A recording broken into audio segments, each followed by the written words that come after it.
The winner. Give me a nice round of applause for Victoria Curran. I've got it. It's mine. I thought it was something special from the very first one that we played. You know, it's really not an impossible dream. When I was like first getting into poker, and it was like, wow, I imagine like being able to play an EPT one day. It's probably the best feeling of my entire life. It's like, it's an absolute dream. Let's give it up for the winner from UK, Liv Bory. I couldn't really imagine life without it, to be honest. The European Poker Tour has really changed the landscape of what, you know, poker really is. It's just really an incredible spectacle to just see just how many people there are around the world love the game. It's fun. I love having fun playing poker. But I'm just gonna go all in. Good call. It's crushing my dreams. This table calls for shades. Let's hear it for Gavin. The tears from him there. He can't believe it. He's ridden his luck tonight. Can't believe this. So amazing. Just means so much to me. I can't even tell you how happy I am.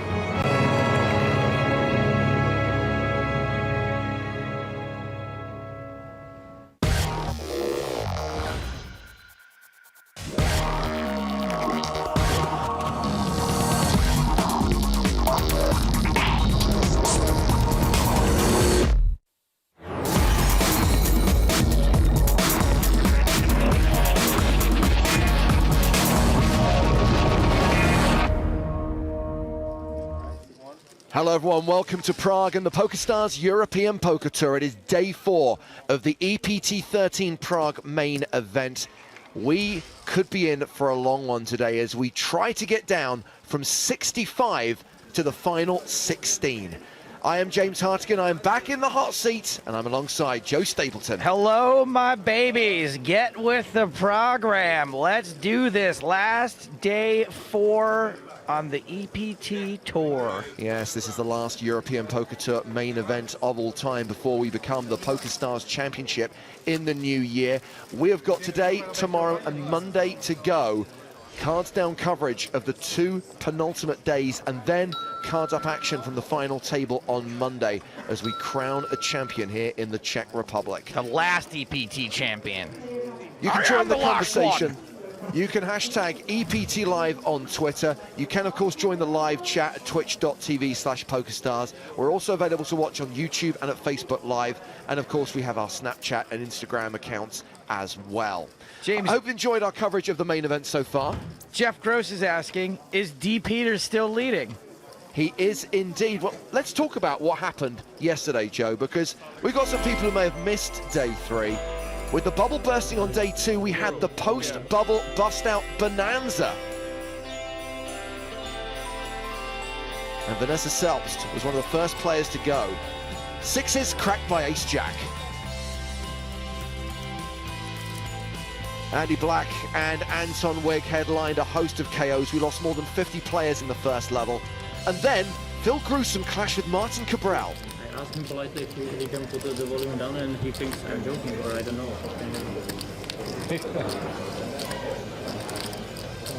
Now it's okay. Now it's okay. Now it's okay. The Cabral came out on top, KOing Gruesome. You see, with pleasure. Come on. See? Salvatore, if I bust you, I would say, sorry, my friend, no problem, you know? And I can confirm that David Peters ended the day with the chip lead. He brings a stack of more than 2 million into day 4 of the Prague main event. There you go, Jeff Gross. And one more time for good measure. Let's see it. Peters leads with 2 million, a pretty healthy lead on the guy who's second on the leaderboard. 169 bigs for Peters because we're playing 6,000, 12,000 with a 2,000 ante. I can tell you that we still have 2 former champs in the field, Salvatore Bonavena and Max Likov. Bonavena, of course, a former champ from Prague. Only one person repping the red spade, though, Felipe Ramos from Team Pro, and he headlines our first feature table of the day. Going to try and showcase a variety of players through the day. We start with Ramos and Fabrice Soulier. A couple of other familiar names, including Mihai Manole from Romania. Year of Romania. And a gentleman who is third in chips at this table, Dick Postel from the Netherlands. I'm reliably informed that this man is a Dutch pilot, although I did actually mishear that information at first and thought he was a Dutch pirate. Arr. Apparently Dick flies 777s and Dreamliners.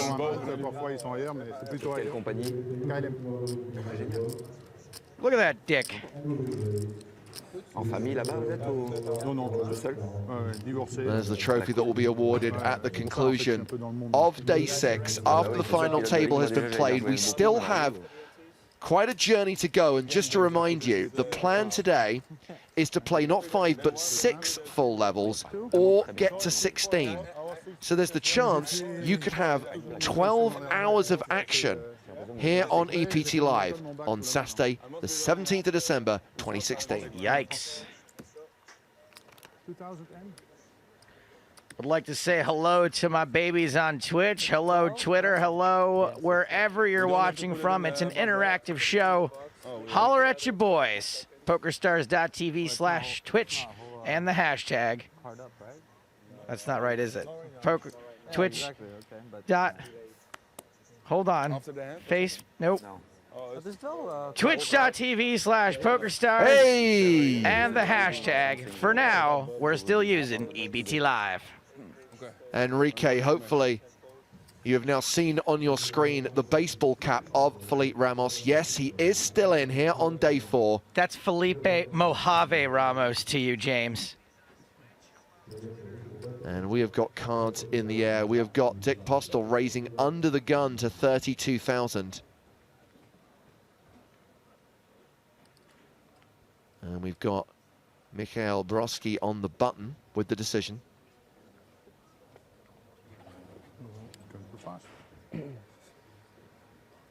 Die heb je niet nodig. Maar ik ben niet zo goed. De zon schijnt hier niet. Brodsky playing 20 big blinds. This is a relatively short stack table. Fabrice Soulier is the biggest stack, but he's below average with 43 bigs. Below average stack. Far above average player. Mihai Benole is in the small blind. He is the table shorty with 14 bigs. Here, Romania. He's going to shove. Cornelis van Gent gives up the big blind. Back on the pilot. What I'm going to do is I'm going to bring in for a raise and carefully consider the all-in before making the call.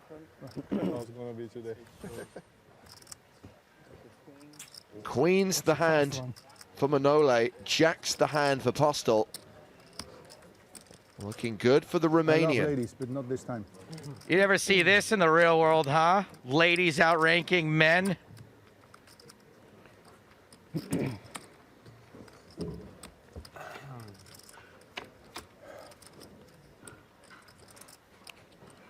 Queens are holding. Lady Kings. Looking good for a double up for Manole. Just has to fade 2 cards in the deck. Has to fade a jack on the river to survive. This is indeed the year of Romania. By the way, Mihai Manole is #1 on the Romanian all-time money list. Really? Well played. Yeah. I like his Christmas jumper. And just to answer Steve Mark's question on Twitter, hashtag EPT Live, Steve says, to be pragmatic, what happens if they don't play down to 16 today? Steve, it's an either or. Either we play 6 full levels and finish with however many remain, or we finish slightly earlier if we get down to 2 tables. Of course, there's all the usual caveats about if... This and that and this thing, and what if the power goes out? And well, let's take a look at players arriving at the start of day 4. There is one of the last 2 remaining former champs, Salvatore Bonavena, won Prague in Season 5. Yeah, buddy. The other potential 2-time winner, Maxim Likov, who won Kiev in Season 6. Fabrice Soulier saying hello to fellow Frenchman Benjamin Pollock. Bonjour. There is the man who goes by the nickname Angry Moron, former EPT finalist Kirill Radzivanov. And there is the start of day chip leader, David Peters. What a boss. What a sicko. So this is level 20 of the tournament. Blinds are 6,000, 12,000 with a 2,000 ante. Action on Fabrice. He folds under the gun. He's out of here. Tim Cherkvenik also passes.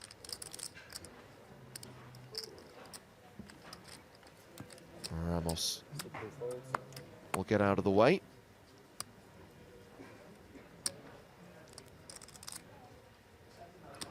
Morosky beat. 29. C4 makes it 29. Raising to 29k. Broski. Nice raise, Broski.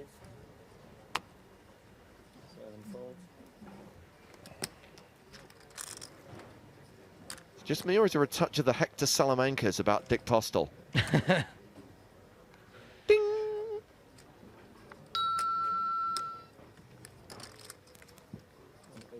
Ventura. Show it. No show? That good? Race call. Thought so. No pocket eights, huh? A race fold.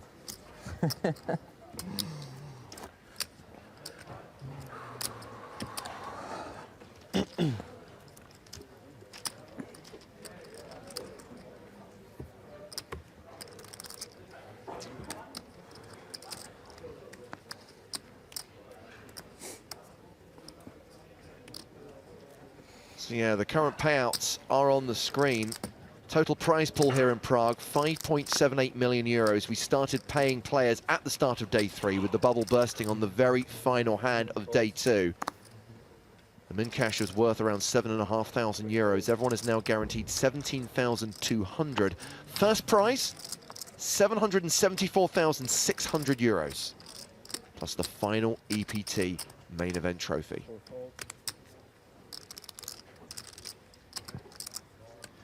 Nick Ravello says, can we get Peters on the feature table, please? We're going to mix things up today, Nicholas. We're going to move around the room. Maybe. So, chances are we'll have this table for the first level. We only hear one level.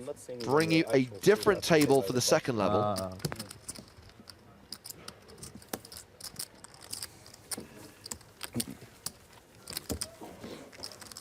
Try and get to know as many of the final 65 as we can. What do you want? You know already how it works. Really nice scarf. Yeah. Same as Master Classics. The black scarf is like a French classy gentleman. He's more classy than I am. I'm not even shaved. Well, first thing I like. What about me? Holland and Dutch people, that football is really the best sport in the world called football. It's not soccer. Football. Yeah, football. True that. Yeah. Half the table's Dutch here. Yeah. Yeah. So we are in the same team. Yeah. You're Brazilian, right? Yes, sir. You see it, right? Sorry, they're talking about soccer. They are talking about soccer. Okay, just to clarify that. I've heard the Dutch team's got a lot of good kickers this year. Strong feet. Well, the last hand was a walk for Fabrice Soulier in the big blind. Well played, Fabrice. This hand has been folded around to Mihai Manole. 6 raise 28. 7 fold. 8 fold.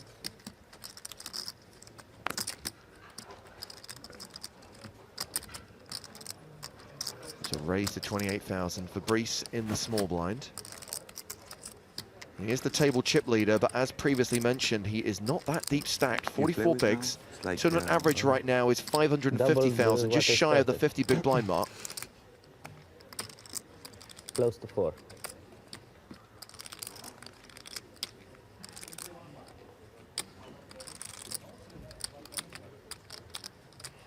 Look at him all thinking he's something now that he doubled up.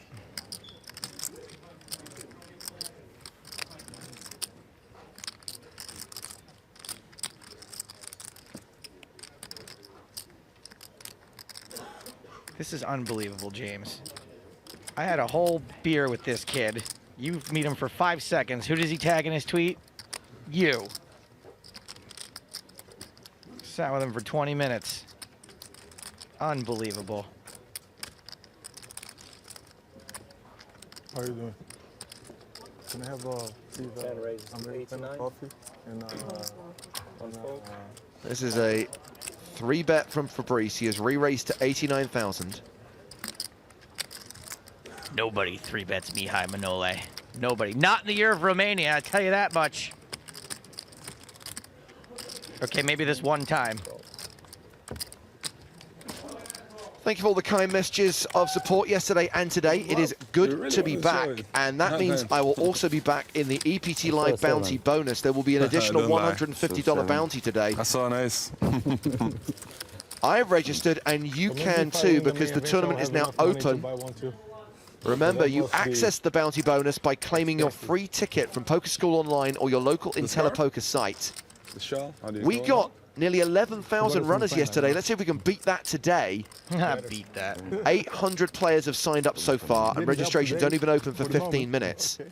Remember, $500 guaranteed, $150 bounties on all the commentators once it becomes a freeze-out. There are $1.10 rebuys and add-ons available during the first hour. I'm signing up now. What do they call it? Registering? You are registering. I'm signing up. I'm gonna dip my toe in the jacuzzi, baby. In. What is this? I don't want this. It is worth pointing out, by the way, that the bounties are generally worth more than first place prize money. Yep. It is also worth pointing out that you are only in contention to claim those bounties if you make it to the freeze-out portion of the tournament. So it is worth staying alive and rebuying if necessary to get to that point. And the field has narrowed significantly by that point that it becomes a freeze-out. So the chances of you being drawn on a table, because it is a Zoom tournament, increase massively. Ha, ha, ha, ha. Staying alive. Yeah, and usually we're in the money by the time the rebuy period's over. I mean, I appreciate it. It's a free roll. Not everyone necessarily wants to part with their own money to stay in the tournament, but when you consider that most of the liquidity, most of the prize money is in the bounties, there is a real incentive to keep going.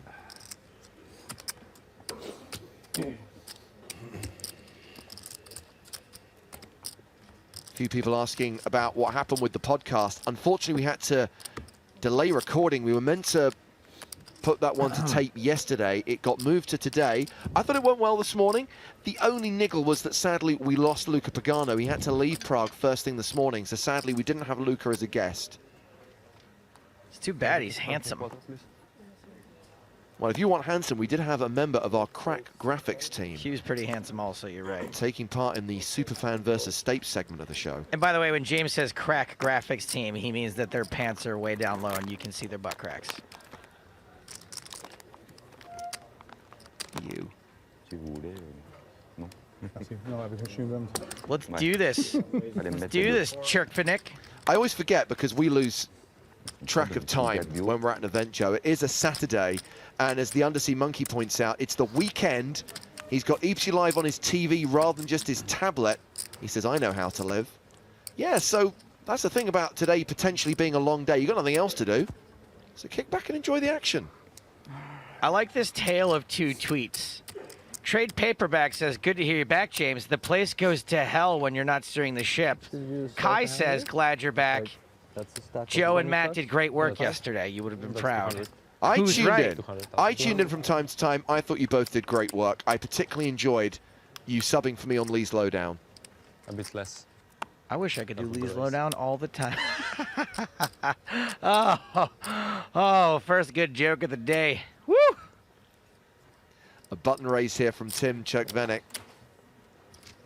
And it's a case of raise and take it. Thiara on Twitch asks, hi commentators, what happened to yesterday's delightful mustache man? That was Phil Gruesome.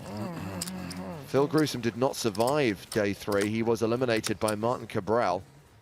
So a bit later on, we are going to have another edition of our Christmas calendar contest. If you took part in yesterday's competition, thank you for entering. We have drawn the winners, and we can announce who those winners are right now.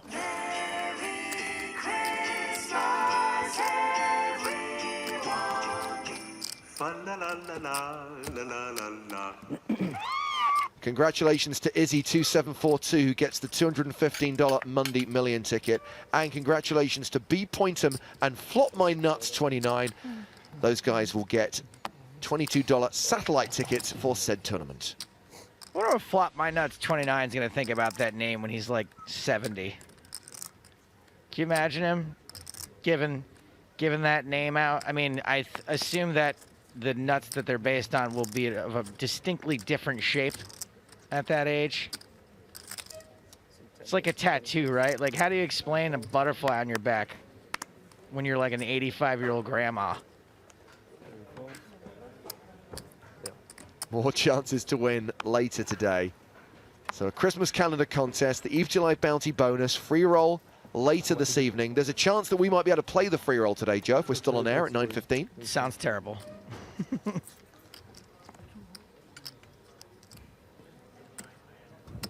Make it easy again. Raise and take it for Fabrice Soulier. You wanted to show.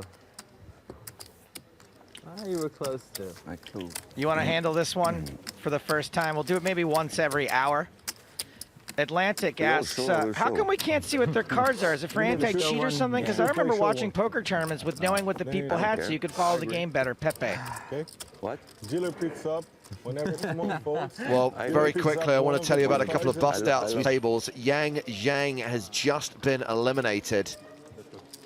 He's walking out the room, and you see the tournament clock tick down to 63. The reason for that is this guy, Arnaud Paroles, is also out, taking us down from 65 to 63. 2 eliminations so far here on day 4. I really enjoyed his work as Claire Dane's boss in Homeland. I kind of, but I have to now. So yeah, to answer the question, and it is a common question, why can you not see the whole cards? We go cards up on the final day for the final table.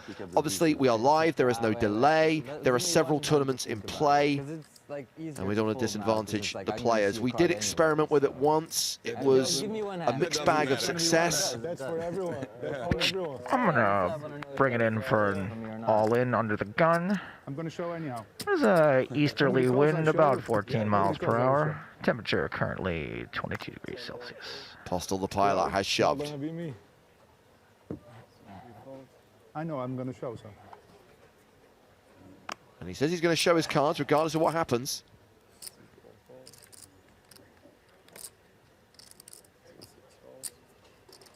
Those were the one that brought me luck yesterday, so. Cornelis van Gent to get through in the big. He folds. Thanks, probably. Pocket tens. It's a nice hand. Yes, I made so many with those. What can you do? 15 big blinds? Position again, so. It's a good hand. You didn't have to pick one. That's what we call. So we do it or not? Pelé in Neymar Jr. We all have to agree, or we don't do it. Yeah.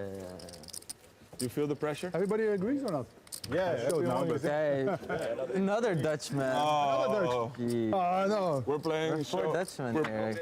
It's a Dutch Yeah, table. we're even playing the game. You have to show one card after you win a pot. Otherwise you can The come. whole table agrees. I'm the one to start first, right? No, the whole table agrees. Look at that, a group of Europeans all agreeing to something because there's no UK involved. So Fabrice, it's me and you against the Dutch. Oh, yeah. We're all Dutch. It's about that, right? Where is it from? No. Huh? Oh, okay, I'm half French. I'm in. If he's in as well, then not yet. So there is a new player at the table. It's another Dutchman, Jasper Meyer van Putten, taking his seat and bringing a stack of 799,000 to the table. 66 bigs, he instantly becomes the table boss. No, too many names. Yeah, 3 max. We should be able to pick a card ourselves instead of the dealer picking a card. No, it's random, man. Let's have it. Exactly. I agree only on random. Ace of clubs every time. Okay, Felipe, can you just move a bit to the right, please? He has to use the box. Square the box. Okay, well, then Here, we're 1 second. Then we'll be here very cozy. We'll just be very cozy here. I feel like I have 2 meters. Are we doing the game? So it's random, yeah. So random. I already moved You a can little move bit. a little bit. Yeah, I moved already a bit. But Yeah, but we have to stay in front of the box. You can move a bit. Yeah, I can sit right there, but Who's picking the cards now? I might reconsider after the first break, though. The cards. Well, you missed the first hand already. The first break? Otherwise? Yeah, after the first break. Because during the first break, I'm gonna think about it. About what? Sure. About showing the card. No, we play only one break. Doing it now. Oh, we're playing on? Oh. You can disagree if you want. No, no, it's alright. Of course, man. It's too slow here. You don't want to play it. Yeah, the whole that's day. Jeez, these cards are enormous. Yeah. Don't take the other half of my stake, please. That's what she said. And this sick too. They're hard to bend. Yeah, they're chipped. Yeah. Right feeding. Okay, so we've got Mihai Manole raising the button. Are they still playing poker? I thought they were still discussing the terms of showing one card. There you go. All in from Dick Postel. Just waiting for clearance from the tower. Like 200? No, it's okay. You don't have to count. 240. A little bit less. 44. Hier, die maakt het af. You gotta let him do it to you twice in the year of Romania, Mihai. First your big blind. One or two? No, one. At least one, yeah. At least one. What? Dealer picks the card. So we do. He said it. Okay, the dealer picks a card. Nice work, Dick. Shows a 4. You picked a good one. You like this game? Nice. What the? 2 4s, that's good. Everyone who's writing Dick Postel's name on Twitch is getting censored. This is coming up star Postel. You can't do it good. This is unfair, man. This whole table is European. I'm the only one from the Americas. European? It's like We're all Dutch. we're not European. Dutch. How you're Dutch? He's Dutch, I'm Dutch, he's Dutch, he's Dutch. Moroccan Dutch. I have 20% in him, 20 in him. Yeah, 10 right. Yeah. You wish? Good luck, guys. Kevin, the dealer, is going to choose which card gets turned over, I guess. 9 a.m. in Brazil, probably like 4 or 5. So we've now got 4 players, half the table on 20 big blinds. Postel, Van Gent, Broski, and Cherkvanek. That's as much of the table as we have Dutch. Half the table is Dutch, literally. Good for the audience, for sure. It's always good for the game. Yeah. Felipe Ramos raising under the gun +1. 3 raised, 25.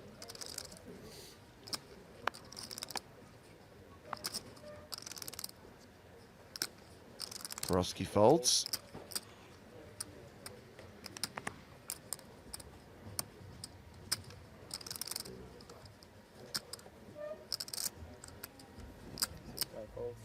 Mayavan putting his out. Round to the blinds. Fabrice in the big.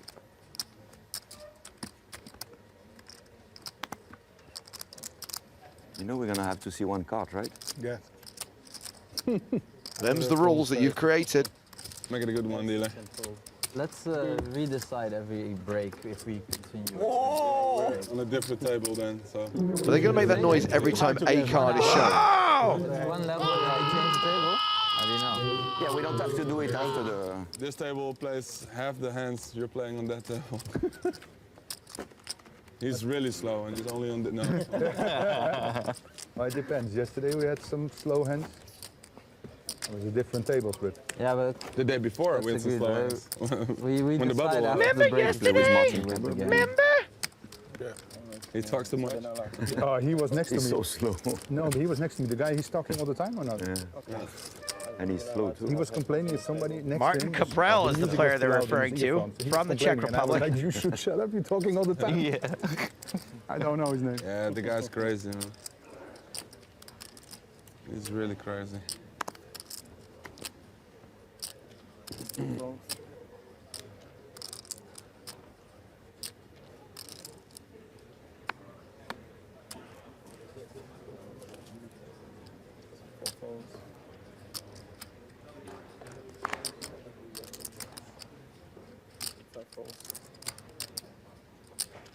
So action has been folded around to the hijack. Mihai Manole.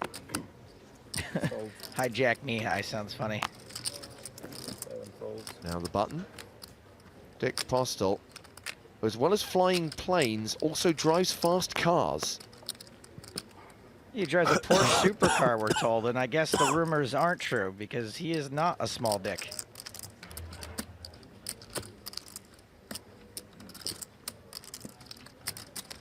Raised to 28. Raised to 28,000 out of a 20 big blind stack. It's Fabrice Soulier's small blind. 10 folds. Au revoir. 1 fold. Bye-bye. Come on. 4 again. Oh, big one. Oh. Meanwhile, we seem to have lost another player from one of the outer tables because we're now down to 62. Show the card. If you win all the pots, yeah. Just okay, just go on. I don't mind showing for an hour. You true. I don't mind. Showing is a good thing here. Yeah. How much does Fabrice love being on the feature table? You show every hand until Kind of fun, we all agree. Normally, always two really serious guys. Oh, I don't want to. Some players just have a star quality, you know? Yeah. It's nice, huh, when it happens. Couldn't believe it.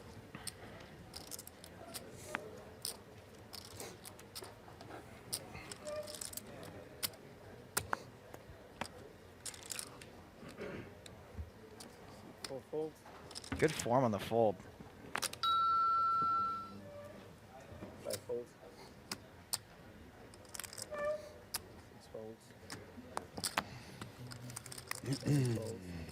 Same 28. Dick opens to 28 again. Fabrice on the button this time. 1 fold. Now Tim Cherkvenik in the small. Eliza99 on Twitch says, we need some bad beats to bring the tone of this table down. Everyone's having too much fun. Well, Cherkvenik has decided to move all in. Felipe Ramos is in the big.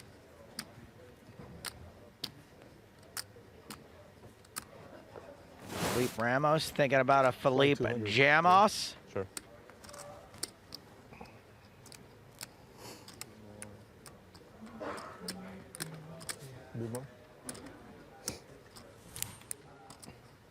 Good morning, everybody joining us in today's EPT Prague with our starting your tournaments. I ask viewers to put the button on seat number 5.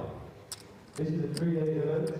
All of you having Felipe's got everybody covered. Maybe the show 1 game's been messing with his head a little bit since we've seen a couple of 4s come from Dick.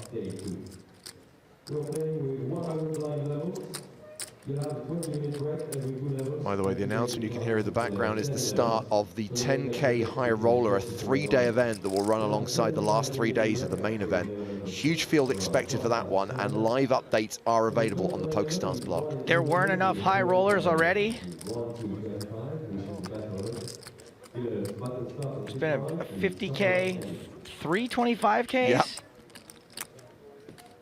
Just trying to get the sickness in before everybody has to go spend time with their families for the holidays.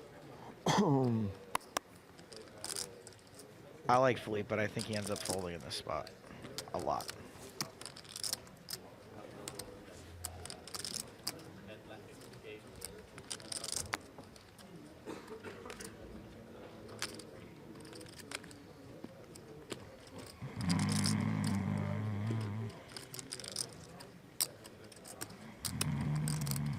I'm going to give him the benefit of the doubt and say that this is a legitimate decision. Ace Jack or 2 9s. Ace Queen or pocket 10s. 2 minutes in the tank.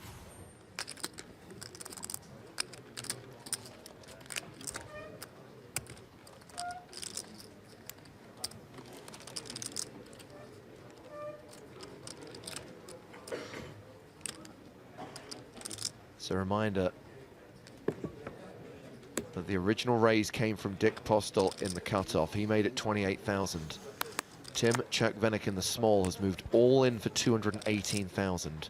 Felipe Ramos has 409K. He does fold. Is back on Postel. You know, Dick, you could have been using this time to figure. I was hoping you would make it easy for me. Fair enough. You're gonna see one, so. Yeah. Might be easier than you think. That's true. It's tempting. But it's a lot. So my stack. Approximate.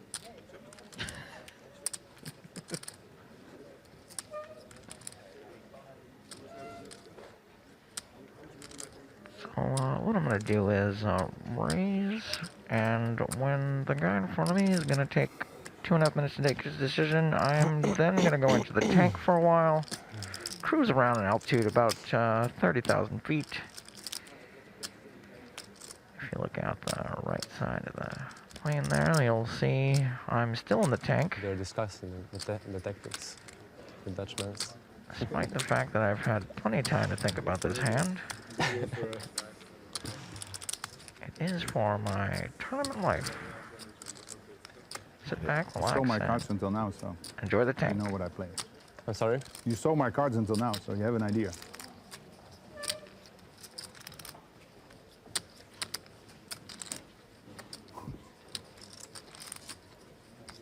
Pocket pair? Yeah, I'm thinking pocket pair. 5, 6s, something like that. Almost. Almost? Almost? What does that mean? Something like that. Pocket 3s?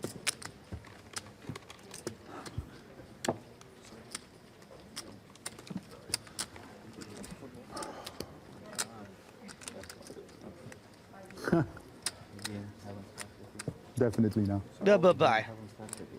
Kevin? Kevin? This is the kind of fold. Oh, he shows the ace. This kid's a genius. No. He's so stupid. What you fold? He's so stupid. I folded a big ace. You? Ace Jack. I had my chances, sir. Good fold. Brazil ace-9 is big as well, right? yeah, he's ranking with the ace-6. Very famous for the ace-9. If I said ace, ace-2 would be bigger. I folded an ace, buddy.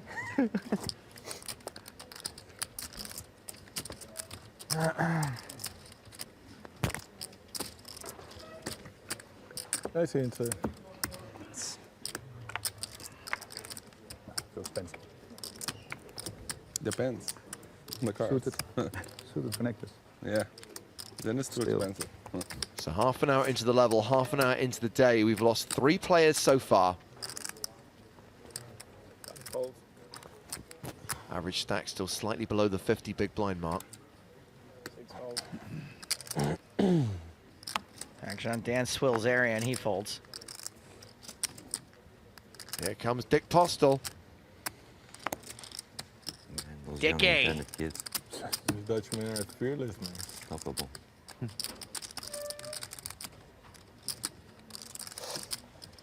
Machines. Raised 28 from 6-8. Has to be boring. Third hand in a row, he's open to 28,000. Boring, no, but repetitive, yes. Kersham on Twitch says, please stop the squeaky chair offender. Unfortunately, that is everyone. It's not one person. Every single person who moves their chair, it's these rubber-soled chairs on a vinyl floor.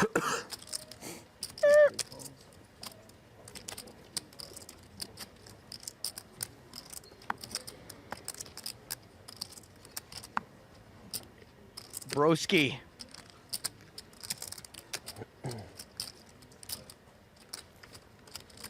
He looks like a broski.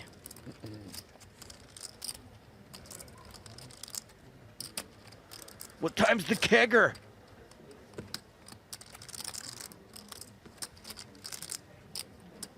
Getting together later for some golden tea. That's a video game, not a tea you drink, James. Gonna see who can hit the ball the hardest. All in and a call. And Broski is the player at risk here, but Postel will only have 14k behind if he loses this. Pocket 10s for Broski, kings for Postel. The dick versus the bro. High card and Goulet over there. Here's like the 10 of hearts would be Berkham. True. Berkham, number 10. Good luck. I thought you were on the same side. Yeah. Kind of ruined the show one I hope game. they still do today. Friends have been good to me this week. So Borowski dominated and behind.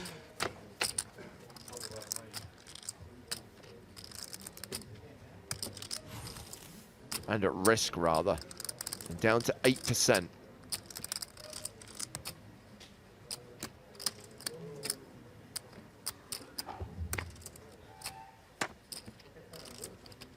He's eliminated unless there is a 10 on the river.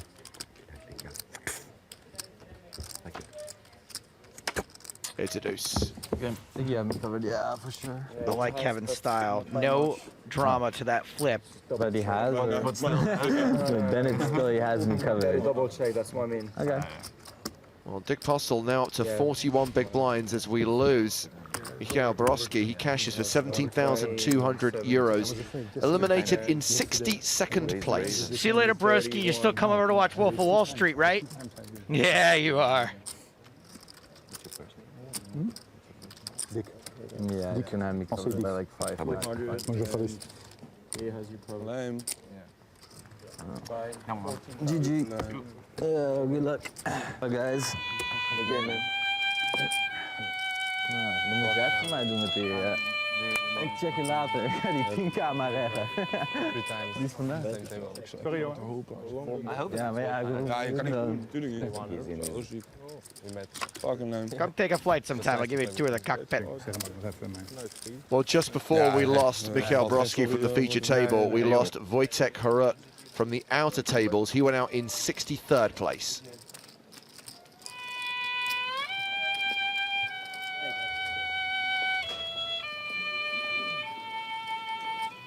Ja. Ik zat te drinken, dit vind ik meestal wel. Have a seat open. Dan had je niet genoeg in Michiel. Nee. Nee, 5 maar. Oh, ja. Als ik de helft had, had hij hem nog 100 of zo. He was Netherlands. So we're down to 60? Yeah, we're all Dutch. Yeah, that's the Netherlands. Apparently so. Netherlands against the rest. I'm the only one having Netherlands? How do you say Dutch? I expected you to have some yellow. And the aim is to get to 16? Yeah, I appreciate we've got some way to go. We're in for a long one. Well, we won't play more than 6 levels, even if we finish the day with like 22. And then I was like, come on. That's a lot of them do this, but not in EPT. It's only for the top dealers to sit here, right? No, you're not supposed to do this. That's horrible. Yep, confirmation, we've got it right. 60 players remaining, 5 eliminations so far. Still 54 minutes to run on the first level of the day. I'm in the wrong seat, man. No, we have to steal, Have to change seats. Ramos on the This button. is a roller coaster, this, eh? Yeah, he's in a good No seat. small blind this hand. In a good seat, wow. You started with 400 or something? Yeah, about 299. Okay, thank you. Yeah, but it doesn't matter if you Nice. double this. When I saw the first hand, I said, Okay. shit, you know, either this you make or you lose. It's gonna be dead. You can be dead also. Yeah.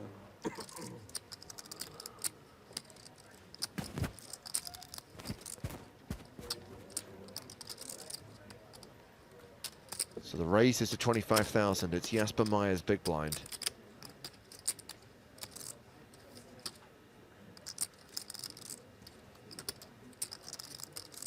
And that will be a 3-bet. Re-raises to 75k. Go against it because he knew how I was playing. And won.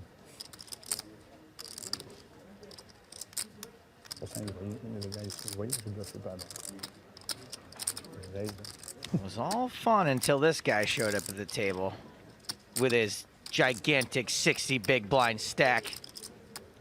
The only player at the feature table with an above average stack. With his bossy above average stack.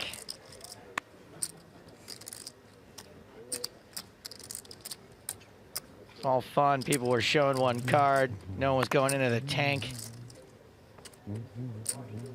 Ramos folds. We will get to see one of Meyer's cards. We get to see a king of hearts. Lucky. He picked a good one. How did you do in BSOP, Felipe? I made deeper, go like... You made the final table, no? No, I had two of my students two of my people that plays on my team at the final table, yeah. Oh, I thought you were on the final table. Different company, right? That was really good, really nice. No good, they mute this. I got like 50 something. How did you do it? Out of how many players? Out of 2,600. Wow. €1,000, $1,000 each? Yeah, 1,200. Like 2,600 players is like a noon daily in Brazil. Next BSOP is just crazy. Come, please. Let me know. Great city. I'll do everything for you. Yeah? Yeah. Cool. Ooh. Well, thank you. No problem. And a lot can happen in Sao Paulo. Everything is I go in Brazil all the time. Especially in the love story. I know Brazil. I was not allowed to go there for my wife. This spot is covered. I was married to Brazilian. Ah, okay. They said you're not allowed to go there. You're in Brazil. You had to fly to Guess why? Brazil. His wife thought he was gonna cheat. Hilarious. 30. When you think about poker coaching or something like this, we never think that moment will arrive. Like you have like eight people in the main out of almost 2,600 people. You have 2 in the final? 2 in the final. That's insane. That's good advertisement for your site. That was good advertisement. That's very good. But it's so crowded. Yeah. I've never been, actually. I went to Brazil like 15 times, but... 20 million people. But people think different about it. Some people like it, some people hate it. It depends on if you're a city boy. If you're a city boy, you love it. If you're not a city boy, you're a country boy, you're gonna hate it. I always say that. Even for me, it's a love and hate relationship every day. Yeah, all the big cities are a little bit like that. Sometimes I'm like, it's like, oh, I forget to pick mine. 4 a.m. and I want to eat a nice sushi. There's a great restaurant open. I say I love this city. Yeah. Show the Jack of Hearts. And it's like 9 a.m. I'm late to go somewhere. I'm stuck in traffic. Yeah, you hate he didn't pick. You didn't pick the card. I forgot mine. Oh, yeah. I showed Man. Jack of Hearts. Jack of Hearts. Okay. Jack of Hearts? Sure, why not? I believe him. I had the Jack of Hearts. No, don't lie. You want to make a bet? James, are you a city boy? Definitely. We have a blind call? I think I'm a city boy because people are always telling me I have city jokes. It's all right, it was not a big part. Oh, they're not wrong. Poker Kid Luck says, hey, Stapes, do you know any jokes? With, Dirk from, Yes, I do. Thank you for your question. And he heard me saying that the best... By the way, pizza in stand by the for world today's is in Brazil. Christmas calendar challenge coming up soon. I'll bet anyone. He said New York? No. No way. No way. But I'll bet anyone, you, against your own will, that the best pizza is over there. Really? You choose any pizza, then I'll take you someplace. Now you can forget to And pick then one card. you choose Nobody takes. which one's better. I think you'll find the best pizza in the world is in Paris, France. Too bad. Friends of mine are in Rio right now, so I thought maybe I'll send them. It's close. It's Very close? Yeah, it's only What is 5 close? hours flight. Half an hour flight? No, Half an hour flight. it's close. Yeah. Close. We're from the Netherlands, so close is like 30 minutes. 5 minutes Yeah, walk. it's not the same. Bye-bye. I'll usually take 2 hours to get to work whenever you're under. Wow. So This is not your work? take 2 trains, 2 buses. Under the gun racing postal. That's close to me. Within the same city. Within the same. Yeah. Shove from Manole. Again. You should come to Ceará one time. Huh? You'll invite me to Sao Paulo, I'll invite you in Ceará, my You're place. already invited. You're already invited. Yeah, you're invited in Ceará too. Okay, I'm coming. Pontal no Maceo. I'm coming. We'll arrange something.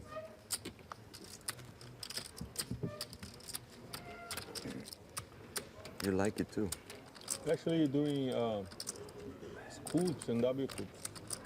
Have a nice setup, play online, have some days to rest and visit. You know, whenever the PokerStars series are running, it's really good time To go to the beach, you mean? Yeah. Not Sao Paulo, yeah. Yeah, that would be nice.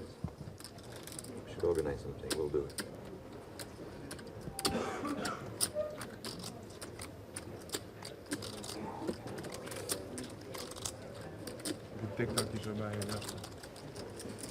Guy just finds himself in this situation over and over again. Hier zitten kauwgompjes in. In het plastic zakje. Ik moet toch nog even nadenken. Sorry, I have to think. Sorry, that was... English only players.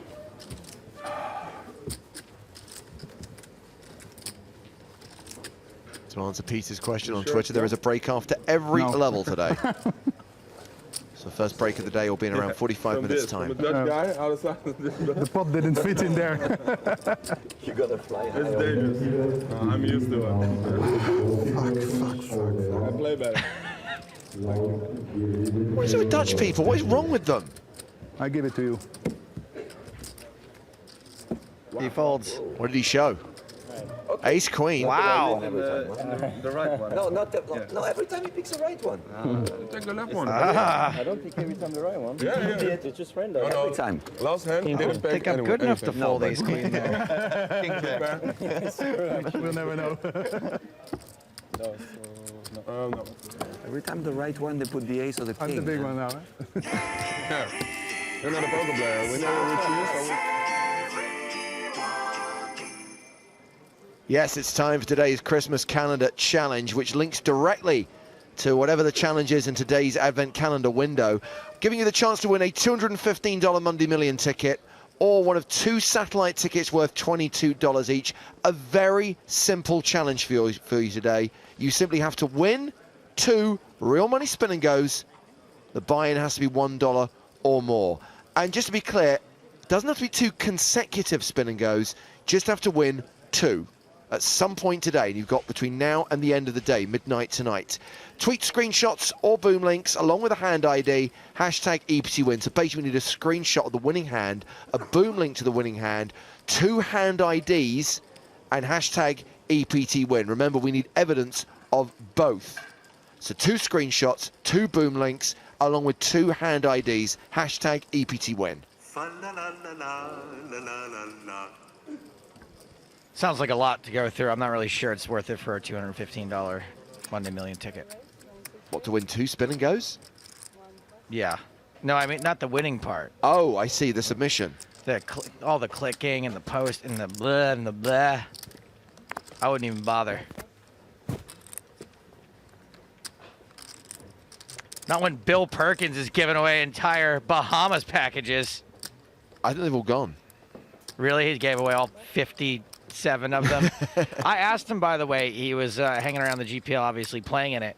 And I was like, how does this all work?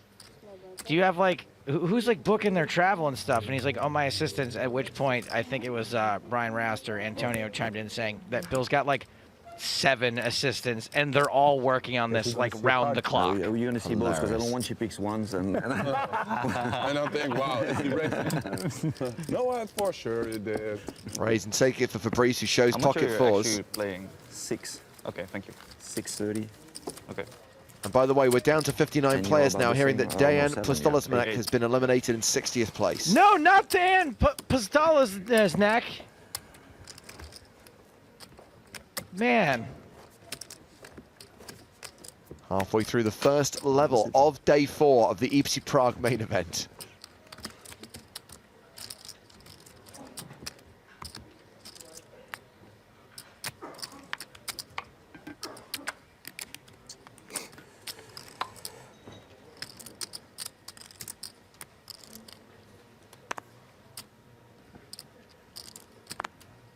Her name's cute.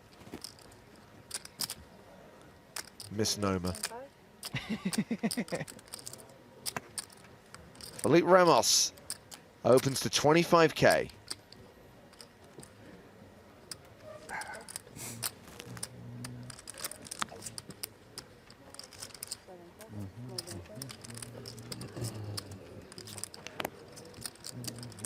Round to Fabrice in the big blind. 25 it is. 2-5.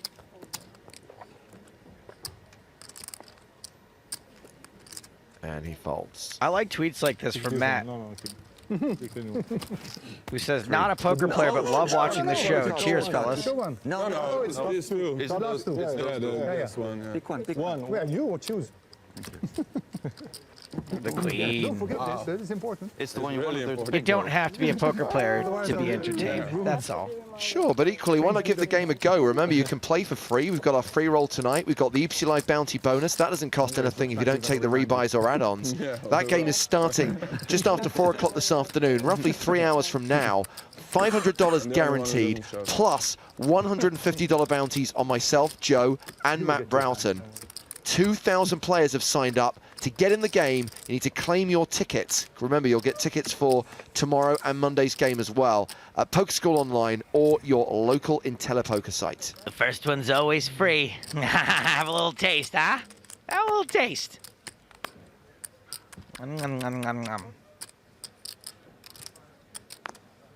You could be one of those stories where you get interviewed by Frank Optaward for Poker News, and you're like, well, I played a EPT Live free roll, and I busted James Hardigan, and I had $150 in my account after that, and I never went busto. 240. Never deposited, not even once. Then you become a team pro.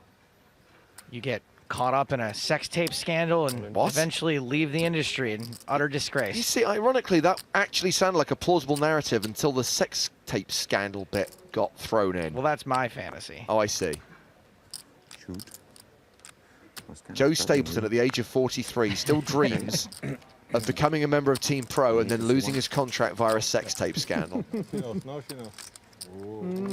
That's a good one to show. A limp from Fabrice, the shove from Cherkvanik. How does he do it every time? And the fold. So remember, we are celebrating 13 seasons of the EPT here in Prague. Let's remember some of the winners from Season 4 of the European Poker Tour.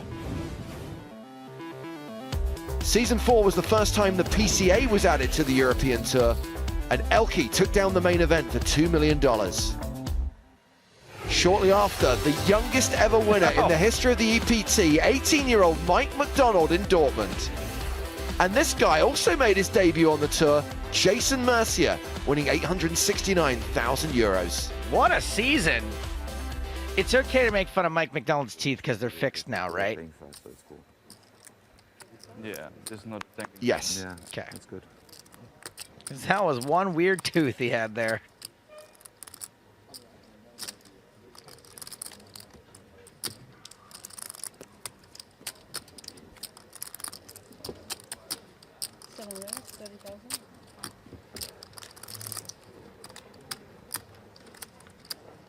I keep trying to release my sex tape and no one will play it. Can't get one share. Whoops, did I just release my sex tape again? Like those people who keep releasing their blogs like every day for Please, 7 RT. consecutive days. Why is no one sharing this? Because no one gives a...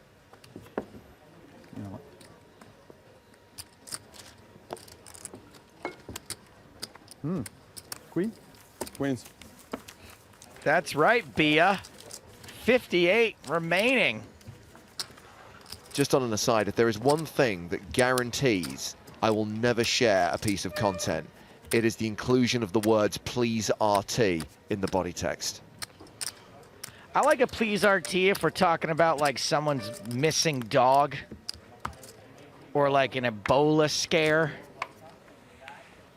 I don't need a please RT because they're playing 11-handed and you don't like it. By the way, Serene, a big fan of that winner's parade. Squee. And 18-year-old Mike McDonald did elicit a squee from Serene.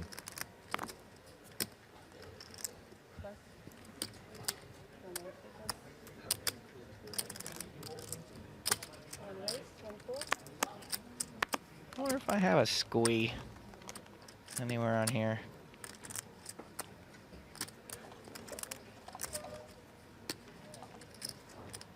I need to get that Christmas soundboard for next year. This isn't very Christmassy. Oh, it'll be good for the Caribbean. Yeah. Now, obviously, because we're using our winners' parades, Joe, to showcase winners of yesteryear and people who've taken down main events in the history of the European Poker Tour, it does mean that we're ignoring some of the side event winners. We did mention that Luca Pagano won the charity event. We mentioned that Ike Haxton was triumphant in the first of the one-day high rollers. We should also salute Eugene Kachalov for taking down the 2K no limit for 126,000 euros. Yes. Thank you.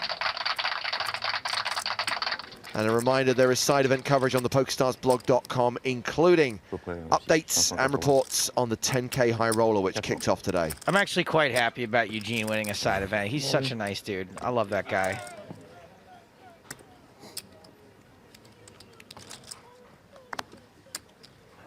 Remember, he used to call him Eugene, the final table machine. So Ramos is shoved here. Cherkvenik opened 24,000 on the button, and Philippe is shoved from the small blind for 380K.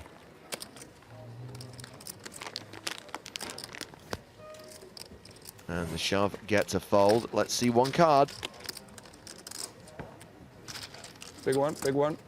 Oh, she picked two. Ace suited, wow. She picked two? She picked two. Only one, eh? Oh, what a fun game this is, right? I think, strictly speaking, the dealers aren't supposed to show one. Yeah, by accident. By accident. She doesn't like me. Yeah, 5 euros in the break. Whoops! No, because she got instruction from the production also. Yeah. Make some consternation. I'm from the Americas. She doesn't like me. Get the Brazilian. You're a poker tour. You had the best hand by far, man. Did you? Don't worry. Maybe this is the best advertisement ever done. So. I'll take this one. No. But it's a good one. Now we know. Yeah. No, we know.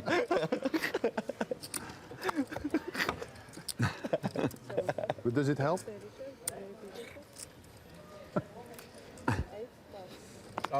She doesn't like our rule.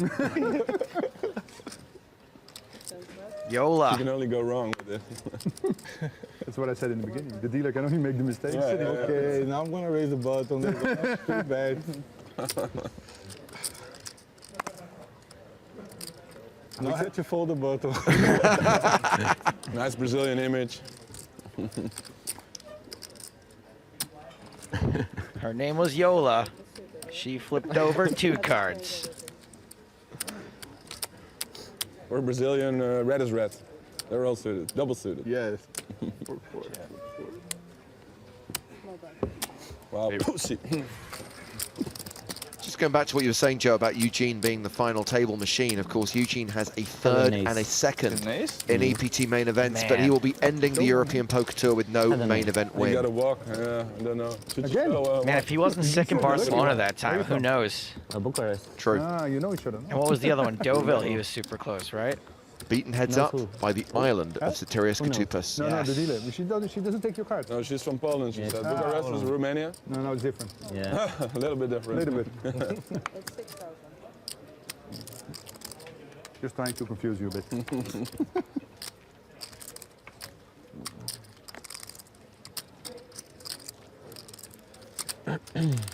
I don't.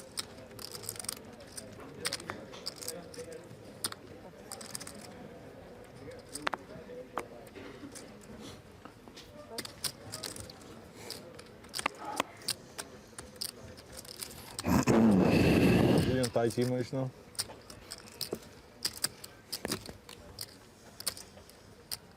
I know you're tight. You know why? I know you're tight. You know what? You're tight. I'm tight. Keep the bedroom. You're tight, the Brazilian. I heard you say I know you're tight. I say what? No. You're tight image, Brazilian image. 25K raise, 1, 2, 3. Philippe makes it 25K.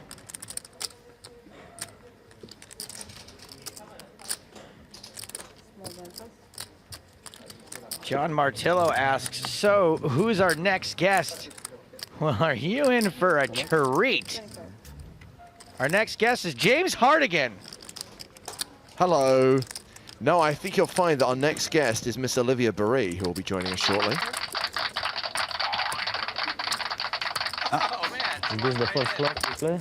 I think so. That was really, no, it was great timing. I mean, you are awkward in general, but. Thanks, Joe. Good morning. Hi. Hi. So what you Hi, got? James. Hello, Lev. Hello. I like those pants. Can I touch them? Yes. Fortunately now, yeah. Oh, we got a hand that's gone to the turn. All right. Okay. But now I'm switching. Distracted. So Ramos raised pre. Real estate. Cornelis van Gent defended his big blind. Check on the flop. Van Gent has checked turn. See if we get a delayed c-bet In Malta, actually. And from Brazil. Mr. Ramos. Malta's good until, what is it? Yes. And 18 Vegas. or so, right? Because then there's this... Yeah. So they're playing the show one game, Lev. Last player to fold has to show one card. Except they've left it to the dealer to decide which card gets shown, and poor Yola made a mistake and accidentally flipped over 2 cards. It was awesome. Did he have it, or was it a bluff? He had ace-8 of diamonds, so, you know, he had it. Actually, I think... You equipped. I didn't take any card. Yeah, my phone is good. We send a tweet out that we're on. My work. It's me. I need my glasses for sure. But the email is wrong, so send me a text over. How's your guys' week been? Been and seen the sights of Prague? Not really, no. No? Just doing this. They let you out the room? Add a Smalty's number. Usually around 9 o'clock at night. That's good. There you go. Kept the French plan. Because with the European... Yeah, I have my So Van Gent called the 20,000 on the turn. He's checked river. my Dutch number, but I put my Maltese number in WhatsApp. So. A straight paired board. Nobody knows this, but I did sneak out last night. Met up with somebody for a drink late. Oh, yeah? I went to this place called the Zombie Bar. Uh-huh. Like, all the drinks are $1.25. Dollars? Kroners, you know, whatever. And, That's expensive. oh boy. So we got an all in. Ooh. Turn the straight. So this is Ramos shoving on Van Gent. It is all in to call for his last 17 big blinds. And he passes. And Turn it. the drink I had was of course. But only one. $825. That's like... What is that? That's like 30 euros. Yeah. More. 35 euros. Yeah, I kind of have a headache today. What did you get? It was a Long Island iced tea. But it was in a bucket. How long was it? Yeah. It was very long. Of course. Still full of smart decisions, is But I only had one drink. So Ramos's shove gets through. He showed a 10 on the river. And there are 30 minutes left on the level. 30 minutes until the first break of the day. A reminder that we might be playing 6 levels today in our lofty ambition to get down to 16 players. How many are left still? 58 remain. That's doable. For your value. Yeah, It's possible. It's unlikely. It's improbable. Yes. But if that's the case, we'll just play those 6 levels and then we'll come back tomorrow with 18, 19, 20 odd players. Tomorrow, of course, the penultimate day, we do need to get down to 6. And then it's the final table day on Monday. Oh, so you're doing a final table of 6 these days? Try to. Okay. Cool. The official final table is still 8, but we like to get down to 6 to ensure that the days are balanced and we don't have like an 18-hour broadcast on the final day. It's not just for us, by the way. It also sucks for a main event champion to be receiving his trophy in front of an empty room at 4 o'clock in the morning. Especially for the last one. Yeah. Do we have any previous EPT winners still in? 2 former champs remain. Max Likov, who took down Kiev in season 6, and a former Prague champion. See if you can guess which one. Roberto Romanello? No. No, although he does have an Italian name. It's Italian. Sometimes you can find it printed on the back of his jacket. First ever Italian winner on the European Poker Tour. I want to see a card. I don't know. Salvatore Bonavena. Oh. Okay. Did you throw the king like... You did this, right? You kept the deuce. I know her style now. So I put the card I want to show left side. Well, this is Alexei Aromanov at the payout desk. He just cashed out in 58th place. He collects 17,200 euros.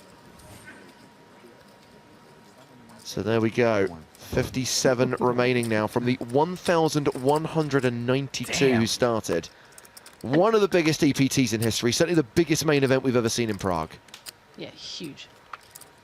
Liv, did you have any interesting hands in this main event? I had one where in a 3-bet pot. I had ace king, and the board came king king 3, and I did not win. Oh man, that was fun.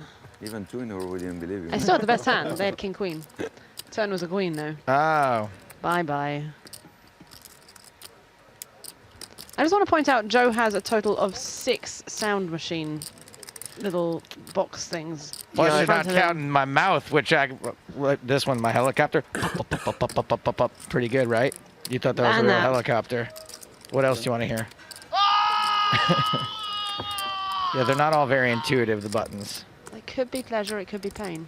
We've gone all in here. Van Gent has shoved the button for 203,000. 193. Now this guy in the small blind live, Dick Postel, is a pilot. Ooh. Also a racing car driver.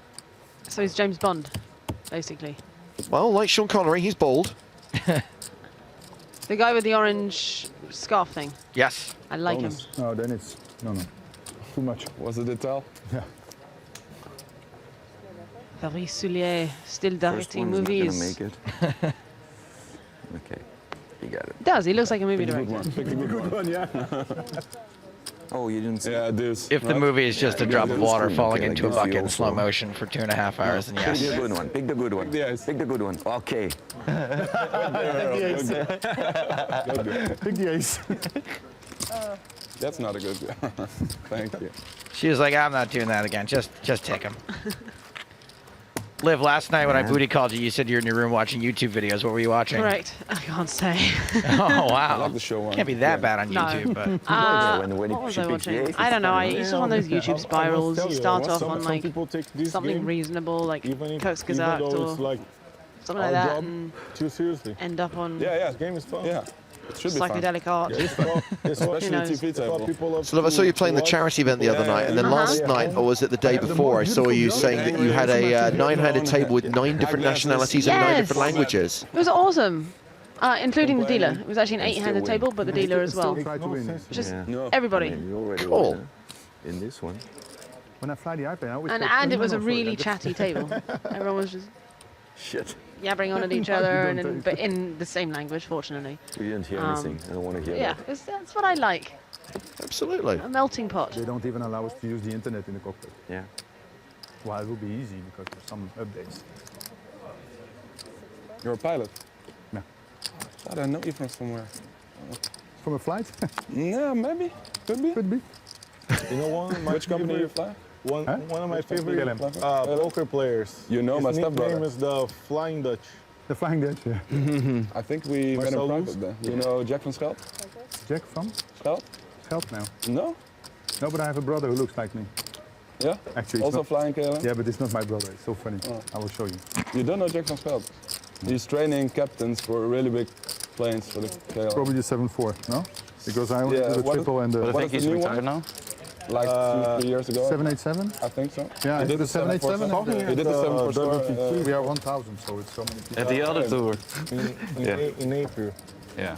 Did you know that when you get a pilot license, Yeah, it it's was only actually. for a certain type of plane? You ran semi. I did not know that. Every time you want to learn to fly a new plane, you have to do like a whole new So funny, course. this guy. It makes sense. It's not like you get your driving license and now you just basically drive anything. Well, it's like when you get your driver's license, but they'll let you rent a U-Haul truck. Right. Exactly. Not cool. Yeah. Then we saw each other.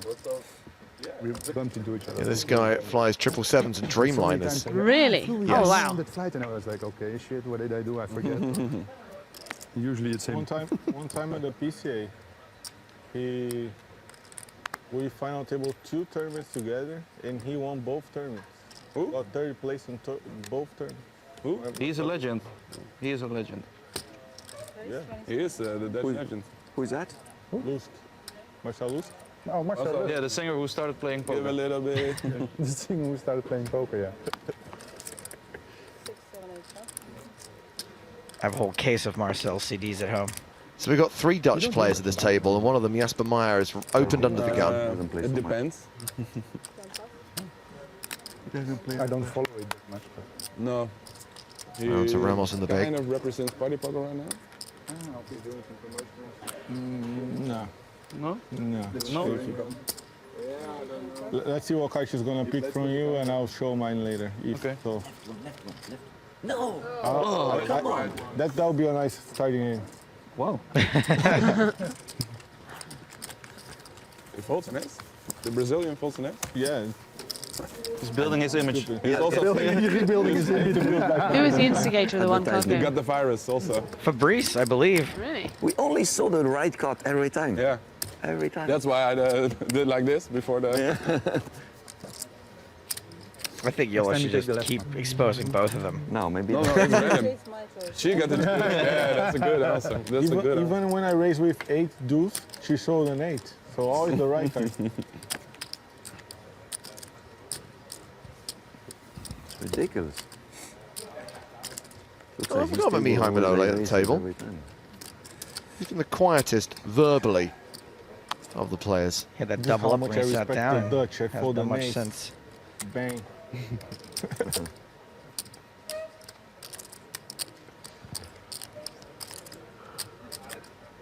Cornelis van Gent opening here to 30,000. Do you remember Chris Hall, who used to work on the tour as a blogger? I do. Yeah, a little bit of Van Gent there. Yeah. Sure. Really? Let's see again.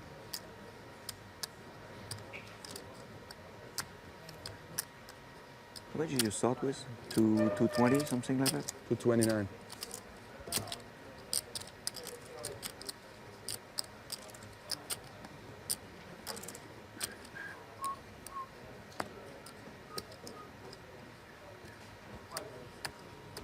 What kind of movie do you think Fabrice would make? You would have made a movie. Well, I mean, obviously, I'm being very basic here when I say it's probably gonna be a French movie. Sure. Fair enough. Solid analysis, Lev.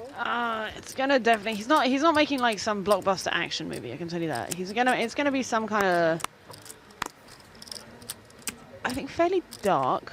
I think it'll really weep people. thought-provoking. Yeah. It's gonna make you cry at the end. Yeah, What about there's definitely gonna be some tears in it. A black and white movie Quite possibly. about a Definitely circus art housing. clown, but the circus clown wears his makeup in real life, but at work doesn't wear the makeup. Whoa. How would that? Like, what's the plot though? That beyond that, is that it? Like, It's what- just how about does that 2.5 come to a hours climax? of sadness. It's a character-led piece rather than Yeah. a story-led Okay. piece. We've got a Jack 9-4 flop here. I think there would be an unexpected moment of extreme violence in it that would divide the critics at Cannes. Half would stand up Yeah. and applaud, and the other half would walk out in disgust. It's definitely gonna be like one scene where there's close up on a girl just like crying So you have like a very few dramatically weeks for sort of an extended period of time. Have You like know, a week this thing it could be or 30 seconds, but it's like 4.5 minutes.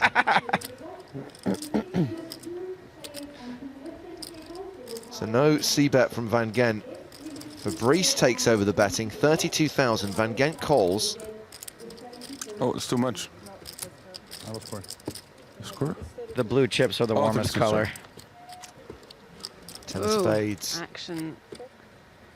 Action.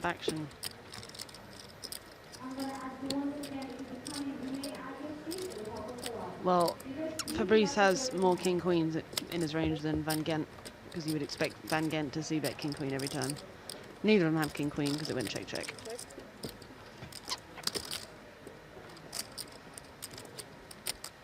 7 of spades. So it's a straighty flushy board. Thank you.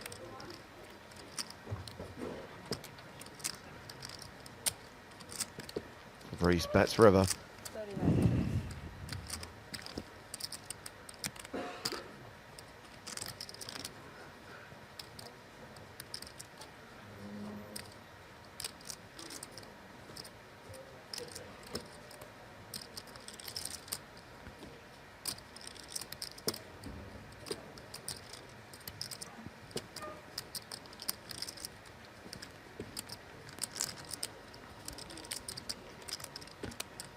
There's river bets for barely more than the flop bet was for.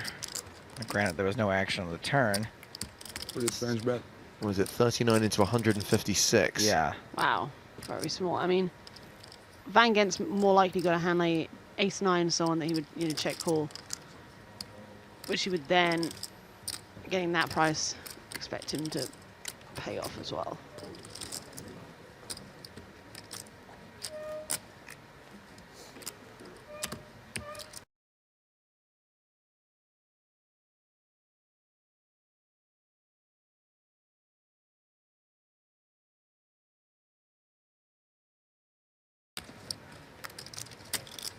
Not speaking. And he sometimes has a jack too that he just decided to check. But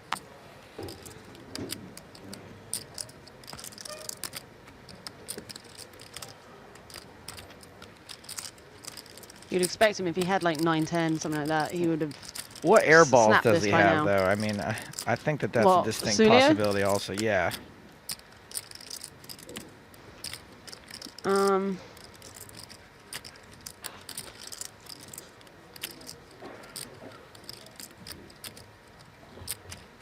He makes like a pretty weak lead at this on the flop. Gets called. Well, he wasn't leading, right? He just bet. How much? Sorry, did he how bets much though. He bets flop? when Van Gent didn't continue, is what I mean. Right. And then, I mean, it's a third of the pot. And then he goes check, check. So, you know, he gets called. He's like, okay, Right. I'm giving up on this. And then goes check, check, and then goes check again. He's like, all right, maybe I can get this for cheap. So confused.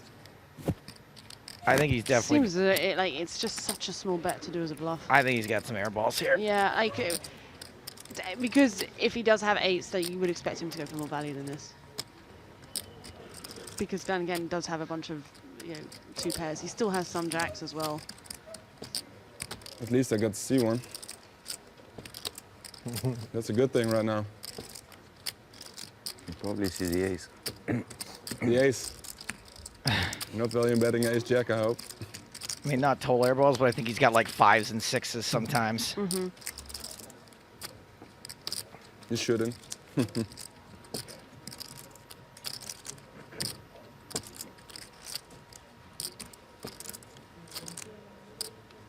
Beat so little.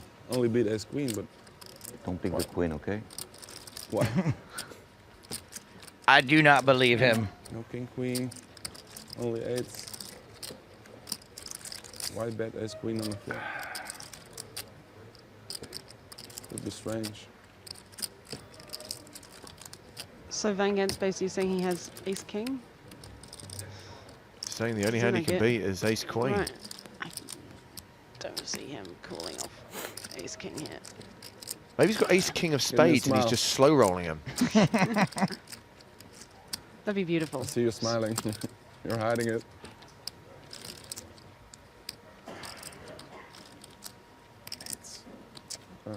Let's see one. Van Gent folds. Right one, okay? No, don't do it. Not the left one, eh? Oh. Thank you. Ace queen? Yeah, I think he's got some air balls.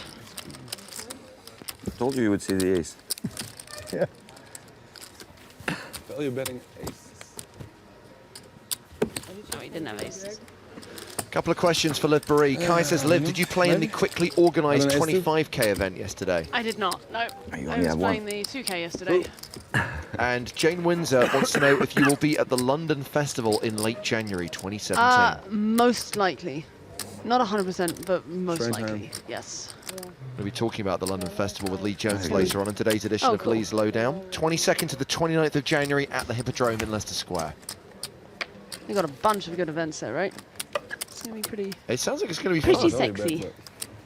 Details of the EPT Live Bounty bonus rolling along the screen right now. You have ace 10? Strange value bet. 3,000 players near enough have signed up for today's game. No, you don't call. Claim your tickets from Poker No, School I'm not thinking Online with ace queen, right? or your local IntelliPoker site.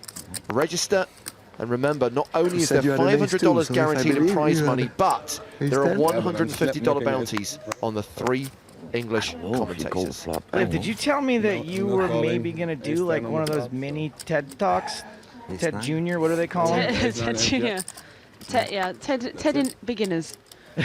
I want to be the beginners section. I got invited to do one in early February, but I'm actually not going to do that one because... Denied. Because like it's a big goal of mine to do a TED Talk, but you kind of only get... You don't only get one shot, but often you do. And so You if want I'm going to... TED regular or nothing? Basically. Yeah, I mean, I don't know if I'll get into the big TED, the one they have every year, you know, once a year, but there are many TEDx's and some are much bigger than others, so, you know, if I'm going to put this out there, I might as well put it out there on, you know, something major. No, I mean, the goal is to, like, try and make sure you get on the TED.com website with your talk. Which 1 minuut langer en dan had ik I het know, geroepen. it's exceedingly stressful, and I don't know if I can think about it. Is that part of the reason why that maybe? I mean, Do you have public speaking fears? Oh yeah, Really? Yeah, I want to do more of it because when it's like the biggest rush, you know, like back when I know. first started playing poker, and you were like, you know, I'd get the nerves then, and it was like, oh wow, this is so exciting because it's this new like intense thing. Well, same for public speaking now, but that said, I mean, I could sort of just cut my teeth on this one, but then I might not get another one. How good are you at holding your fingers like this? Can you do this? Oh, I'm excellent. The steeples? That's like half of it, I Yes. think. Can you do this with a clicker? Can you click a slide? I've tried using a clicker once and it went wrong. It didn't work. So that But was. they don't let you use notes, right? And No. TED Talks? No. It's like you're basically doing like a performance, a monologue. I was reading, a friend of mine did one and he was like, yeah, basically you write your speech, you revise it until you're happy with it, and then you just spend like 3 weeks solidly just reciting it, like while you're washing the dishes, you're on the toilet, whatever you're doing, you're just reciting it until it's just so deep in your brain that you don't have to think about what you're saying. But now and then you work on making it like actually engaging and punching it, yeah. Exactly. So, yeah, it'll be probably the scariest thing I'll have ever done. When I cool. do it. But, yeah, when it happens, but I don't have a set date yet. So. Okay, Liv, now work with me on this one. I'm going to ask you a question. The answer to the question is no.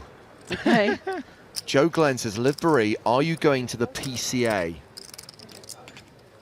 No, I'm not. Where are you going? I'm going to the PokerStars Championship in the Bahamas. Correct. No swear box fine for Liv Barry. Yeah. She knows what it's called these days. Thank you for giving me the no, though, because I straight up said yes.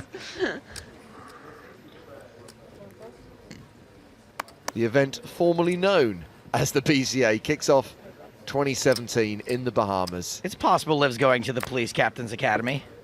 Or the People's Choice Awards. Yeah. Oh. Ooh. Maybe Liv's TEDx talk will win a People's Choice Award. That'd be nice. Papi Stoulier has raised under the gun +1.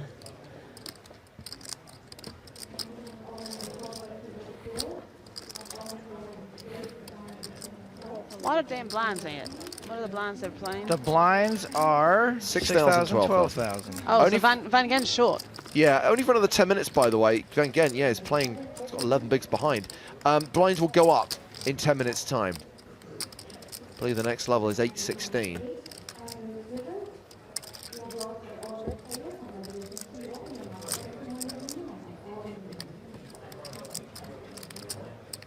So this went check, check on the flop. Board gets straightier on the turn.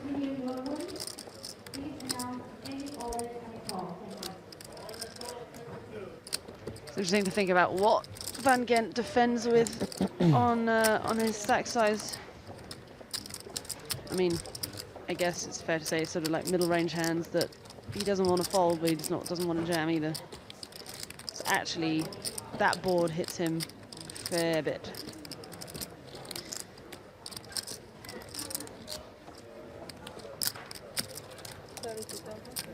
So delayed C-bet from Fabrice.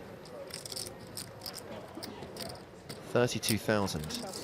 And Van Gent folds. Big one. Same flop again. Well, wow. Joe Glenn says, sorry, it seems to change its name every year. Not true, Joe. Yeah. It No. was the PCA from 2004 That was a big trap. to 2016. This is the first time its name has changed ever.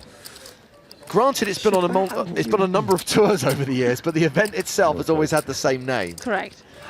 Now, here's the thing, Lev. In a moment, we are going to get you to play a You game. always have a choice. Okay. It's a very No, simple she had no game, choice but the in the key cards. rule is, and this is the No, bit no, that she- no contestant seems to be able to grasp, is it's quick fire. You're going to see an image, and it'll be the image of the top of someone's head. Uh-huh. And it's a very simple question, Full head player guessing. or dealer? Oh, and that's it, just player or dealer. I Well, don't have yes. to say who? Nope. No names? Nope. And If you I get- know their name, can I say it? Sure. You can, Do I get absolutely. bonus As points? long as you say player or dealer. Okay. So maybe after this hand, we'll have a round. Do you want to play against Joe Stapleton? I'll just take the other side of whatever she says. Make it interesting. Fatima got angry because one time I picked the same answer as her, and I was like, well Fatima it's also obvious. took 8 seconds No, to you work can- it out, at you which point can- we moved on to the next person. You can pick two. Yeah, You can pick two. Just say what you see. I just find it more interesting to take the other No. side if I don't know. Double my losses. Not this time. Matt Oh, Broughton very just bad. walked in. Oh, yeah. Hi. Maybe worse than mine. Nice walk, Dick. The king. I could tell he won the next. Okay, Liv, you ready? Game time. Game. Here we go. Dealer or player? Number 1. Dealer. That's a player. That's Yeah, Sam I know it's Sam Cohen. I just realized. She panicked. Yeah, confirmation that Hi, it is Sam. poker player Sam Cohen. Next question. Player or dealer? Player. Dealer. Let's have a look. Is he wearing the black shirt and black tie? Oh, Yes, my it's a God. dealer. Liv is 0 I've for never 2. seen him before. Liv Marie, player or dealer? He's like, That's not- Liv, I that's dealt a to you dealer. yesterday. Dealer. Okay, Liv's going with dealer. I think it's a trick. Oh It's a player. It's Yanni Sointula. Player or dealer? Player. Okay. No, Let's see if it's you a get on the dealer. board. It's a dealer. No, It's it's a player. All right. 1 out of 4. Dealer. Yeah, I'm gonna go with dealer. Actually, dealers never sit with their hands under their chin. Ooh. This one does. Ooh. Two Oh, out that's of why 5. he's not dealing to anybody. He's still a dealer. Oh, come on. That's not fair. Quickly, Player, quickly. Player, I think it's player. Igor Kurganov. It's Igor. I know that head. Look at Yes. him jumping around. Can you Yeah. imagine if you'd misidentified Igor as a dealer? You were really close to not getting that Yeah. as Igor. Wow, 3 out of 6. 50% is your score, Liv Marie. Matter, huh? Just get there, right? I performed as well as a monkey would, probably. No, to be Randomly fair, pressing buttons. you grasped the rules and you answered in time. So in that case, you performed 5, better 6, than most 7, Wow, we're contestants. back just in time for a domination nation. Yeah, Just 8, 8, 8. Cornelis Van Gent all in with There's a ace-8, jack on called the by flop. Fabrice Soulier with ace-jack. That one. And it's a jack-high flop. Right? That's a rough shape. Yeah, that's that. Lock it up. Aw. 8, 8. He He seems like a nice guy, Van Gent. This He's always first place smiling. would be It's a nice. fun table. No, that. Again, So we lose Cornelis Van Gent in 57th place, taking us down to 56 We got him. players. Come on, Casey. Close one. Nice. Good luck, man. Good luck.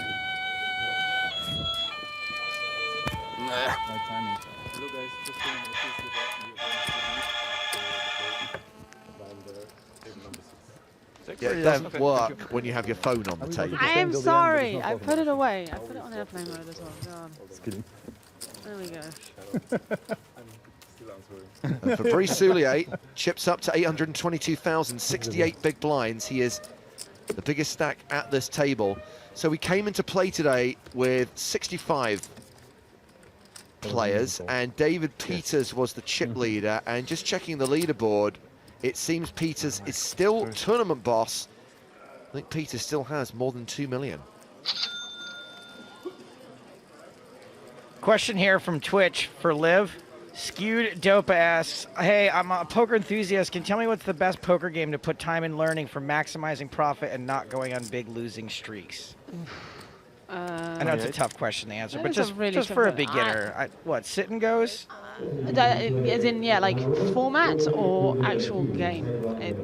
If Hold'em, then probably. I don't know about sit and goes. Sit and goes can go.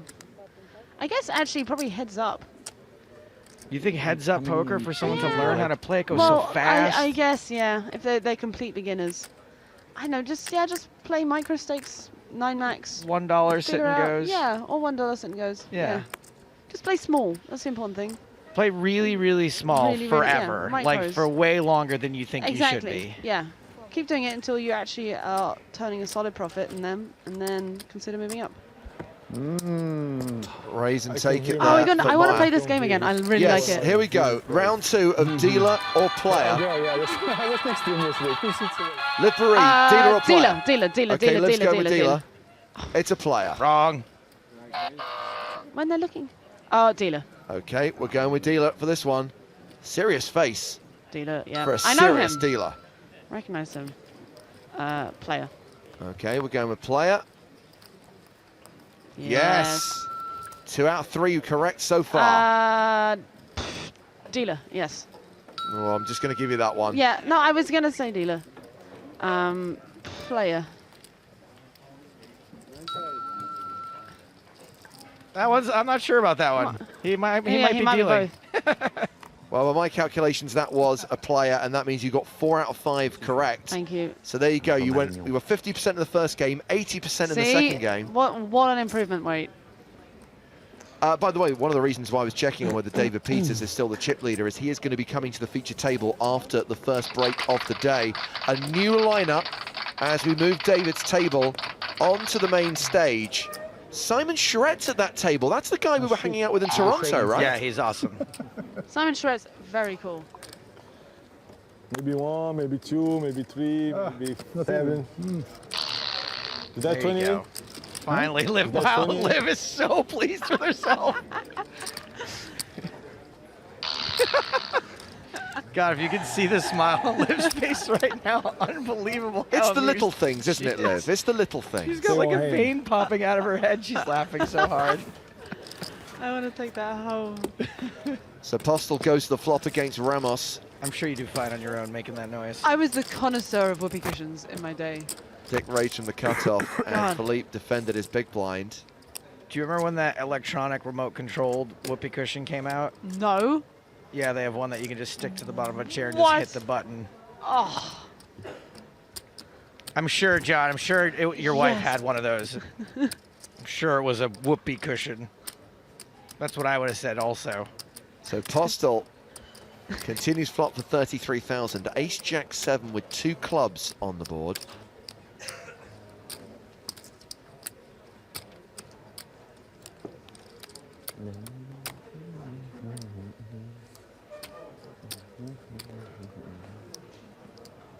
We'll see one. Yeah. As I said, maybe Postel. 1, maybe 2, maybe 7. Or I'll see one of yours. That's true. By the way, this could be the last hand of the level. Just 30 seconds left on the clock. During the break, by the way, one of our favorite EPT moments, which we call Living the Dream, because it features Liv Barry. I just want to play another game of head or ball You or can whatever look. you're You can playing. go play on your own. Head or Just head go or face. out into the field and just do this. Hold your hand in front of your nose. Yeah. No, instead we're going to see your journey to victory in San Remo. Oh. Oops, I just realized I spoiled the ending. Okay. What happened here? Yeah, we got a big hand for the last hand before the break. Oh, Felipe check raise. Check raises to 93k. Check a risky razor. Postel's got fewer than 30 bigs behind. So I mean, Felipe, he can check raise ace 7. I doubt he's ever check raising ace jack, but he's more often got, you know, of his strong hands, yeah, like jack 7 or ace 7, but otherwise a lot of like 9-10s, 10-8s, that kind of thing. He's going to check raise for the lulz. Postel's also shown himself to be a bit of a folder, and I think that Right. this may be a good spot to steal one. You're going to be happy either one, you see. Yeah. Okay, I guess. so I guess he's got it. But one of them could be bad. And the other Oh. Klabaruski. Oh, I didn't see the flush draw. one, yeah, that's not Also the makes one I sense. wanted to show. So let's see the stacks of the players at our former feature table. We're going to send these guys back out into the field. Good levels for Jasper Meyer and Fabrice Soulier. Blinds going up to 8-16, and we're bringing the chip leader to the TV table after this 20-minute break on EPT Live.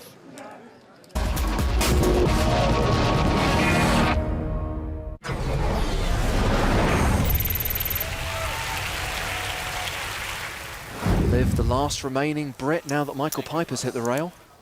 All right, Liv with some pocket eights here.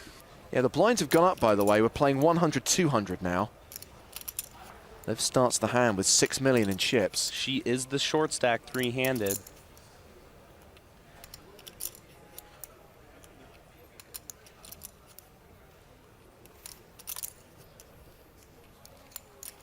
She raises from the small blind. Nice sized raise out of position here with a pair of eights. Tony Patterson.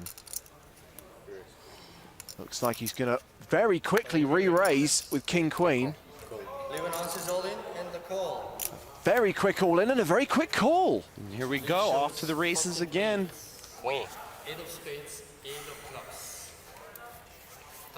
Tony Petterson got very lucky with a queen on the river in a previous all-in confrontation. Saw him take the chip lead from Jakob Karlsson. And I believe that was against pocket eights as well. And that's why Liv is feeling the pressure. Also, her tournament's on the line right now. Flop comes. 3 of diamonds, 5 of clubs, jack of spades. Liv can be happy about this one. I think she'll be happy when the river card's dealt and they're all blanks. 8. 2 cards to come. Diamonds. Third card is a 9 of spades. Both players calling cards. And Petterson picks up the gut shot. And the river card. 10, a king or a queen for him to eliminate Liv, but it's the 8 that she called for. I'm sure she's a little bit frustrated that it was the 8 of hearts rather than the 8 of diamonds. That's the one she wanted, but she'll take it. She'll take it nonetheless. She found the double up button.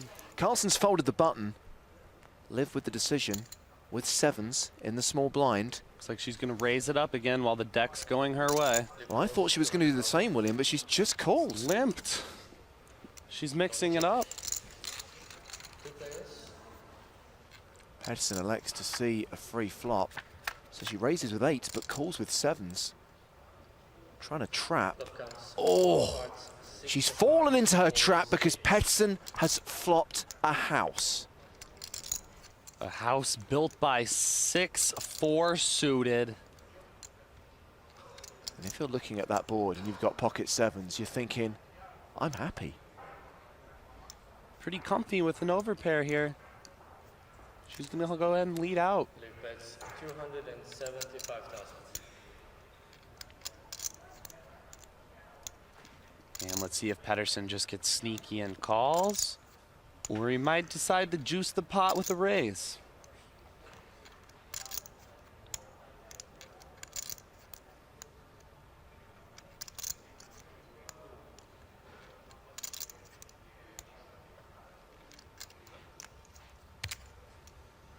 If he could see her hand, he certainly would raise. He gives her credit for something because he's pumped it up.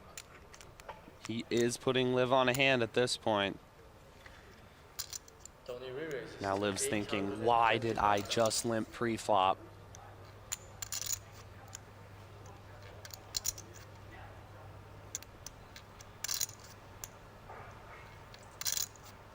All in. Call. All in. Misstep. Wow. She's just doubled up through this guy, and now she's about to double him up. Bit overplayed in this limped pot. What is that?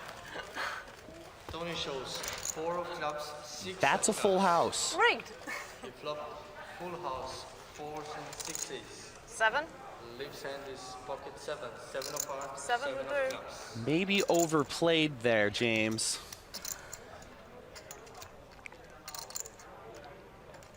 Let's see the turn card picks.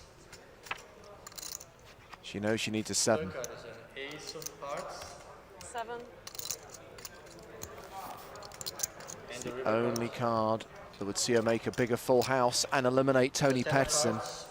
No help for Liv, and Tony will A flush no good against his full house. They switch again. Liv down to 8 million. Tony up to 11.5 million. The word I would use is yo-yo stacking. Blinds up to 125 and 250,000. Petterson raising the button with King-Queen. All right, Liv picks up a pair of 3s here in the big blind. It's only going to cost her 350,000 more to call. They have almost 50 big blinds. She might see a flop here. She has been playing a very aggressive game, though. Calling doesn't seem to be part of her modus operandi.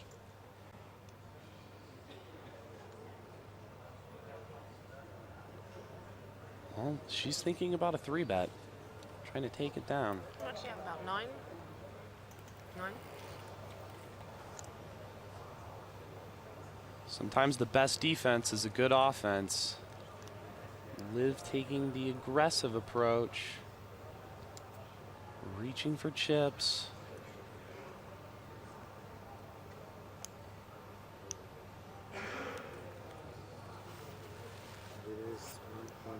The re-raise is to 1.5 million. 1.5 million.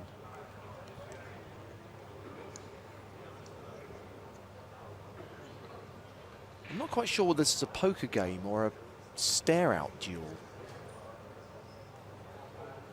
Whoever blinks first forfeits the pot. You lose. So tense at this final table. Pettersson with the call. Decides to see a flop in position. 3.2 million out there.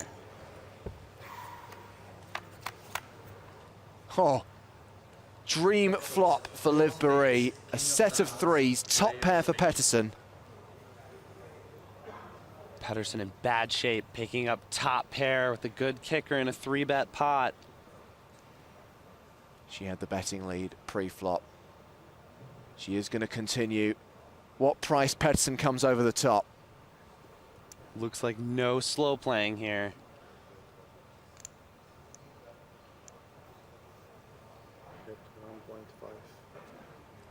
And she bets 1.5 million, half the pot.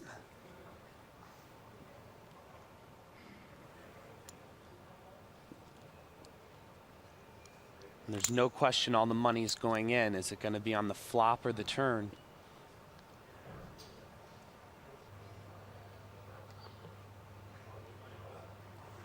If I was Pettersson, I would just call here and let Boeree maybe fire off some bluffing barrels, but he elects to min-raise her.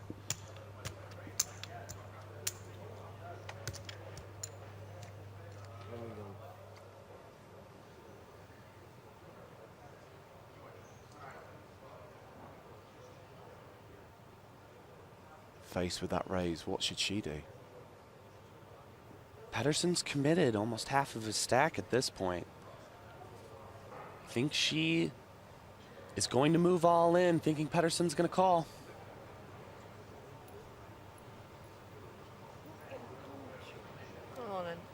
That's what she does. Libanon's is all in. Call. And he makes the call. She shows the set of threes. Pettersson with just a 2% chance to survive. Runner needed for the fin. 3 of hearts, 3 of clubs. Okay. Liv in great shape here. 3 of a kind choice for Liv. Let's see the turn cards. Pettersson resigned to his fate. He's drawing dead on the turn. He will be our third place finisher. He will collect 420,000 euros. He's played a great game and should be proud of this finish in his first ever live event. Yeah.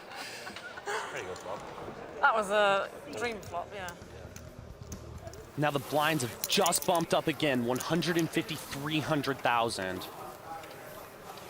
Jacob starting this hand with just 21 big blinds. And Liv Boeree with over 100. And she's got a pair.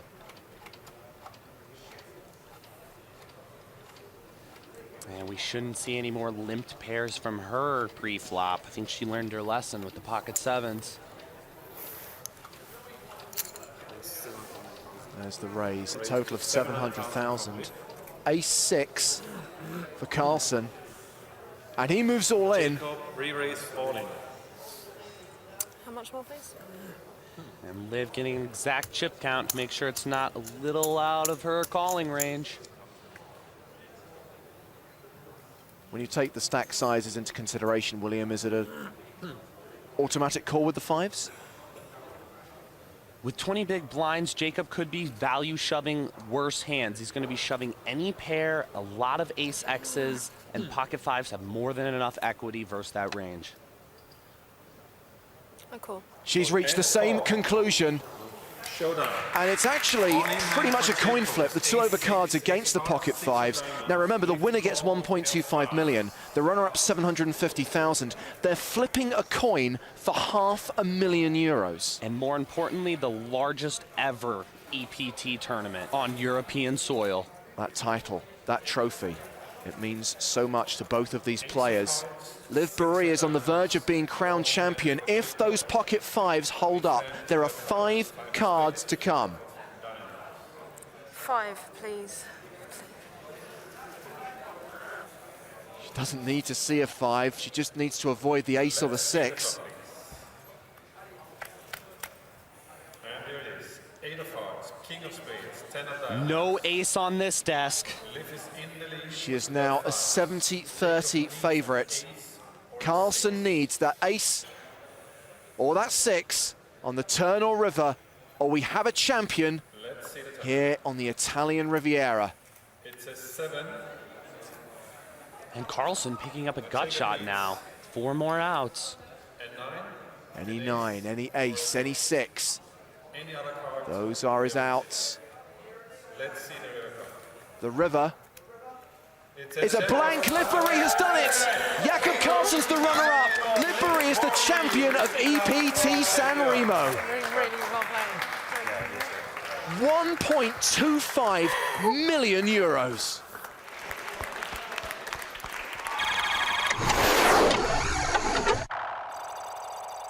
On one-time hold, man. Jacks against 10s. I got the jack.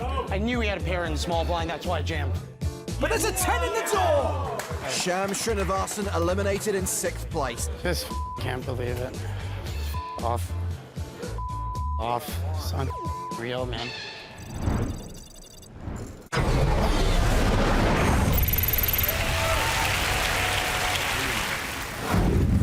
Are we going to have a new champion here in Monte Carlo?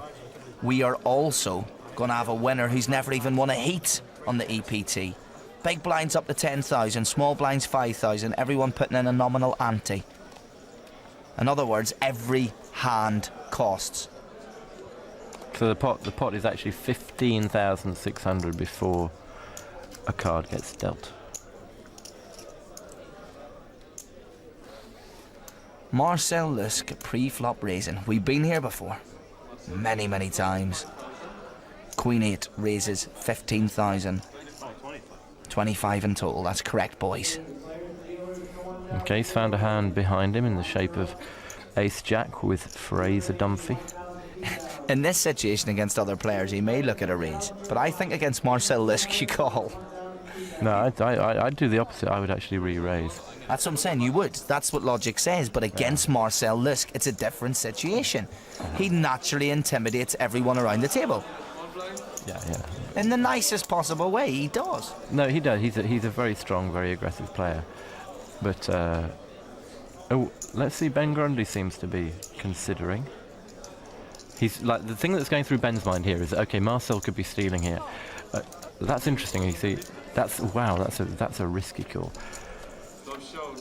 Well, let's see the flop coming out and see what it throws up. Well, Marcel's got his open-ended straight draw here. And he may have to call. I thought he was going to bet, and he didn't. He just checked that out. I think, as the aggressor of the hand. Okay, now he'll check. Middle pin straight for Dunphy. Lusk is headed straight.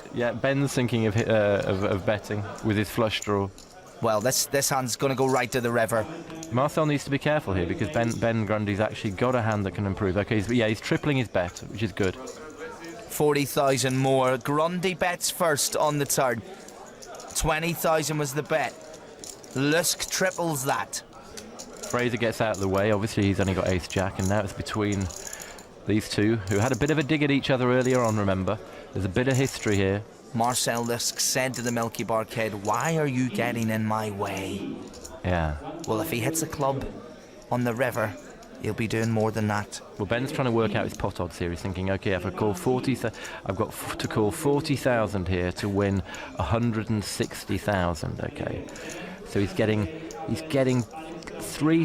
What is he getting? He's getting it just over 3 to 1. 4 to 1. My odds have never been that good. Marcel's almost giving him the right odds to call. So Ben's called it here. He's luring the Milky Bar kid into a trap. Yeah, but he may still have the Joker in the pack. Let's have a look at this river. One of the most important cards of the week. Wow. And it comes out in Lusk's favour. Okay, now. Nothing can worry Marcel here. Well, it could. I mean, somebody could have 8 Jack, but it's not going to happen. Yeah. No, he's betting. Now he's giving a little. He's putting in a value bet on the end here, Marcel. It's a great play, great play. He gave Ben Grundy his pot odds to call. Grundy called. He missed. And now he's got to fold. He said obviously the pair of kings in the end. It's a classic poker. It's a classic poker hand. This he can't call this, so he knows. I mean, the thing is, if Marcel is bluffing, which obviously he's got history of doing, then he'd make a great call if he's right. But the trouble is, I don't think he thinks he's right. So now he's trying to get tails off Marcel. The cameras are on this boy. As you say, it's a great one to call if Lusk is bluffing.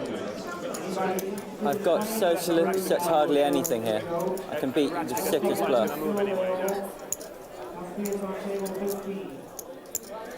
That is a scurry sight. There's so much in the middle. Yeah, I like it. He's talking to himself. I'm talking to myself. This is a glory call for Grundy. If he thinks Lusk is blagging this, he knows he's going to embarrass him to all of the world who'll be watching this. And that might be why he calls it, as you said, as a value bet from this. Well, I don't think the thing is, Marcel's making a value bet, but the trouble is, Ben, oh no, you see, Marcel has totally wrapped this kid in knots. Completely outplayed him. You know, Ben's just been completely annihilated there. That's a poker masterclass from Marcel Lusk. Take a picture, people. Take a picture. I cannot win with ace king, so I have to play for the queen. Yeah, you be watching me, huh? I have to play those smurry hands now. Unbelievable. A real lesson for Grundy. He'll want revenge.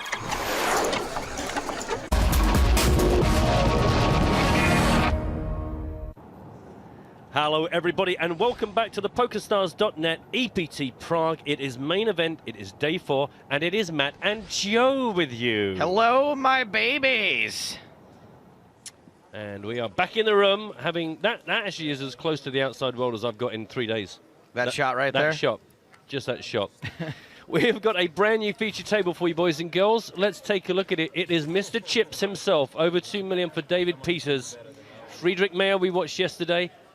Daniel Delanty, Anton Hrabček, we also watched, as we did for Anton Afanasyev. Gang Wang is a new name on me. I'm just going to do a quick Google search for Gang Wang. Oh, my God! Oh, my God. Shut it down. Jeez. Simon Charette also with us here. We've got 2 short-ish stacks, Gang and Simon. 21 and 18, obviously massive stack for David Peters. We saw him become the first man over 2 million yesterday. And here he is still rocking the big rack-in. Friedrich Mayer, I enjoyed yesterday. I thought he was very solid. I like Friedrich. Simon Charette, by the way, is a real fun dude. He hasn't been on our broadcast yet this trip, but he's been on the EPT before. Nice Canadian boy. Smart guy. 55 players left. On the table or on the table? On the table is fine. You know the plan today is to get down to 16. They know who you are anyway, right? Because they already know who we are, so it's you can take it off. 5 more full levels. SP on Twitch says Friedrich Mayer. Could he be named more German? No. Well, he could be Friedrich von Meyer. Right. Just von would add a certain. Yes, the answer is yes. Thank you for your question. Yes. Incidentally, not that anybody asked for my opinion. I would like to know your opinion. But I was sitting nearby when one of our viewers was asking Liv about what game do you think is a good place to start. The other thing I would say, and I think Kai Waddell said something similar, is try out all the formats. It's like, I know we kind of focus here on Texas Hold'em. I know that Omaha gets, you know, a lot of lip service, but try the other games, because I quite late in my poker playing times properly gave games like Raz, do 7 triple draw, Badoogie, stuff like that. Oh, it's 30 chips. Okay, that's chips. And actually, you might find you click with a format other than Texas Hold'em. Button there before? Is that the last place? Because for some reason, Raz, I seem to do way better in cash Raz than I ever did in Hold'em. and yet I am much better at sit and goes with Hold'em than I am with cash Hold'em. It's you just gotta dip your toes in the water.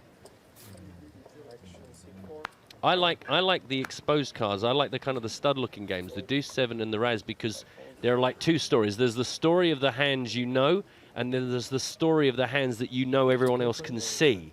So you can kind of manipulate that. Anyway, that's all I was going to say, is make sure you don't just like sit for 5 years playing Hold'em and then go, hang on a minute, what's all this other business? Do you recommend, though, for someone that's never played a poker game before to play all of those games?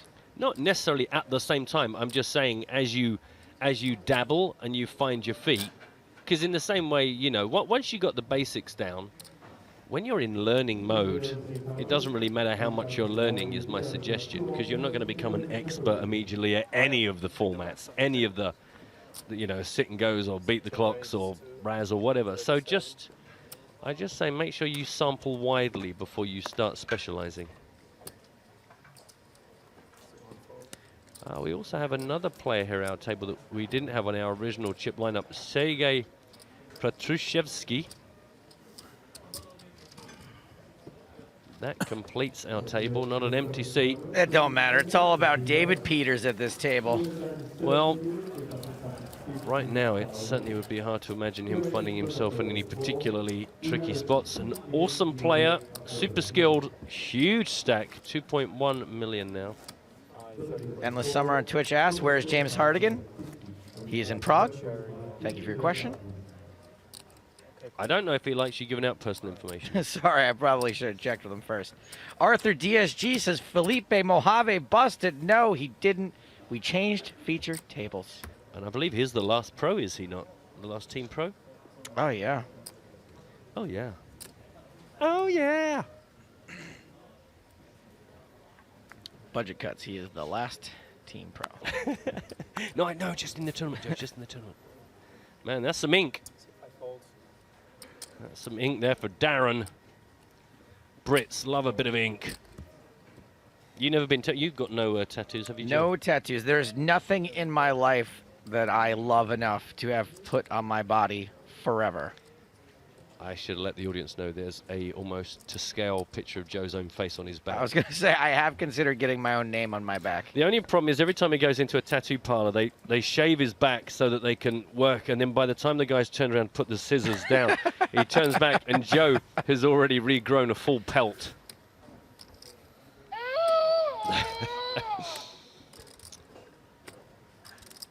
Joe used to be a werewolf, but is okay now. My sister tried to tell that joke once and got the wording wrong and said, I used to be a werewolf, but I'm not anymore. And I was going, no, that's not how the joke goes. She was 10. Ah, so sisters and jokes. They go hand in hand. Somebody has taken a picture of something on hashtag EPT Live, but I'm not entirely sure why or what. There appears to be a screen and a pretty big reflection of himself taking a picture of the screen. Well done. Well done, Mirel. You've won something, probably. So this is raised up by our friend Friedrich Mayer, 34,000. Called by Anton in the big blind. Queen, 10, Jack. I'm suggesting is much more about Friedrich on the button right now than Anton. I got to help Morel out here for a second. Morel, you're from Romania. Look. We need you to first of all, use the hashtag EPT win. Now, Morel's trying to win the $215 Monday Million ticket by screenshotting 2 spin and go wins. Right. Now, we're going to need a slightly better photo than that, my friend, because we need to be able to read the tournament IDs, and they're pretty dodgy in that photo. A. B.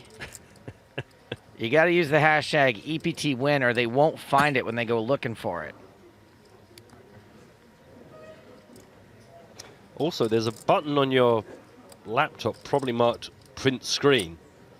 So rather than cracking out the old portable Olympus, you might find there's an easier way of achieving your aim. Yeah, I mean, there is, I assume all modern computers at this point can take screenshots, right? Pretty sure, pretty sure. Even PCs can do it at this point. Even PCs have had that button for a while. Is that what print screen means? Yeah. Because it used to literally mean... Print the screen. Yeah. All right, let's recap the action here. You guys can keep playing your spin and goes. It was Friedrich Meyer, the original raiser. He continued flop, and he has continuing on the turn. And gets a fold. Glad I went through all that trouble. Well. God. Unbelievable. Thought you were so clever, didn't you? Thought you were so clever. Anyway, it's nice to be back with you, Joe. It feels like ages since we've spent any quality time commentating on poker. It's been ages since we've spent ages commenting poker together. 9 hours yesterday, buddy. That was quite brutal. For the audience. Yeah. No one suffered as much as the audience. Hope you enjoyed that live flashback. I still get quite wobbly and nervous, even though I know she wins. I can't help it. I still channel what the first time I watched it. I watched it live. I got a load of notifications from friends saying, "Oh my God, Liv's gonna do it." You watched the live stream? I watched it live. Cool. I wasn't watching any of it, and then some friends of mine sent me text saying, "Oh my God," and I remember nearly throwing up the first time she won it. The first time I saw her win it. But even just sitting here now, I'm glad she had left the room because I get quite wobbly. I still get really nervous and vibratey about it all. Oh. It's a nice thing. I still get quite joyful on her behalf. It's been folded right round to the cutoff. Friedrich Meyer, winner of the last hand. Yeah, that must be cool. I think that I've had some close friends, in poker, but they've never won something super huge while I've been watching. And I'm pretty close with Daniel, but it's just not the same because he's so used to it. It's not like a friend who's looking for their first biggest score ever. It's not like you knew him when he was just right. Exactly. Yeah, I'm thinking about giving this poker thing a proper go. Right. Yeah, you knew Liv when she was a teenager. We were like proper poker blaggers, just trying to get into parties and see if we could get a free beer off someone. And then she became a millionairess. Taser Laser on Twitch is saying that feeling you have, Matt, is called honery. Honery? Honery, so. Okay. Oh, or something else. Okay, right, okay. Yeah, it's not like that, guys. Thanks. So it has been checked by Anton, and Darren and his various inks have bet 36,000. And this was limped pre-flop. Yeah. No aggression pre-flop, so no idea what any of these guys have. Absolutely zero information to make any kind of judgment on. A call from Simon gets rid of Anton in the middle. Just big blind and dealer button left to fight it out.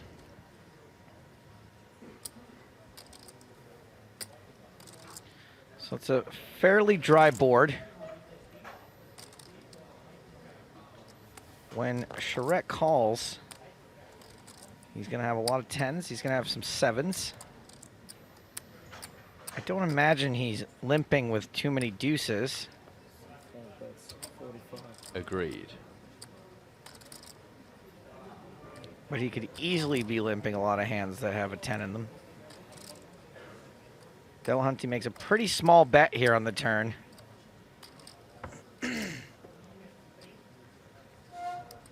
But it is for a significant portion of Simon's remaining stack.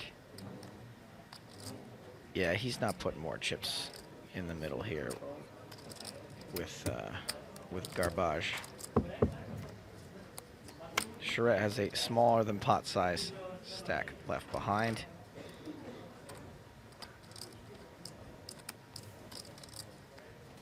Check. Over to you, Simon.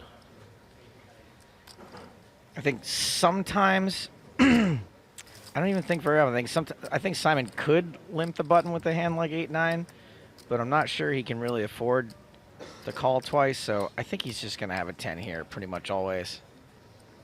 And especially when Delahunty doesn't bet river. That means Delahunty probably doesn't have a 10, which makes it even more likely that Simon's got one.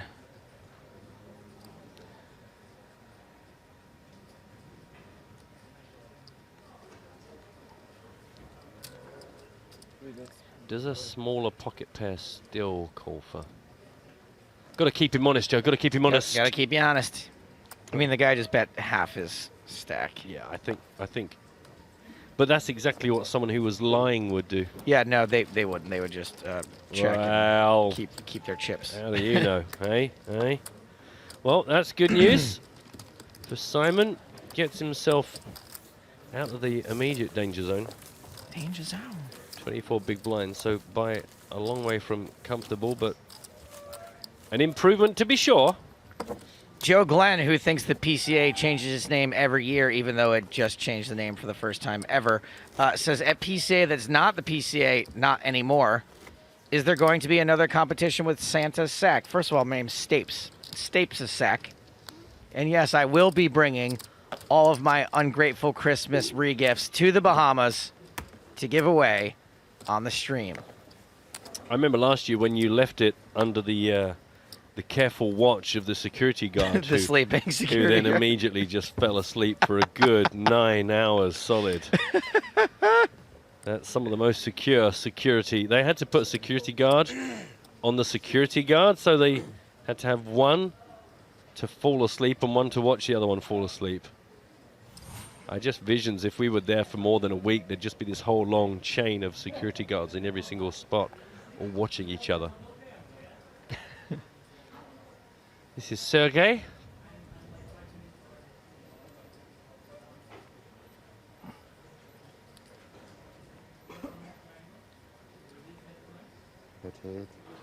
I one time complained about the speed at which things happen in the Bahamas, to which a local told me, I won't do the accent because I'll get accused of being racist, but we get Daniel in here. He does it so well. He said, in the Bahamas, we only have 2 speeds, slow and stop. Story checks out. Sergey, another gun +1, raised it to 38,000. Now just the blinds to try and barge through. Darren is out of there in the small. Gang Wang in the big blind. Very short stacked himself, so this is at least an easy decision, methinks.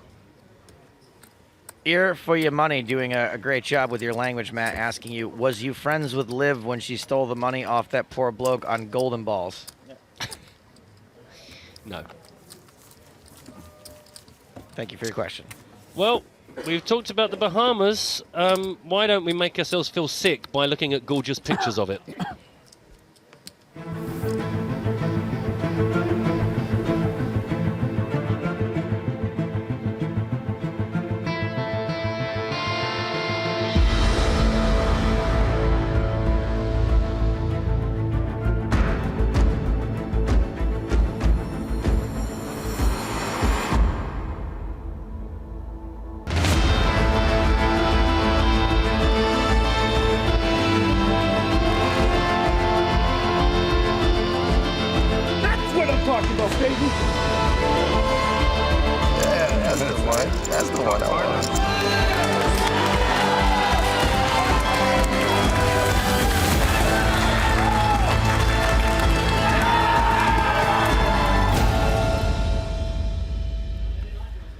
So there you are. It looks amazing. It'll see the birth of the PokerStars Championship.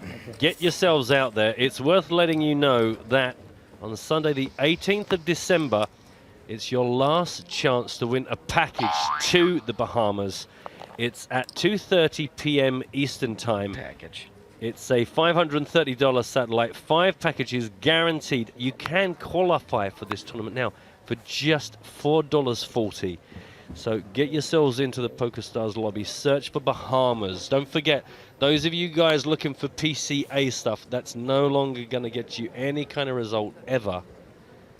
Look for Bahamas. And in fact, that's probably worth getting into your heads now, really. If ever you're interested in any of the events that come up, get into the habit of looking for the location, because the location name is always going to be tied to the name, be they festivals or championships. Hrabchak gets a walk. That's nice. Depending on what your cards are, most of the time. Yeah. It's nice. Yeah, and let's be honest, even if you got aces, you go, do you know what, it feels like a waste, but I could be out the tournament now. Correct.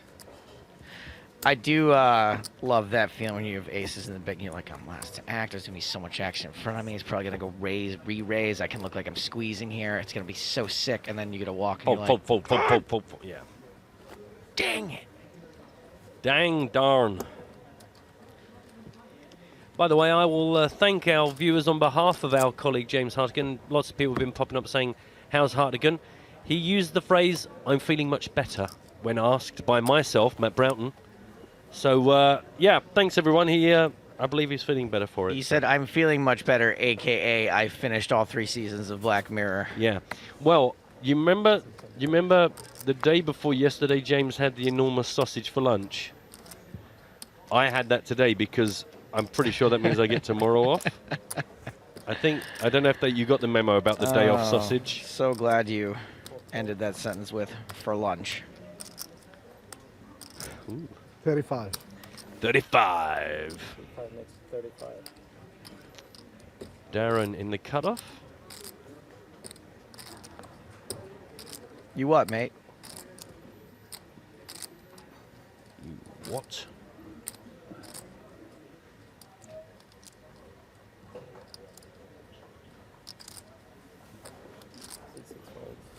Sergey really looks like a guy I worked with for years, many years ago. But unless Paul was lying to me and his name was Sergey all along and he was a poker professional, I don't think it's him. Just wanted to clear that up for everyone. Some people named Sergey made a living in the 80s.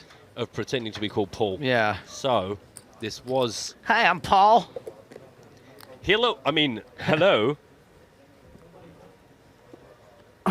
I'm new to the neighborhood. I'm looking to make comrades. I mean, friends. I brought you some potatoes and vodka. Oops. Hot pie and Maltesers. I thought Sergey was going to make a classic squeeze there. But it is both the small and big blind going to take on Darren with his cut-off raise. Not much respect for the Darren, as I believe I've just called him. Bratwurst says baked. Yes.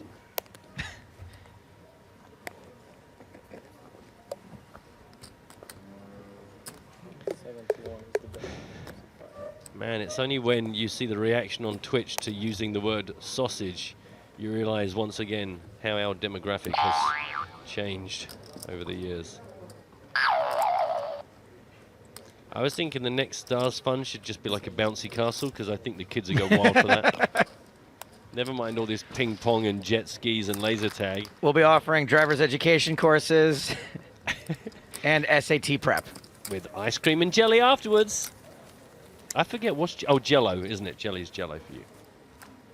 That's an easy one. Jello. I still keep meaning to show you what I think corned beef is.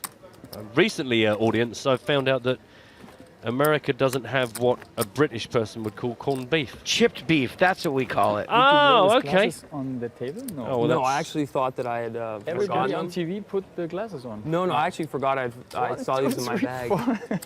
Well, you put glasses? Yeah, okay. Look at 3 different kinds of sausages for our chip denominations. Nice. Look at that, staying on theme. Someone in the graphics team is hungry. I like that sweet Italian sausage. That's what I like. There's very few sausages. These cards look different, eh? That I'm not happy about. Feel them, yeah. Special RFID. Different feeling. Yeah. Find it hard to protect. It's quite big numbers. I had to give away some boar sausages recently, actually. That's not true. I'm not keen on that. It's a bit rich for me, a bit fatty. What are your favourite sausages, everyone? Hashtag EPT Live, or just, well, you're already busy typing that into Twitch, so you don't really need much invitation. Oh. Coming from an Italian-American family, Matt, every year our Christmas dinner, our big meal on Christmas Eve, is homemade red pasta sauce, a meat sauce with homemade meatballs, and sweet Italian sausage cooked in the sauce. What, just like for our hours? Goodfellas with... Yeah, exactly, out of Goodfellas. Oh. I think, what do they call? They call it ragu or gravy, right? In Goodfellas, don't they? No, just tomato sauce. He drives off while his brother's stuck in the wheelchair, just stirring the tomato sauce for an hour or two. That's how you do it.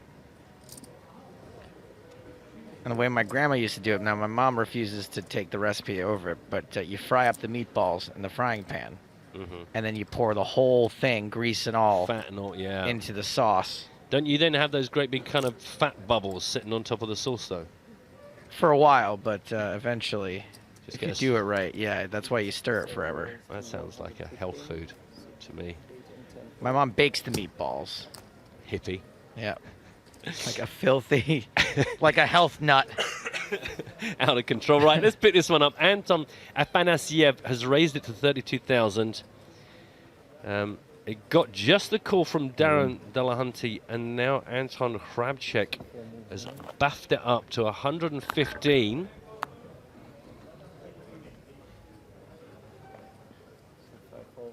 Anton has gone all in. Darren certainly wants no part of that business. Hrabček. Hrabček is interested in the amount involved. I did that in the shower this morning. Hrabček. Don't want to know any more about that. Not even going to make eye contact with you just in case it encourages you. Can't see you. 429.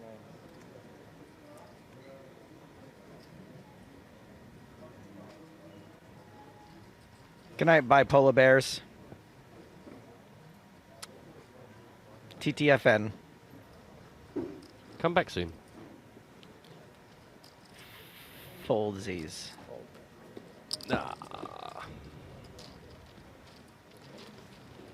No all-in action for us on the feature table. I miss Dick. Dick Postal, the guy at the last table. Okay, let's just leave that there. It's time to wave goodbye to Pablo Gordillo. I'm afraid he is out of here. There's another big pot brewing here. Mikołaj Zawadzki, Martin Cabral, Johan Gilbert. Paul Tedeschi's still in this tournament? Look at that. So, how much you have? He's staying down the hall from me. He was ace-jack, ace-jack, and ace-9. 146. But a jack on the river was a chop for Nikolai and Martin. And Johan Gilbert is out of there. So put. Okay, make the pot. Put one. Okay, Philip, the rules, I have to lose against you. Call. There's Dick. Yeah, this is Felipe all in. He has been called by Dick. Ace King versus the aces. Uh-oh, spades on the flop though. Yikes.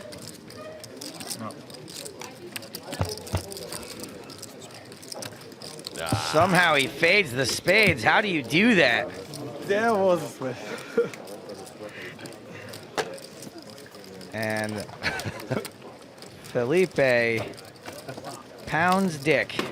You sweated on the flop, eh? Not focused.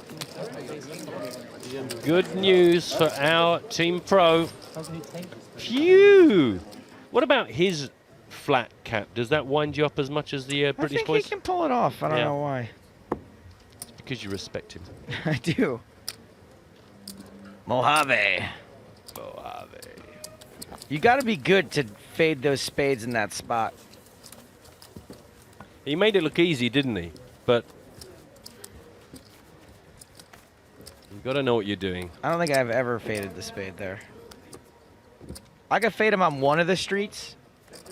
You know, like the turn or the river, but not both. Both, no. You got some people sending in their favorite sausages now. Cumberland we got. Oktoberfest, I think you read that one already. Chipolata, Linguica, Armenian sujuk. You know our boy Steve Fair? Yeah. I went with Corn Church Steve. Went with him to a beer festival in London, and with his brother, and they had the you know, it's traditional, the old bratwurst up for sale during the beer festival, and there was this one that was filled with cheese, and we were all quite worried about it as he took his first bite into it, and the jet of pure molten cheese, it's hot, squirted right onto his brother's chest. And it was just a really triple, and so why was his brother shirtless? No, onto the chest of his t-shirt, right? We always go topless to the beer festivals, don't you guys? And then eventually. And his brother's name's Graham, so Graham moved right out of the way to the side of Steve, and when Steve took the second bite, I'm not even joking. Sideways. It still got him. A completely different part of the sausage finally gave way under the pressure. Wang is all in instantly and was attacked by molten cheese. It looks like Wang has been called here by Simon Charette. Oh. And Wang made a noise that sounds like he's unhappy with life. Oh, well, this is about as classic as we get, unless the jacks were actually Lady Kings. It is a race. Ace King needs to improve, or we are going to have to say goodbye to Gang Wang. Like Christmas Eve versus New Year's Eve. One of these two hands has a slight mathematical advantage. Ace King hits them both. That is about as bad a flop as you could hope for when you're the jacks.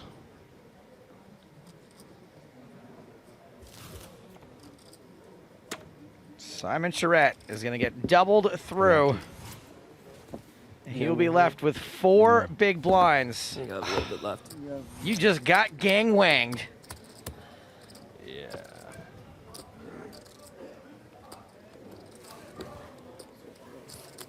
That's 250. That's 308. Yeah, I do have a little bit left. Back in the back of a Cadillac, number 1 with a bullet. I'm a power pack. Yes, I'm in a gang with a Wang. They got to catch me if they want me to hang. A little bit of liberty with some AC/DC lyrics there. Which song was that from? That's from Back in Black. That was Back in Black, okay. Which I do in my band, and then we go into We Will Rock You, and it blows everyone's mind. Although the best thing to do with that song, if you're in a covers band and looking for something to really mess people up, when you start that whole song, you know, that jank, cha-cha-cha, you start doing that, but then you start singing, Staying Alive by the Bee Gees. Ah. Because all the guys are getting their rock horns out, and they're all ready to rock it down with you doing some AC/DC, and then you give them some disco, and their brains melt.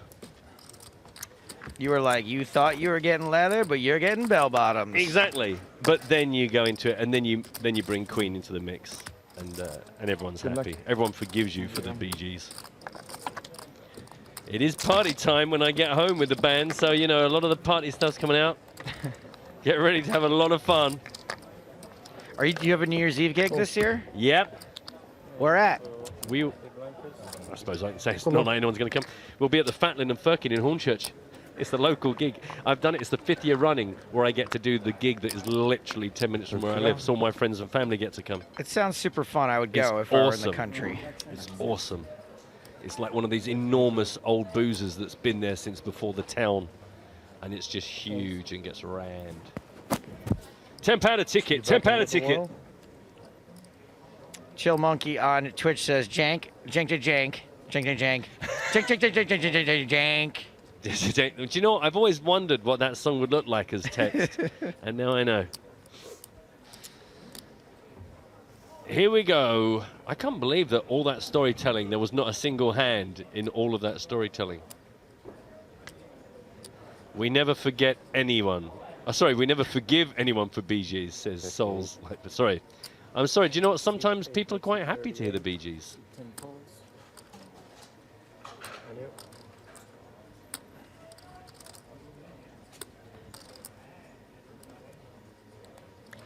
Sushi I Like says Joe Staves, Japan will now build casinos in Japan. Any possible chance for PokerStars to hold events there? What, in Japan? I screwed that up. That was not his fault. That was mine. Do you want to try again? Joe Staves, Japan will now build casinos. Any possible chance for PokerStars to hold events in Japan? Yes, there's a chance. Thank you for your question. This has been raised up by Sergey, called by Darren, defending his big blind. So make of that what you will on a Queen 4-4 flop with 2 hearts. Simon Charette all-in watch continues.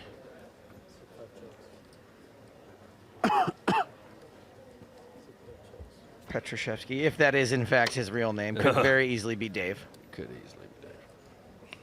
Dave Johnson. My name is Dave, American name.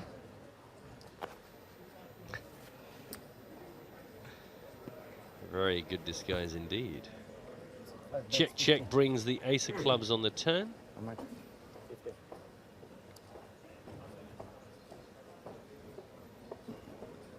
They've done that thing with the oxygen again in here, haven't they? I've just suddenly realized I haven't been able to breathe in for 20 minutes. Only allowed to breathe out for the rest of this level.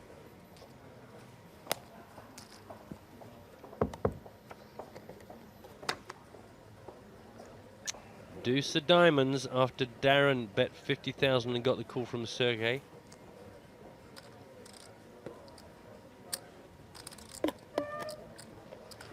Juan Carl asked you or Matt, do you have some information on how many people from the 1,192 who started paid the full 5,300 buy-in? Thanks. Yes, we do. Thank you for your question. Yeah, we do.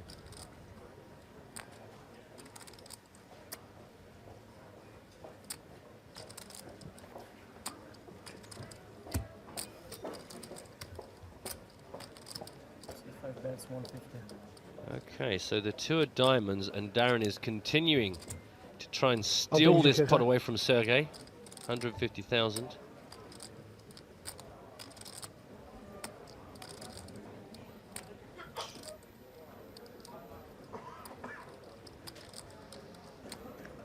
That's a big bet. Thank you. Yeah, 198,000 in the middle, 150,000. It's meaningful. You must have a weak kicker.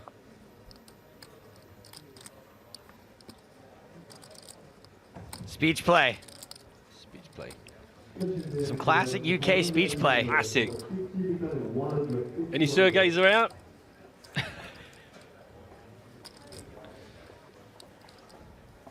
you think Sergey feels abused? Do you think a weak kicker really matters here? I don't know. It would seem like the least of your issues. Are you saying that Sergey should check his privilege? I forgot about that. One of my most favorite ridiculous things ever said, ever, in my entire life.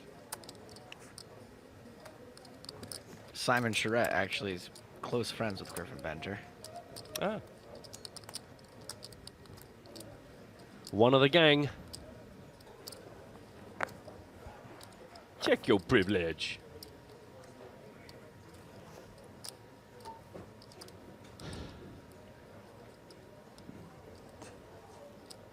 This has been a bit of a ponder for Sergey.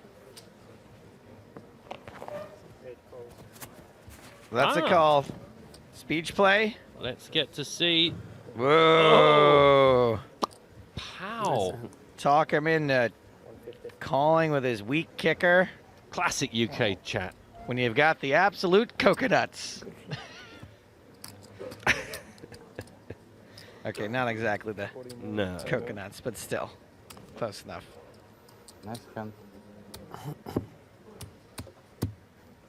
Let's take a look at the dynamics on our new feature table. So now one player over 2 million, one player over 1 million. Everyone else playing catch up. Of course, Simon Charette, the shortest here. The only real short stack on the feature table, just 4 big blinds after his run in a few hands back.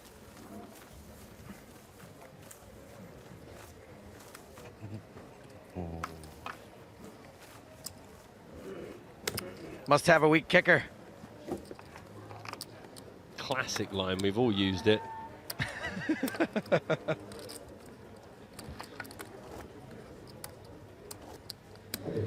Spear says, hello boys, I plan on seeing Rogue One this morning, but think I'll stick with watching the EPT. The thing is, there's only one opportunity to watch EPT live, whereas Rogue One will still be there once we're long gone and back on the plane. And then there'll be Rogue 2 and Rogue 3 and... At least it's easy to know what to name the sequels to Rogue One. Gonna spend too long on that one. I mean, they already knew they were having a series. You know, you don't call it one. You don't put one in the title. It's not called Godfather 1. They didn't know. They didn't know what they had on their hands. Some of us are old enough to remember when Star Wars was just called Star Wars. It wasn't A New Hope, it wasn't Episode 4. Star Wars. Things were simpler then. Did you have ace jack? I don't remember. I like it. Producer Chris says hopefully Rogue 2 will feature the many Bothans who died. Not a spoiler, it's in the movie. It's in the other movie. Many Bothans died to get these plans, something like Bothans. that, right? Hello, I'm a Bothan. Bothans, Joe, Bothans. Oh, sorry, Bothans. Yeah. Bothans are English cricketers. 36. Many Ians died to bring us this information. Cool. Couple of Nigels.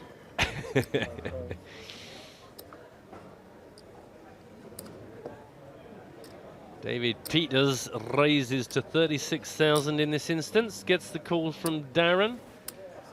Gang Wang is out of there, not going to defend his big blind in this one.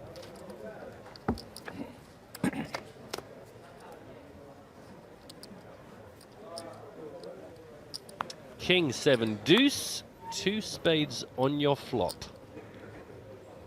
102,000 in the middle. And 54 minutes still left on the level. Oh, Darren Delahunty playing out of position to David Peters. Come on. Yeah, it's foolish.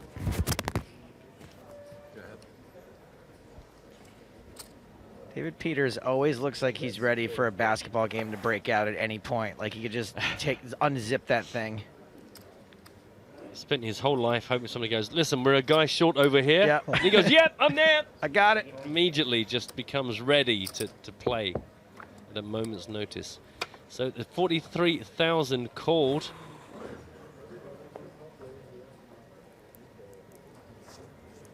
Check. I disagree with this comment from Hardigan, by the way. As soon as I saw the message James Hardigan is typing, I was ready to roll my eyes and look at you, even though I had no idea what the content was going to be. When you consider that Palpatine deliberately leaked the info about the second Death Star, there was really no reason for so many Bothans to die. They had to make it had to look believable. If it was too easy. Exactly, like when they let the Millennium Falcon go, no, it was too easy. Yeah. You go, well, there you are. See, they've already rumbled. Check, check on the ace of hearts. And it's a busted straight draw versus the 10 connecting. Weak kicker. Weak kicker.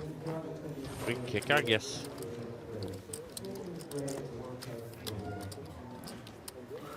Buenos dias, Mateo. Oh, Commander, what are you doing here? I'm here to watch mis amigos. David Lopez y Pedro La Marca. Me gusta mucho. I'm humping for Hoy. Oh, Marta, you must know her really well. Sí, Marta. Well, no Spanish players on the feature table, El Comentador. Oh, adios mío. See. I must go. Okay, bye-bye. Bye-bye. 30. 8,000 in the pot. I was taking his Vaya top con Dios. Oh. Sergey folds, David folds, Friedrich folds. Simon folds.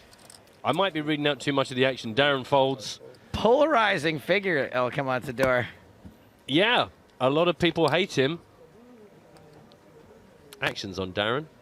A non-zero amount of people love him. Round to Gang Wang now. Darren already folded out the action. He just gives it up, and it's a walk in the park. You know, I just had an idea. You're going to kill off El Comentador. First of all, I've yet to see that. I'll just catch a flash of a poncho. Right. Or hear some castanets in the distance.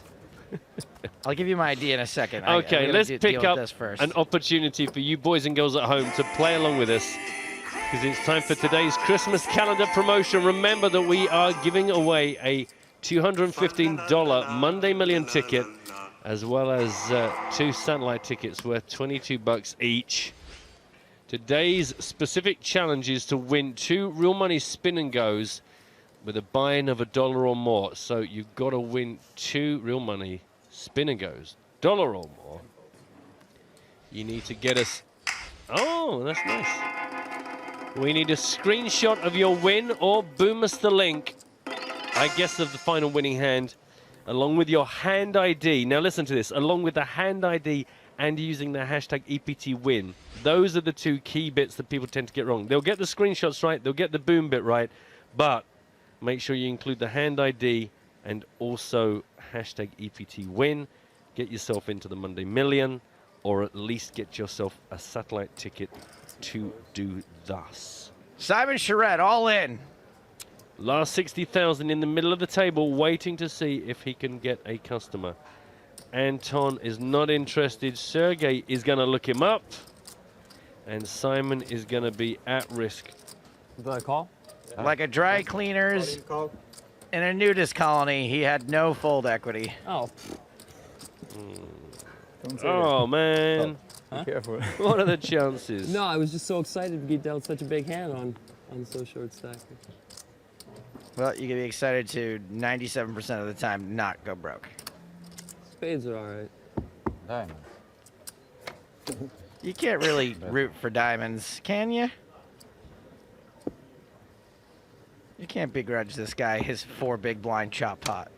I mean, come on. It's not much to ask, is it? With a little bit of extra value out of the blinds, there's not a lot to get. If you're like a gigantic stack and you get it in with the second biggest stack of the table and you've got like aces versus aces, you can root for your suit. This guy's, they're splitting a blind and a half. Let's head outside because Salvatore Boinavena is all in versus Mr. Kosti Isberg. It is ace-king. Of course it's ace-king. When does Salvatore ever have anything other than ace-king versus the 9?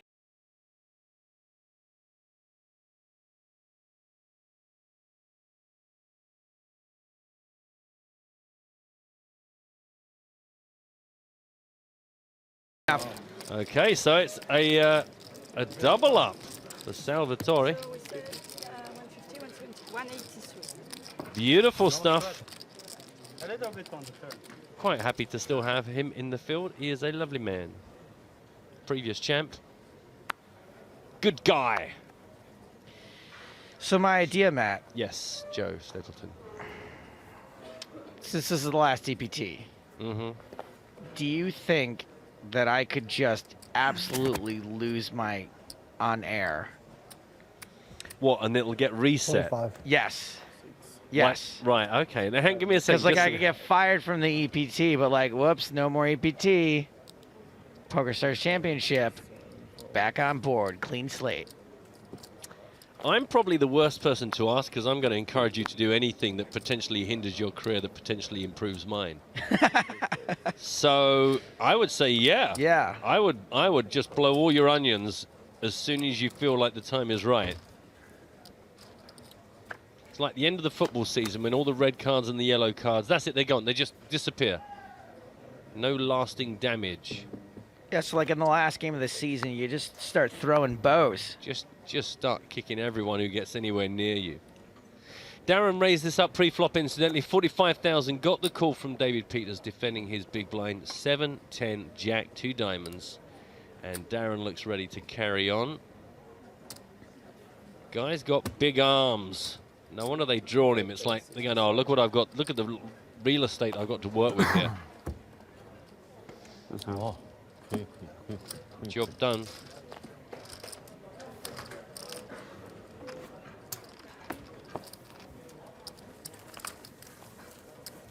Ed Kilworth asks, is it a new contract, Stapes? Contract. Zawadzki is going at it with Paul-Francois Tedeschi. It is queens versus sixes. Sixes. Oh, okay. That's gross, though. Oh, if he gets counterfeited, that's the worst way to go. Queen. Okay, well, 4 count counterfeit him. Queen. Oh, wait, he's already losing to queens. It's not a race at all. I'm going to say, wait a minute, counterfeiting. It's... That is no good, and Paul-Francois is out. This is the guy that Phil McAllister knocked out with the Royal Flush, the PCA 2016 Royal Flush. I thought we were watching a race with Ace Queen. Interesting fact from Dirk Ertzmann, one of the German media members. He says, did you know that Paul Francois Tedeschi is French, but his family name is the Italian word for German? I did not, thank you. That's a little bit of a brain scrambler right there. Panlingual poker, hashtag. Wow, Liv looks real good in my Santa hat, doesn't she? Hello. Good God, that's a great picture. Wish I could take credit for her face somehow. Matt, we got a question from Pling Plong Chongs for Fyong.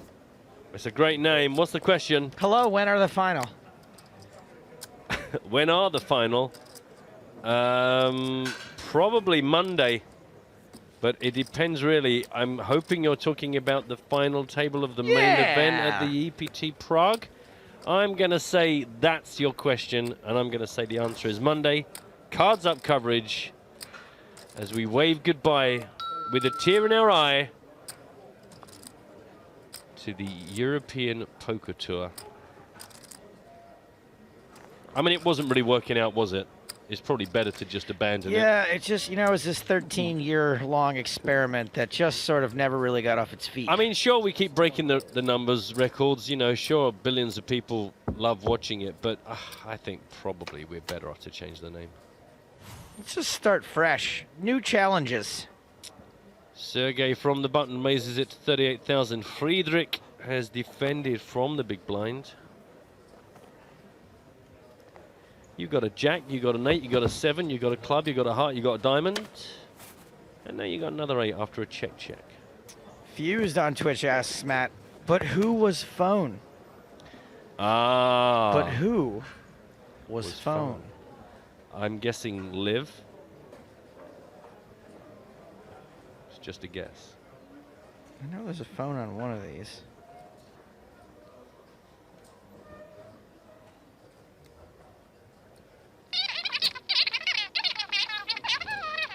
There you are. I mean, why is that a phone? Because it's meant to be, you know, the missus on the phone. Exactly, just babbling away. 43,000. Sexist sound machines.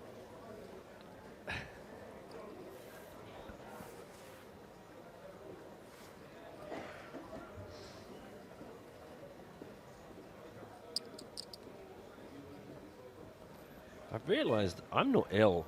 This room is ill. I felt much better. People saying, "How are you today?" I'm saying, "I'm feeling much better." I've been in here for not even a full level, and already I feel as ill as I've felt. Well, this is building into an interesting pot. 184,000 in the middle. Now the 9 of spades on the end.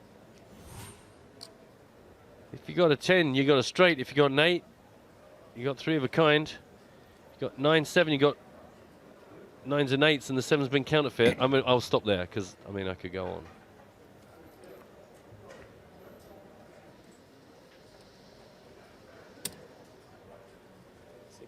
It was Sergey that started all this, and then Friedrich, who kind of took over, and indeed has completely taken over.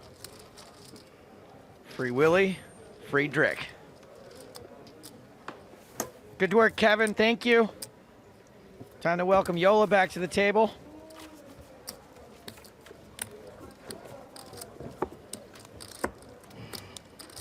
I like how Friedrich doesn't let his age get in the way of his haircut.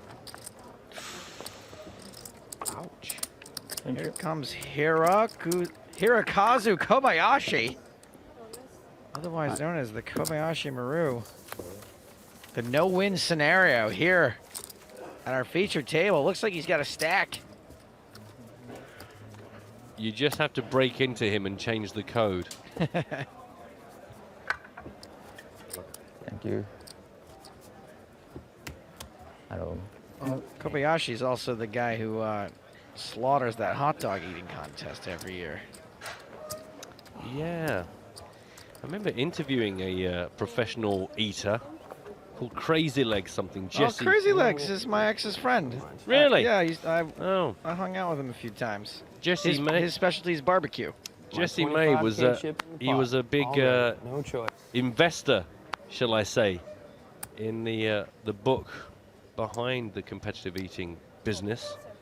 And yeah, we had Crazy Legs. Tell me some of the other part of Crazy Legs' name. All I remember is Crazy Legs. Big, tall guy though, beard. I only spoke to him. It was very hard to get a feel for his physical presence down the telephone line. Aha. And he rode up. There's another Kobayashi for you if you want to add that to your I Spy book of Kobayashis. Did you have I Spy books in America as a child? Was it like a checklist of things that you're supposed to... I Spy book of birds. I think so. The chaffinch, the pied wagtail, the thrush.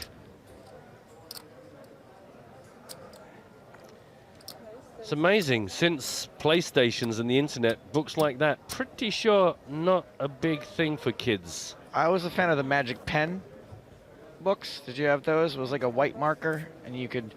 Yeah, that rings a bell. Rub it on stuff. Yeah. Oh yeah, Kobayashi, also the lawyer who works for Kaiser Soze. All kinds of Kobayashi out there. Pete Postlethwaite. A raise from Hrabchak. And that's a winner. That's right, Gordo Flash. Kobayashi's hardly on the scene anymore. The two top dogs are Joey Chestnut and Matt Stoney. Joey Chestnut won this year. So the front of his hat says white. The back says off. And his shirt says off. I mean, it's probably like when we wear some sort of Asian character on our clothing and we're like, it's the symbol for water. To them, it just says water. Yeah, yeah.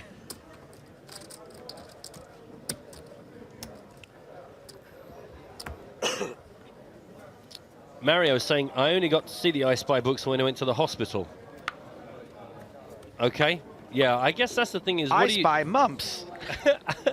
Probably just by picking up the book in the hospital, you already got 6 or 7 of the diseases that were in the I Spy book of diseases. What a crazy paradox. Kobayashi, by the way, from Japan. That should make Sushi I Like on Twitch pretty happy. Means small forest. So why they got picked up as the unbeatable scenario, I don't entirely understand. Somebody will tell me the story one day. Friedrich on the button. Everyone has folded before him, so he has the opportunity to make a classic button move. We've been to Button Moon. We've found Mr. Spoon. Button Moon. I'm guessing you didn't have Button Moon as a kid. No, no. Very English. Voiced by a Doctor Who actor. You don't know the name of the doctor? Peter Davison. Oh, hang on. I realise I've missed the opportunity for a classic Stapleton setup there. You haven't done that to me for a while, actually. I can't remember. It's because one of the players we don't see and haven't seen for a few stops is, of course, Yannick Rang. He called? Sorry? You said Yannick Rang. He did? What did he say? Well, if he calls back, take a message. For that gag to work, only one of us can be confused. The other person has to legitimately. I just like you watching flip rolls on me, Yeah, and so I don't know how to handle that. The idea is you're meant to hand it back to me. You've got to find a way of both responding and handing it back to me. Well, it doesn't really work like that. As expected, Friedrich did make a move on the button. Kobayashi did go for it in a big blind defense. Just notice, poor old Simon, incidentally, not involved in this hand. Got 2 big blinds to play with. He does know that we're not on the bubble, doesn't he? Kobayashi still checking, even though when check, post flop, you kind of get the sense nobody's got anything here. As we now get 3 of a kind on the board. Anyone with a card over 8 feels like it's going to take this one down. And ace 9. Actually, so it was legit. It was legit for Friedrich. It was both positional and card-related, his actions. Didn't want to get any more freaky once all the cards had completely missed on the board. Freaky Friedrich? That's what they call him. Green Streets on Twitch says, too many blinks, clearly strong. It's actually really funny on this one episode of the big game. This guy named Troy Howard was playing a hand against Ike Haxton, and Troy was absolutely getting his lunch eaten, and he was talking a really big game and had no idea he wasn't very good at poker, and the pros were just working him. Was he like a big set guy? Yeah. I think I might have seen that one. And he fancied himself a rapper. Oh God, yes, that was painful. And he's playing this hand against Ike Haxton, and like I said, he's just been getting worked out by the pros. And Ike bets into him, and he does this weird little stare down thing like a lot of amateurs do, and think they're going to get a read. And he looks at Ike and he goes, "You blinked your eyes, you have a set," and folds. And Ike absolutely had a set. Like, he just 100%. It was like top set of queens. That's fabulous. And the dude folds, and I'm sure it was a case of a broken clock, but it was hilarious. And Ike just is like, the humor of it is not lost on Ike whatsoever. And Ike didn't even pay him off the well, actually, oh my God, you've unraveled my game, sir. You, sir, are a genius. Folded round, just blind on blind here. Kobayashi has made a move and has been duly rewarded by a pot of the winning kind.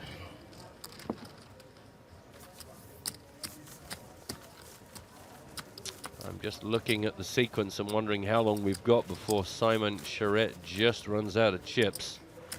2K and ante. Oh, hang on a second, we're running. At the table, Mihai Manhole. Mihai. Oh, Mihai, excuse me. Manhole. Manhole. Mihai Manhole and Andrew Holme. It's an ace-8 versus kings. Versus jacks. Oh, versus Fabrice Souliers jacks. Excuse me. Yeah, yep. I was still trying to get over my mispronunciation. Oh, I can't talk at all. 8 on the flop. Bunk triangles abound. Okay. That is Andrew trying not to look interested, but it's trying to fade into the crowd. And he wins. Kings hold. Yeah, and he may well be our new chip leader, 2.2 million. Please continue. So we lose Mihai and Fabrice. Did he have them both covered? That I do not know, but yep, confirmation. Double knockout. Wow, pretty sweet. Pretty sweet to run into both jacks and an ambitious ace-8. And hold. That is not easy to do. Yeah, so with David Peters on our feature table with 2.12 million. Andrew just ahead of him with a 2.2.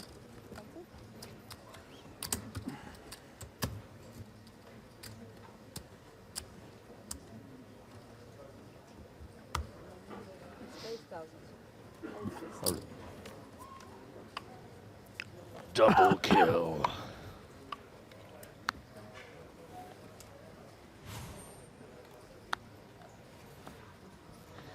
I would like to create a version of the video game Mortal Kombat where Phil Gruesome does the voiceover. Finish him. Fatality. Double kill. Get over here.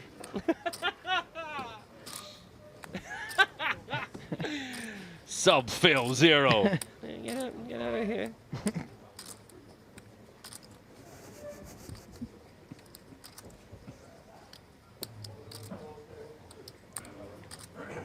I used to go with my dad to his bowling league on Friday nights just so I could watch Mortal Kombat in attract mode from the outside of the bar. I would just stand up with my face pressed up against the glass watching it in just in regular like replay mode. Yeah.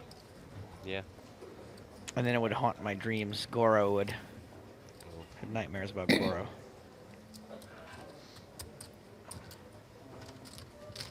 Very exciting when everyone finally got to play as Goro. A lot of excitement in the video games community. Kobayashi has raised this to 36,000. Been called by Anton in the big blind. Feels like every big blind, apart from Gang Wang, Phil is Gruesome defended. saying toasty. Toasty. In fact, it might have been Phil in the original one, so don't know if that particular one works.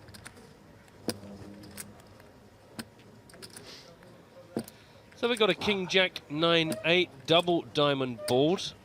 96,000 in the middle. It was check after the flop, and now it looks like Anton is going to try and see if he can steal this one off Kobayashi. Hirokazu.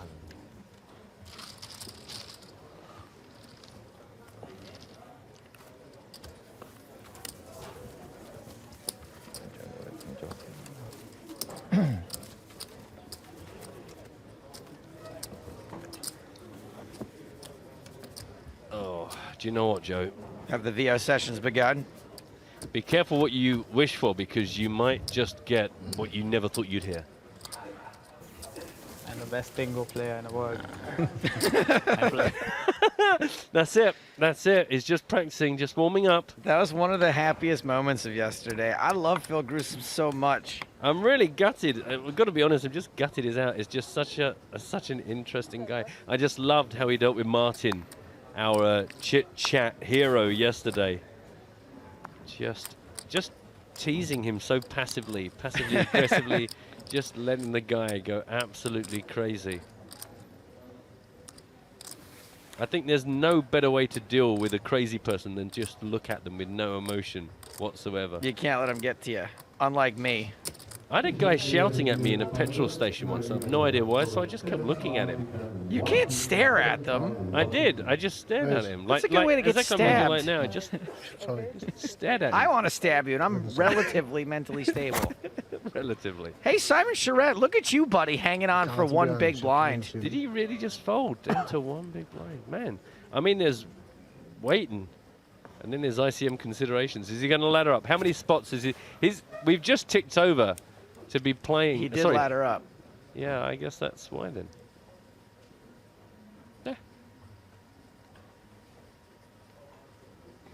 I mean, think about that. You fold, look, you get in with two big blinds and you go out, or you get in with one big blind and you go out and you make another 2 or 3K. So, good on you. There it is, 44 players remaining. We got a real pot shaping up here, though. Yeah. Simon Charette notwithstanding. Yep. Friedrich, another gun +1, made it 33. But Darren, who's been quiet for a while, Darren Delahunty has made it 100,000 on the nose. It's working its way round. The big blind of Sergey is not going to get involved.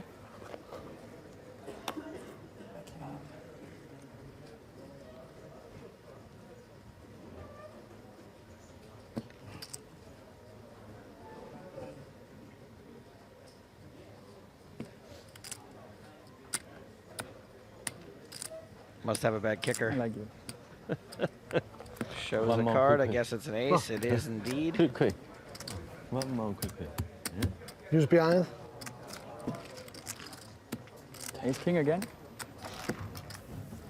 No? You don't remember. All right, Simon Charette. Good luck. No. I've showed some hands already. I'm not showing anymore. Yeah. But you can say something. We'll go to the live stream, phone your friends, and ask them what I had. We don't know, mate. Easy, innit? The cards aren't online. What? Cards aren't online. Oh, aren't you, though? No. Nobody see your cards. Why do we Or not tell else I these would be people these watching things? it as we're playing. Yeah. Something It's tells half me an hour delay, isn't it? No. the I don't think information so. may just There's not no get cards, through to so there's no some reason for a delay. Live stream, no cards. No cards, they told me. Were you was behind? It was hard to hear the producer, to be fair, You over don't the believe sound me of the next time? tattoo I needle. believe you. Just call. I believe you everything. Just call. Just So you. we're not showing any. Are you Darren? Yeah, what's up, mate? So there's no whole card information. It's just. You got it? Yep. Okay. So just go online and you can see what my cards are. Good luck, Simon Charette. How much is that? The hopes of a nation are behind you. Canada. I wonder how they came up with that name. So it is Darren and at least 16 other players still to act who might want to take him on or at least quadruple him up. Fingers crossed. Eyes down for a full house. Good luck, everybody. That can't possibly be a 3-bet, can it? It is a re-raise to 100,000. Simon's not in for a full raise, so. Appreciate the ISO. Want the same hand as what I had before. Ace Jack. Ace King. Well, Simon's got clubs. He's got wheels. Get the ramps ready. The man's got wheels. And remember, if he does do the impossible here, he will double up to 2 big blinds. No, I'll probably be more like 4 with It'll be a little bit more. There's a bit more antes. value in there. Yeah. Bit of dead in there. Well, there's a club. Jack, check 8. And some opportunities. Backdoor dreams can come true, but right now it's just 5s. 3 5s in the deck. Somehow it's the split. Yep, some split opportunities. I would like to see this chop again. 8, 9, 10, nope. No. Sorry to say, Joe Stapleton, if you're listening, let's get a drink this week, all right, buddy? I'm pretty sure you can hear me. Think about it. It's been a while, my friend. Looking forward to it. Sorry to see you go. Good luck, guys. Thank you. Hey? But well, that was nice of him to shout me out. I'm blushing. Oh, right. Well, put your shirt back on. Eh. I need help with a moral dilemma, Joe. All right. Because somebody has passed me the light of peace, love, and prosperity. I got that dumb on Facebook. Yeah. I almost said it. And it says, don't kill it, pass it on, but I really want to delete it because I hate stuff like this. Do you think I'll be safe with the universe if I just delete it? I think you're going to be just fine. I think the universe doesn't give 2 shibs. No. About that light. I didn't pass mine on either. Good. Okay. If I die in the next 15 minutes, everyone, it's because I haven't honored the light of peace.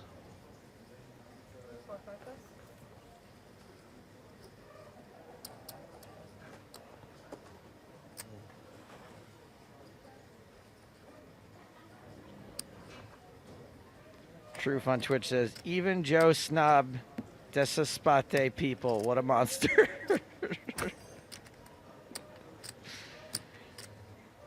That's strangely true.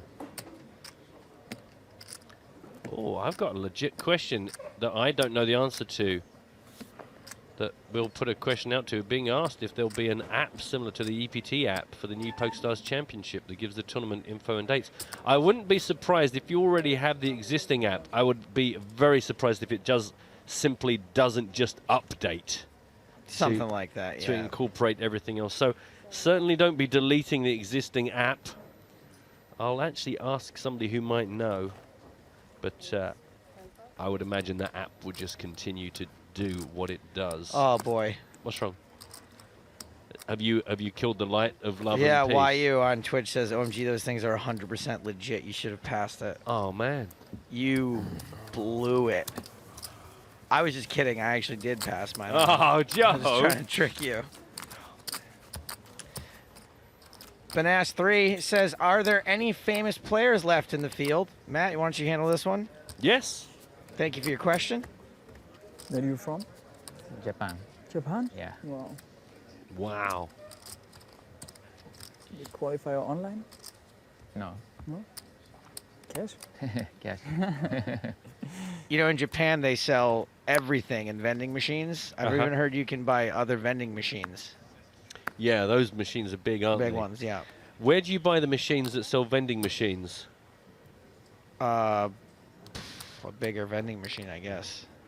Godzilla sized. That's probably where that whole thing comes from. Yeah. Huge.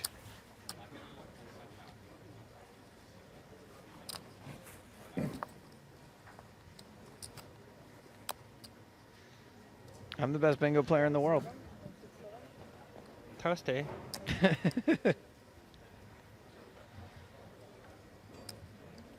Raise from Anton Hrabchek.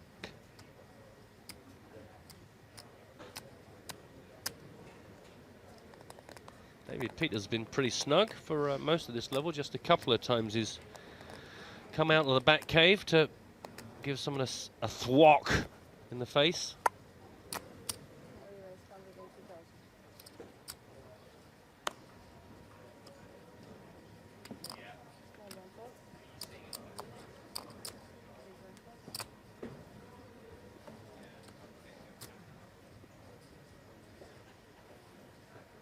$102,000. I love it when poker players at the table pretend to be chatting and they're just trying to find out how good their opponent is. So, hey, where are you from? Yeah. Hornchurch. Wow. And are you really good at poker, and do I need to be worried about you? So you play a lot there? You play 5-10? We've only just met. I can't tell you. So do you like drinking? Yeah, good, good. So listen, again, about the poker. How much would you say you make on an annual basis? Here we go. Some information. Third ranked on the GPI. Total live earnings of 14 million. Won the EPT 11 Malta 10K high roller. Made over $500,000. Euros. In that one result. A beast. He's really, really good. And the thing is, he doesn't have a ton of results in the EPT. We had to go back to EPT 11 to get that one, but he just wrecks it in America. Yeah. He's just not on the EPT as much. Chris Martin, not the one from Coldplay, has sent in unsubstantiated statistics, but we'll go with it. There is one vending machine for every 20 people. He lives in Japan, actually. He's stationed there, I believe. Yeah, but I live in England. But if I gave you a statistic about how many pubs there are in each town... But it's slightly more reliable than just a rando. I'm not suggesting it's wrong. I'm just aware that... Unsubstantiated. It's easy for us to get trolled. Sure. I don't think Chris is trolling us. He may be incorrect, but my guess is his S is on the money. About a quarter of an hour left on this level, our second level of the day. And then a 20-minute break. Every single level has a break at the end of it today. And the plan, in case you have only just joined us recently, is to get down to the last 16 players or to play through 6 full levels. Now that the podcast is done, I feel kind of aimless on the breaks. Like, usually I'll work on the podcast a little bit, or at least just stress out about it for a while. And well, maybe we should invent some more projects for you to worry about during your time at an EPT broadcast. I think I'm going to have a beer. See, that sounds great to me, but then I know that I'll feel tired, and then I've got beer breath, and I already feel pretty ropey. I'm gonna try and use every single second of my break to actually go outside and get some air, because I'm pretty sure this room is killing me. You have to run pretty far from the casino, though, because for about a quarter mile, it's just cigarette smoke. Yeah. There is one of the doors I have to go through. There's a place I go to get my balm tissues from on a daily basis. And there is a good 30 seconds I have to just take a deep breath and then just walk outside and keep going. And then I should be outside of the cigarette cloud where all the guys go outside to have a smoke. It's a beautiful habit. Do keep it up if you're doing that. I'm sure it won't kill you ultimately.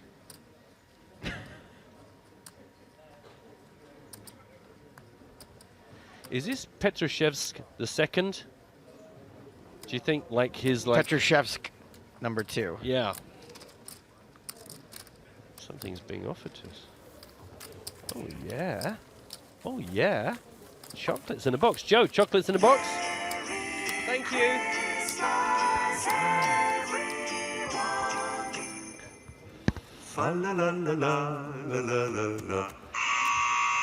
I love chocolate. Be right back. Enjoy. I'll handle this. So the dealer is shuffling. Now she's dealing. The Japanese guy just touched his first card. You don't have to do that much. Don't have to do that much. No, that's fine. I told you I got this. Eat your chocolate. Action is on Sergei Petrushevsky. He's looking at his cards. He's pushing toward the center. He's folding. He folded them. Next is David Peters, who's also touching his cards, looking at the dealer's hands. He folds. The dealer takes his cards from him. Action's now on Friedrich Meyer, who folds with the hand where he's wearing his wedding ring. It's okay, I'm Lucky back, everyone. I'm back, it's okay. It seems like you still have some chocolate in your mouth, so I'm going to continue on here. Okay. Action is folds to Gang Wang, and also this man, Hrebchek, is going to get a walk in the big blind. He's going to pull his chips in. He's going to leave out 2 yellow chips for the, in addition to 3 yellow chips and a blue for the small blind for the next hand. That means that Petrushevsky will be in the big blind. He's going to put out 16,000 in chips. David Peters will be under the gun. The dealer shuffling again. Now she's pulling in the antes. Yep, 1, 2, 3, 4, yep, 8, 7 antes. And now she's dealing the cards again. I was wondering how long you could go.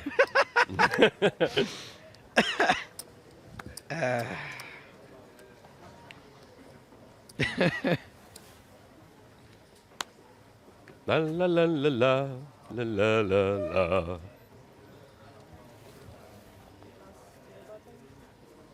This girl on Tinder just wrote me a message, says, how's work and being funny announcing people's poker moves? Wow, what great timing. At least you know she's listening.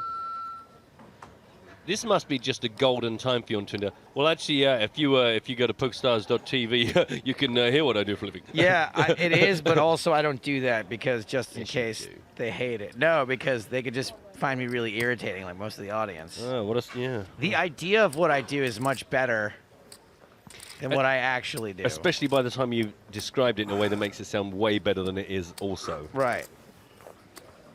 What's your standard phrase? Are you going to share that with me? What would you say? Oh, when I say what do I do for a living? Do you have a TV at home? Yeah, that's me. Well, there was one time, actually, that I just got put in my place super hard, and I probably told you this story before, but it'll be new to a lot of people.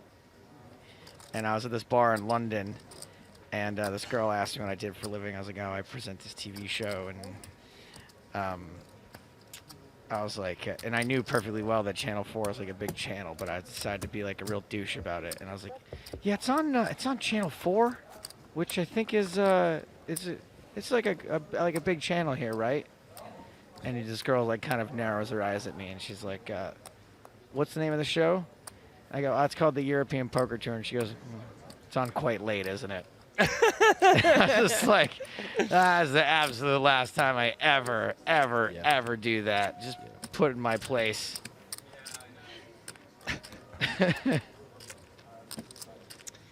This one is a blind on blind activity, very much the order of the day here. Anton and Sergey going at it. It was just a limp from Anton in the small blind. Sergey went no. Then came the call, then came the flop, then came the check, then came the continuation from Sergey. Called again. Now we have the 8 of hearts on the turn.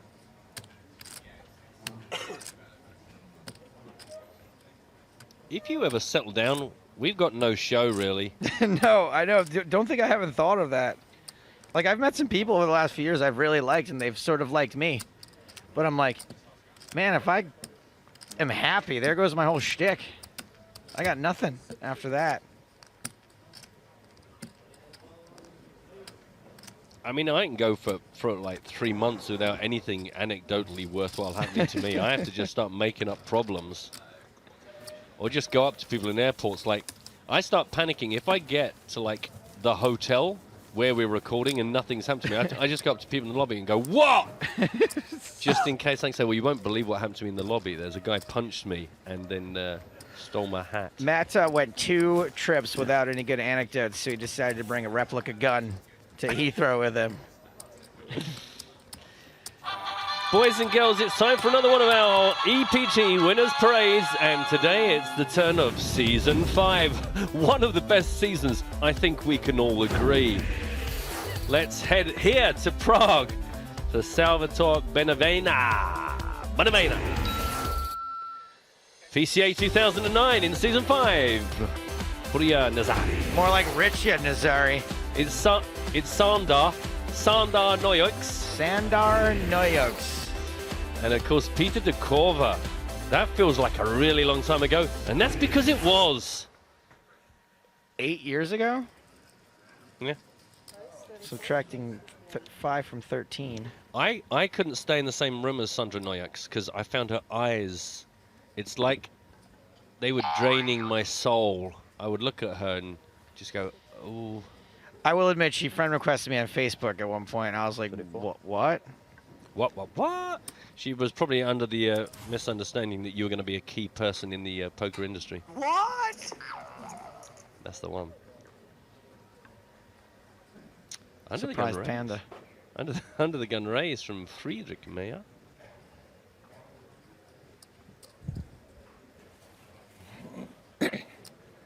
There was Salvatore Bonavena doing his thing from season 5, and here we are, season 13, the last EPT season in the history books, and he is still rocking and rolling the Ace King. So I joined the TV show Mad TV. Well, really? Why don't you mention that very often? In season 8, ended in season 13. I joined the European Poker Tour in season 8, ended in season 13. Coincidence? Totally. Yes, actually. Yeah, absolutely. Total coincidence. Yeah. I was wondering, did you ever work for Mad TV? 2002. Oh. To 2009. Yeah. Oh, I like this. I like this. So Friedrich Meyer under the gun, Anton Rabchak on the button, re-raised into 102,000. But Friedrich went, do you know what, mate? I'm going to re-raise you. I think that's what the kids call it. A back raise. A back raise. To 240,000. He was not mucking about. The same hand that I show you on the table? Tin roof. Rabchak, baby.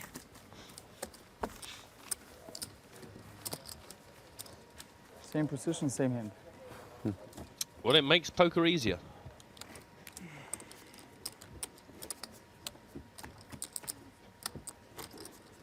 By the way, I've just realised I've not registered for today's bounty bonus. Oof. Oof, that was Get in close. there. 40 minutes. 40 minutes. Good Lord.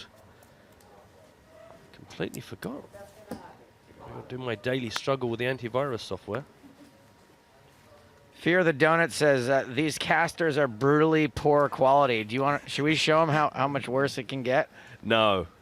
No. You sure? I'm sure. He really just saved you. I love because that. I love making dreams come true like that. Do you know what? But I do like that description, brutally poor. It's great when someone uses a really harsh like adjective and then something just really... These are guys are absolutely just adequate. EPT Live Bounty Bonus, extra EPT Live free rolls every day of our main event coverage, the 17th and 19th of December at 1600 CET, 6 max Zoom, $500 guaranteed, $150 bounties on English commentators, James, Joe, and Matt. Claim your free tickets via Poker School Online. Log into your PSO account and register as a new member. Star. I almost missed the star. So, I don't know if anybody noticed there, but along the bottom of your screen with information about how to get involved in today's bounty bonus. Every single day of our main event coverage. And in fact, in exactly 39 minutes, with 30-minute late reg, I hasten to add, we've got 7,186 people right now signed up to play that. Normally we get a bit over 8,000 to kick things off, and then that can ramp up into the tens of thousands. But more value today. Yesterday, James took the day off because of the enormous sausage he entertained 24 hours previously. Entertained. So do come and join us. Myself, Joe, and James have the bounties. 5 minutes from now, though, we've got an even bigger deal than that. 5.5 minutes. You'll be treated to the delight that is the brutally poor Lee's lowdown. I don't think that's going to fly. Not what I should have said. That's not going. No, that's not going to be popular. For the brutally great Lee's lowdown. Lee. Give me some of that, Lee's lowdown. Landros Radic on Twitch, who's obviously a Russian hacker, says, I don't watch poker tournaments at all, but happened upon this because of insomnia, and you guys are absolutely hilarious. Enjoying. We are brutally poor, and you're welcome. Are you still adding people that you don't actually know as friends on Facebook to appear more popular than you are?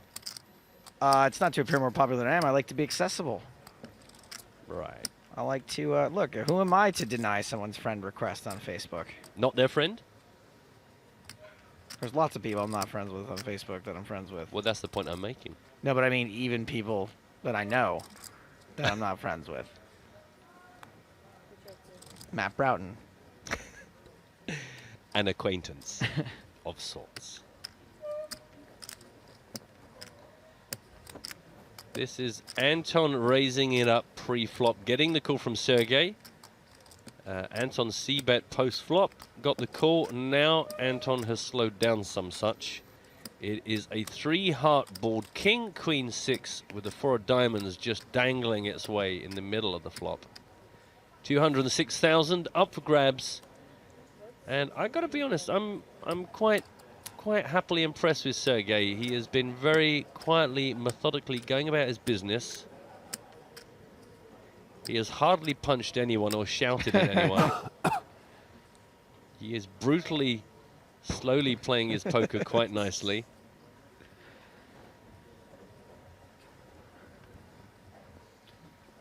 Crab Jack, that's where it's at.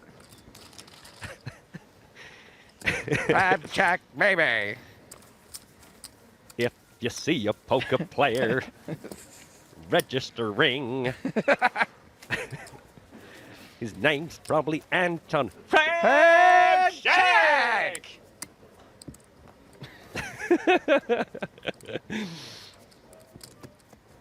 We have our fun. We have our fun. Brutally poor. Want to hear one of my favorite jokes of all time just popped into my head? Tell me. Does anyone have a hot glue gun I can borrow, or just a regular glue gun with a good personality? It's the simple ones that are best. It's Matt Koff joke. Matt Koff. Got a job on The Daily Show based on that joke, I'm pretty sure.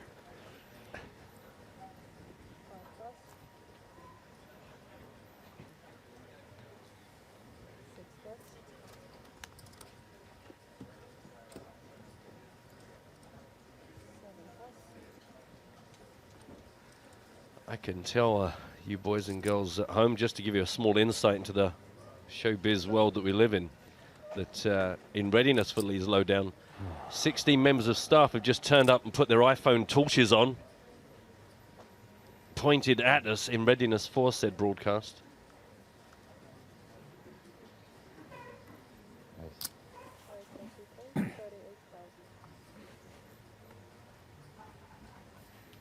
And Sergey continues to impress me by probably having been dealt the best cards. 38,000 with a minute and a half left on the clock.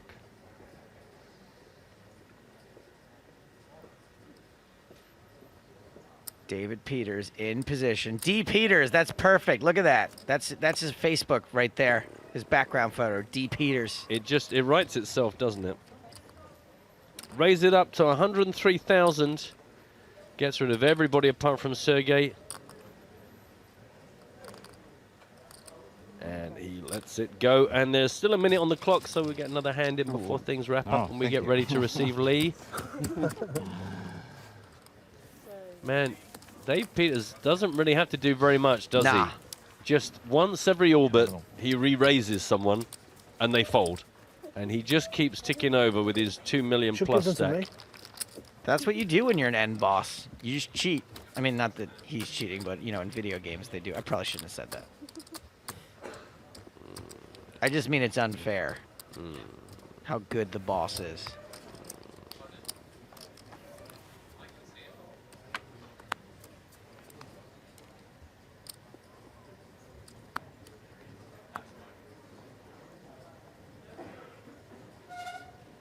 Paul Oliver asks, do you think it would be a more interesting game if players are not allowed to cover their faces with glasses, scarves, hats, etc.? Matt? No. You don't think so? I don't think it'd be more interesting. The thing is, if you're the kind of dullard that likes covering yourself in scarves and glasses and stuff, I don't think taking them off is going to make you or the game any more interesting.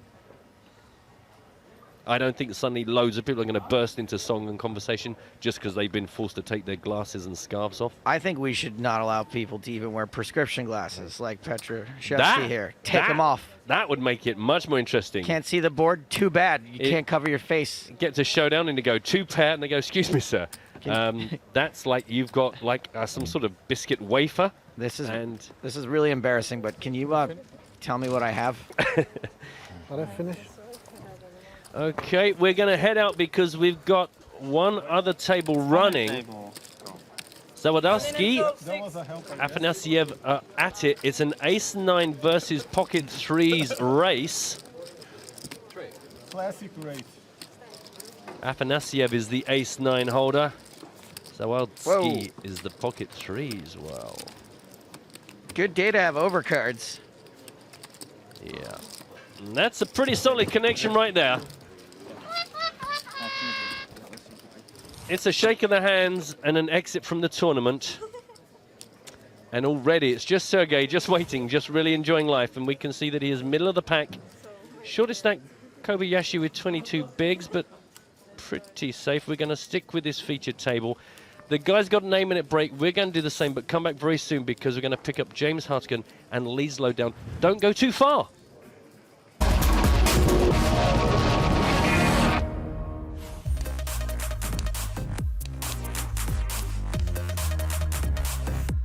Poker School Online is the place to learn poker or improve your poker skills. To join, simply log into the PokerStars client, visit the school section, and choose your school password. Poker School Online is packed full of free poker bonuses, allowing you to practice and play in real money games on us. Take part in our regular monthly promotions where you can win seats into bigger PokerStars tournaments. There are free scratch cards where you can win daily tournament tickets via scratch and match. Each day, you'll have 2 free cards. Just scratch off the cards and you could win a prize. Another popular challenge is our Beginner's Bankroll promotion, allowing you to work your way through our poker missions, improving your game, and earning your free poker tournament tickets along the way.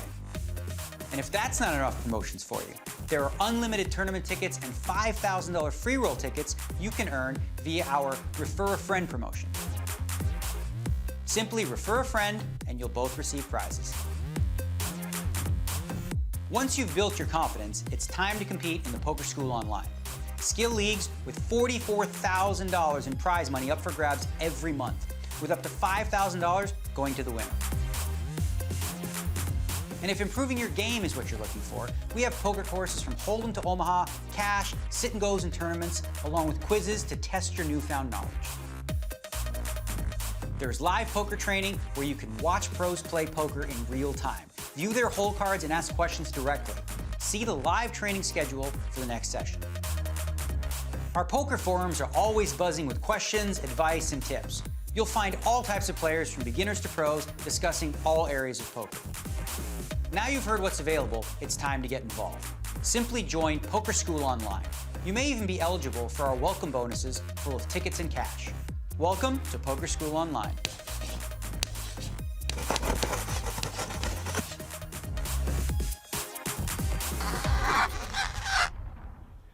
Hello everyone, I'm James Hartigan and you're watching the European Poker Tour from Prague here on PokerStars TV. I'm going to introduce the man they call Mr. Communications, Lee Jones. And I understand in my absence it's become cursory to do a sung introduction once again to this segment. So please, please, please, can you let me have some of that Lee's low down?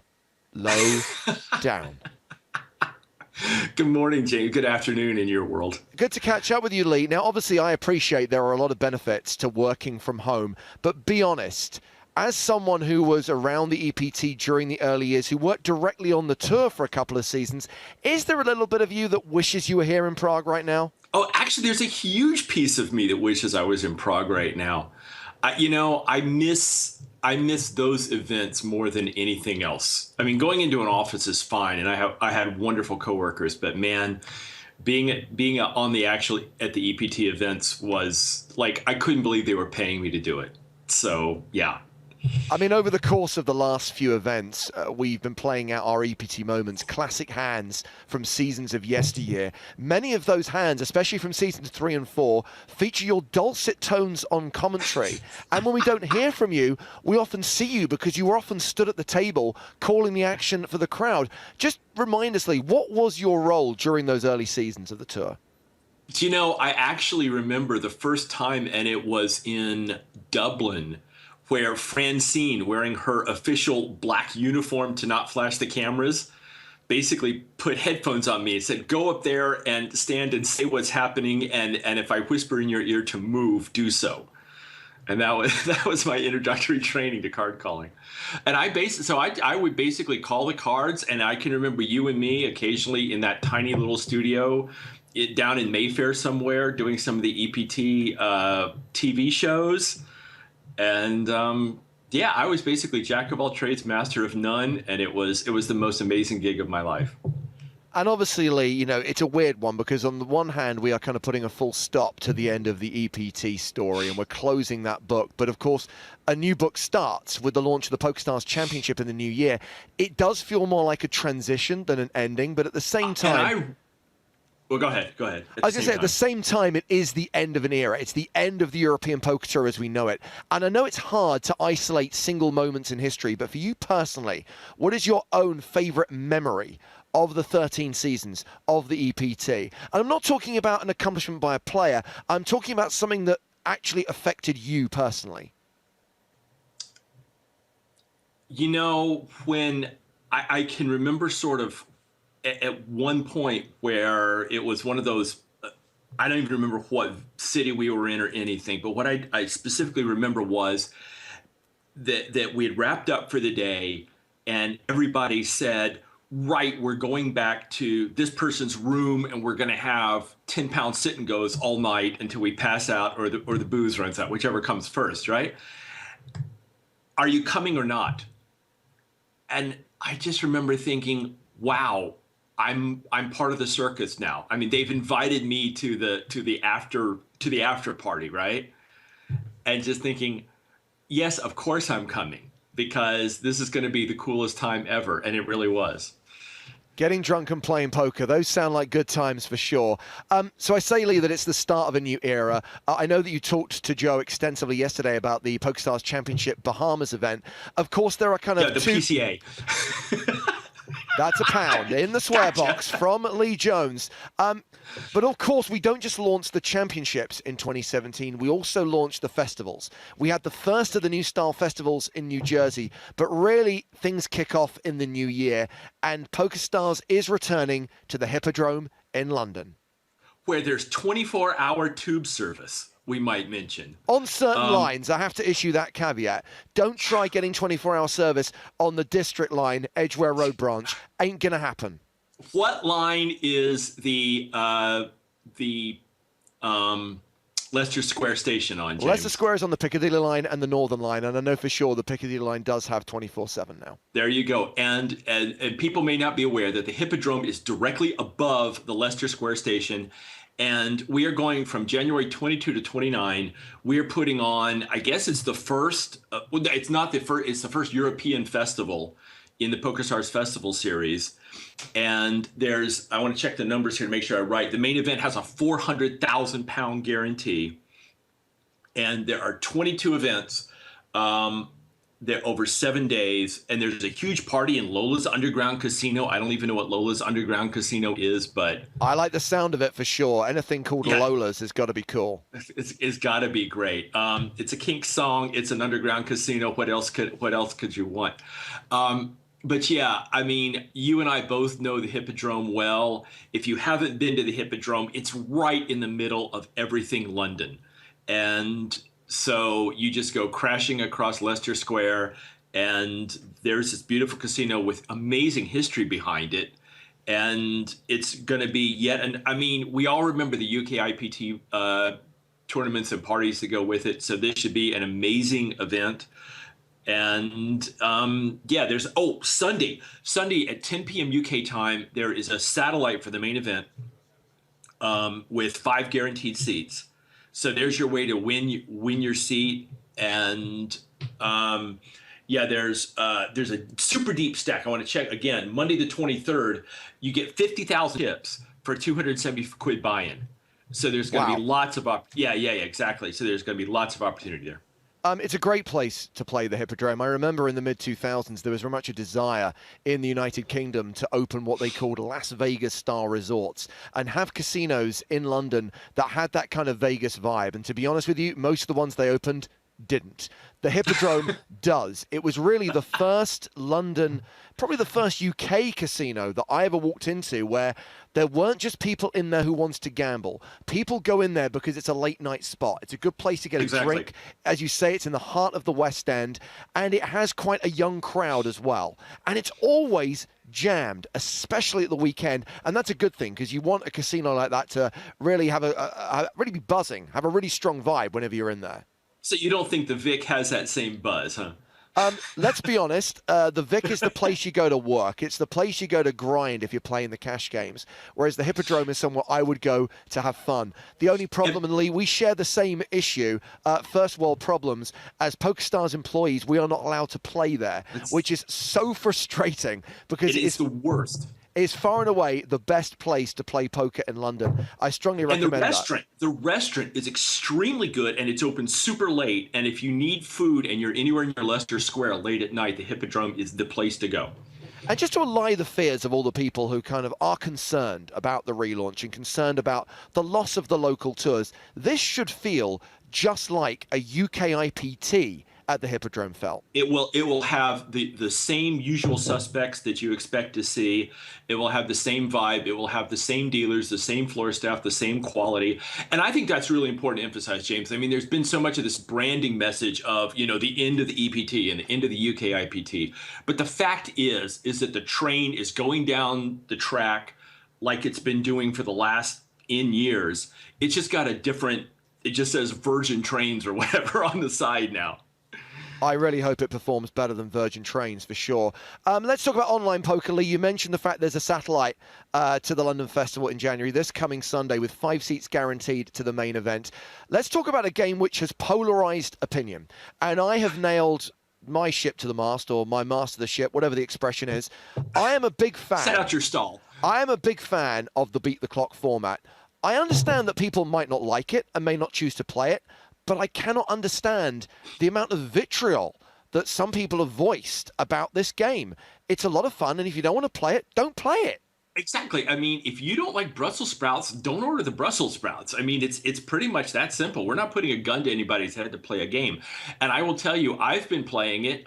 Unlike you, I can't even play it for real money. But even the play money ones are fun. Lee, I'm the same as you, buddy. I can only do the play money beat the clocks, and they're addictive. I'm not even winning real money, but I'm still desperate to survive and make some fake money chips.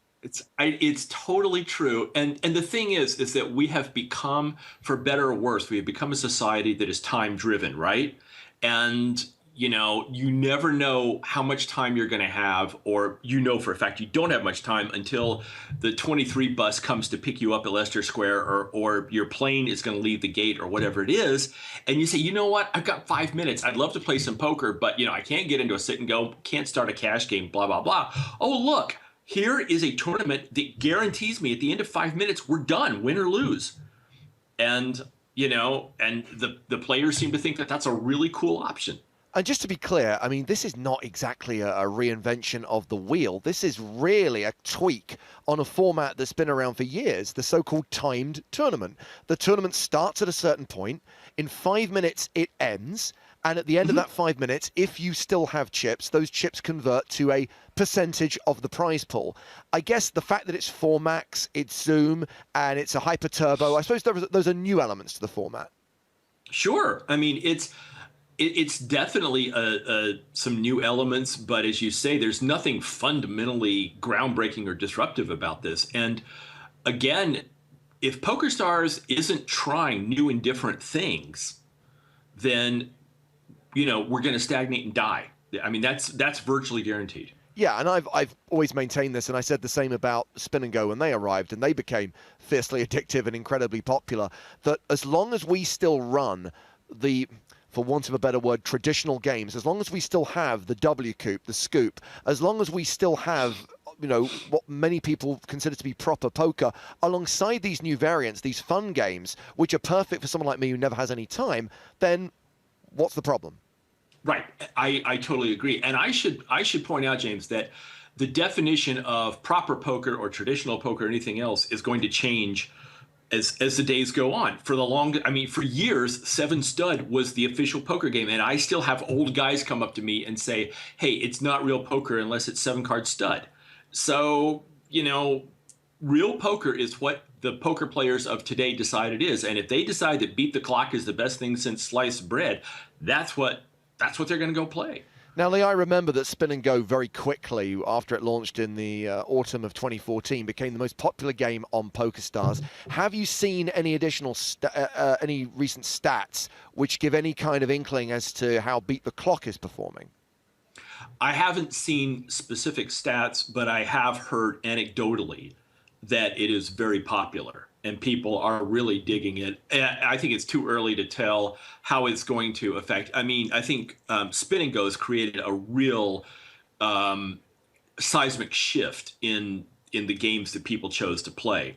I don't know that Beat the Clock is going to do that. I'll be a little surprised if it does, but I wouldn't have guessed that Spin and Go's would have the effect they did either. So we'll just have to see what happens. But yeah, they're definitely popular. Okay, so Beat the Clock games available to play online. We've got the London Festival in January coming up. We've got the PokerStars Championship Bahamas, and I'm guessing that is the next time that we will meet face-to-face, Lee, in the new year. Lots of fun stuff planned for the launch event of the PokerStars Championship, which I notice you're abbreviating as PCB. You realize if this piece of paper got into the wrong hands, you could be in a lot of trouble, Lee Jones. I'm already using it. They're just going to have to come after me with the handcuffs. Before I forget, Sunday, keep an eye on your challenges window if you are a PokerStars player, because there's a lot of excitement coming tomorrow. And I can't be more specific, but if you are interested in playing the Monday 2 million tournament that we have on Boxing Day, there might be a little something for you. Be ready. Thank you very much, Lee. I'm sure we'll talk about that in more detail tomorrow when that challenge is live. That is Lee Jones, PokerStars communications guru, with today's edition of Lee's Lowdown. Great to see you, sir. More action from EPT Prague in 3 minutes' time.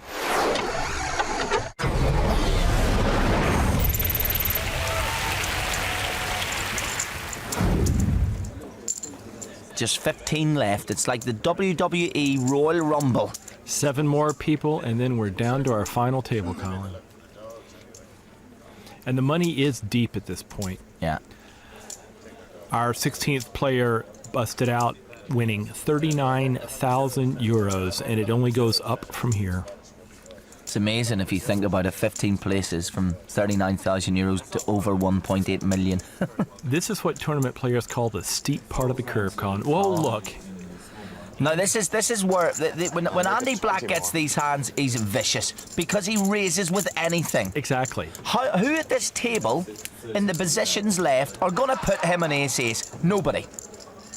Nobody. And now poor Eric, who's been calling Andy's raises all afternoon, has pocket eights, and he thinks he's probably got the best hand, and normally he would. Look at this. And Andy just as cool as anything. Oh yeah, I get re-raised all the time. It happens, whatever. All in. Oh, you seen that intake of breath from Eric van den Berg? He's got a serious decision to make. Now his problem is that Andy could be making this play with something like ace-king or ace-queen. There's multiple levels of poker going on here, Colin. Realize that Andy keeps raising and he knows that, and he thinks that maybe Eric has just decided to re-raise him. And Eric knows that as well, which means that Eric has to wonder if Andy just did that because he's tired of Eric calling or re-raising him.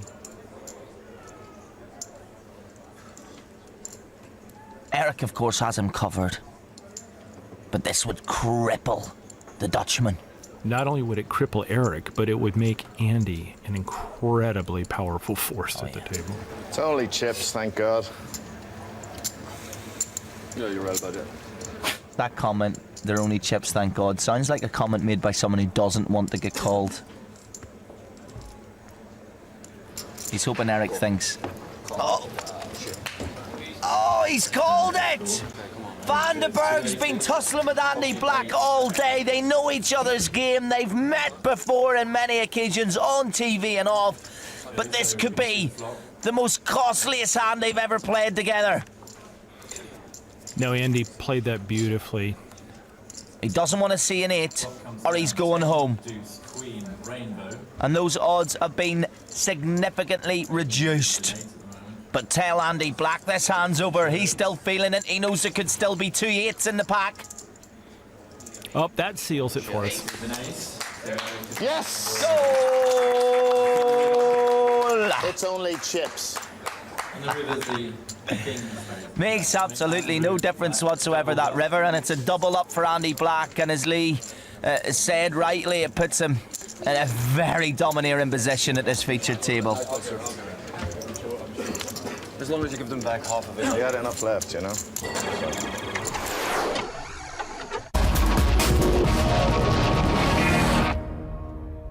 Welcome back to Prague, and the PokerStars European Poker Tour. Day 4 of the main event continues. The final European Poker Tour main event. 40 players remain from the 1,192 who started, and on the main stage we have got the tournament boss, David Peters, with his 2.24 million stack. As we continue to try to play down to the final 16, at the very least we'll play 6 levels today. I am James Hartigan, alongside me, Matt Broughton. Hello again, everybody. Thanks for coming back. And just 10 minutes to go until today's EPT Live Bounty bonus gets underway. Make sure you've registered. Obviously, late registration is available for the first 30 minutes, but you want to be in there from the start. 8,700 players have already signed up. It is free to play. You just have to claim your tickets from Poker School Online or your local IntelliPoker site. The main incentive to play this game, by the way, isn't really the $500 guarantee. Nah. It's the $150 bounties on J. Hartigan, Waster, and Joe Stapleton. And again, I know it's not obvious, but just look out for Waster. So many people yesterday that had me covered and just wouldn't take me on. So again, I know Joe and James are obvious, but just look out for Waster. I've got little Space Invaders art is my avatar, but I am value. So first hand, back from the break, Kaiser Soze's lawyer adds 48,000 to his stack. Blinds are now 10,000, 20,000 with a 3,000 ante. This is level 22 of the main event. The trophy nearing now with 40 remaining. Remember, 8 make the official final table. We will play down to 6 tomorrow on the penultimate day, and 6 will return for our cards up final table on Monday, the 19th of December.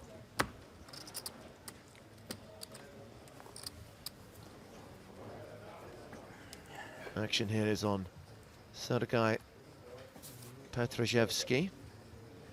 He has 600k. A below average stack. Tournament average right now 894,000. So again, we've reached a situation where the average stack is slightly less than 50 big blinds, so you might see a few eliminations this level. Yeah, a few people finding themselves not like a horribly short stack, but certainly a long way away from comfortable.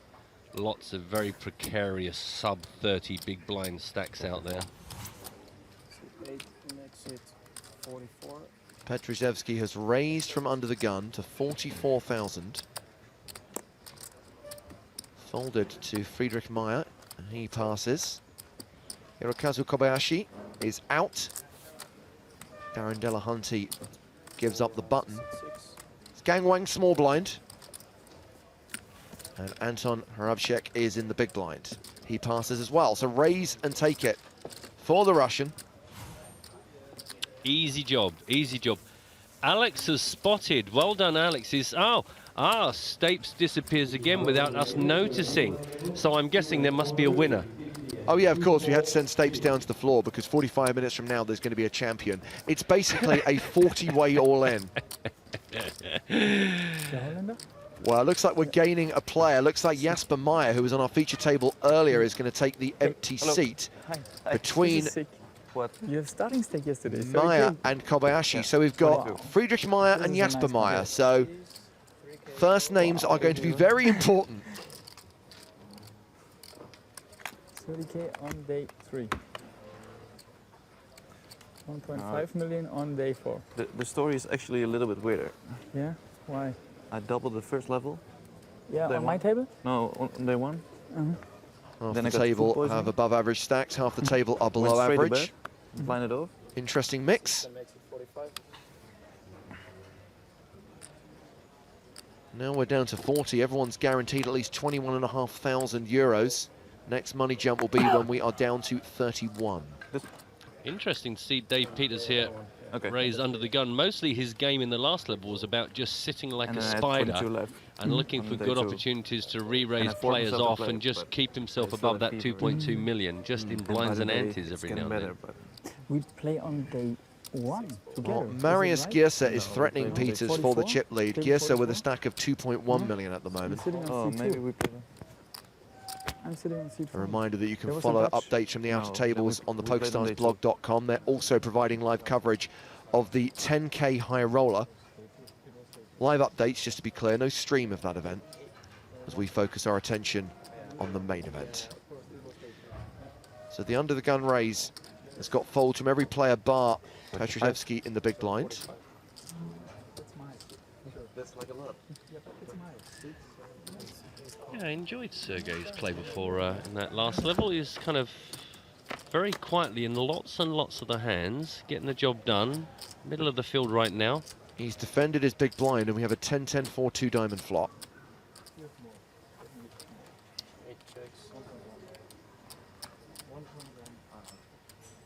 Checks to the razor.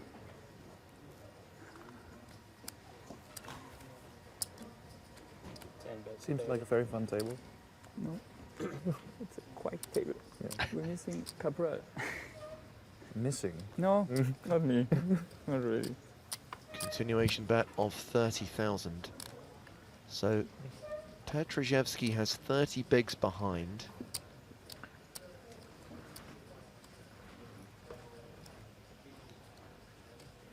I mean, talk about be careful who you pick on. Getting into a hand with the biggest stack, one of the biggest stacks in the tournament, not always high up in the strategy books, tips and tricks. 7 of clubs on the turn. Petruszewski checks for a second time.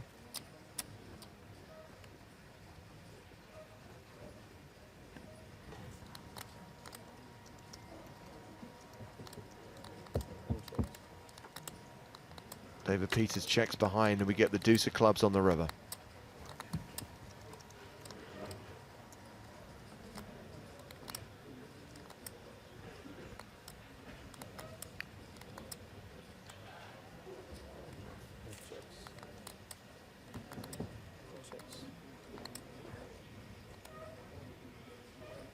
Check to showdown.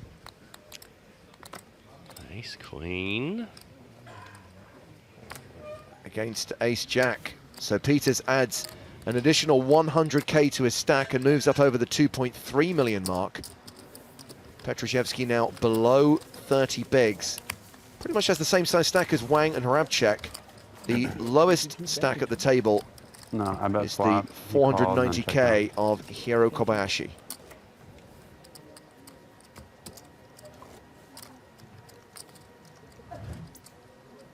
Wonder how his porcelain company's doing.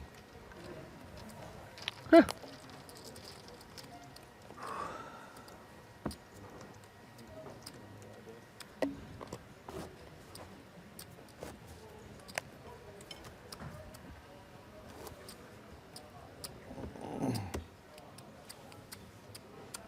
Just 3 or 4 minutes to go till the bounty bonus kicks off. 9,300 players registered. Quick reminder, by the way, if you are trying to claim those bounties, they are not up for grabs during the first hour. Why? Because it's a rebuy tournament. Rebuys and add-ons available for the first 60 minutes, and that does mean that the bounties only kick in once it becomes a freeze out. So try and stay alive. during that first level. Rebuy if necessary, and put yourself in contention to claim the bounties, which are going to be worth more than first place prize money, trust me. Yeah, which again leads me to the whole, do take us on. When that period is over and it's bounty time, do take us on. I had the problem yesterday where I kept accumulating chips, and the more chips I had, the less players there were that actually could take me on and knock me out. And of course, therefore, nobody wants to take you on. And I just ended up going on forever. And one important thing to point out is that it's 6-max Zoom, and because it's a Zoom format, you're going to be randomly drawn against players every single hand, and that means there's a very good chance that you will come up at some point against one of the 3 commentators who have the bounties on their heads. Yeah, I finished 34th yesterday, which isn't really why I play in the bounty bonus. I would like to make you rich.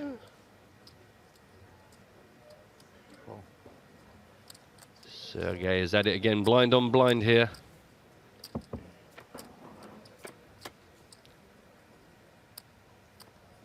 Queen, Jack 9, it's a straighty flop. It's a very connected board. Flushing straighty, should a 9, Jack or Queen come down? I mean, you know what I'm saying. Paul has just asked on Twitter, any infamous players left in the last 40? I think you may misunderstand what the word infamous means, Paul. Jack the Ripper, I think he's still in. James, don't wish to draw you away, but have you noticed what kind of a board you have there? Well, it's straighty and it's paired, but it's not quite flushy yet. Oh, is it? Oh, is it needs to be through? Okay, right. Sorry, I've drawn you away too early. I feel so stupid. Yes, there have to be 4 cards. Sorry, there needs to be 5 cards of the same suit for it to be considered a flush. But yes, Paul, assuming you're asking if there are any well-known players in the last 40, obviously we've got David Peters at the feature table. I believe Salvatore Bonavena is still alive. He is, yep. Last time we knew of him, he was out there still playing ace-king like a boss. He is the last remaining former champ, the last potential 2-time winner on the EPT.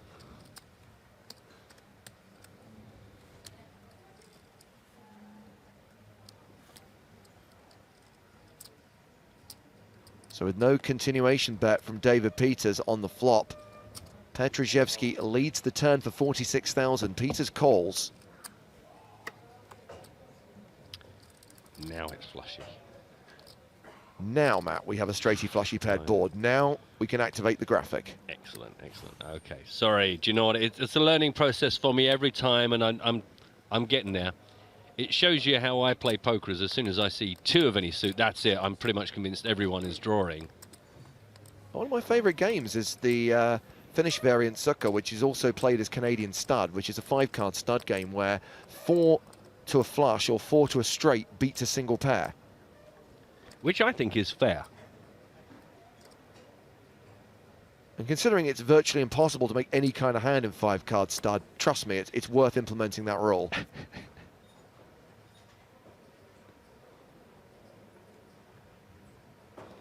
The ridiculous thing is no one will play cards with me, even though clearly I'm not that good. Otherwise I would be a player, not a commentator. They're like, oh no, I ain't playing cards with you, mate. I'm like, oh, there might be a lot of profit to be had. Bounty Bonanza underway, by the way. Good luck, everyone. Have fun. Be nice to each other. So Petrzyszewski checks river. Peters deciding whether to bet. The green chips are the 25Ks. Blues are 5K. So a bet of 155,000 into a pot of 200.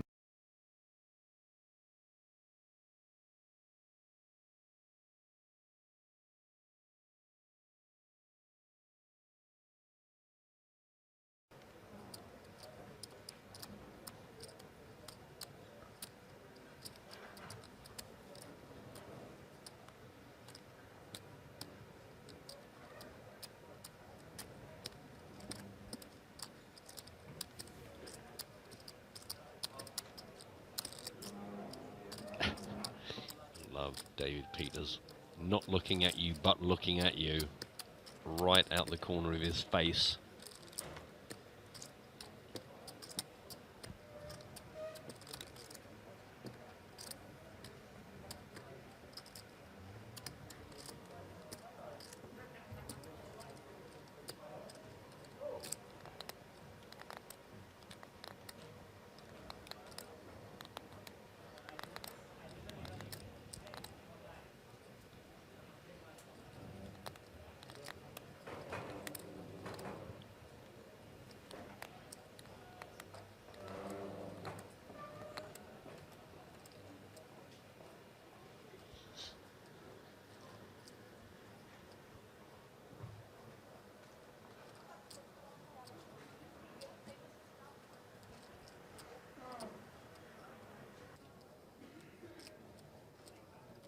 Obviously, this represents a decent percentage of Petruszewski's remaining stack.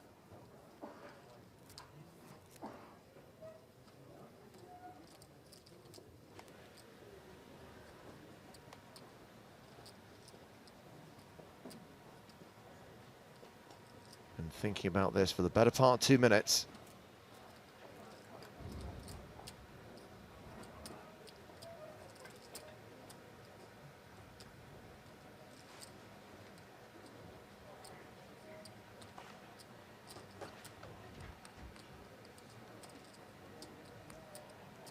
Reaching for chips, but doesn't look particularly convincing. No. And to be honest, if hoping to get some kind of reaction out of David just by putting your hands near your chips, I think it's going to take a bit more than that to get much information out of him.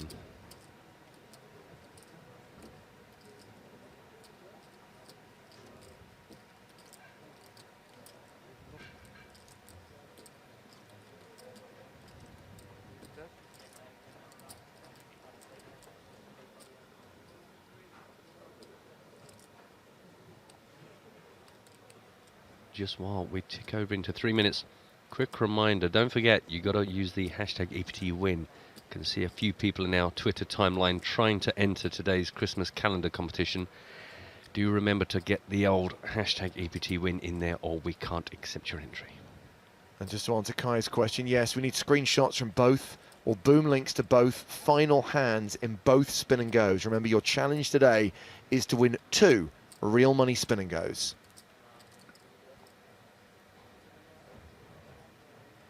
Worst case scenario, just include the 2-hand IDs. Well, that's a call. David Peters shows 3-4 of spades for a rivered flush. Oh. And that is a huge loss for Petruszewski, who's now down to 15 big blinds. And David Peters moves up above the 2.6 million mark. Nice hand, sir. Gets there in some style.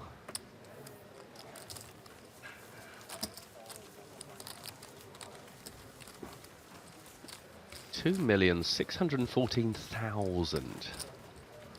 What do you reckon Petruszewski called river with there? A jack? Did he get the straight? I can't. I think probably the jack more than the straight. I think with the straight it's too strong to not get involved, and you just have to go, do you know what? Sometimes he's going to have the flush, and sometimes he doesn't. I think the straight you might just be a bit more gung ho with, but. Well, if you want to know about famous faces in the tournament, we've got David Peters on the feature table. We mentioned this guy, the last remaining former champ, Salvatore Bonavena, who took down Prague in season 5.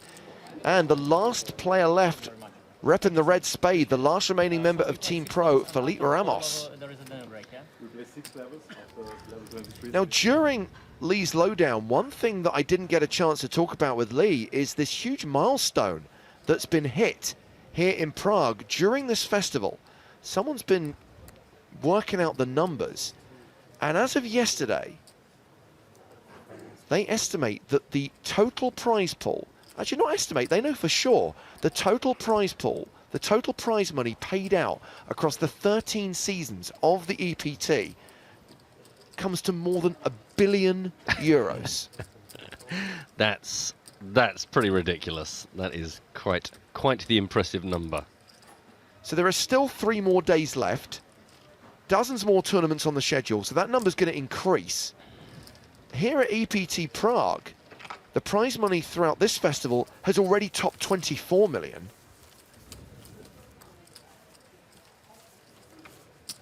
Yeah, that is just mind-blowing.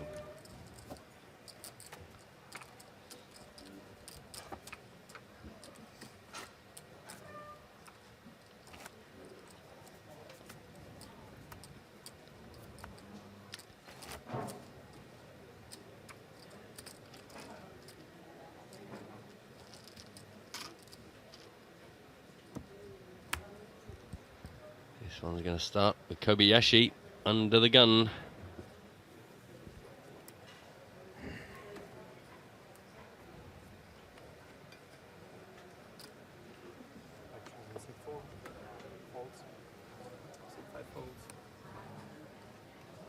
Round to Gang Wang.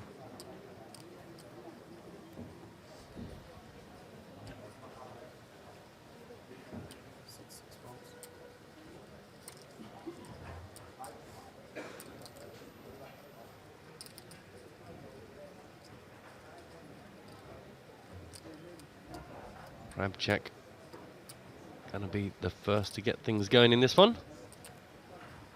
Folded to him in the hijack, and he's raising.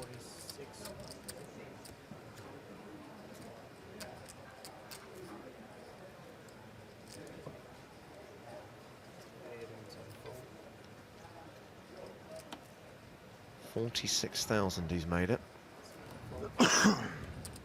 Round to the big blind, Jasper Meyer. Our first feature table of the day. Had a healthy Dutch contingent. Jasper was one of those players.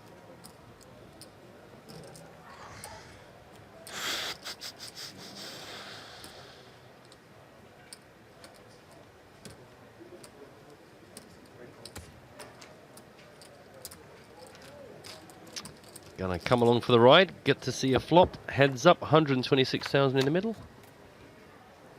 Flop, Ace, King 3 with 2 hearts.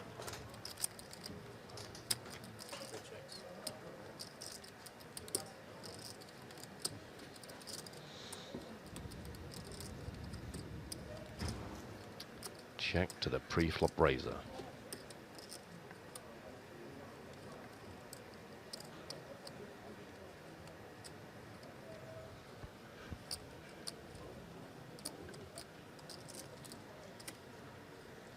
Continues.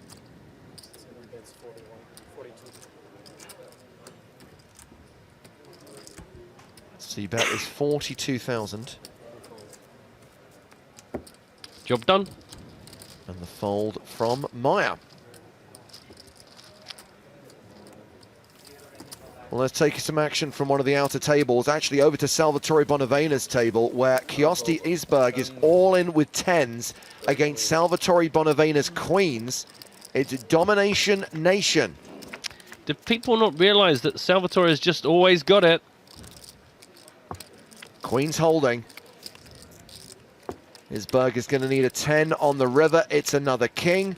Salvatore Bonavena up to 900,000, and Kiosti Isberg sent to the rail in 40th place. Don't mess with Salvatore, okay? That's all I'm warning you out there. And then there were 39. So Bonavena, an average stack, 900k, roughly the tournament average, with 39 remaining. Peter's still the chip leader with 2.6 million, headlining our feature table here on day 4.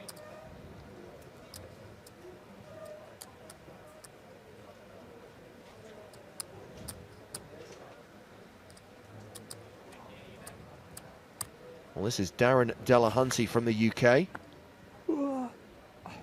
Nice. You heard the man.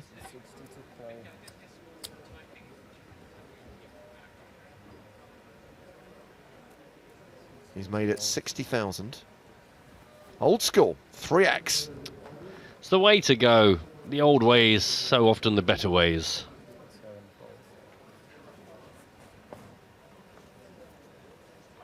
Confuses all the kids.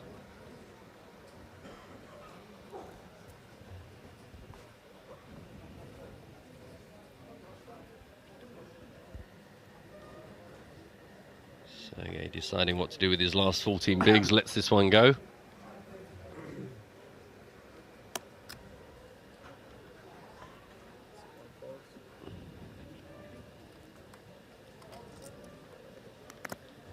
Just the blinds to get through now. Jesper and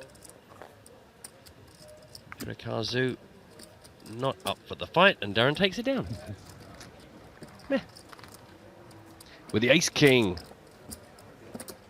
Just to prove he wasn't mucking about. Never. Got it every time.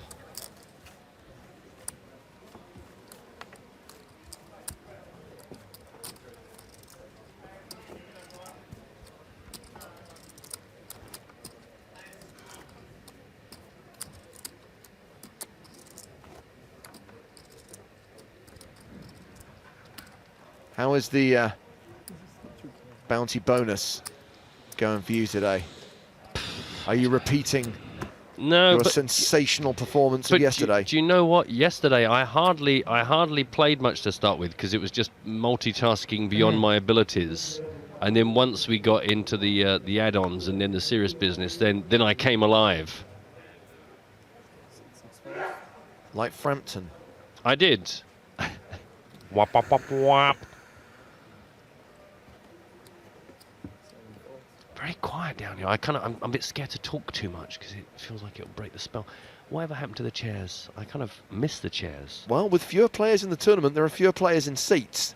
Oh. Therefore, fewer seats moving. Oh, and ask and you shall receive. Do you know what? It's weird, isn't it? It's weird. It's happened to us every day. As soon as you think about it or mention it, the band strikes up in the background.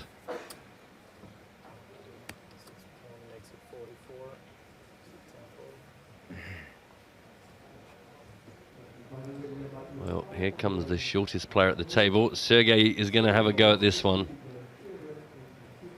Raising out of a sub-15 big blind stack. Opening in relatively early position here to 44,000. And he will get folds from the rest of the table. I mean, we talk about the fact that it's quiet. I mean, we are getting to the business end now. 39 remaining from 1,192. The final table, not an impossible target now. Money jumps to consider as well.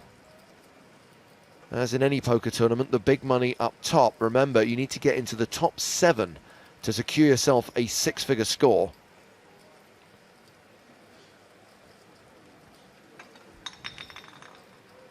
Oh yeah, the broken bottles, glasses and plates. That's the other thing that we're used to hearing in the tournament room. Of course, it's not just the main event in action today. We did bring up the high roller event, the 10K event that started today. If you would like updates from that tournament, check out the PokerStarsblog.com. They are, of course, also providing updates from the outer tables in this tournament, the 5K main event.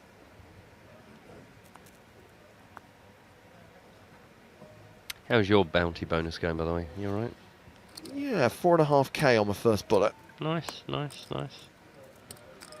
Just under 3, just under 3. Ticking over, just keeping my head down, yeah. That's survival, that first hour, Matt. It's all about survival. It is. You just don't need to go crazy. I don't need to start doing silly things. Just stay alive. And I will find you.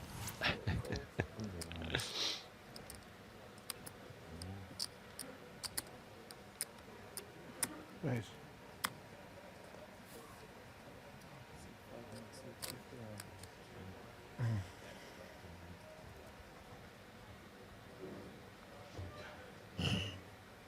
Delahunty raising small to big. It's Gang Wang's big blind.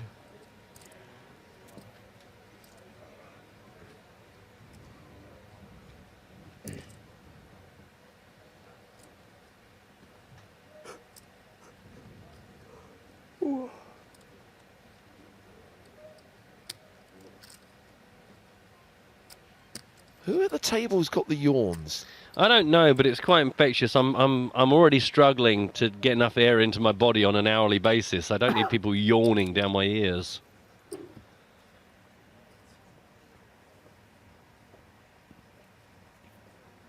What are you looking at, eh? What do you want? Come on, don't be shy. Delahunty trying to talk him into it. Oh, good old blind on blind. Oh, yeah. He's not going to be shy. He's going to call. Impressive. I hope that's what you wanted, Darren. Yeah. Be careful. Jack 10-3, 2 hearts.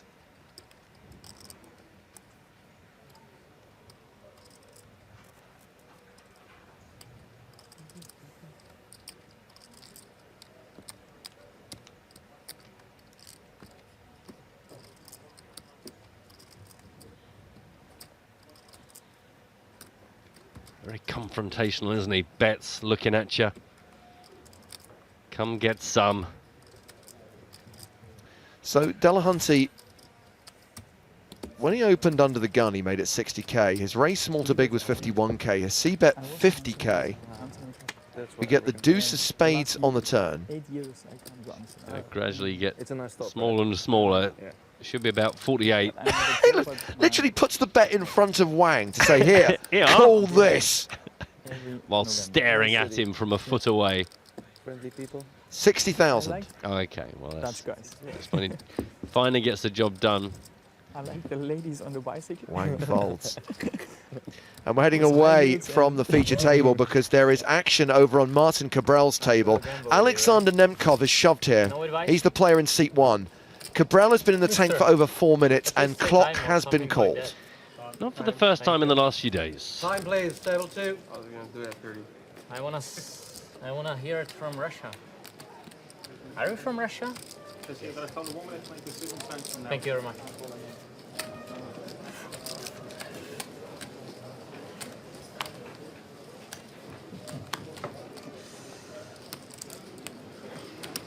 I don't know what to do, but I'm pretty sure if I call, the journalists write that it is a slow roll. What can I do with that? If I call, it will be slow roll. If I fold, it's crazy fold. I have no good options.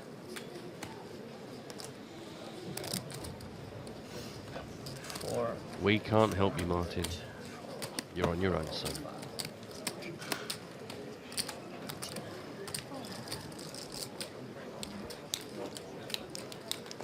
Look at Howard loitering like a journalist vulture.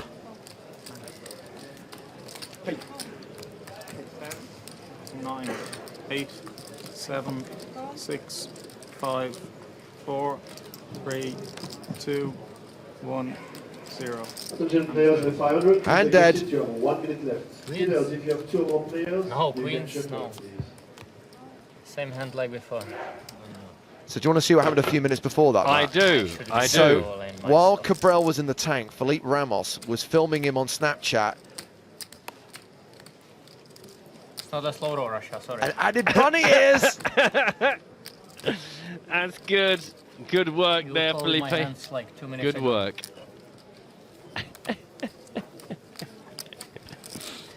Oh, he's a cheeky boy. Love him. Well, as we head back to the main feature table, let's introduce our next guest commentator here on EPT Live. Joining us from afar, sadly he's not here in Prague, it's Mickey Peterson from Team Pro Online, aka Moment Mori. Greetings, Mickey. Hey, how's it going, guys? Good, thank you. So this is an interesting point in the tournament now, Mickey. 39 remaining from a huge field. And inevitably, we do see things get a bit more serious. We see the pace of the action slow down, money jumps to consider, and also people start to realistically think about the prospect of making it to the final day. Yeah, that's true. This is the part where you will see some people start to be a lot more cautious and sort of just trying to make it to the final table, and some people will start running up huge stacks and really, really making a run for it. And obviously, in such a huge field, you are going to have some unknowns, you're going to have some Cinderella stories, but equally we see the cream rising to the top. A player like David Peters, who's had so many wins in poker, has accomplished so much, and very recently, I believe, won the Sunday Million with the chip lead here on day 4, 2.6 million. That's crazy. Yeah, I don't want to jinx it, but you would think a lot would have to go wrong for him not to make the final table at this point if he has the chip lead. He has so much experience and just had such an amazing year. And so far, we haven't seen any junk. Anything he's done, he's always had the goods. I guess there's just very little incentive. Unless you're really short stacked, there's no reason to do anything funky or freaky at this stage of the tournament at all, is there? No, especially not in a tournament with such a deep structure. And just having the experience that he has, I don't think there's any reason to get any too marginal situations here. Now, Mickey, you are among the pantheon of EPT main event champions. You weren't tempted at the prospect of trying to be only the second two-time winner, come to Prague for the final chapter in the story? I would have loved to be in. I was actually planning on going and seeing if I could tie for 2, but unfortunately I had some some medical issues come up. So I've just been clicking button online since that and letting someone else have a shot at it. Well, I'm sorry to hear that. Sadly, only one former champ remains, the only person who could possibly tie Victoria Coren-Mitchell for 2 EPT wins. Comes from an unlikely corner, Salvatore Bonavena, the first ever Italian winner on the tour, the man who took down this very tournament back in season 5. The dream is still alive then. Exactly.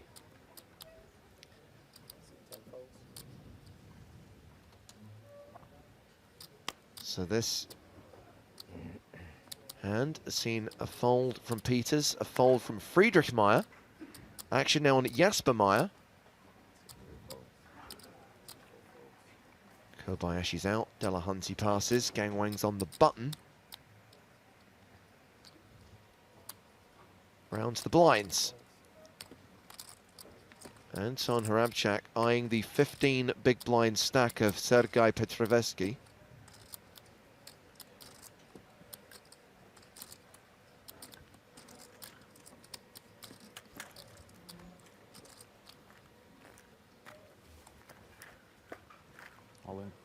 He shoves on him. Yeah, makes this decision very easy for Sergei. Fight or run away. Runs away. Do you have a stack of blues behind the one in front, or? Not really.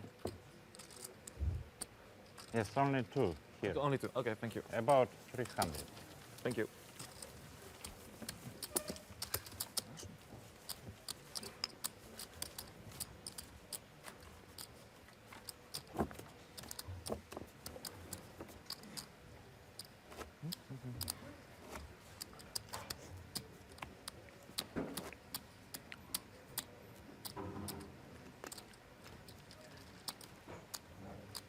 And on to the next hand we go.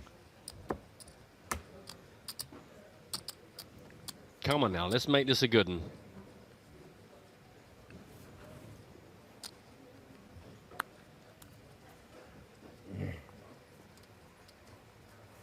As this hand gets underway, I'll quickly handle this question from Sean McCarthy. Any word when EPT Not Live at EPT Live is airing on the stream? Sean, we recorded the podcast this morning, so chances are it will make its debut at the earliest during the second half of tomorrow, but realistically, we might save it for the final day. I'm pretty sure if you tune in for our final table coverage on Monday, you will get to see all 3 parts.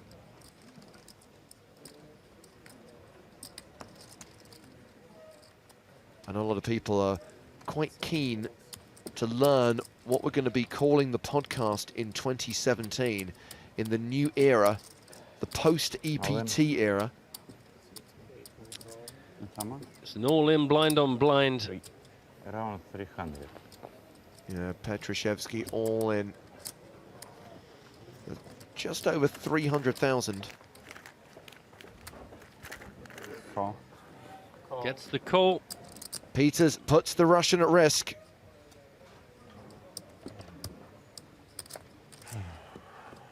King Queen against Ace 5.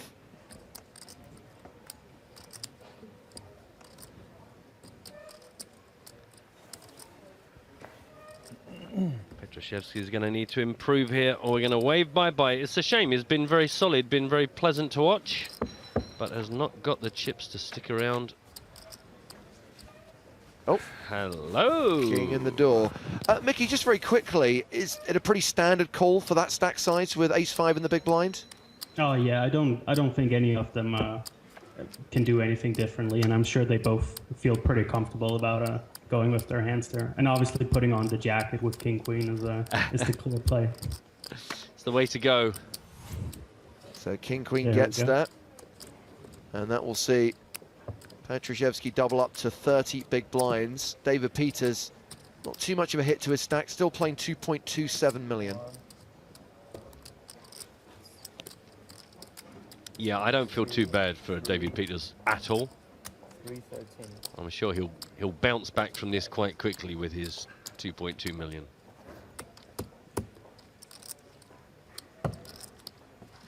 Well, during the last tournament break, Lee Jones and I were discussing the London Festival in the new year. And Lee was mentioning that there's a big satellite for that this coming Sunday. Something else on Sunday that is probably worth playing is your last chance to qualify for the PokerStars Championship in the Bahamas. There is a $530 satellite at 2:30 p.m. Eastern Time with 5 packages guaranteed. And just in case you're thinking 530 bucks, a little bit out of my bankroll, you can satellite into the satellite for as little as $4.40. So last chance to qualify for the Bahamas this coming Sunday. That's tomorrow, a $530 satellite at 2:30 Eastern Time. Yeah, let's be honest. If you've ever been tempted to try and get out to the Bahamas, this would be the time to do it as we kick off the championship and just make a right old hullabaloo. I'm imagining we're gonna have a bouncy castle out there. It's kind of quite a big deal, isn't it, when we launch this? I think they said they were going to get a juggler in, some sparklers. I think it's going to be a pretty big deal come January. I could be wrong, but pretty sure there'll be something pretty massive. I'm pretty sure if there are any Christmas crackers left over, yeah, we'll wheel those out. Maybe put them on the tables. Maybe every other player can have one. Oh, that's a great idea. Great idea.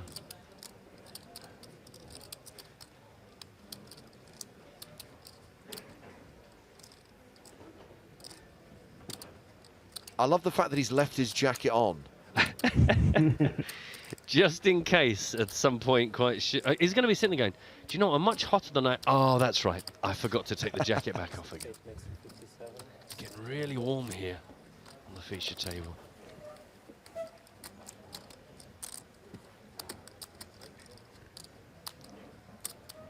No defense from the big blind, the Friedrich Meyer.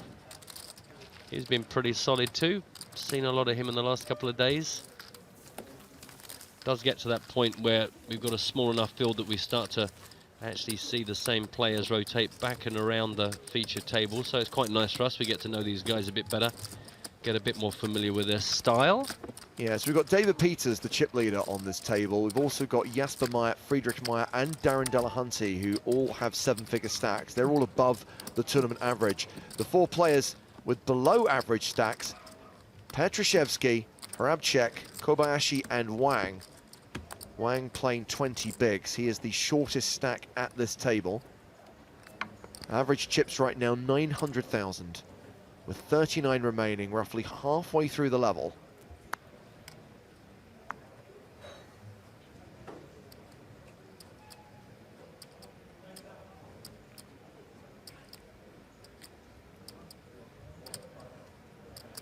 Nice. 45 minutes from now is when we'll take our next break, and that's when the blinds will go up. I imagine we'll go to 12:24.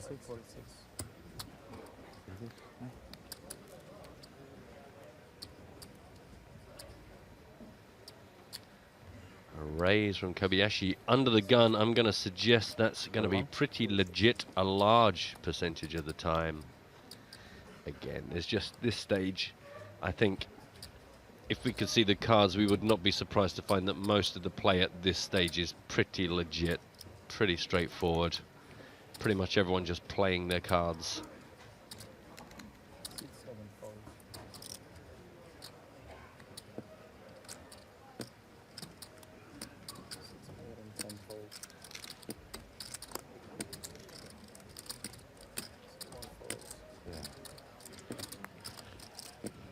Appears to be getting the respect you would expect it to get. Job done. Kobayashi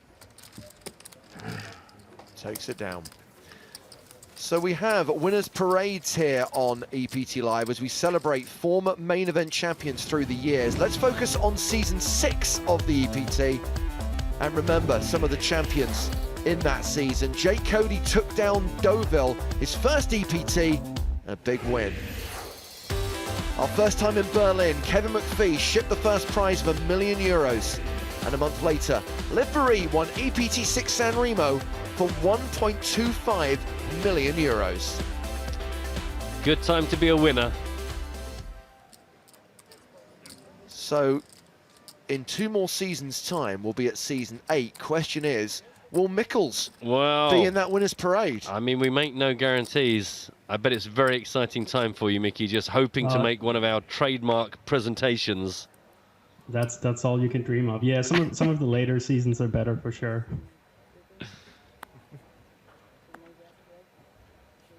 I don't know, Mickey. There are a lot of events in Season 8. Can't guarantee you made the cut. I'll have to stay tuned. Oh, the anticipation, eh? Yeah? Am I right? All in. All in from the shortest stack. Gang Wang is going to get his last 414,000 in the middle. Just see if he can get himself any customers, or maybe he doesn't want them. Maybe he just wants the blinds and antes right now.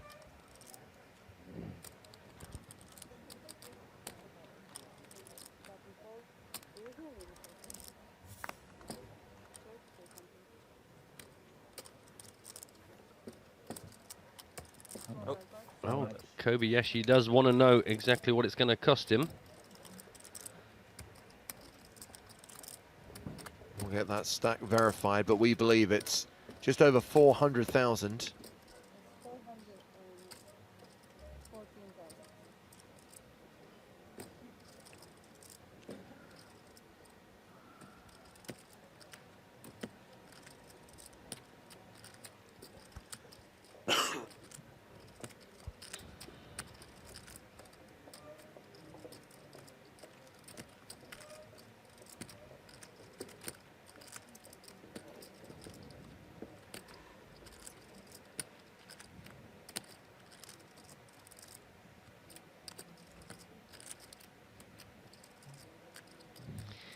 Interesting that Wang is staring him down. I'm never sure whether that means you do or don't want to get the call. What do your instincts tell you, Mickey? Did he want the call, or was he happy just to take the blinds and antes? He seemed like a man that was happy to just take it down, but I'm not much for live reads, so I too have no idea what it means when people look at you or look away, or I try not to read too much into that. But I think with that stack, at any point you're happy just to increase it a bit and take down the blinds and antes, unless you have a complete monster.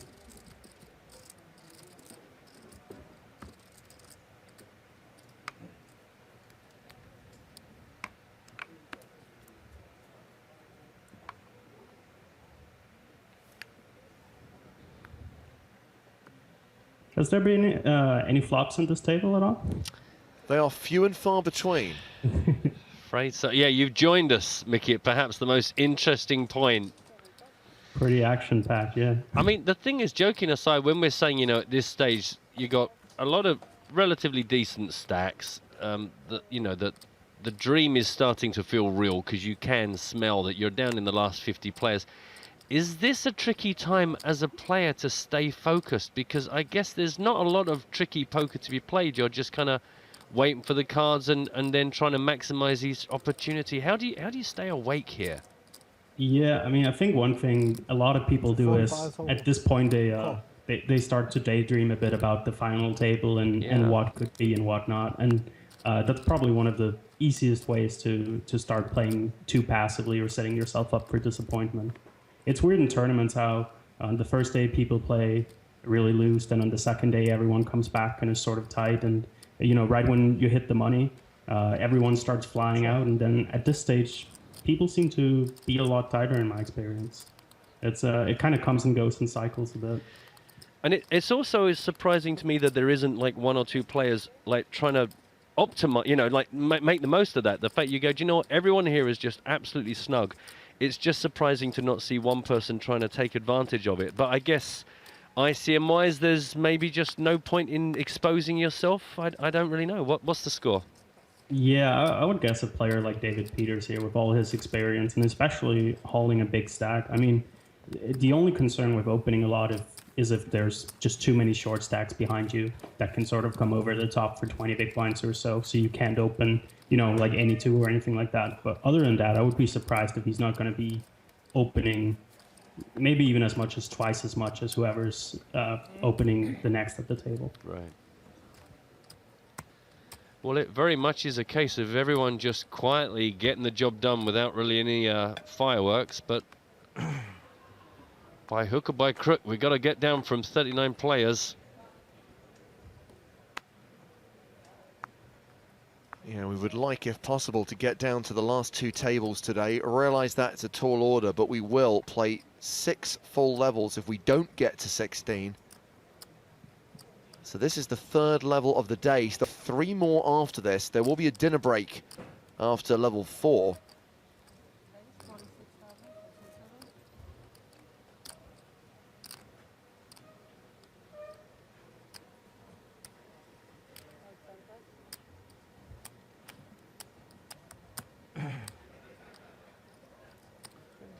So there's an under-the-gun raise from Harabchak.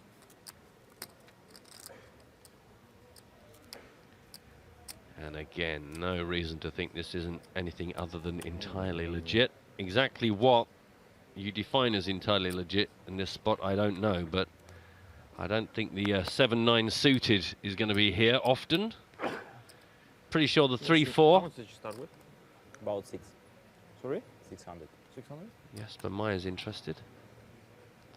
Again, would suggest to be interested in this, you've got to have something pretty good. 46, right? Go.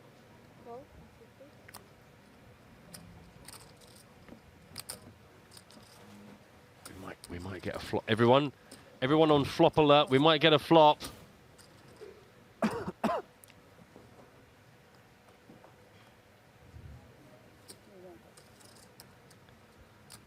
Okay. 2 players to a flop. And again, just remind you, a flop is where 3 cards come down in the middle of the table and all players can make use of that. There it is. There it is. Well, they say diamonds are a girl's best friend. Which of these 2 men does this King 7-5 board favour? I reckon it's a medium pocket pair for Jasper Maya, and I reckon the king is all over Hrabček. There, Gesatron fully engaged.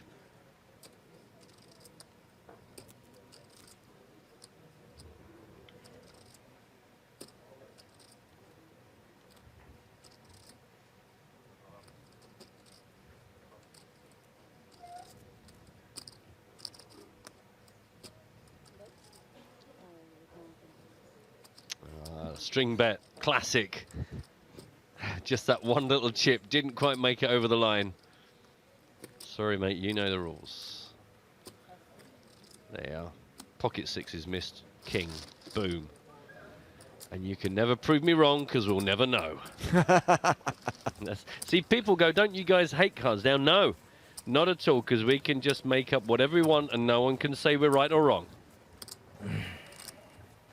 Well, I can tell you that the tournament clock has just ticked down from 39 to 38 because Roman Papacek has been eliminated.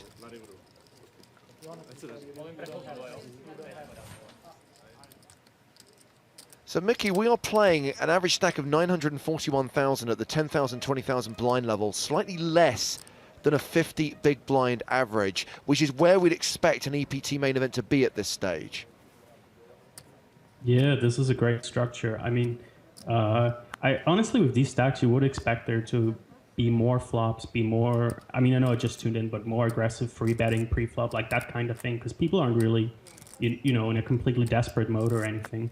I would have expected to see a little more action, but maybe it's, I'm not too familiar with many of the players at this table, so maybe there's a mix of sort of less experienced players or qualifiers or something like that. But yeah, certainly the stacks are deep enough to play some real poker. Certainly, if we look at the final 38, there's a lot of faces that we don't recognize, that we've not seen before. That's not to say that they're not pro players, but I think, you know, earlier on we had the Dutch pilot, yes, Dick Postel at the table, so there certainly are still some qualifiers and some amateurs trying to make a deep run in this final ever EPT main.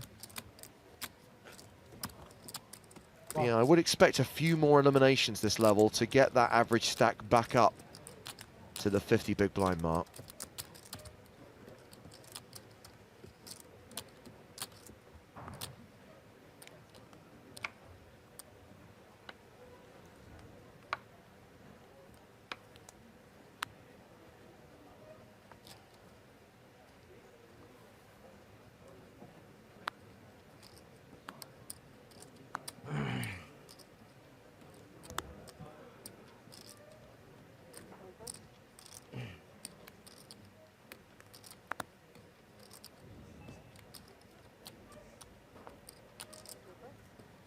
Rolled it around to Delahunty.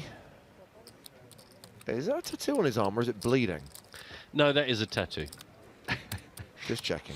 Yeah, we would be a little bit more caring if he was just sitting there bleeding for 2 levels straight without us. Are you okay, sir?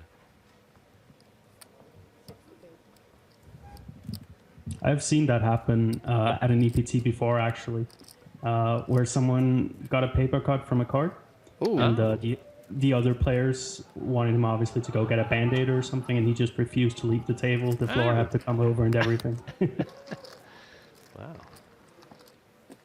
Raise and take it for Delahunty on the feature table. Meanwhile, on the outer tables, Marta Munoz all in with queens against Bakrakis' kings.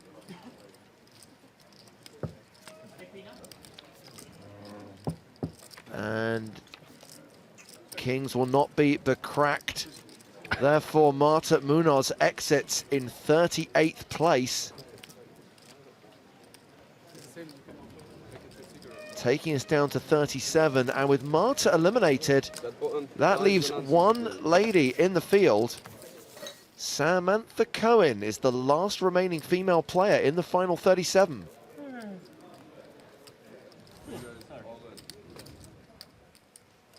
Pop quiz, Matt Broughton. How many female winners of EPTs have there been? I'm sure Mickey knows the answer. 3. Correct. Thank you very much. Can we at least make it 4? You've got a 36 to 1 chance, excuse me. Maths. Always maths. Not sure how many chips Sam Cohen has right now, but it might not be that simple. Yeah, I wasn't really taking particularly long in working that out. Just keeping it straight. All in. An all-in announced from Gang Wang. I think it was 414 the last time he did this, and now got himself up and down. We make it 423k. All in and call. All in and a call, and it's going to be an ace king versus is that queen 9. Oh no, pocket 9s. Lovely. Lovely stuff. It's a classic race. There is a classic race underway at the feature table, and it's the player with the pocket pair at risk. So Wang needs these 9s to hold.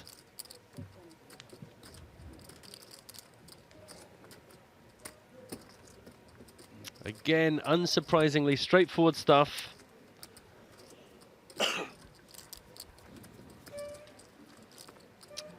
Manages to dodge too much of a problem here on the flop. That's a pretty good flop for a pair of 9s. I'd be pretty happy with that one. Yep, pretty happy to continue. And it's all over That's on it. the turn. And Wang is delighted. Look at him, he's thrilled. Look at him. You can tell this means the world to him.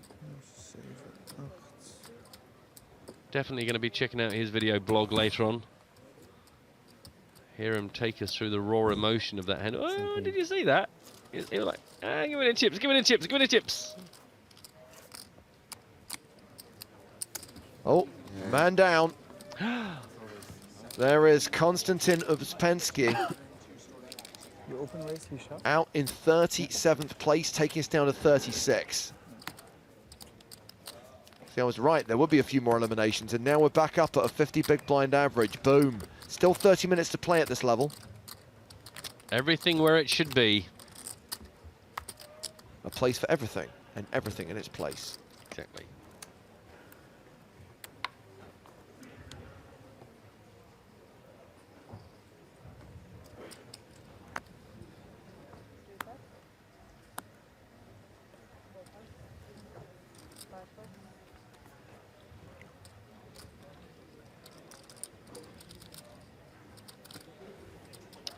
Man, what would you give for a William Kassouf or a Daniel Negreanu or a, well, I don't know, just something. Just something.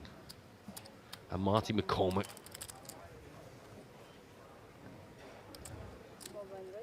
Just a friendly chat about sports. Would you take a Martin Cabral?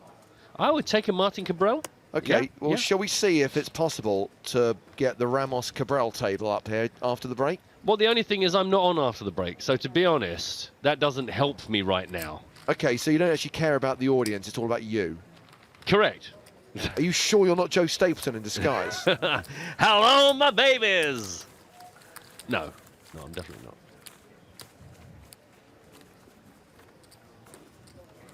Can you do that impression again? It was so bad, it's worth sharing more than once. No, I never said I could do impersonations. Well, I can't believe we haven't got the Joe Stapleton soundboard installed yet. I'm pretty sure for 2017, a lot of the time, he won't need to be there for a lot of the time. Surely by now he's said everything that he's ever going to say.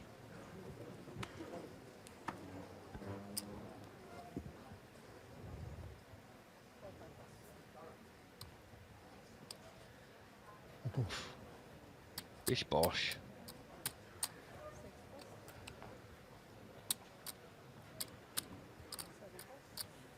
Oh. Come on, Sergey. Get your jacket on. No. David doing what he does well, which is just picking his spots. You. No,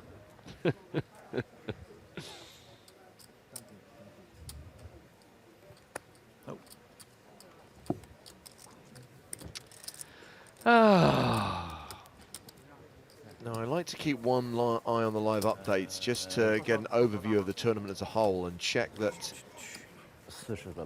we have an idea who's in command right now. It seems that even though he slipped a bit, with 2.4 million, David Peters is still the biggest stack of the 36 players remaining. Came into day 4 as chip leader and still holds on to that honour nearly halfway through the day.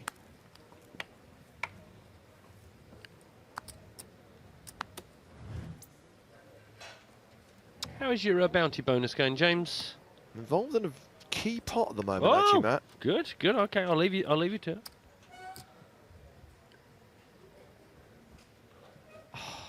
Uh-oh. Look at that. I mean, I have to fold, obviously, but look at that, horrible. Oh, that is a stinker. That's so horrible. Dreadful, dreadful board for you. What you got? Oh, you're doing nicely. What's that? 9,500. Very good. I'm sorry we're not giving you, or indeed the live action, our full attention, Mickey. It's a common problem that happens when we play the EPT Live bounty bonus. There are bounties on myself, Matt, and Joe. And obviously we're trying to play this poker game to the best of our abilities, ask you questions, talk about what's happening on the screen. You know, our brains aren't set up that way. If anyone can do it, it's you. I mean, and in fairness, this table is hardly dragging us in, is it? It's hardly demanding we give it much of our attention. It is just one of those stages we've just got to get through. And then when people start getting properly excited at the prospect of coming back for day 5, the pressure will be on.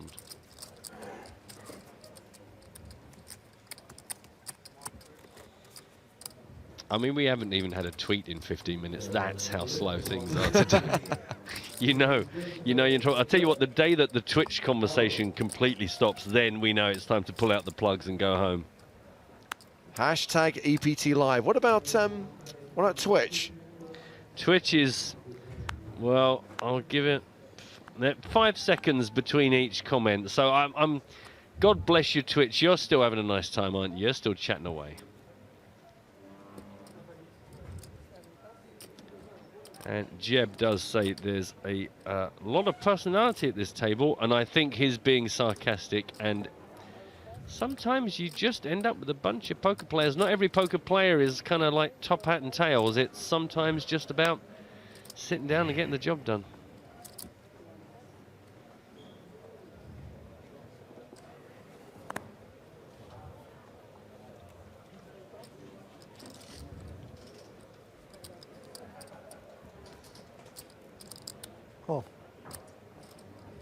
Just out of interest, Mickey, have you ever come across Martin Cabral at the tables? Yeah, I've played a bit with him back in the day. He's something else.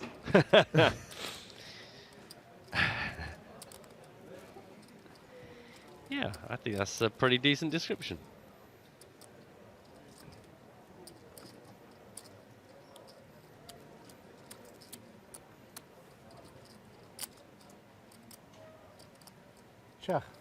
He got into a series of ridiculous spats with Phil Gruesome yesterday.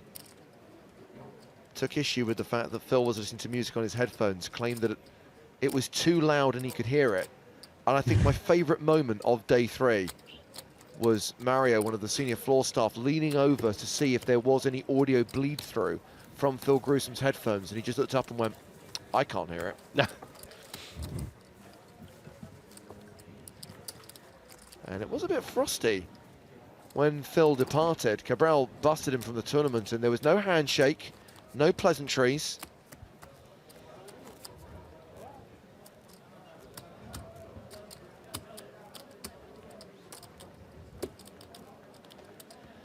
Sam says, are you guys still playing in the bounty bonus? How come I haven't run into any of you yet? We are still in.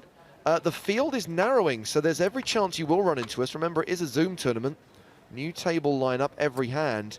And really, you want to bump into us in around 15 minutes' time. Because then the rebuy period will be over and the bounties will be in play. Come get some, as they say. Bounty, bounty, bounty. Come get some. That's when it matters the most.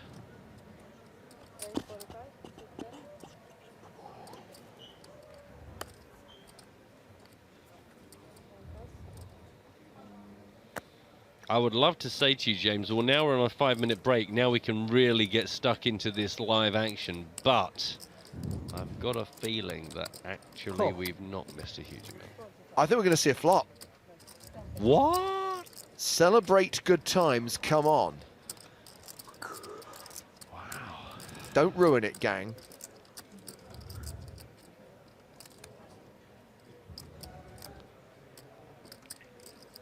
Reach for the stars. Come on, let's make this thing happen.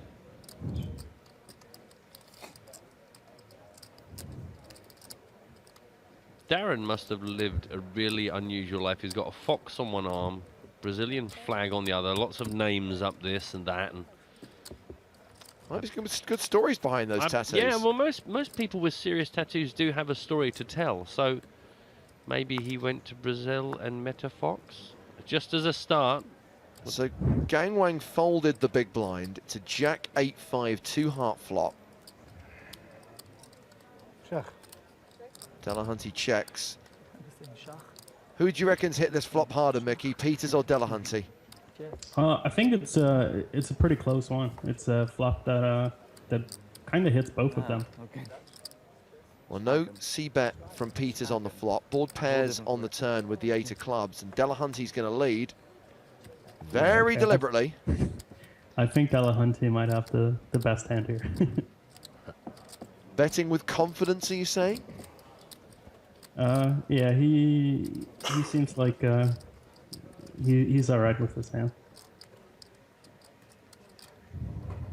We've got like schaken is chess, schaatsen is schlittschuhlaufen. Schaatsen, schlittschuhlaufen.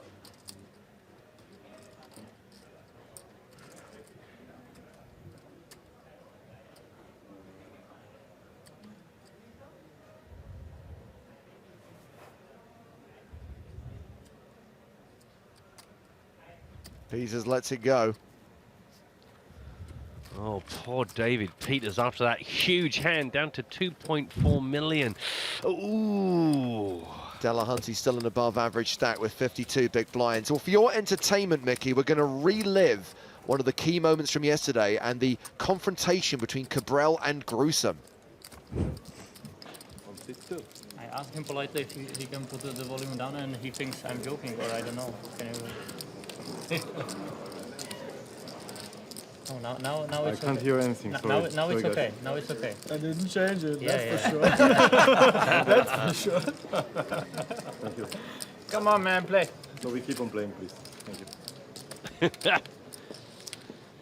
I love the snap from the Come on, man, play. Well, one thing we've noticed about Mr. Cabral is he takes his time over his decisions, and I think Phil Gruesome was basically putting him on auto clock. Literally every time the action came around to Cabral, Gruesome would call clock.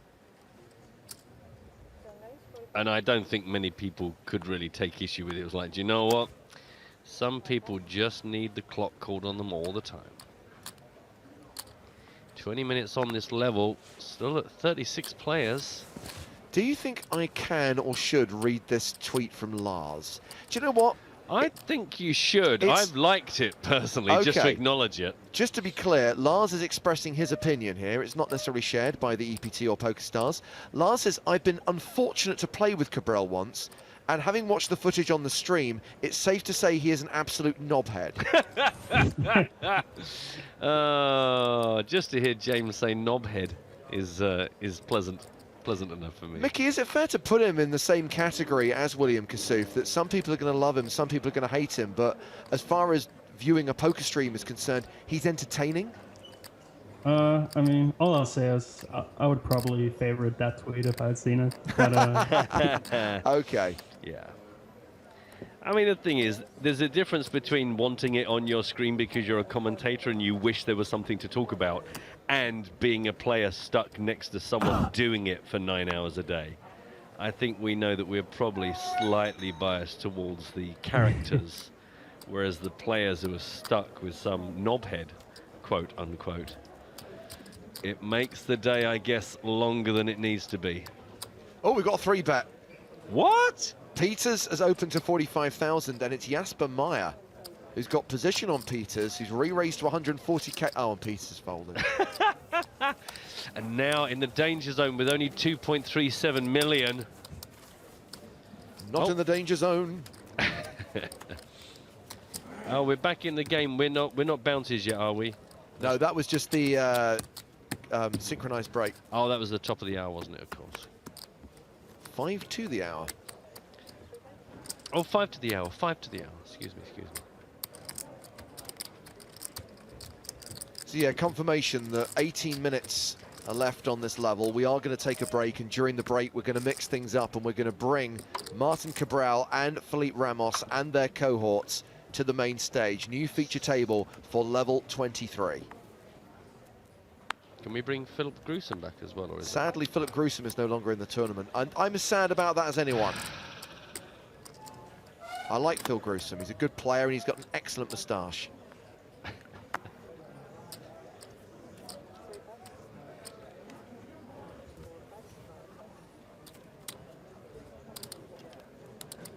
David suggesting that this feature table isn't much of a feature. Do you know what? Doesn't matter whether these guys are like clowns in a clown car or whether they're statues, it still remains our feature table. Yeah, and also, you know, we're joking about it, but they aren't actually here to entertain us. They're here to play poker. No.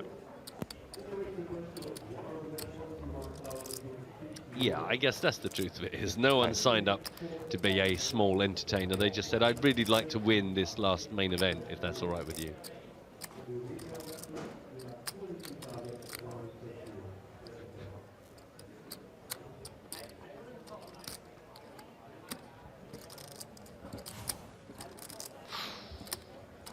Tournament progress update along the bottom of your screen. 5.78 million in the prize pool. Ooh. Keith Woodward has sent a picture. He is driving in a snowstorm while listening to EPT Live. We do have many viewers who treat us like a radio show and just have the inane waffling on in the background while they're getting on with their everyday lives. God, I can only imagine what this stage of the tournament is like for audio only.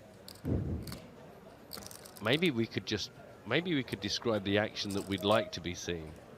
There's an ace, there's a four, there's a jack, there's two spades. There you go, Keith. There's some actual cards we've seen. No, that's it, it's over. Sorry about that. I mean, you hinted earlier on, Mickey, that you're surprised that we're not seeing more flops at this stage of the tournament. Yeah, I think just before the levels up, it would be cool if we could try and see one of those river things. That would be amazing. I remember. That's the one on the end, isn't it? Yeah, right after the turn. Yeah, that would be awesome. Yeah, that's right. I forgot about those. They're good, aren't they? I like it when that happens. Yeah, good shout, Mickey, yeah.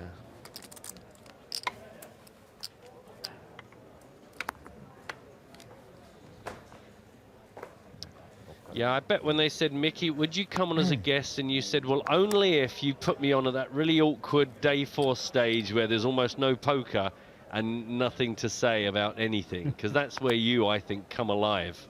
That's where I really shine. That's yeah, where you this is the excel. sweet spot. Yep. And can you make sure that Matt and James are like playing in a poker tournament of their own?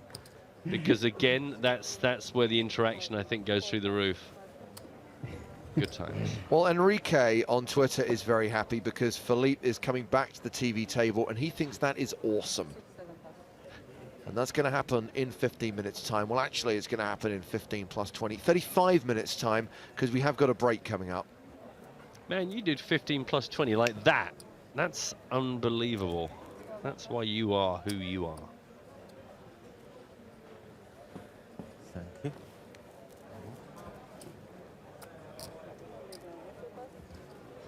Race from Maya takes it down.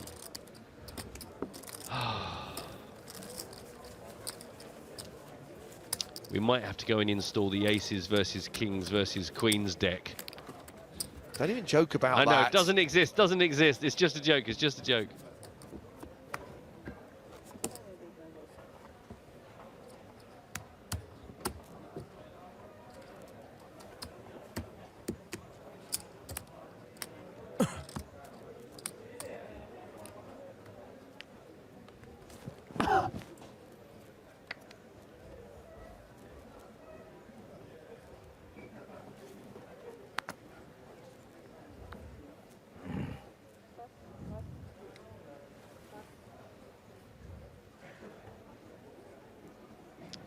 Folding, folding, folding, folding, folding. Still folding. Tell you what, let's see if we can actually get to a flop, turn and river in this next hand because I've been told that we have to release Mikkels back into the wild after this hand. Oh, good lord. No, last chance. By the way, we've just done some analysis on this level, Mickey. 4 hands this level went to the river and 2 of them were all-ins. Oh, that tells you everything you need to know. Just that sort of day, isn't it? You know, most of the time, I think in fairness, most of the time we get a far better show than we deserve as far as just watching people play poker. So it's easy to complain when things are a bit dry, but most of the time I think we're pretty fortunate. Oh, we might see something here. Easy, easy.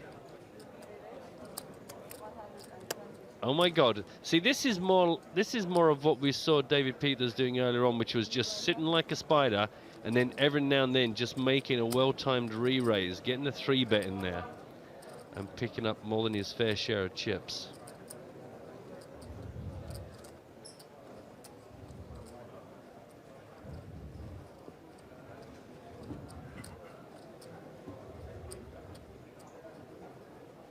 I just had someone say something really horrible to me in the chat box. No. Do you know what I'm going to do? I'm going to report them for abuse. Excellent. Oh, that's horrible.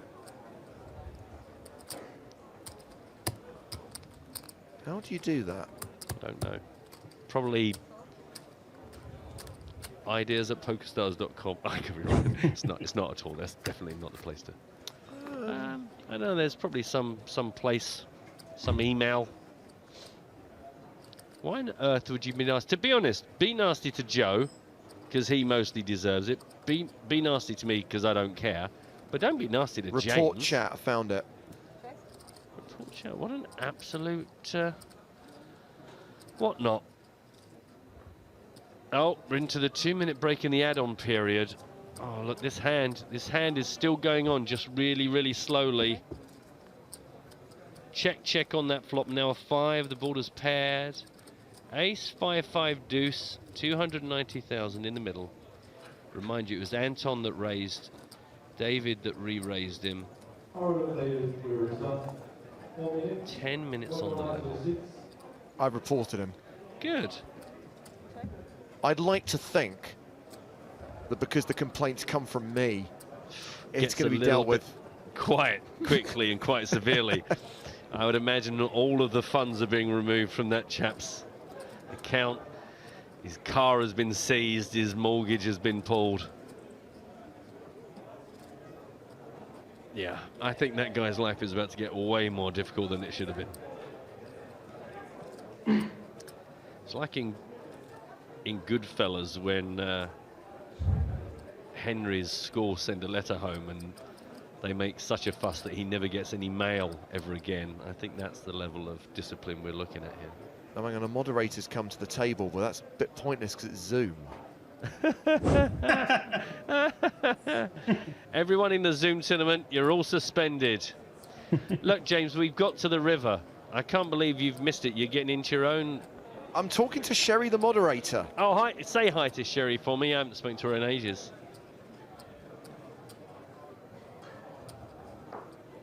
Meanwhile, these two guys doing their best poker statue impersonations. I bet you're glad we kept you for this extra hand, eh, Mickey? Oh, I did get to see a river, so... Oh, there's going to be a dreams river bet. do really come true, yeah. Yeah, 290,000. Well, it could be the biggest pot of the tournament. 60k in the fold. Wow. Oh, no, he's been called. Has he been called? Yeah, probably king. Jacks Yeah. versus Muck. Well, there you are. It seems only fair that we give you a monster hand like that before setting you back into the ocean, Mickey. I appreciate it. Thanks ever so much for joining us. Sorry we didn't have a bit more for you to do. Take care. Okay. And there goes Mickey Peterson. I'm going to escalate this because this moderator's doing nothing. I'm getting angry now.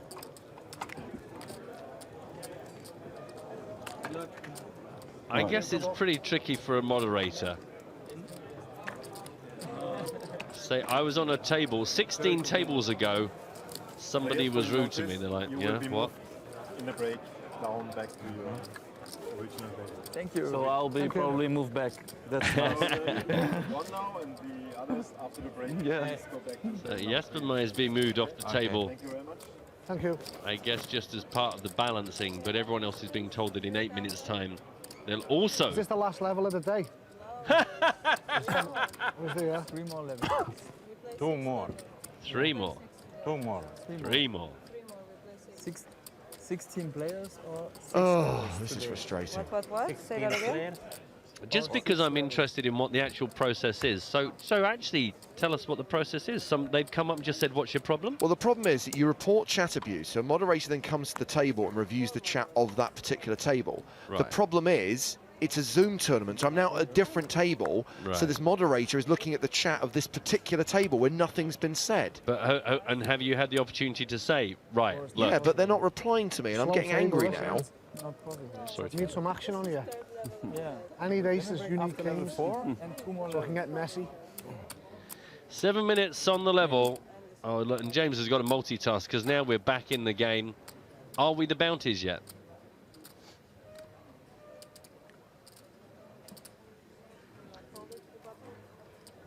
Can I sort out the chat issue, Matt, and then I'll get back to you, right? Yeah, go on. In all seriousness, I want people to take issue against this because poker needs to be a friendly game, and when you've got a-holes who think they can just openly abuse people and it's part of the game, even if they say, oh, I just want to get you on tilt, it's unacceptable. They need to be reported and they need to be punished. We're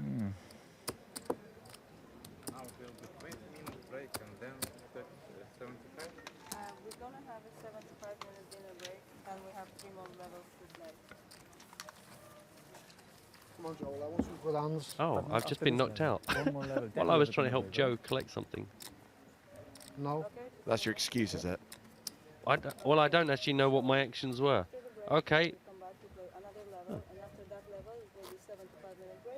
Have we said goodbye to Mickey, by the way? Yeah, I sent him on his way ages ago. Okay. I thought you were a bit rude to not say goodbye to him, but I think he understood. Sorry. Thank you. I'm big blind,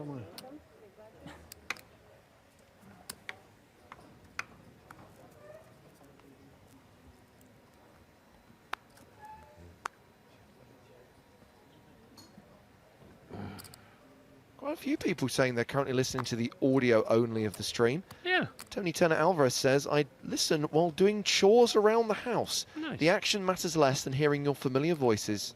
Oh, we're like your friends. That's nice. I'd sing you a song, but we can't afford them.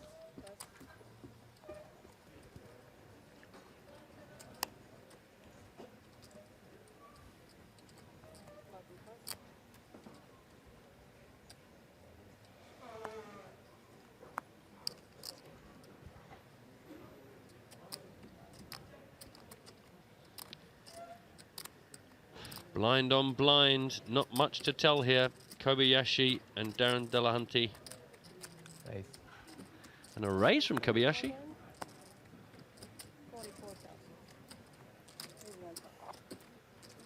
Job done. Boom, exciting stuff.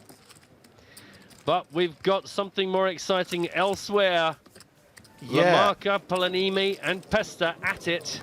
Yeah, Pedro Lamarca, ace-7, Yuka Palanimi, jacks, Vyacheslav Pesta, 8, and that sees jacks hold, and that is a double KO. Boom, ka-ching, sound effect.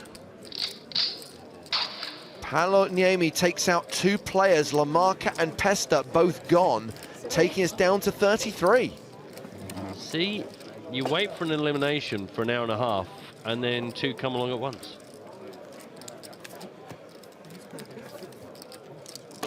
Trying to act casual, knock 2 players out, trying to act casual. So a reminder that we've got a new feature table for you after the break. We'll run through the lineup at that table in just a moment.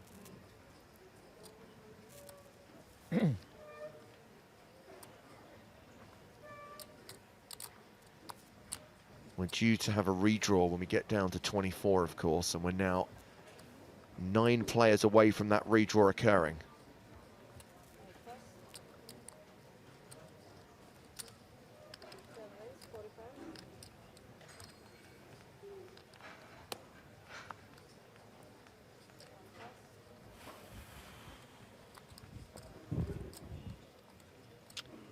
Raise to 45,000 from David Peters. Round to the blinds, Gang Wang, the last player in the hand on the big break. Big break, big blind. It's because I read the words coming up in the break and said the word out loud. And More also EPTs. because you're a closet Jim Davidson fan. Exactly. Oh, good lord. Oh dear. Wow, we're going back to EPT 4 grand final. And also stopping by EPT 7 on our way through. Do stick around. 2 minutes and 45 seconds on this level, though. Oh, no, bounty not claimed, just crippled. Do you know what? I don't even know what happened in mine. I went all in, and then by the time I came back to open up my laptop, it was all over. I don't even know who took it. I normally take a screenshot and give them a bit of fame. I do apologise, whoever took it down. I hope the money will be enough. I'm sure it will be. Okay, so we're in open shoving mode now. What are the blinds right now? 125, 250, yeah. I don't think it'll be long before the Hartigan bounty is claimed.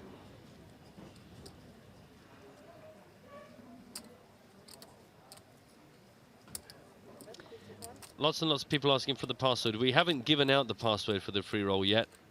It's all about the bounty bonus right now. Don't worry. As soon as the password happens, we'll let you know. There we go. Congratulations to Brett Burkett, who understood the value in calling my shove pretty light.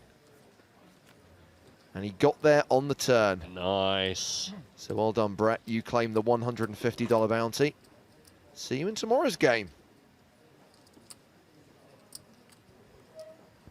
GG, sir. GG.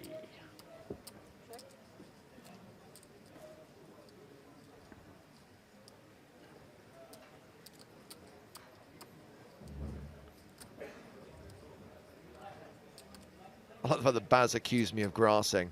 And Baz, trust me, I was not tilting at all. Granted, I was moaning, but you didn't see what was actually said in the chat box, Baz. It was hugely offensive. And I do genuinely believe that if we want this game to grow, you have to stop that kind of activity. Because if I was a new player and I sat down and that was what I was seeing people say, I'd be like, screw this. Agreed.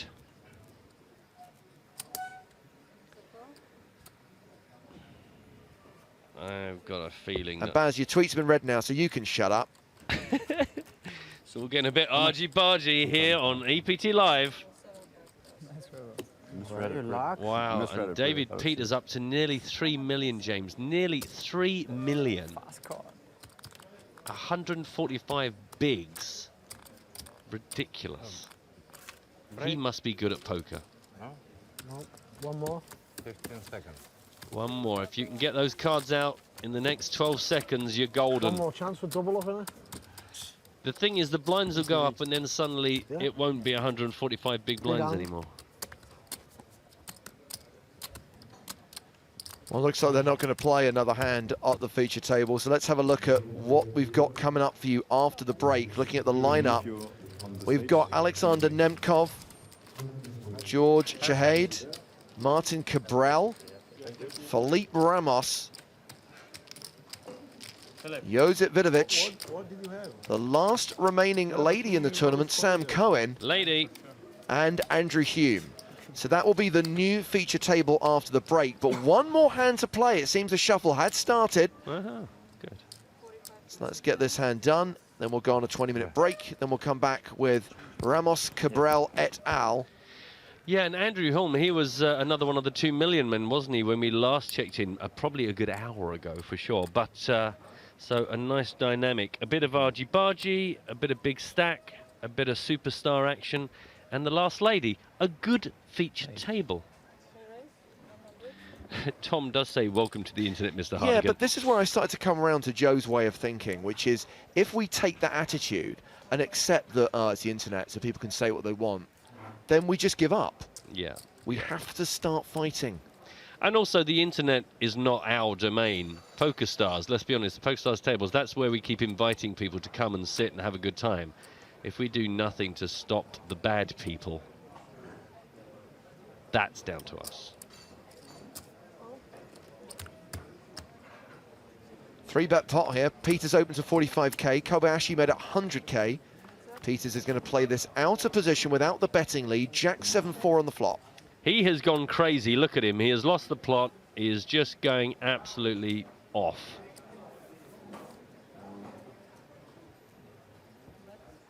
Hiro Kobayashi, for the first time in a while, is loving life. I think this is a pretty big hand, and it might be a good idea to get out of the way.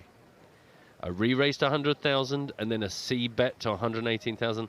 This is not standard Kobayashi action. There was a lawyer, Kobayashi.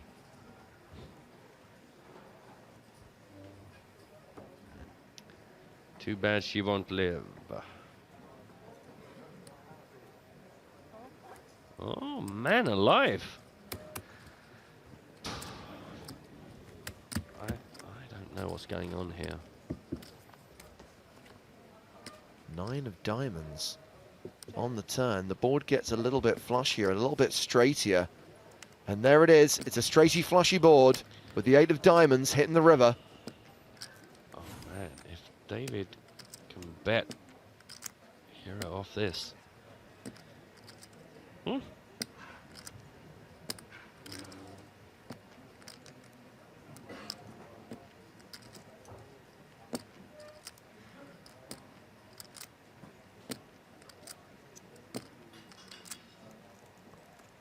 So Peters check called flop for 118,000. He checks the river. It gets checked to showdown. Peters shows the winner, aces. How are aces good on that board? Man alive, over 3 million, 3.18 million for David Peters as we send him back into the field. He boosts his chip lead. So Peters remains tournament boss. I'm gonna have to rack up your chips to move to the other table so we can split it up and we can enjoy the whole. Okay. So these guys will go into the field. We'll have a new feature table headlined by Martin Cabral and Felipe Ramos. After this 20-minute break, it's the Prague leg of season 13 of the PokerStars EPT.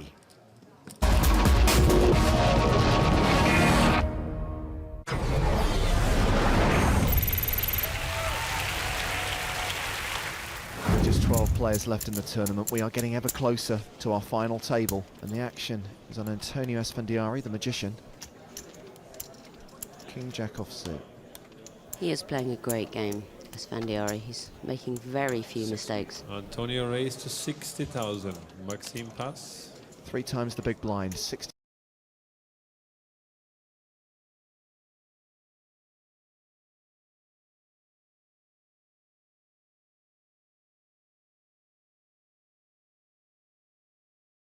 Calling and disguising the strength of his hand, Glenn and he's calls doing it again. 6,000. Robin pass. Well, again, I like it. He may be aware that Antonio's been raising it up with a wide selection of cards. Show pass. And he's going to take a chance that his hand remains good and he picks up more chips by letting the magician bluff it on the flop. Heads up to the flop. Flop is 10 of spades. Oh, Jack of wow. hearts, Queen of spades. Oh, a lot of money has got to come in here. I mean, actually, their hands are so big they might even check the flop. They might both check the flop. Check. But a lot of money will go in before the river. Glenn Chorney's got trip queens. Antonio has second pair and a straight draw. 75. 75. Yeah, Antonio's going to raise this. He's check raising. Glenn bets 75,000. Andy Warhol and the crowd there really tense about the outcome of this pot. That's Glenn Chorney's dad. Sorry. I meant it as a compliment. Oh, I know he's raising, Antonio. Oh, this is going to get really expensive for him. I mean, he can make a straight. I know he's just called. He's just called. Chorney's giving him the stare. As the turn card is dealt. Check of diamonds. For this 10 Wow, check, I really hope check. Esfandiari can escape going broke. Look at the percentages. Just a 2% chance. Only the jack, the case jack in the deck, can save him here. Antonio. It's impossible. Chorney has just called before the flop. He's just called. He's completely disguised his hand. Esfandiari's got to think 3 jacks is in front, plus the straight draw, which he doesn't know isn't live. Unless he puts Chorney on a hand like Queen Jack. I mean, it's not beyond the realms of possibility that he'd flat call the pre-flop raise with a hand like that. I don't think you can be worrying about that kind of thing at this stage. Obviously, we can see it's a real car crash of an encounter, but from Esfandiari's point of Bet is view, 180,000 from Glenn. 3 of a kind with the straight draw, he can't start worrying that that hand isn't good. He's got to put more chips into this pot. You know, he's unlucky. He's unlucky the guy's got a full house. Yeah. Most of the time, Esfandiari will have the best hand, Antonio or calls at least the live draw, 180,000. and he'd be playing it correctly. Remember, only the case jack can River save card. Antonio. 5 And of spades. unsurprisingly, it doesn't come. Well, the Antonio check. flush has come, which might chill the situation a little bit. It might stop Antonio raising on the end at least. He might just call a bet on the end. Chorney wants a count of 1, Antonio's 2 and chips. Yeah, I can tell you that Antonio's not going to be passing for a bet, but he might just call because of the flush. He simply doesn't suspect the full house at all. Glenn bet 450,000. Yes, this is going to be a call. Oh, kid, you either have a boat or you're stone cold bluffing. Unfortunately for you, Antonio, it's the former rather than the latter. Which one is it? Don't tell him now, Glenn, or he won't call. I get that sometimes. Like when you think about shouting swear words in a church. What if I just shouted what my hand Boat or was? bluff? Call. What? I said call.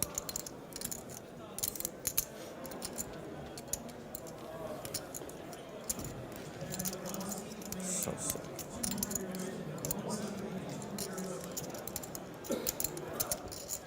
I'm going to say this. Marcel Lusk would be able to pass Esfandiari's hand in this situation. I've seen him make passes of this kind before. Lusk has an incredible ability to track back through the bets and work out where he is, and he could make this pass, but I couldn't. You could have Queen Jack, huh?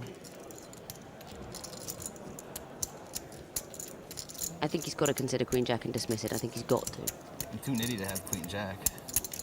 You what? I'm too nitty to have Queen Jack.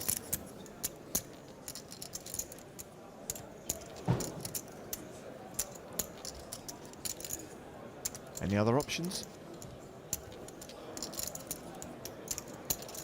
Pocket tens. Or it could be Mr. Bun the Baker.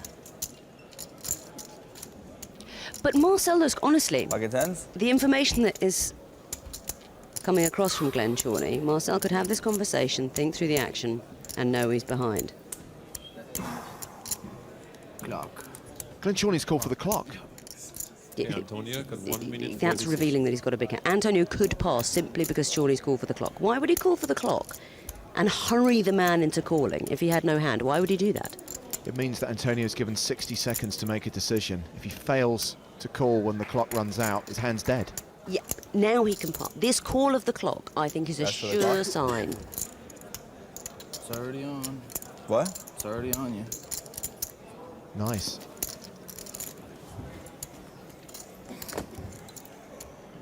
Well, there's no love lost between these two, is there? There really isn't. Chorney's favourite player may be Chorney, but I don't think Antonio's is. Alright. No, don't do it, don't do it! He's made the call. And call. Chorney Pocket shows queens the for full Ken is house. Full house queens over checks and wins a very big pot.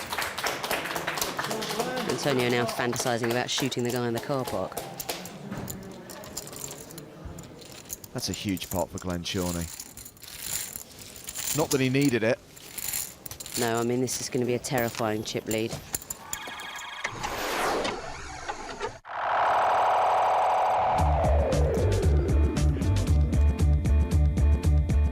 Do I really want to use my one time here? A lot of equity. I'll save it for a better spot. He needs to see a king or some clubs. He doesn't get clubs, he doesn't get a king. There's a king on the turn and Moneymaker takes the lead. A flush draw for Hall. It's a decent sweat too. It is a sweat. He didn't even have to use this one time if it breaks out. Yeah, no, I'm glad I saved it at this point. But It's an ace, Hall's hit. I should have used it. And Chris Moneymaker will be eliminated from the 2011 PCA main event. Good play again. Galen, good luck. Use my chips well.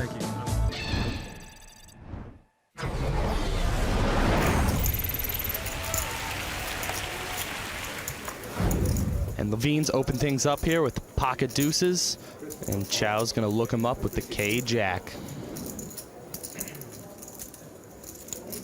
Negreanu on the button. Negreanu loves his button. He will call with the ace-4 of hearts.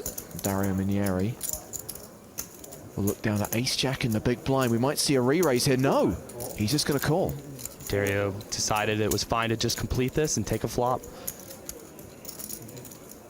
4 players will see that flop. The pot is 1,450. Boom, look at that. Trip jacks for Minieri and for Chow. Minieri with the nut kicker and Chow with the second nut kicker. We're sure to see a lot of chips go in this pot. It's been checked to Levine. He was the pre-flop aggressor. Looks like he wants to make a continuation bet into 3 players. He does. 1250. Levine's not slowing down, but unfortunately for him, 2 people flop the goods. Does Chow raise? No, he calls. Chow's being sneaky. Negreanu's not. He decides to pass and get out of harm's way. And now back to Dario. How does Chow avoid doing all of his stack here? Dario should be raising. Calling is extremely suspicious. If he's raising, he could be bluffing. And instead, he just has the ace-jack. He's got the goods. Chow is in a lot of trouble here. So, Levine gets out of the way. It's back on Chow.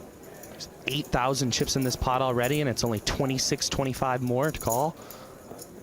Surely he's going to at least call. He might even re-raise. He has position in his hand. He has a lot of good things.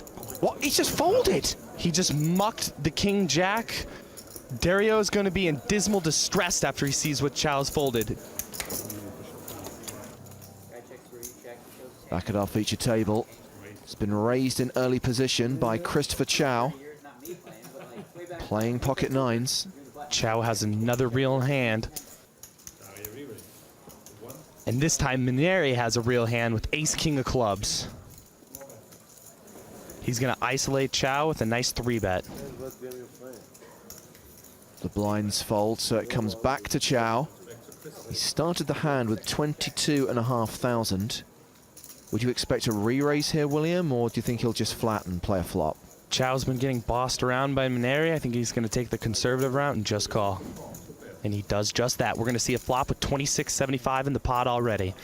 Chow out of position against the pre-flop aggressor, and it's a king-high flop. Maneri takes the lead. It's a wonderful flop for Dario.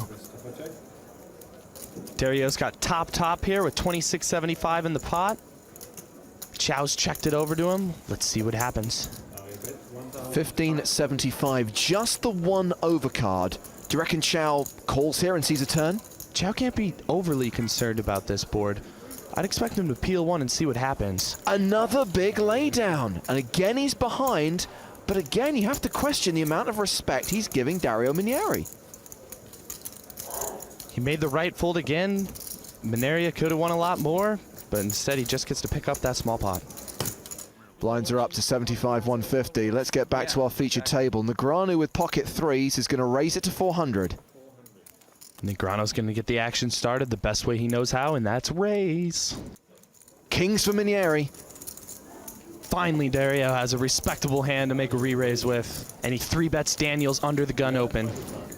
11.25.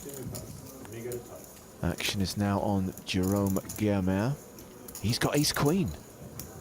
He's picked up another premium hand, and it looks like he's getting tired and Maneri running over this table, and he's going to 4-bet Dario's 3-bet. He re-raises, makes it a total of 22.75. Bonyardi folds, and Chow looks down at kings. Chow's got another big hand. He has pocket kings in the hole. Let's see how he reacts to this. I have no idea how he's going to play this hand. Now, 46% of the time, it would be split between him and Maneri. He just flats. He's playing it tricky.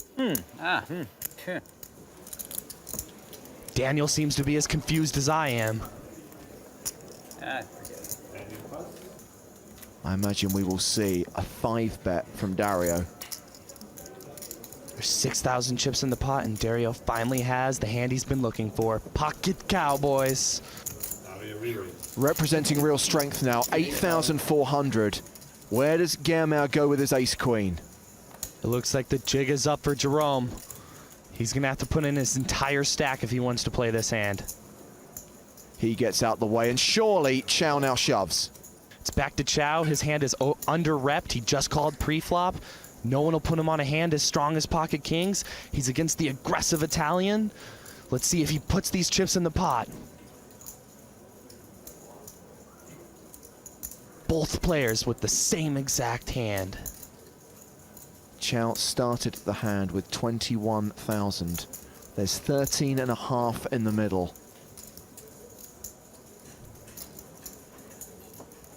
This is a decisive moment for Chow.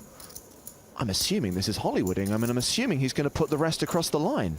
Looks like he's taking his time before he's going to do just that. Oh my God, he's folded! Again, Chow makes another hero fold, but this time he wasn't correct. He had the same exact hand as Dario Maneri.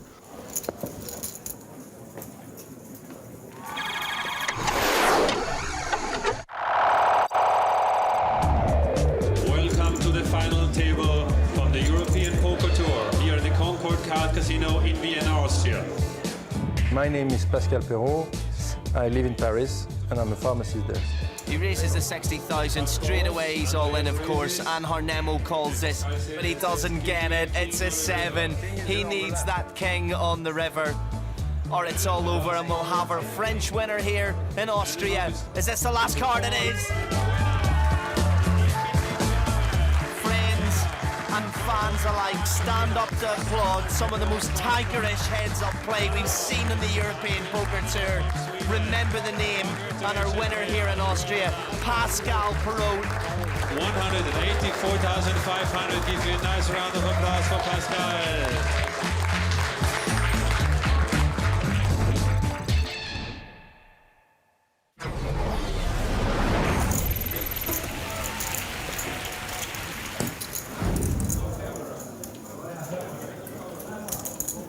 Vicky with a pair this time, pair of 6s, and she will raise. Look who's involved in the hand again, Miss Corin. Starting off the action one more time over to Lynn. Got the queen jack of clubs. It's a great hand to see a flop. She's going to call down Vicky. As we said before, when one calls, many follow. Not Patrick with his king-5 offsuit. Fabian Koss is in the cutoff with 7-4 of diamonds. He makes the head nod. He wants to get involved. He sees the action ahead of him. It's plenty. It's bountiful. He's in. Andrew Scott has ace-10 on the button. Scott's on the button with a big ace. He could potentially squeeze here, but he decides to just call. Cautious play. Johannes Heldens will fold the small blind. Kevin McPhee, 7-5 of spades in the big blind will call. We have a party of 5. Sadly without Nev Campbell, though. All right, let's drop a flop. It's getting spicy in here. Who wants it the most? The flop brings a set of 6s for Vicky Corrin. Vicky strikes lightning here. She's been the aggro player at the table. Now she gets a beautiful ace-high flop with 3 6s in her hand. Makes the continuation bet, 3,500. Selena Lynn's folded. Super Fab has a gut shot. He's debating if he wants to see it. Nope, too expensive. Super Fat? No, James, that's Super Fab, short for Fabian, and fabulous. Well, Andrew Scott has got top pair and he's going to raise. He makes it 8,000. Now, William, he started the hand with 22k. This is a pretty committing raise on his part. He's put a large portion of his chip stack in there. And Vicky shoves. Vicky wastes no time. She goes right in immediately. She's trying to represent that flush draw. She's been playing all the pots today at this feature table. And Scott's already got a lot of his chips out there. It's going to be hard for him to get away from this one. I don't see how he can fold. Vicky's been the aggressive one all day, slicing and dicing her way through this feature table. Why'd you go all in so quickly? Sorry? Why did you go all in so quickly? Oh, that's a good question. Because if I didn't do it quickly, I might think better of it. Do you think the better of it now? No, I'm glad the chips are there. I can imagine just doing something else and regretting it later. So can I. Well, he may be regretting this one later. He's drawing slim. All right, I'll call.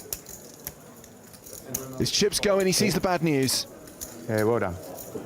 I'm in big trouble. Big trouble equals 3% equity. He's going to need runner. Just slightly.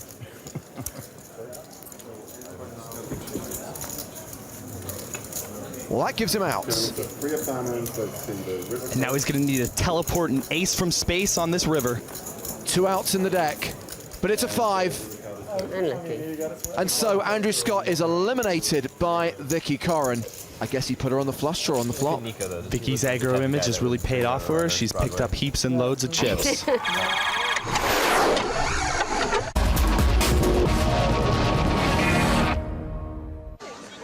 Welcome back to Prague and the PokerStars European Poker Tour. We are deep now into the main event. It's day 4.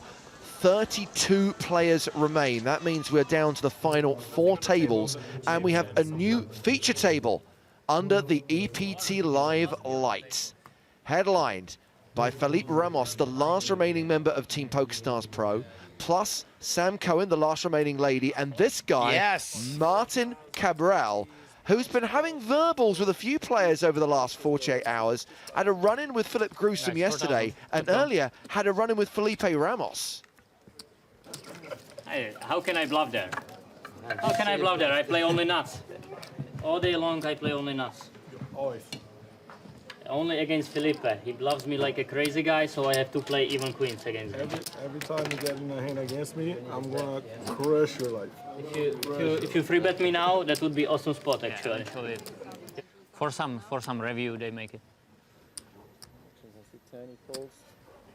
From sound to sound. Can you call 4 for me? Where did that clip end? Floor. Floor, please. Already? Or Gabi? Have you that information for me if we play only one level here? And who can say me now? I would like to know. Thank you. Okay, I don't need 4 anymore, sorry. I don't need 4 anymore.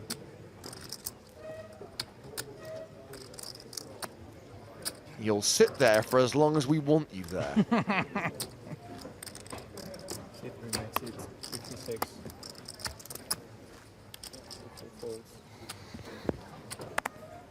So action folded to Felipe Ramos on the button following the opening raise from George Shahade.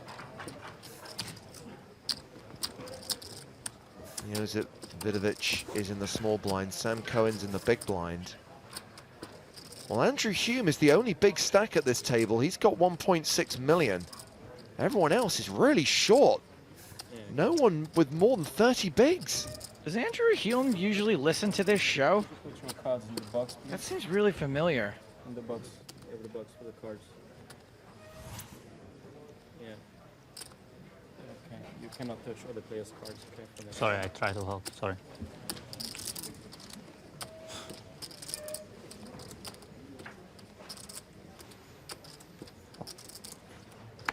This is not Martin's first rodeo. He knows that you don't touch another player's cards, even if you are, quote, trying to help them. He likes to bend, I think.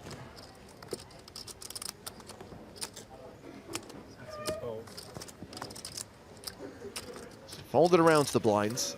Vidovic in the small. If you guys are following the EPT Live hashtag, I let Liv Baree borrow my Santa Claus hat, and she's just posted a photo caption contest I've submitted. Get it on it. It's Liv Baree, by the way. So Vidovic playing around 11 bigs. We are now at level 23 of the main event. Blinds at 12,000, 24,000 with a 4,000 ante. And if this guy's thinking of re-raising, it's surely going to be all in. Nah. No? Okay, I'd like to think this is a virtual all-in. I don't think he's going to fold for the rest. James, it's all about mindset. If you want to 100, have a 2 million chip stack, play like you have a 2 million chip stack. Also, we may have made a small mistake in calculating Vidovic's stack size. He may have more than just 10 big blinds here. I'd say he's got more than what he put out there behind.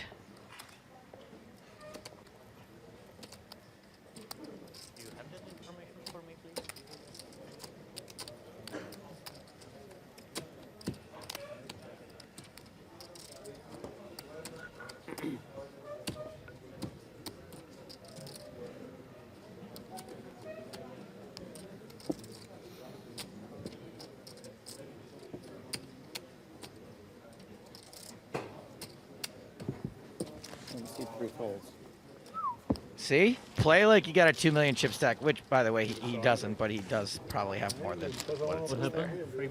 Yeah. So we'll get Vidovic's stack verified. We're pretty sure that both Alexander Nemkov and George Shahade are short on around 10 big blinds each. Hello. So excited to have Martin Cabral back at the feature table.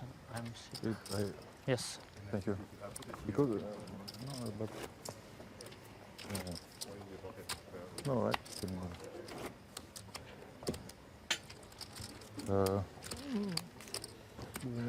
Move a little bit, please. I don't have the space. And we've got a new player coming in. Sit down.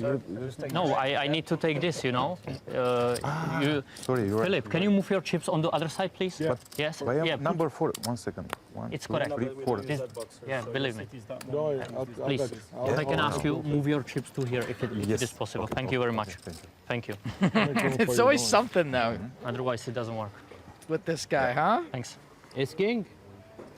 You need to put cards. friend. Where are you from? I know. It's king. Here. So this is Kristinel Dumitru, who's taken a seat at the table. Yeah, I think, yeah. And he's a big stack, 1.77 million. Or maybe better. 1 second, please. Yes.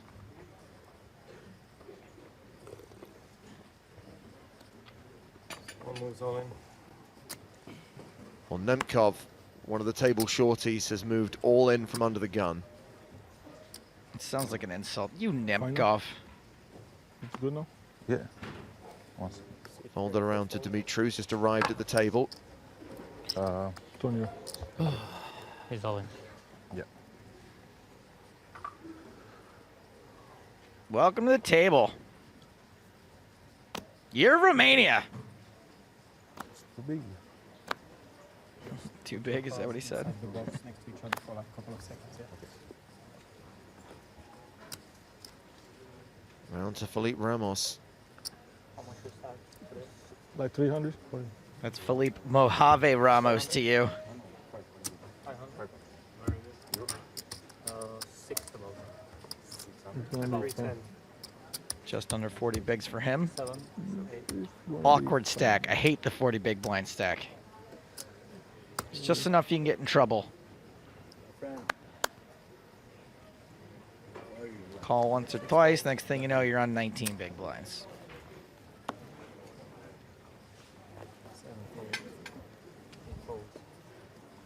Round to Andrew Hume, he passes.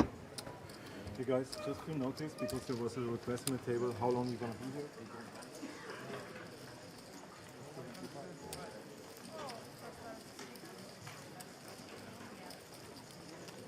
I think Mario is explaining to the players that this table will probably stay in place until the redraw, which will come at 24. And yes, Martin, we have got a dinner break at the end of this level. We're going to play another 1 hour, 22 minutes, and then we will take a 75-minute dinner break. A slightly longer day today. Normally we'd play 5 levels on day 4. We think we're going to play 6 levels today, trying to get down to the final 16. 8 or 7? Seven? Yeah, seven. Next to each other, yeah? But only 2 hands we play there. Yeah. Okay. Hey guys, please don't put any phone on the table or on the ring as well. Thank you. Yeah. That's all we ask, guys. Keep them off the table. Is it my imagination or are they really bunched up in the middle? Look at Cabral, Dimitri and Ramos. Yeah. And then there's loads of room between Cabral and Shahadi. Yeah, well, I think it was that Cabral just wasn't going to move when Dimitri sat down. Players have this weird thing about asking other people to move. It's like a power play. Like when they get, you know what I mean? When they get to the table or not moving when someone else gets to the table, it's bizarre. By the way, if you're looking for chip counts of all the players remaining, all 32 of them, remember that live updates are available on the PokerStarsblog.com, including reports from the outer tables. David Peters is still tournament boss on around 3.2 million. Second in chips right now, Marius Giersa. He's got 2.7 million. And then Jukka Paloniemi, who's got 1.9 million. Fourth in chips is the player who's just come to the feature table, Cristian Dumitru from Romania.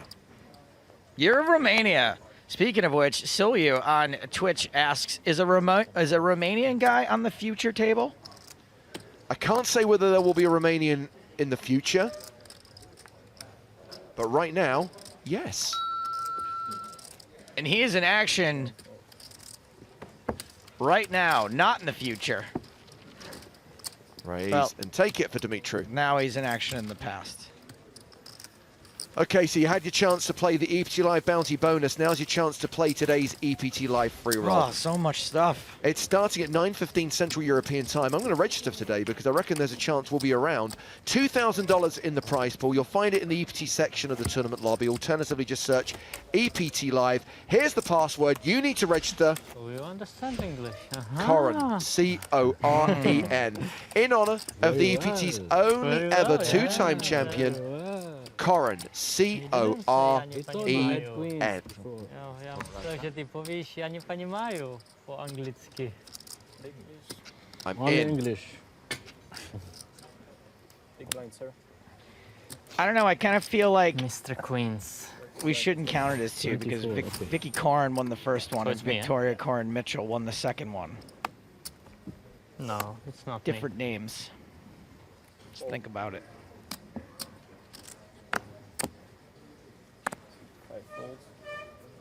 Well, James Sutton, I'm sorry that Germany gave the password out early. I don't know what to tell you. They're an efficient bunch.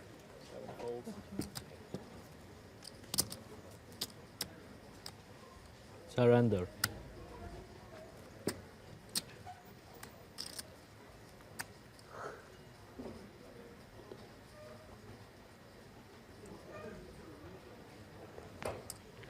Sam Cohen, grill.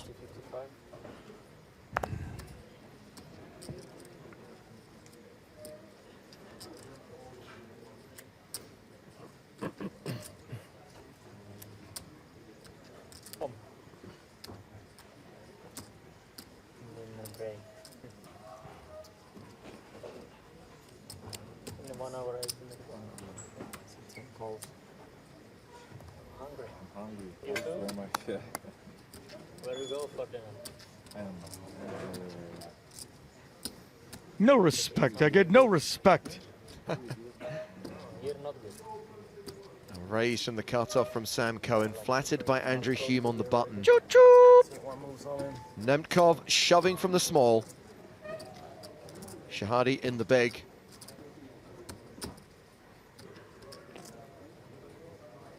He's only got 8 big blinds.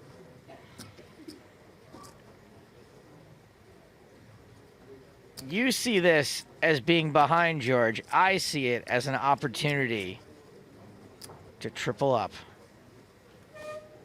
He lets it go. So action back on the original razor. Sam Cohen folds. Now on Andrew Hume. 300 about. 340 something. Get a kind of account. I'm probably not folding, but. English people are so polite. Just letting us know now. I'm probably not folding. What count? 346. 346? Yeah. Cool. There's the call from Hume. So Nemkov at risk. Let's see who's got the best hand. Open up, please. Ace Jack for Hume. Aces for Nemkov. Nice time to wake up with aces, eh? A.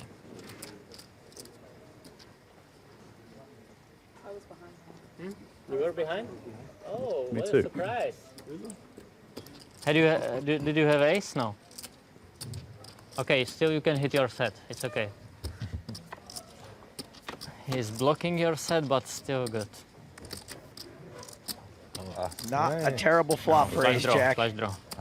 Hume now has There is 4 a big immediate flash outs. A 10 to make a straight.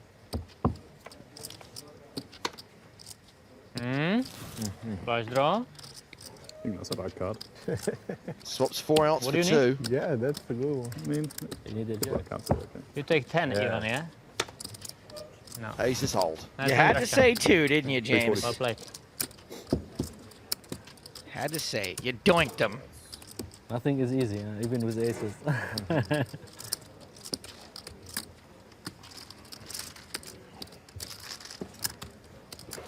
Do you want to fulfill Baz's request? Yes. What is it? Stapes, tell us the first joke that comes into your head. One more time. Tell us the first joke that comes into your head. It's a visual joke, so I can't do that one. Can I get this hand as well, please? Just one time. What, ace jack? No, Boy, aces. For me, kings is okay, it's fine. Okay, No problem. you take kings, I take aces. Not, It's okay. not the same time, okay? I don't care. I just want aces. I played it very well, that hand. Glue on mustaches? Martin. They're hard to pull off. You're gonna last till the dinner break, or you're gonna bust before the dinner break? I mean, it's close to 50-50, I think. Close? What do you think? I know, I think you last. I last? You last, yeah. Where do you go for dinner? Not sure. Not sure? Not sure. I'm hungry, you? You hungry? You? Yeah. Kind of. I would like to have some nice good food. What kind of food? Hmm? What kind of food? I don't know, just good one. Yeah. There are like 2 free restaurants close to here, good ones.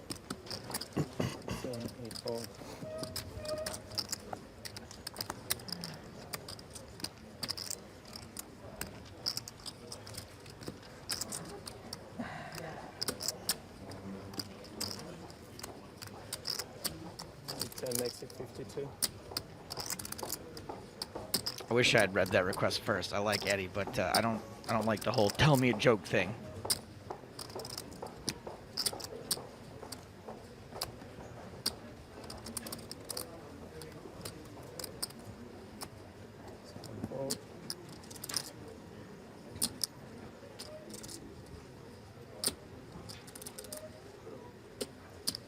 Raise here from Andrew Hume in the cutoff.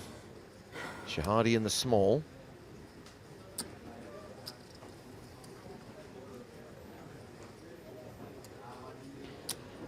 Reminds me of the time Freddie Deeb called Geralbos Vulgaris a loser nerd on one of my podcasts. And then Geralbos said that he would gladly fight Freddie Deeb because he fell into Geralbos' 50-50 rule, which is that he would gladly... the weakest blinds, yeah? Oh, come on, don't talk over this anecdote. What's your name? I forgot. Andrew. Andrew? Yeah. You're attacking the weakest blinds? Hopefully. Hopefully. Thank you. That's very good for me. Hopefully. The 50-50 rules that Geralbos would fight any person who is over 50 years old or under 50 inches tall. So only 27 more. Thank you, Martin. It's a big discount. For 10 seconds. Could you please put your cards back in the box so you can get them? Sure. Thank you. Hume versus Cabral. Jack 10-9, straighty flop.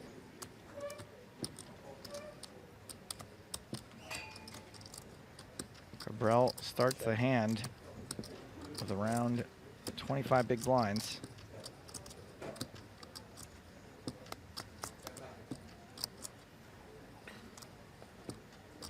Check. Cabral could easily have just hit this super hard. Forward pairs on the turn.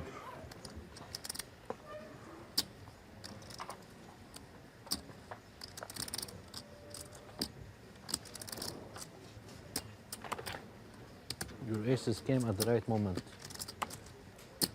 Aces. At the right moment. Raise, call, yeah, very nice. Raise, call. All in call. That's good that he called you.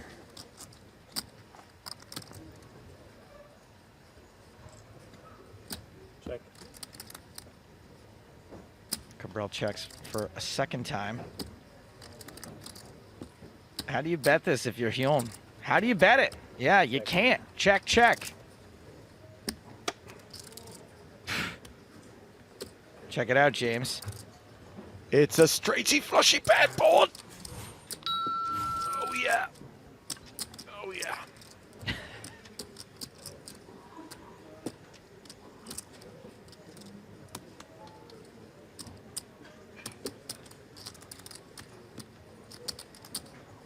Where's Phil Grusin to call the clock on this guy? Now, granted, it's only 30 seconds. Check, check. Cabral's got ace tray, ace queen for Hume. Nice answer. Thank you. If I go all in pre-flop, you call? Yeah. Yeah? You gamble, yeah? Yes. Good luck to you. Thank you. Ah, so unlucky me. Lucky river, yeah? Normally it's free on the river, but you hit your gin card. What is this dealer? Just put a free there next time, okay? Huh. Normally it's free on the river and the guy hits Miracle Queen, yeah? Have you seen that, Felipe? Never. Hey, come on. No, first time. Huh? Ace-3. I had ace-3, yeah. Normally it should be free on the river. The Romanian's a little confused at the sarcasm. No? Poor guy. Oh, no headset. So sick. Lucky river. Dude, I think we should make an exception if you're sitting next to Martin Cabral. Ace queen and hit the miracle. Sorry. Requested to take your headphones off when you're on the picture table. Yeah, nothing, nothing, no electronic. Okay. Nothing will save you from Cabral. Same. You have to sit in the world's smallest space and not listen to any music. Ace queen. Ace queen. Raising machine has ace queen. Andrew, nice hand. Playing well. Take raises to 55. You did play that well. 10 folds.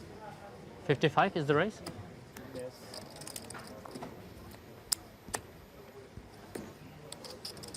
One fold.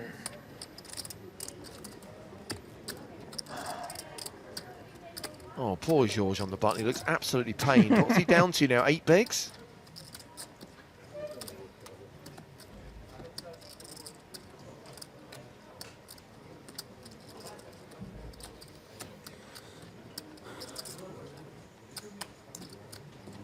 3 folds. 4 folds.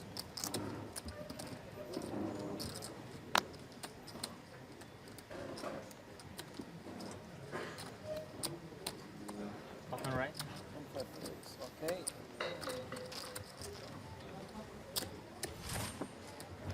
Raise and take it for the last remaining lady in the Prague main event. We're heading to one of the outer tables. Those are the kings of Benjamin Pollitt against the ace-jack of Kent Road. Ace on the flop. No way. And another ace on the river. And Benjamin Pollitt goes out in 32nd, eliminated by Old Kent Road. Man, I would not be surprised if one day he just shot up the joint. Ben Pollock, man, he is just so due to win one of these. And now he can't because there aren't anymore. He's not the only player who's been eliminated. Hiro Kobayashi is also out, going back to his porcelain company. He's our 31st place finisher, and there goes Anton Hrabček, gone in 30th. And just like that, we're down to 29 players. Anytime I come back from Amsterdam, I give myself a Hrabček. You are on TV, huh? You are on TV. Don't talk about bowling. Why not? I don't know. No. If he made the bluff, it was. I thought the exact same thing in my head. I just let you say it. What do you think? That it No, could what be you- bluff. You Yeah. took some big balls to do that. Oh, okay. I don't play with you anymore. Maybe in heads up. If we both make it in heads up. Yeah. Yeah, that's good for you. Talk too much. Sorry. I was talking Go when like I this. This is the sign when he's yapping. When I was not in the hand, I was talking. But he's nice. Who? You. Of course, you're Yeah. right. You're right. You are a smart guy. No, first impression was not so good, but now you're nice. What do you say? Please, I need change player here. Change player. Yeah, I hope so. I can change tables. Only Samantha nice to me. She gave me banana. It was very helpful. Thanks. Banana. Banana. 5-4-3 on the flop, Brazilian 2 hearts. bluffer Ronaldo. Check, check. King 10, yeah? King 10 possible. Where's all the big cards? 3 of clubs on the One turn. spade though. King of spades. One spade, yeah. Bet 25. Pete Blow says, good to see Sam Cohen at the feature table. Super nice girl. Played with her a lot in Vegas. Take it to Eats EPT Live if you'd like them to be read. Oh, I called a shove earlier, blind versus blind, and then I checked my snapshot app and I was right. I gotta start doing it before.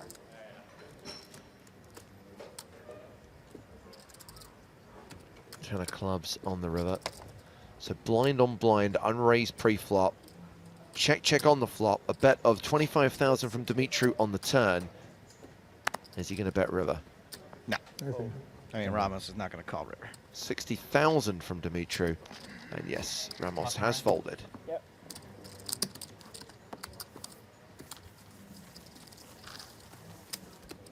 What they tell you, your friends upstairs? What they tell you he had now? Straight? No? Quads, quads. Quads? Quads. Okay. It's good to know, yeah? It's always good to know. Romania, very aggressive. Say hi, Peter. Just say hi, Peter. Hi, Peter? Yes. Yeah, you just said. Ah, you said it. What an idiot. My friend wanted to say hi to you. Just He kidding. wanted. I don't get it, sorry. He's just watching you on the stream. He likes the way you play, so I said say hi, Peter. I should say hi, Peter? You just did like 3 times. We're good. I don't get it. Okay, just say hi. Like, can I ask you a question? And someone says yes, you already asked for a question, right? Right. Yeah. Can I ask you 2 questions? Then, yeah. Aye. Ace and 10 fold. You noticed the irony of it, saying when you ask Who's somebody, Peter? can Some I of ask you your a friend or what? question? You've already asked them a Good question thing, the same good way when you thing. say hi, He's a Peter. big fan. I All the way have from only Australia. this one fan, and first impression was Yeah. not so good. Yeah, first impression. Yeah, first impression was not so good, but now I have one fan. One raise to 55.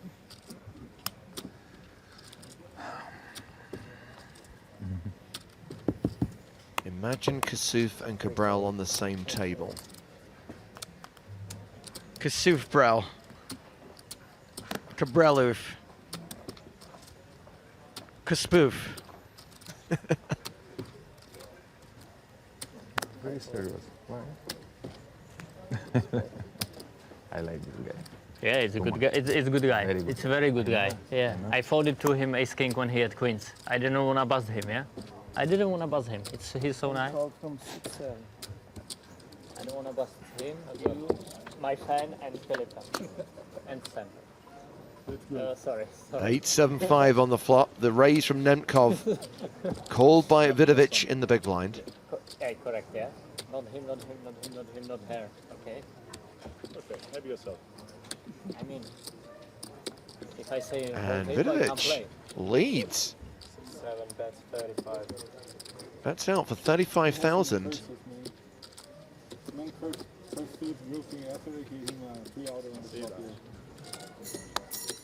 No, he didn't hit 3 outer. I had pair of tens on the flop and he had 3 outs.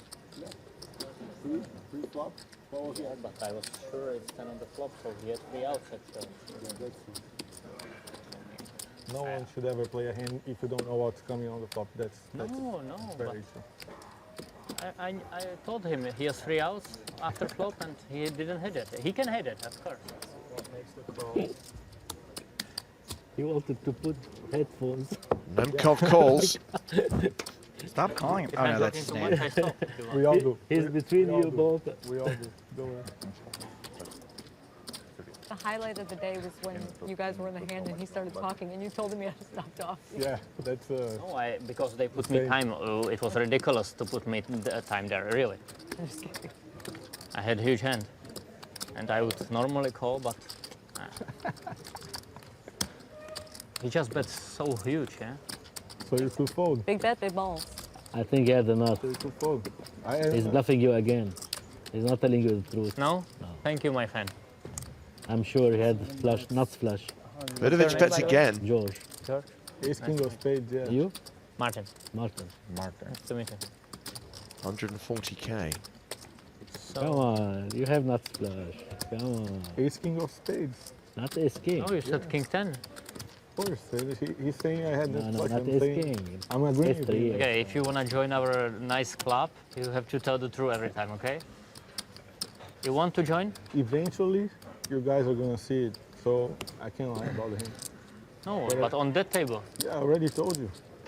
He King 10, doesn't yeah? agree. He doesn't agree. No, I believe you maybe bluff, yeah? Hey guys, I'm trying Maybe to play not a bluff. hand. I agree with this as well. King of spades, I'm sure. Not king of. I had a king of spades. No, king of Club. spades I had. In the King of clubs. If you're smart, you have to. If you lie, you have to lie in a smart way. Yeah. Not in a dumb way. Oh, that's a big pot. Nemkov And calls. our pot is 9 good. of diamonds on the river. Straight here. And It's flushy. now flushy. Now with diamonds. Oh man, Fred Savage. I love that dude. Go out there and get him to sign my Wonder Years box set. No, I'm not going to ask him if he ever banged Winnie. Huh? If I'm still in. If you're still in, Yeah. you will be in. I go. I go. You Wow. go with us? Vidovic We go empties the together? clip. Deal. Nearly empties his stack. What is it, 200? Under half pot. Seems strong though. At least we've got Cabral who's not involved in the hand to question the bet size.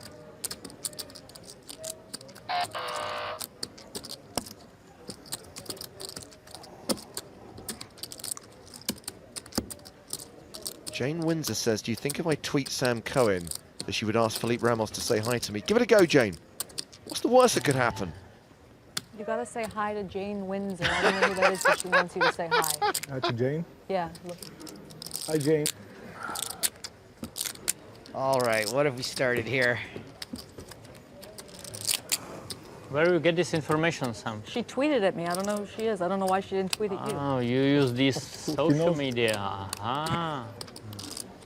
Now I got it. Social Just media make is some coming to notes. this part of the world in 2017. Just sit there the whole time doing shout outs.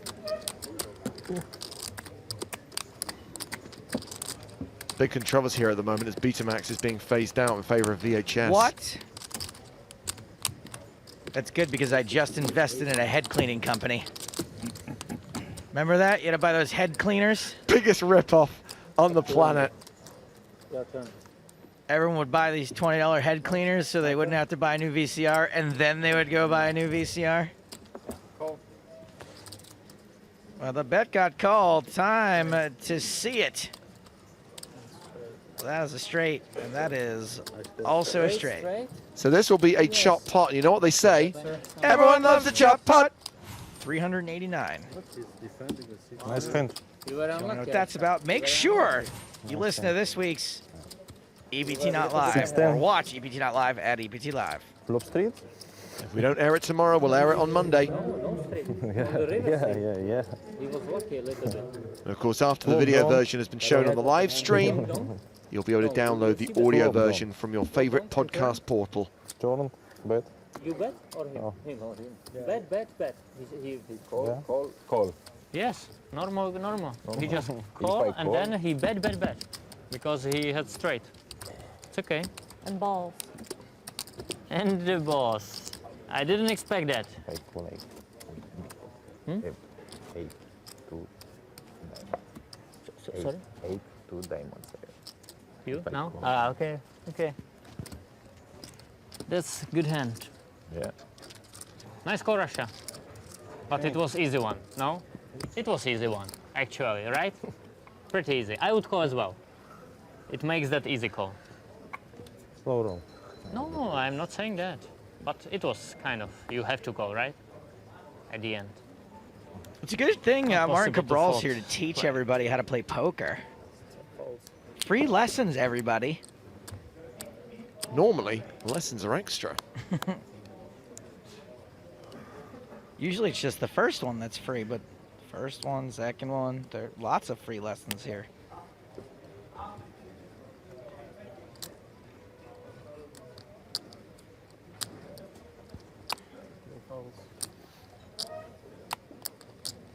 Daniel is devastated to learn that Like Betamax 900 is on the way out. He says, luckily I have Yeah, shares like in a new 950. piece of technology Plus called my HD DVD. I'm interested.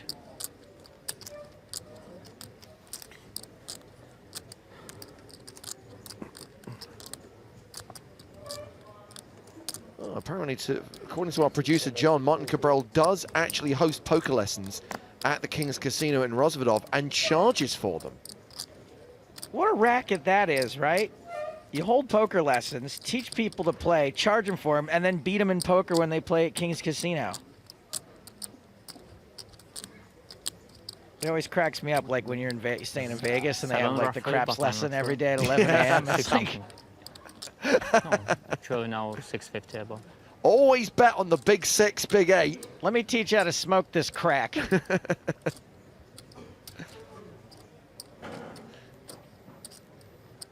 Cabral is raised to 48,000.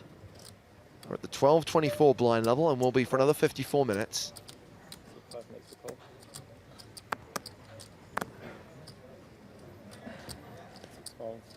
Come on, Philippe, what do you do when you got a bone to pick with somebody? You play every hand that they're in until you bust them or they bust you. Well, Dimitru has called, so we probably will see a flop. Just Sam Cohen in the big blind left to act.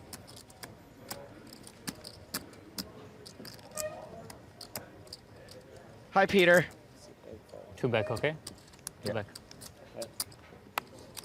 You know, I might start doing the shout-outs people ask for if the players are just going to take it in their own 1.5 hands. million, or what do you have? 2 million? More than that, for sure. Yeah, but about. For sure. 10, tray, deuce. 2 spades. What, you got ace-3 again, Martin? I just had to break some really sad news to my sister who texted me a picture of the live stream. She goes, final table. Oh, no. That must be so disappointing.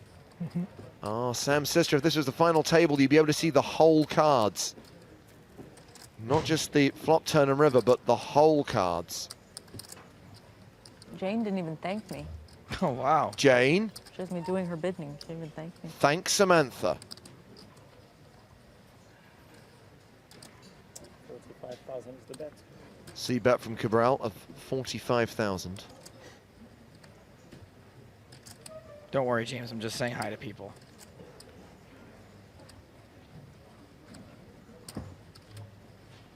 It got real friendly all of a sudden. We are breaking down the fourth wall here. We've got the viewers talking to the players at the table, the players at the table talking to the viewers. We're kind of moderating chat that we can't control. It's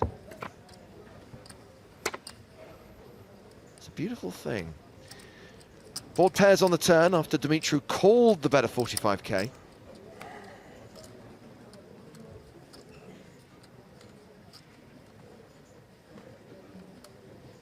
I know a lot of people say that Martin Cabral looks like Aaron Paul. I think the suggestion that he looks like Carl Pilkington with hair is better. Thank you for that one, Richard. Richard, are you any relation to Andrew? One of the big stacks in our feature table. Don't lie to us, Ricky. We'll know. All right, I can't keep up with saying hi to people on Twitch anymore. Hello, everyone on Twitch. Hello, my babies. Got some poker happening. Day 4. 29 players remain. Cabral has 20 bigs behind. There's 254,000 in the middle.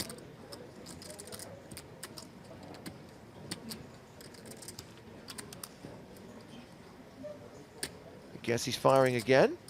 Maybe not.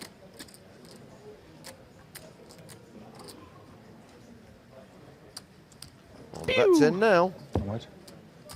69. I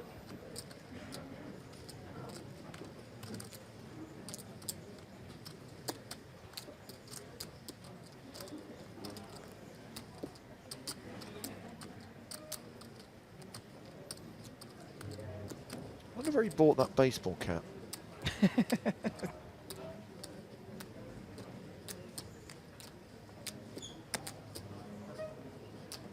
Oh. Wow, Dimitru calls. And now there's 392k in the middle. Cabral with 435k behind. King of clubs on the river.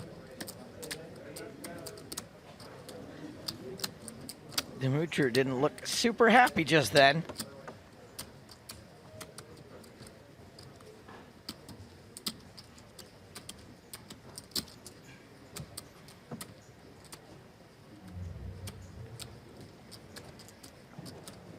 Red Wolf 93 says, what a quick dealer. Best dealers on the planet here in the EPT, soon to be the PokerStars Championship. Although the Bahamas,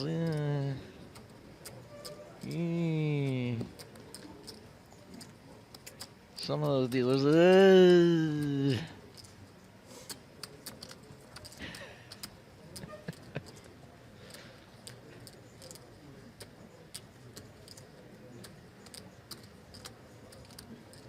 Check. Well done, Jane. She sent a thank you message to Sam, which I'm sure we'll hear about on the stream in just a moment. check it out, Kristinel. You get a free showdown if you want, homie. I think Cabral's talking and his intimidation does get him some cheap showdowns. Green chips are 25k, blues are 5k.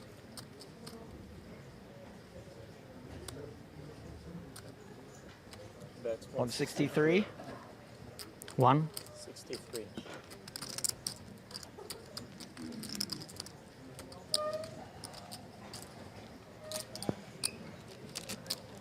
What price the clock gets called? Depends if anybody You here said you wanna go dinner with me. got the stones. If I'll be out, what do we do? Come back and keep your commitments. Don't be a flake.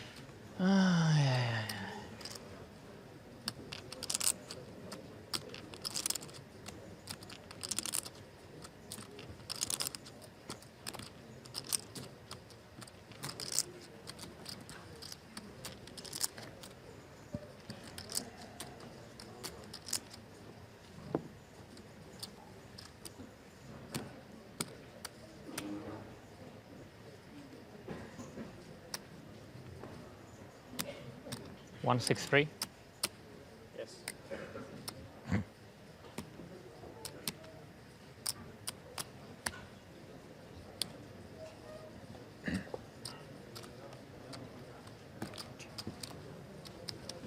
It's always good when you go into the tank for a minute and 10 seconds then and ask how much the bet is. It's one of my favorite things.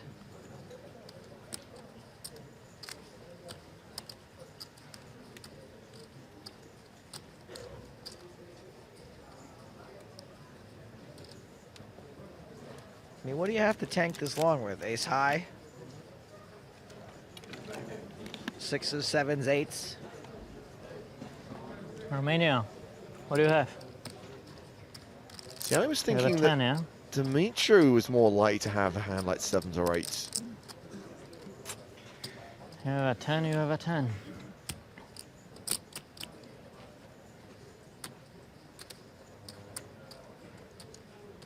I mean, Dimitri did call twice, then bet hit the river. river. Feels a lot like a 10 to me. Yeah. You know that, yeah? You know that. What busted flush draw, I guess, is the only bluffs he's got. The only pure bluffs. Could be a busted flush with the king of spades. Well, I think it's clear he doesn't have that strong a hand. Sorry, guys. I wouldn't be surprised 163, yeah? if someone calls the clock in the next 30 or 40 seconds. Well, we're going on 3 minutes, as you can see up there. Anyone who's played with Martin for any amount of time knows that this is not an uncommon occurrence.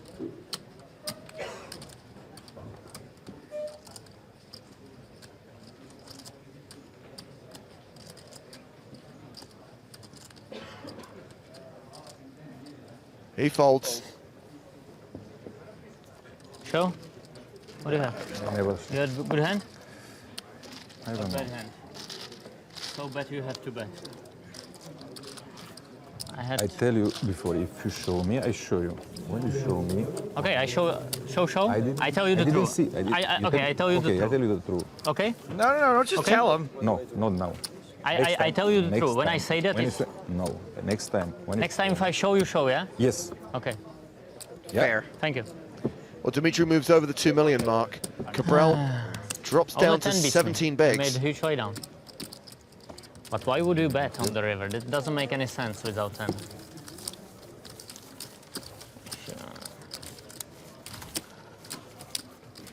So The Dimitri river was my still card and I table still boss. Good fold. Cabral the fold. second shortest stack. Maybe. But only, what do you have? Jack 10, maximum ace 10? I don't know. Halfway through the level, 45 minutes to go till the dinner break.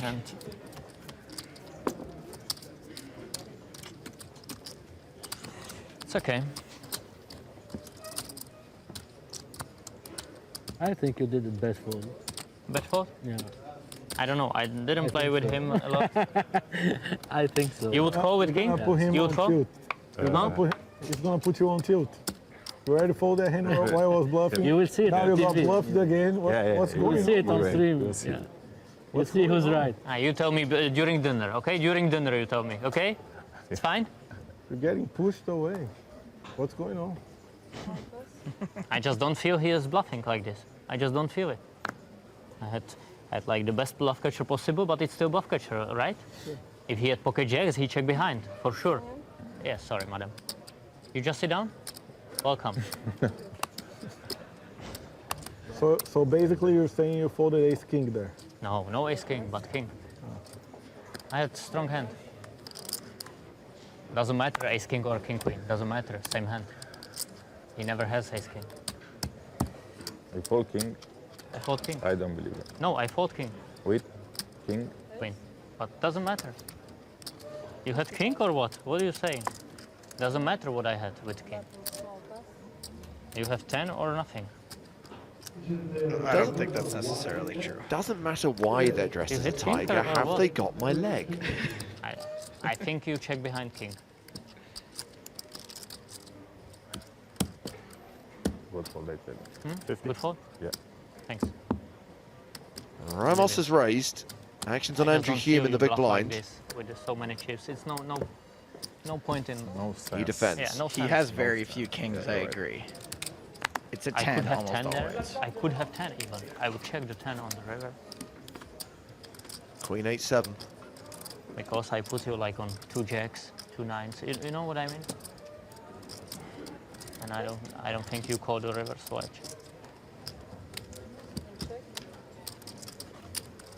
That's why I check king, because I didn't think you pay me. Check on the flop. Another 7 on the And turn. if you bet smaller, I call. Big pot, I think. It was big like, pot, yeah. like 300 Yeah. something. And I bet 45%, 40%, I think. No. It was two something in the pot. No. 2 something. 1 second. How much you bet first? It was like 260 in the pot. 260. Check I bet again. only 5 small. on the river. For Yes. 45. 45, 65. Right. And Okay, how much you 300 raise? maximum. 320, I think. No. I think, I don't know exactly, but 140. how much you raise? 40. 40. 45, I think. 48. 48. 48. You bet first. Wait. 45, 65. 110 and 48. I tell you. Exactly 310, 340. 340, 350. Okay. Yeah, I bet 40%. I tell you.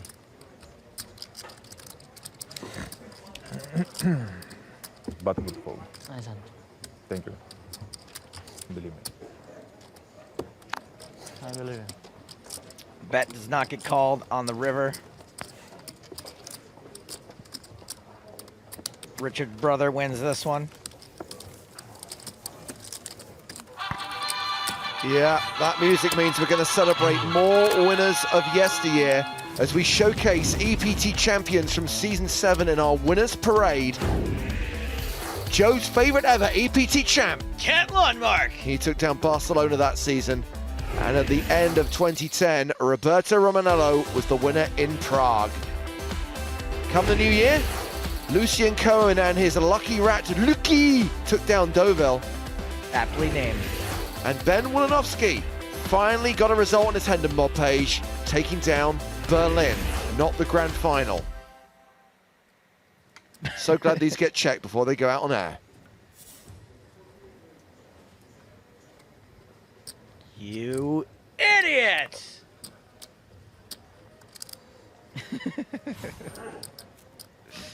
I would have never known, guys.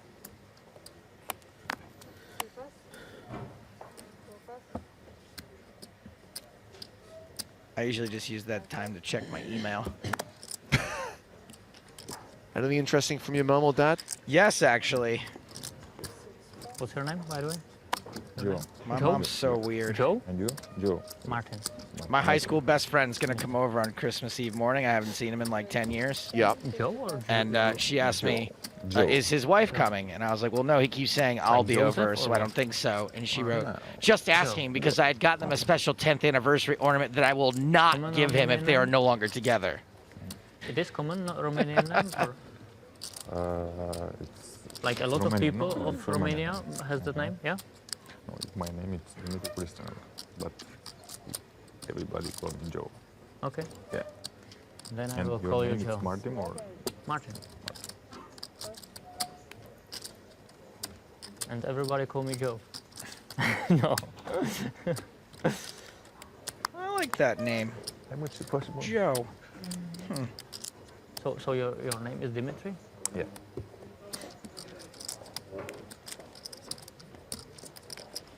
Who's Dimitri? Oh, his Dimitri last. is more Oh, Greek than Romanian. Dimitri's his Romanian. first name, James. Dimitrios. Dimitri, yeah. Yeah. It's one of those again. You're kidding They are me. Orthodox. He So he's just- Dimitri Christinel? Yeah. Oh, come on! Do you know George Arabic? Yeah. You know George? George I is my mean, friend no disrespect, but quite from literally, Lebanon. Romanians are George backwards. Arab. George. Their names, at Surur. least. Surur. It's Surur. so funny You that know they do Surur? that. They're the only ones. Surur. You have, George is Surur, I like that. It makes them charming. Surur George, yes. the casino player. He's got very good player. Not poker. You know, chicken. This with. Yeah. You know, Yes, chicken. yes. One and 4 card open. It's a very good game. I like this. I like the chicken. You know, chicken or duke. Same duke or chicken. Probably some other name. I know the game, probably, but I don't know the name. Bă, mare norocit ăsta. Știi cum candește transpirația asta din dreapta? De să umple el? Doesn't sound like Am English avut, to am me. avut. 900? Am avut 10. Am avut azi 10. Da, îl lăsam să bată el. Oricum o să...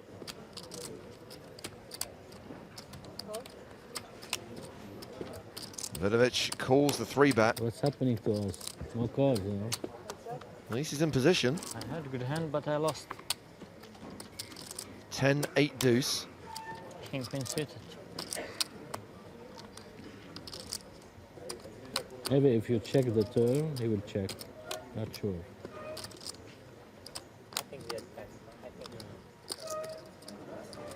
If he told you,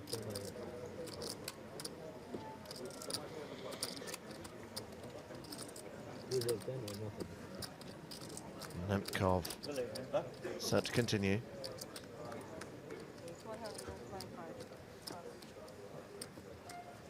Continuation bet of 125,000 gets a quick fold from Vidovic. Easy game. Today and now, leader almost. No, Oh, but very good stack. you should Almost. And pretty much 2/3 the way through this level. 35 minutes left. But now I get my At aces 12:24. because last hand you were forgot. Hmm? You never said Okay, when. this hand please. Concentrate, okay? You can do that. It's not so difficult. Just one ace and second ace. Small and big blind, guys. 12, 24. Okay, first is there. First The ace, second. 24. second ace. Big Sorry. blind suit up. Sorry. No aces? I don't like the colors. They are here. It was aces, but not nice colors. They might I be like here. black aces. He's not the only one. I'm kind of committed. What's that? No, sorry. Lots of people like Okay, black sorry. aces. Robert De Niro. Most rappers. Looking at the I live tried to scare updates Filippo. on tried the to outer scare him, tables it on the worked. PokerStars blog, and Peters is It building a worked. stack up to 3.5 million now. Just course fold he is. if you He's don't have a disgusting. hand. Just fold. Ronaldo's gonna get you now. Ronaldo missed you last time. By this. David Peters came in today for as the chip Okay. leader, still chip leader with 29 remaining. If you're heading to the blog, by the way, you can also follow updates from the 10K high roller that started today. A lot of people are complaining about Cabral, saying, shut him up, can you make him be quiet? Why? They say the same thing about Kasuf when we have him on the feature table. They're probably the same people who are complaining about how dull, in inverted commas, the previous Andrew. feature table was. Exactly. Call. I call you. Too late. Too late. So get the chips if you call. I think he's great. He keeps me quiet. You guys should be happy about that.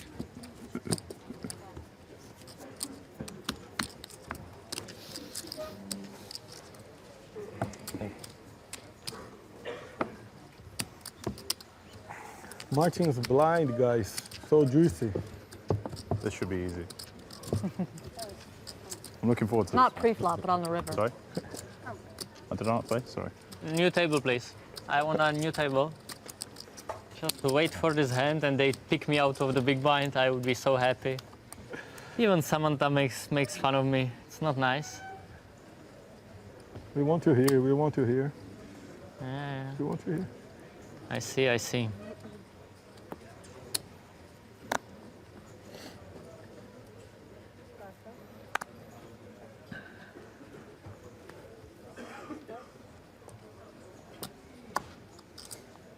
What's wrong, Joe? What are you shaking your head at now? Well, that's the deck of cards. That my face is on one of them. And this guy is taking a picture and spread the deck out. But as you can see, we've got the Queen of Hearts and the Jack of Hearts. Where's the Ace of Hearts? Hiding me. Who took the picture?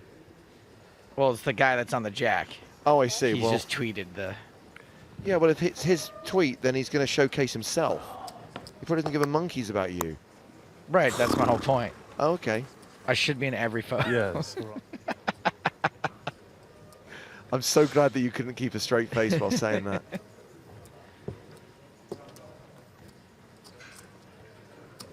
Do you really want to be on a deck of cards? You know who else had his face on a playing card? Saddam Hussein. That's true. I think we just lost another plate, by the way, in the tournament room. Drink up. On the one hand, it would be fun to actually do a drinking game on the last day, but on the other hand, we're going to have to be, like, professional and stuff, huh? Because it's the I'm last sorry, one, Joe, and, like, that professionalism is required of you. it's boring. Okay, what's going on here? Sam Cohen opened in the hijack, and Nemtsov has 3-bet from the button, made 140,000.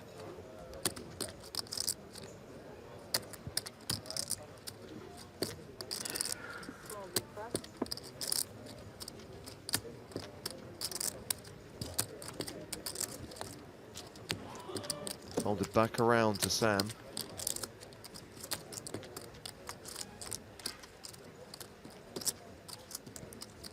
What was that event that she made? She went deep in that we did coverage of her. Berlin, season 8. Wow. When she was sharing a table with Boris Becker. B-Bex. Look at them. He loves it.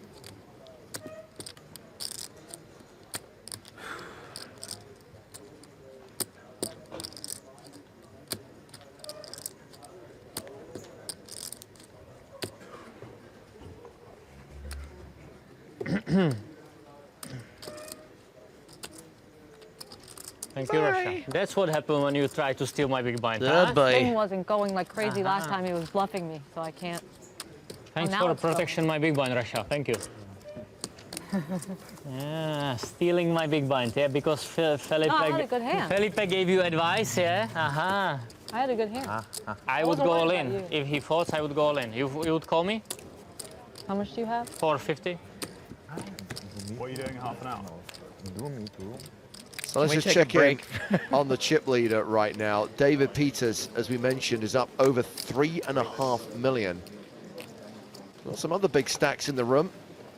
Two there. Marius Giersa with 2.7 million, sat next to Martin Sujor, who's got around 2 million. Martin Sujor, huh? And the Finn, Jukka Paloniemi, who we saw bust out 2 players in the last level, he's got 2.3 million. I believe you. Take whatever you want. Probably I win this spot anyway, so it doesn't really matter if I put it or not. Right? No, I don't agree. Huh? I don't agree. Ah, come on, you fold your UTG without looking at your cards. Don't even look. I'm probably gonna raise this one. No way, no way. You don't have balls for that. You see? I was right. I was right, for sure. Oh, if you raise, I'm gonna start to not to like you. 6 plus. 7 plus.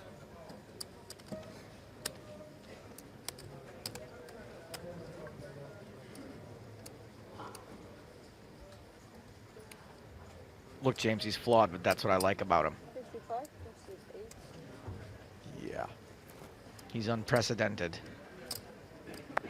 I'm sorry, I'm going to say unprecedented.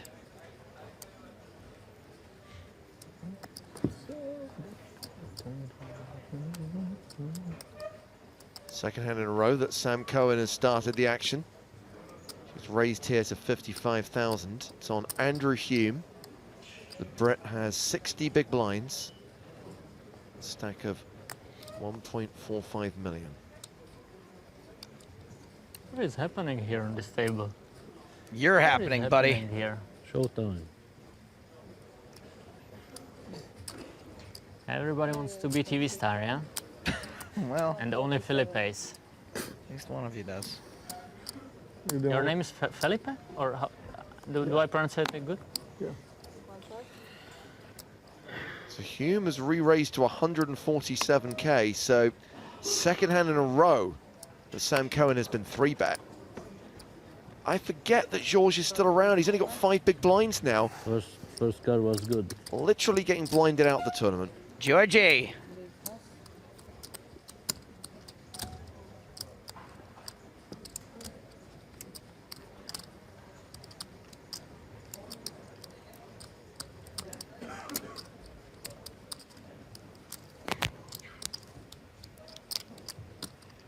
Boom.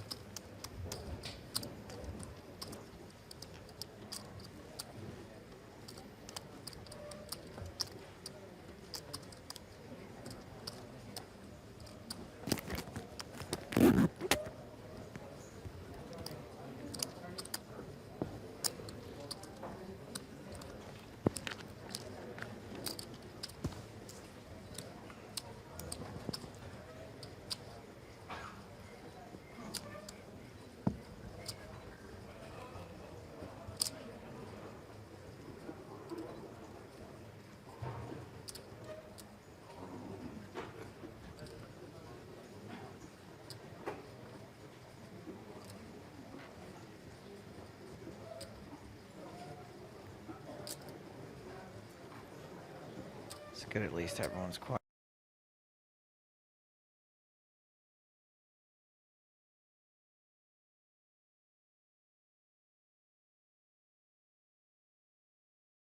In another bet. We're not the only people that notice the zoom. Pox Toss says, we must zoom further.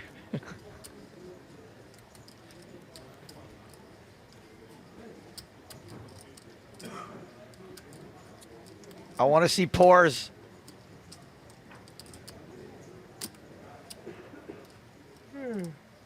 Oh.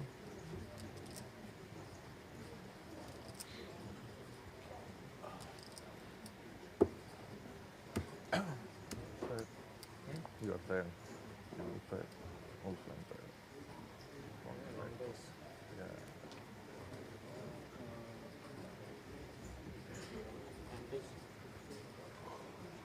Timetable 2. Clock called on Cohen. She's like, oh, is it on me? Time on 2. Who are they calling the clock on?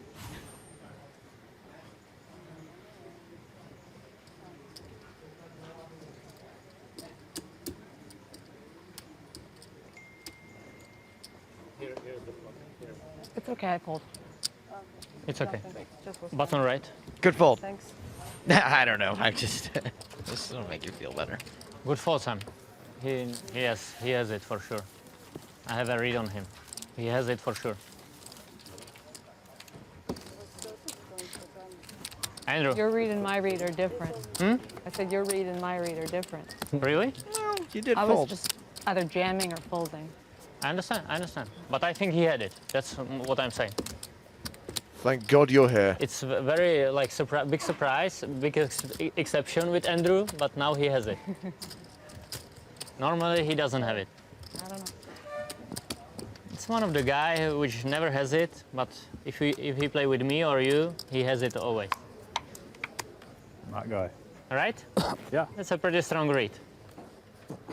Very strong.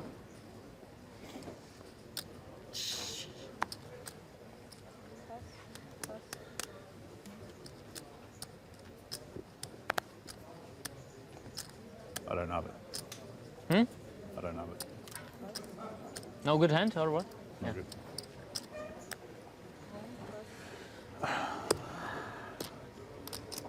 We'll never know. George, come on, this is the one. Joe G. You can't keep folding, dude, or you're going to have literally no chips left. How do you say that, Judge A? How do you say that? You can do it, George. We're with you every bit of the way. Yes? No. No.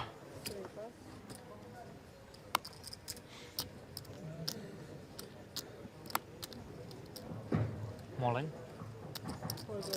Cabral shoves from the button.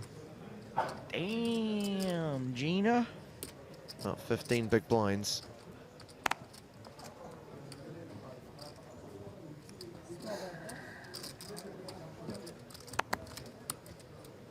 Dimitri has folded. How much is that? Close to 400. Felipe Ramos in the big blind. 375 actually. Exactly. 375. I'm good with that. I'm good with that. Yeah. He believes me. It's okay. Okay. Thank you. You have Ronaldo? Ronaldo's Snapco. No. You would risk with Ronaldo, yeah? Snapco. Okay.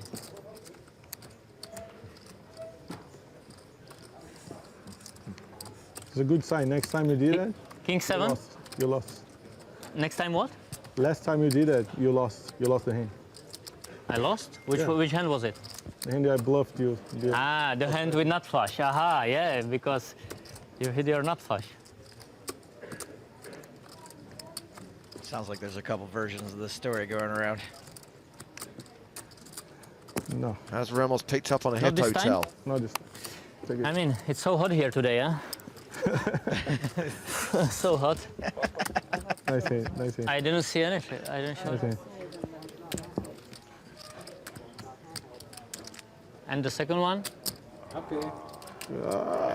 Come on, you guys have no idea. I had it, yeah, but you know, Felipe there, I don't want to play with him post-flop, so I just shove my aces. I think it's okay. Correct? Yeah, it's correct. I was better. Joe drowns out Martin Cabral, so we can tell you about our Christmas calendar challenge of the day. Your chance to win a Monday Million ticket or one of 2 satellite tickets. So today's challenge is all about spin and goes. Remember, you should be firing up these Christmas calendar challenges on Stars and trying to win our competitions while trying to complete the challenge.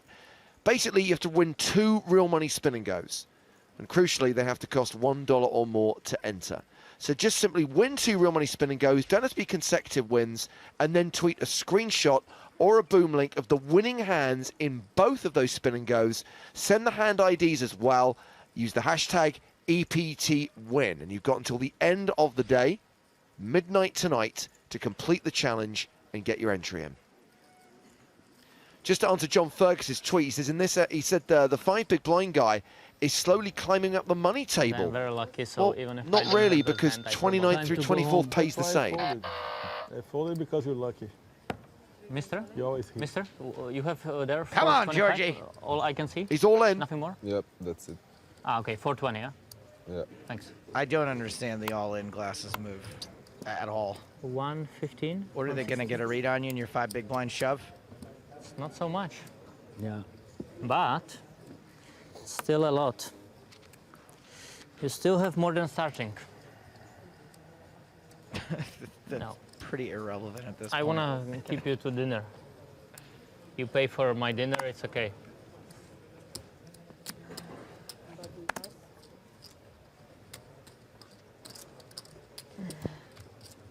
Good luck. Silvio in Twitch chat, you are just the sweetest. Small. Wow, reshove from Felipe Ramos in the small. This guy, Felipe, he always play Ronaldo. He always play Ronaldo aggressive. I bet you have a pair. Ronaldo? No Ronaldo. It's good, yeah, for you. No? No good? You have ace? Oh, Yeah, ace. I have ace. Okay, put the kicker there, please, for my friend. Put the 8 for me. Okay, 8 is good. I didn't Yeah. have 8, so you are actually favorite. He has 3 outs after flop, so. I'll take it out this time. Hmm? I'm taking this one down. No, please. It's good guy, this one. 1-8. Felipe, George good is guy. very cute. Yeah, double me up, Felipe. Come on. I want to touch his head. It's I'm nothing sorry. for you. Come on. Yeah, I agree. 1-8.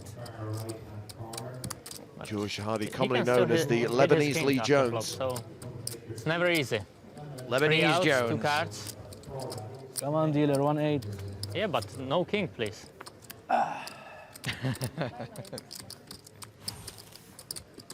I think if he doubles up here, he'll be in a 1-8 good still mood, good.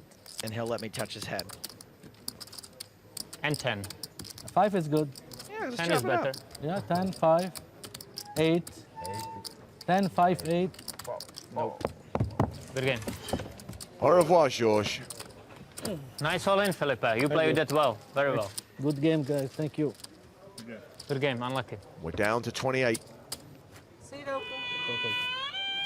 George cashes for 27,200 euros. I should triple up in this hand. If I go crazy and go all in, he would for sure not fold in. Well, let's just head to the outer tables where Janos Katosi has moved all in and been called by Salvatore Bonavena. Bonavena with King 10 on a 10-9 deuce board, but Kings, the hand for Katosi. Oof.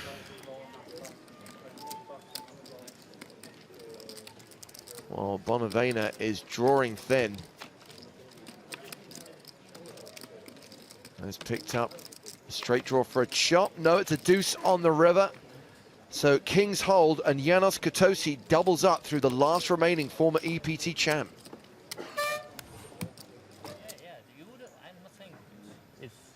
I would hit my 6 actually. Yeah. On the river. My bad. We rejoin this conversation already in progress. I don't want to play against you. Thank you. Me neither. This conversation started at 1 p.m. today, by the way. Only when I have aces. Sorry? Only when I have aces.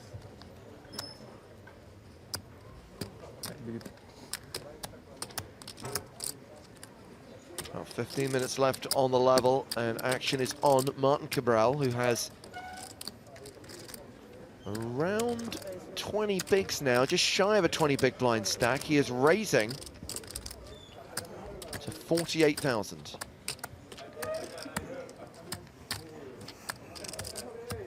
Martin.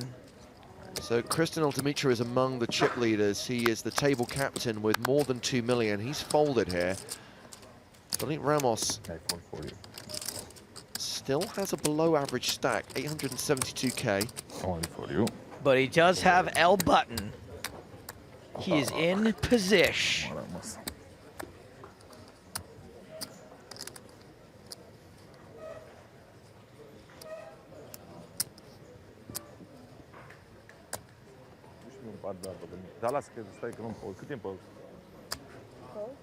Just a call. He did have 2 greens in his hand at first, though. Every chance that we're going to play a flop here. There is still Sam Cohen to act in the big blind.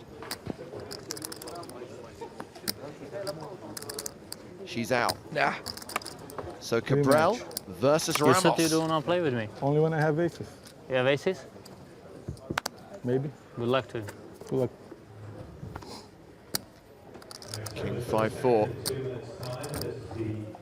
You play like 900 or more? 8? Excuse me, can you put those in stacks of 5, please?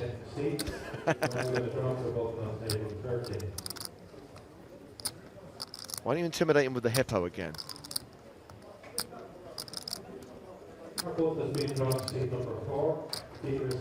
They are a deadly animal. One of the deadliest. They don't see very well, and that's a rhinoceros.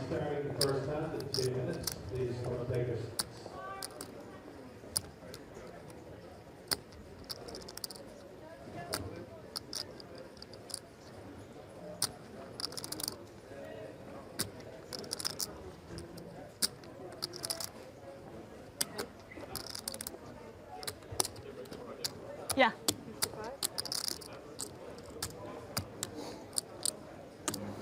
Smallish bet. Don't tell me you snap fold.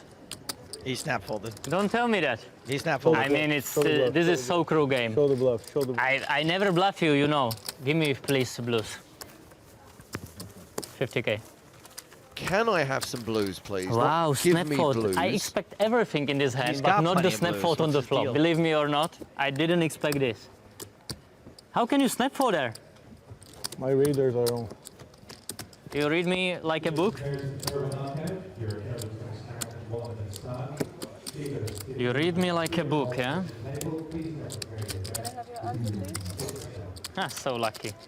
This guy is amazingly lucky. Oh, wow. How can I be lucky? You were extremely lucky. You have no idea how lucky you were in this hand. How can you snap fold there? You had like pocket deuces or what? I mean, makes me sick. How can you be so good? I don't play anymore on this table. That was a good bet. I really wait for dinner. Or aces. We speak a little bit with Romania. Or aces, you're right. What? With kings. Aces? You wait aces. No, I say I wait for dinner. Also aces. Everybody's playing this tournament for first place prize, right, James? But the real prize is the friendships that they're creating. Absolutely. He outplayed me again by folding. You outplayed me by folding. I really like. 2 years' time, when Martin Cabral and Christel Dimitrov open a health farm together. Not normal. We'll remember this moment. I will go to that There health was nothing farm on the board. because I plan on If being it continued very at least overweight, one bet. unhealthy by No, then. seriously. And I bet small. Greg says, Joe, as we approach the long break, I'm curious to find out what's for dinner. Dinner, it's what's for dinner. Dinner, a proud sponsor of the European Poker Tour since season 11. Why would I Feeling hungry? Why don't you try dinner? Everybody's having it. Don't have supper. Would you fold on this board? Don't take time for tea. It's dinner. Would you fold? It's what your body needs. Dinner, it's what's for dinner. Sam going raised small to big. I'm so glad I read Greg's tweet. Jack 9-4 on the flop.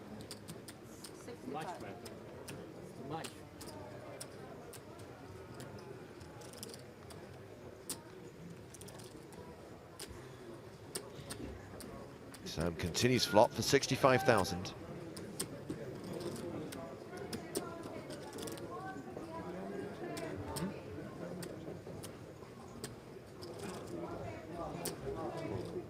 I'm okay. I don't like the green. Andrew calls. Let's have us a turn. Like only 2 powers, too easy to count. 3 of diamonds. I wait for black chips for 100. That I like. That I like 100. 100s I like. Everybody plays. Everybody. Coming soon, yeah. Coming. Maybe after this level. After this level. It will be 1530. It will be 1530 with 5,000. Yeah. Wow. I will have only 1 color stack after break. How long is that Only 1 dinner color. break, James? Not 75 good, man. minutes. 75 minutes. 1 hour and 15 minutes. But still, I'm here. Plenty of time for scarfing down some delicious dinner. Got 75 minutes, why not have 2 dinners?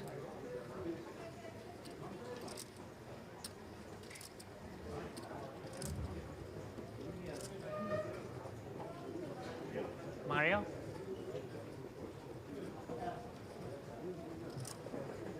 Second barrel from Sam, 105,000. If you're having a hard time remembering dinner, don't forget the dinner song. Dinner, dinner, dinner. Dinner, dinner, yum. Table 4? Which table is it? Table 4. Redraw 24? This pot's getting huge. No, 24 players. And we play maximum down to 16? Sam Cohen setting up the river shove. Thank you. Got just over pot behind.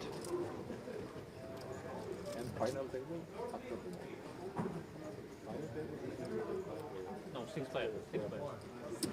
A pot's a good place to cook your dinner. Martin just confirming with Mario that there will be a redraw at 24 and that the aim is to get down to 16. Alternatively, we'll just play 6 levels today. If we can't get to 2 tables. Yeah, you sure? Okay. That's right, Strand TV. Dinner, dinner, dinner, dinner, dinner, yum.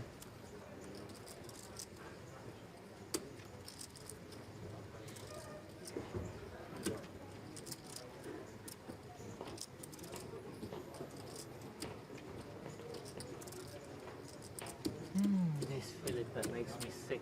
Outplay me in every pot. How is this possible? You out because you are pro. Aha, you are the pro. That's why. I'm not. Maybe be Russian, will be pro. Will be, after getting third place. Third place in this tournament. Do you take third place in this tournament or not? No? You're playing only for first, yeah? Huh? First, yeah. I see. These Russians. All right, closing in on 2 minutes here. Facing no action. Check. King high. King high. I don't think King High's a winner. Second best. But could she have gotten a fold? What's Hume's hand? And the 10-4? What is this guy coming from? How can you win this big pot with Wow, 10-4? just a 4. Yeah, he probably would have folded. You can watch it when it's on TV. Can you tell me the action? I bet twice and then wussed out on But pre-flop you raise? Pre-flop you raise? Yeah. And then bet, yeah? And if you bet the river, the guy just hitting the mark in 1 second. I know, I wussed out. In 1 second, he would hit the mark. Unbelievable, this guy, running so hard. But I'm happy for him. Keep telling yourself that. Asif, the poker tourist, gets in touch to say that Felipe Ramos is a true gent. Gave me friendly advice at the PCA, bought me a drink at the World Series of Poker, and met me like an old friend here at EPT Prague. He is really super nice. I concur. So many big hands on this table. It's crazy. So many big pots, really. Like amazing. Every second hand is the like big pot, yeah? And I don't even play. Because Felipe makes me sick. Playing every pot with me. And he said he doesn't want to play. I open 1 per 4 orbit and you still play with me. Not good.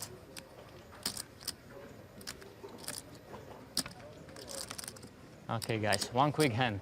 We play all the hands long. Still 6 minutes on the clock.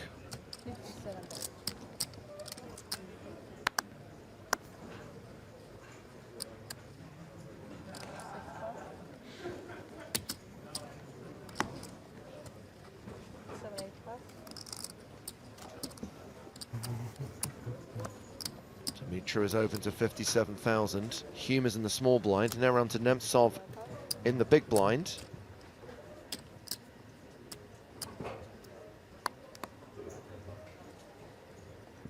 Bye-bye. Raise and rake it. Ace, ace, just ace. Pocket asso. What'd you call him? Pocket asso. Why you look my card? I do.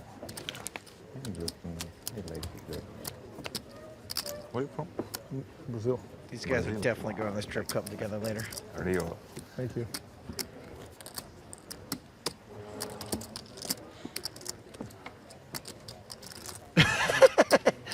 Sorry, Asif, I didn't mean to laugh at your picture. But I just laughed at your picture. Asif says, loving the stream as per usual. Very sad to see it's the last EPT. Asif, we trust you'll be qualifying for PokerStars Championship events, and we will see you on tour in the new year. Guys, it's Martin's blind. Martin's blind. Is he even open? Is he supposed to say that? I don't think so. Actually, we go out of the TV table after the break or not? No, I didn't get any direction for that. Very good.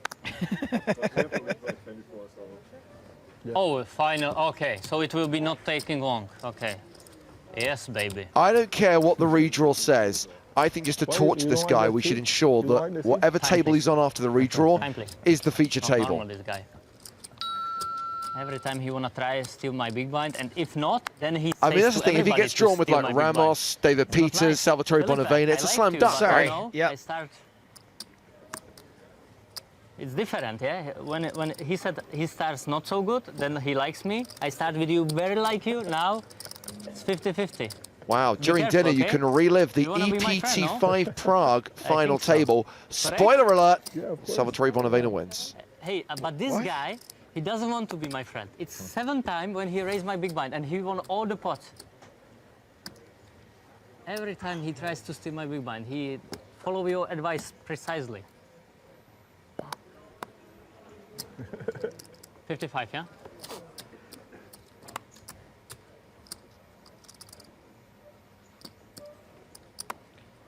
So just some random comments on Twitch. This dude's Nothing more hilarious. different. Don't Only let him what get I see, away. yeah. This guy's so effing It's annoying. by 20, Holy yeah. S, I'd punch him the moment he steps out. It's just weird how people can feel so differently about the same human being. I will say the same about Martin Cabral as I always say about William Kassouf. I don't care if the audience hate him or love him. The point is they're watching. Yeah.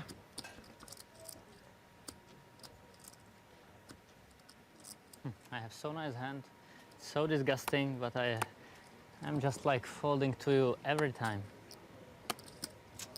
And this time as well. That is Really not- impressive. Hey, show one time. Show one time.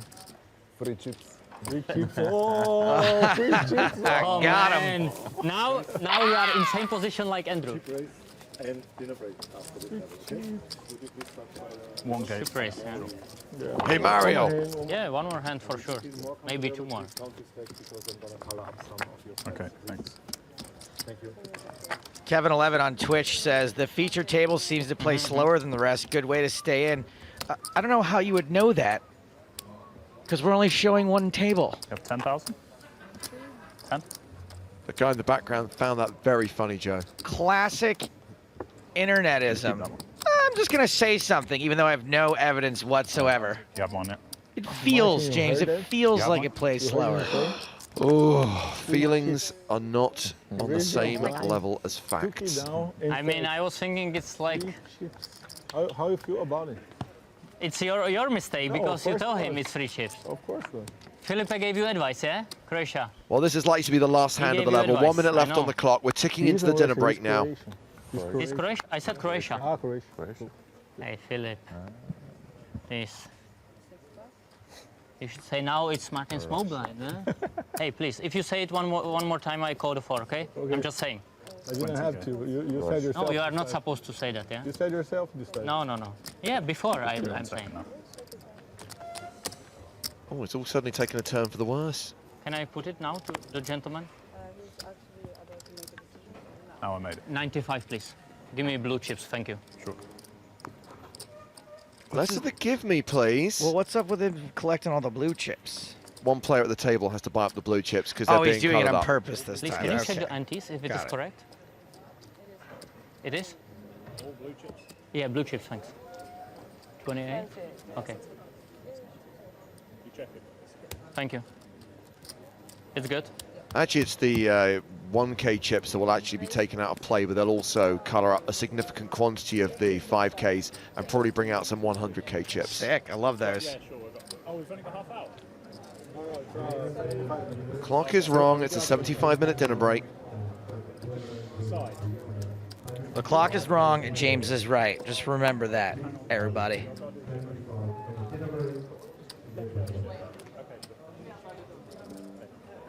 Namsava's open on the button. It's Cabral's small blind.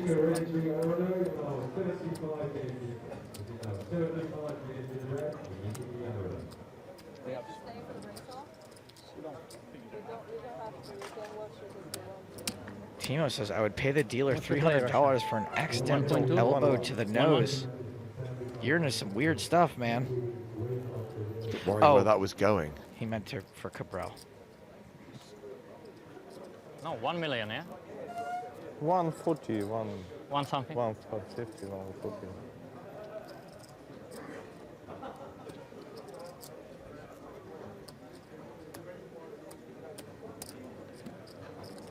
I fought. I give you.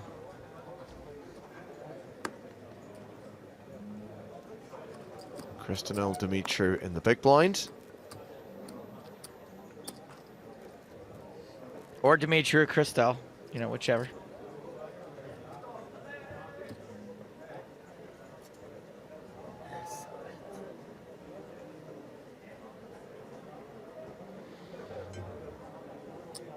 All right. How much? 156. Yes. Good luck. You too.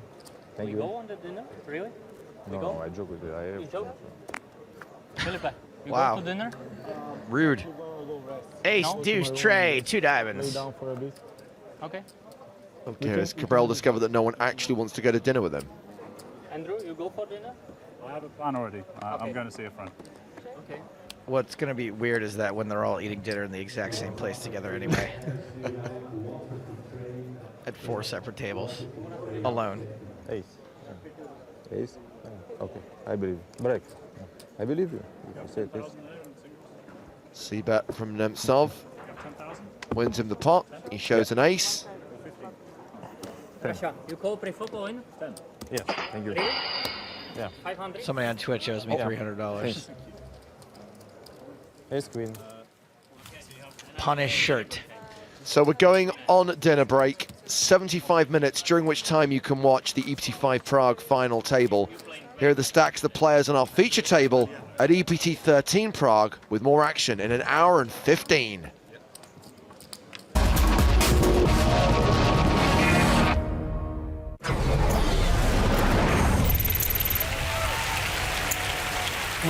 Schleich shoves. Oh, Martin, that shove is baffling. Kostic gives up the hand. There was literally nothing out there to be afraid of, not even a flush draw. The crowd seems to think Marty was bluffing there, which actually would be far less baffling. I think if Martin checks there, he gives Dragon the chance to catch up, maybe even take a wild stab at the river. Awesome singing from the Germans. Ace-9 now for Schleich. You know, he just met those guys tonight. He raises to 525. All in. And Costa shoves with ace-7. Hand plays itself. We know this is a call. I think Martin knows this is a call, but remember, this is life-changing money at stake for Martin Schleich. I call. He's made the call, and we're on the verge of crowning a new champion on the European Poker Tour. If Martin Schleich's ace-9 holds, he will take down the title, and he will win that first prize of 850,000 euros. Kostic needs a 7 for the double up. There is a 16% chance of a split. Queen deuce 5 on the flop. It's looking good for Schleich.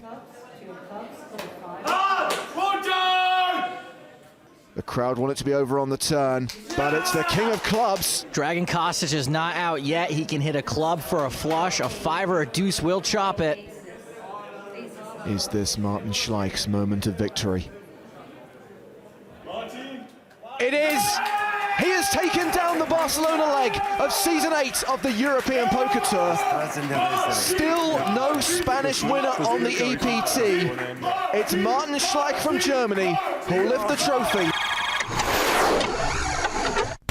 They've braved and survived 36 hard hours of Hold'em, and now just 8 remain in the battle for the EPT Prague Champions title. The crowd has been behind the Italians all the way. Can a wildcard take it down? Competition is tough. Every player will be pushed to his limit. Who will keep their cool and emerge triumphant?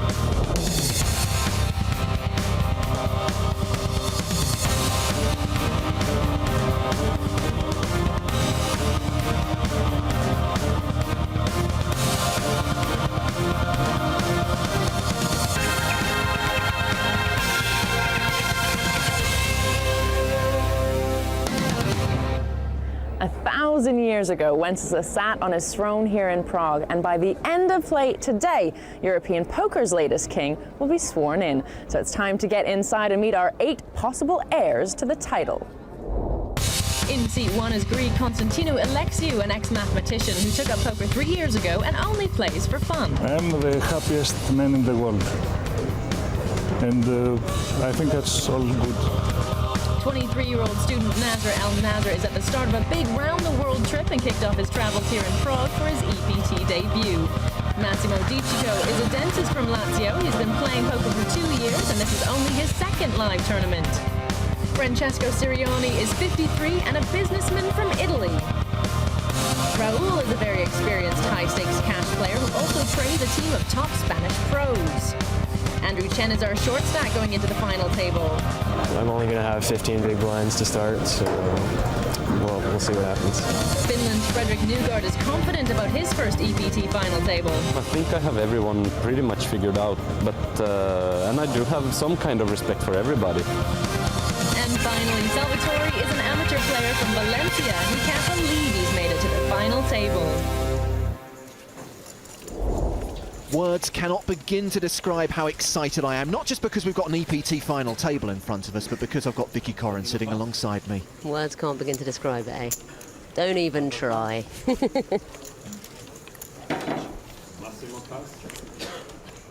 Big Italian contingent at the final table, and also quite refreshing to see, Vicky, some more mature gentlemen at the final table. It has become a young person's game in recent years. The old guys are always the best. Just too few of them make the journey. Action's been folded to the Spanish player Raul Maestre with ace-7 of clubs. A couple of young pros here, you see, Chen and Maestre. Pocket nines for the Finn. Oh, yeah. I hate that hand, 2 9s. Such a mess, you can't pass it. It's not that strong. You never like the flop. If I was Nygaard, I'd certainly want to close it down before any more cards come. Raise. Re-raise. Here comes the 3-bet. Makes it 100,000. 100,000 straight. So back to Maestre. Well, this is again the danger of raising with a weak ace early. Is what do you do with a re-raise? I mean, you could be in really horrible shape against a re-raising hand. Well, before making that all-in move, he made this huge sigh, which to me indicated, I don't really like this hand, but I feel I've got to make this move. Or it can mean aces. I mean, you'd be amazed how many players still sigh with misery when they're making the move with aces. Not in this case, of course. Yeah, looked a little bit too genuine for me. At least he made the move quickly, though. At least he didn't sit there for half an hour before pushing with the ace-7. You know, they're both in uncomfortable spots here. These are what I personally hate, these medium-strength hands. I'd rather have a big hand or absolutely nothing. I'd much rather have, you know, 5, 6. At least you know you're behind. And call. So we're Called by Nygaard, who will go into this race in front. Maestre 2-1 underdog, looking for an ace really, or running clubs to make a flush. He is the player at risk here. Nygaard called hoping he was in front. It's good news. And even better news, no horrible draws there. The clubs are extinguished. Just the ace now, which he needs to hit on the turn or river. Oh, but the heart's there. For Nygaard, could come a heart. Yeah, he's now in front with a pair of aces, but if a heart comes on the river, Nygaard still wins the hand. Or a 9, of course, still there. It's a heart. He had the best hand before the flop, outdrawn on the turn, then makes a flush on the river. And we lose our first player from the final table. Raul Maestre goes out in 8th.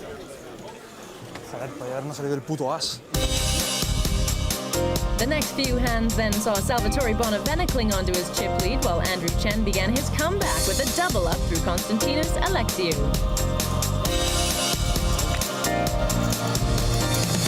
The lucky 7s hold up for Chen. His luck continued with a set of 9s against Bonavena just a few hands later, so the Italian dropped into 2nd place. One more time.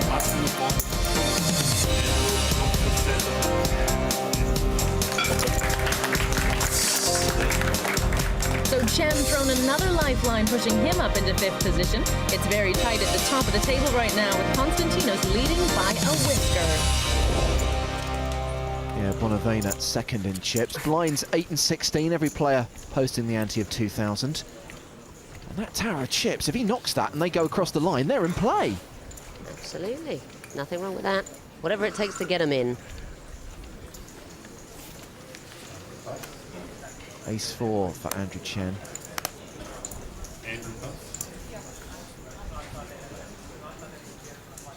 Ooh, another medium-sized pair, medium to strong for Nygaard. We saw he was prepared to call a An all-in 3-bet with 9s, so 10s certainly aren't going anywhere.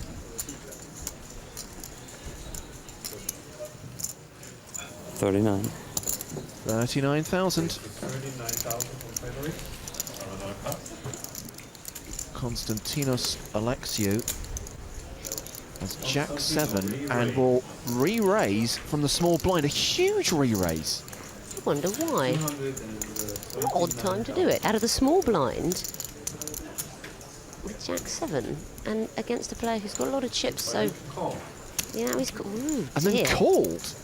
Now Alexiou's got to sort of play this out of it. Oh, it's horrible. Okay, a little bit erratic, the play on this hand so far. Queen of spades. Well, oh no, you see, I was just going to say now he's got a chance to win the pot. Makes a big bet on this king high board, he can pick it up, but no. So massive bets pre-flop. Oh, he'll be all right, he's hit the jack. Checking the flop, and then the jack for Alexiou on the turn, and then he checks. I think Newgard's got a bet now with the upper deck. No, not doing that, trying to get the free card to make the straight. But if it goes check-check, then Alexiou's got very lucky.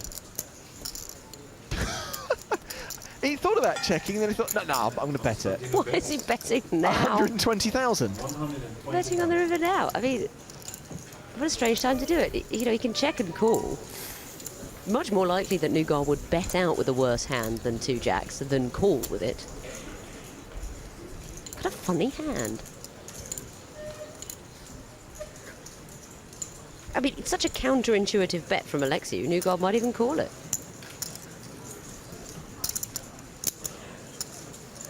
Yeah, 120,000 into a pot that was the better part of 500k. There's not a lot of hands that Alexiou's river bet makes sense with. I'm reasonably sympathetic to the call there. Oh, Newgard. Newgard cannot believe the way his opponent has played the Jack 7. I don't think anyone can believe it. Yes, yes. Tapada. Yeah, same to you, buddy. Unconventional play, unpredictable play on that hand. I knew he was weak. Well, if you knew he was weak, you should have made some move on the flop.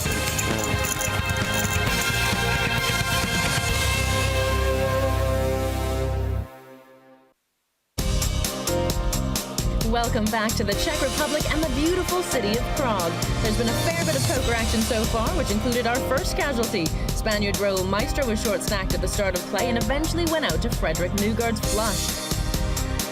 Konstantinos Alexiou has a chip lead now of almost $1 million. Well, look, we described the guy's play as unconventional and unpredictable, but it's working for him. He's confusing everyone else at the table. Blinds up, by the way, 10, 20,000.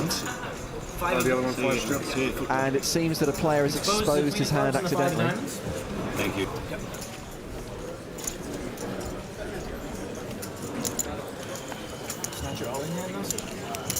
Not yet. I love this Chiriani. He's come as a professor from Hogwarts.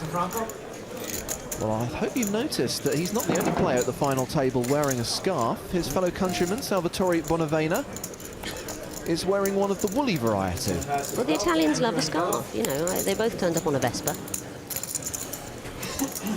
But it's silk versus wool. Which side are you going to come down on? Fight. Only way to find out. Well, just the blinds. Should say that Bonavena is wearing that scarf in honour of Dario Minieri, who, of course, always wears a woolly scarf. Yeah, Bonavena says that his dream is to win an EPT title with Dario Minieri. Wait, what he means by win? Disturbing idea. Yeah, this is not a team game. So, Bonavena and Alexiou going to the flop here. Ace-8 against Jack-9. Flop is 10 of hearts, 3 of clubs, 7 of spades. Salvatore first. Well, if Bonavena checks it, then no, he's not going to. Alexiou could make a move with the middle pin draw. Gonna bet out 100,000. Yeah, if he wanted to make it something like. Oh, he's just called, has he? 100,000 apiece. What a quirky style, this Alexiou. Quirky. Wouldn't have minded if he wants to make it, you know, maybe 300,000 with the draw, but. Salvatore first. He's going to check. Konstantinos is going to check. Now they each want the other to make a pair. That is the king of spades. Bonavena's got to bet again. No, he didn't do it. You see, Bonavena, he made the continuation bet on the flop, but firing the next two bullets just seemed a little elusive for him. Is he going to make the hero call with ace high? I don't think so. I mean, he's just seen Alexiou make a very weird value bet with a jack when it was something like third pair, which means he could be doing this with a 10. You know, in some situations you might read that board and think, well, the guy can't have anything, I'm going to call with ace high. But Alexiou has shown that he'll bet third pair on the river. I think the Italian has to throw it away. And that's what he does. Alexiou will consolidate his chip lead after that hand.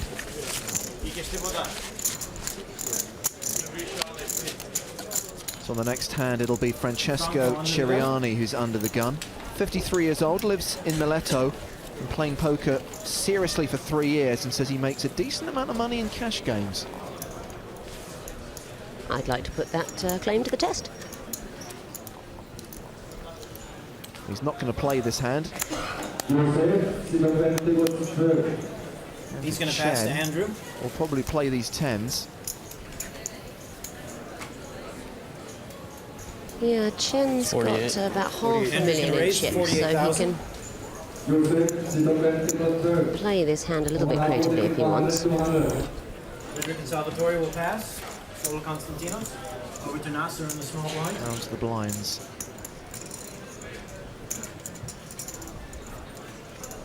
King Jack. And Nazir Al Nazir. How much? 200? Yeah, that's a re-raising hand from the button. He could do that, put the pressure on. I mean, Andrew Chen hasn't played that many hands, so it probably isn't nothing. He can absolutely legitimately re-raise with a King Jack. Nasser's going to re-raise all in. All in re-raise. Small blind. I like it. I like that play. Yeah, I mean, he gets called, but I don't think he's done anything wrong. It's unfortunate that his opponent's got 10s and will call. Good luck. Nasser shows the classic race, the pocket pair against the 2 overcards. Come on, El Nazir, I like that guy. I hope he wins. He's the player at risk. He's all in here. Let's see the flop, please. And the flop brings another 10, although it does give El Nazir the diamond draw. Top set. Diamond required. Nasser has a flush draw. 10-4 deuce, 2 diamonds. Andrew is still in the lead with 3 10s. Tell you what, let's see the turn card. Always exciting, these races. They're never straightforward, never simple. Turn card is the 7 of spades. Nasser is going praying for a diamond now. Not the 7 or deuce. It's got to be a diamond that doesn't pair the board. Let's see the river for card, El Nazir to survive. It doesn't come. I'm really sorry to see him go. Andrew Chen eliminates Nazir El Nazir. Good luck, man. Nice gracious exit. Good luck. And he'll make his way over to the casino cage and collect 99,500 euros. That's what 7th place pays. For the hands that followed, it was much of the same. Chen plowed on with his mighty comeback, taking 2 big pots from Konstantinos and Frederick, propelling himself up into 3rd place. What a performance.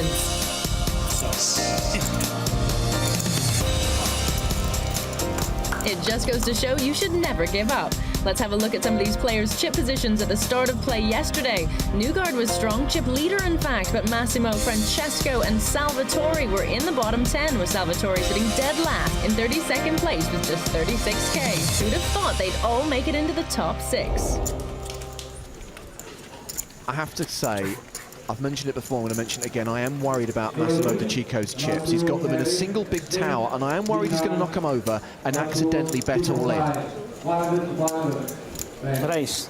I never really mind. I think as long as you're betting all in, you can't be doing anything that wrong. If he knocks them over and accidentally calls all in, then he's got a problem. Andrew will pass over to Frederick on the button. As much as we want comedy moments on the EPT, for his sake, I hope it doesn't happen. Now, this is a very similar situation to what we just saw. King 10 of clubs, very like King Jack of diamonds. It's a good all-in re-raising hand from the button. The opponent doesn't have to be so strong. I think he's going to make the raise. How come I always have good hands against you, but not good enough? Wow. No, he's read it right. Good play there from Newgard. Frederick's going to Good pass. play. showing respect to Ciriani. Unfortunately. Now we know that Alexiou loves to re-raise early with one jack. Two jacks he doesn't like as much. He'd rather just call. So heads up to the flop. Ciriani's getting respect basically because he played so few hands. I mean, both of those two played as though he had something, which he does. It was correctly read, but Alexiou now, if he was waiting to see whether this came, it didn't. Whoa. He pushes 1.9 million into a pot of about 100,000. You know, it's silly because if he put Ciriani on a big hand pre-flop, which he must have done to flat call, if it was aces, kings, queens, he's going to call immediately. This glass for a And if it isn't, he's going to... He had to put on his special all-in glasses. He's put on his special all-in glasses. Look, it's the Greek Jackarama. I'm better. I saw in my cards.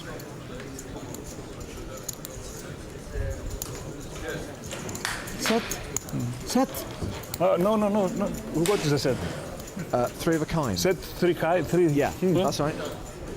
He seemed to be worried, Alexiou, that he sort of misled the man into thinking he had a set. Yes. Oh, no, I don't have that. It's all right. You're allowed to mislead people in poker. It's the object of the game. Ciriani's thinking I should have brought some all-in glasses with me. I don't know what Ciriani is thinking, actually. That it's a total bluff. I mean, he's got a backdoor flush draw, but he can't be thinking of calling, surely. Nearly 2 million. Obviously, not to him. It's only 500,000 to him, but he can't call that. Surely, no pair. I guess he may think the Greek has some kind of draw. I mean, flush draw, straight draw, that they are there on the board. If you look me, I look. Franco is going to pass. Do you want to look me? Vuoi vederle? What? Ice queen. You lose. Two.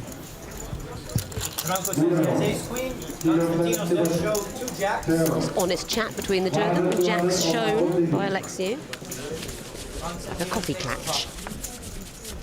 Like a what? A coffee clatch, you know, a sort of ladies' coffee morning. I see. We're talking of chat. Let's go over to Kara because she's caught up with an Italian who hasn't made the final table. It's yet another EPT cash for Dario Minieri. Well done, first of all, on another cash. Thanks a lot. How many does that make it? I made 2 cash this year, and this is the 5th cash in the EPT. Yeah, and it's early on in the season still. Now we're talking about our final table here. We've got a large Italian contingent on the final table, and they seem to be having like a brilliant time. They seem to be maybe one of the nations that gives the most enthusiasm when they celebrate. Is that fair to say? Yeah, that's true. We're very passionate. We are Latin, and we have the half of the field of Italian players today. Yeah. Is it exciting for you to be watching this as well, hoping for the Italians to win? Yeah, this is very funny. I'm doing the commentary, and it's so funny to be very passionate when they win a hand. So what is it about the Italians that they seem to be the most passionate about poker? Because we come from the world of football, and we usually say always yes when we win. We are very passionate. That's the point. Yeah. Well, let's go back to the tables and see exactly how passionate they're getting. Dario not wearing his trademark orange and brown scarf today, so Bonavena wearing this nice blue scarf as a tribute.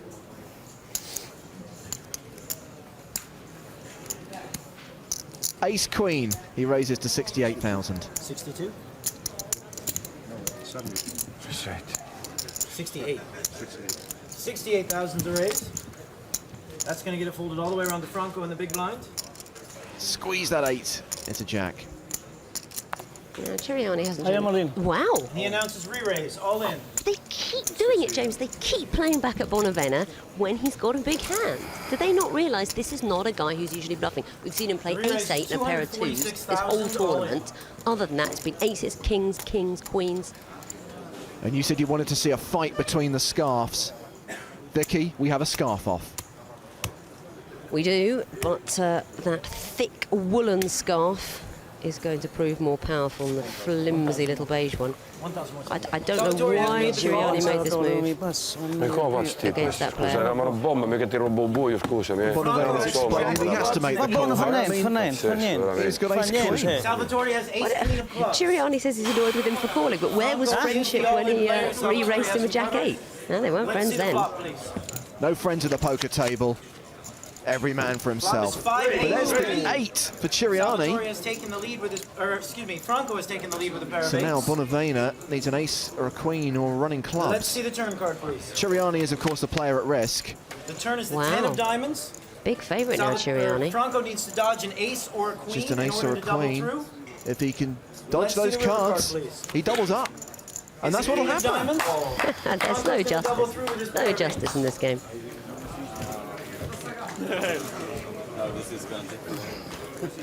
Well, I wonder whether there'll be any more chat later about what great friends they are.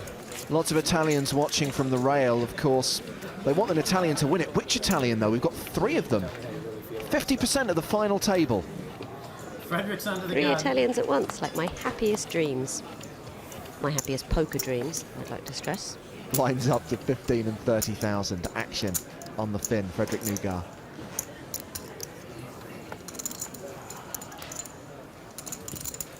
Raise.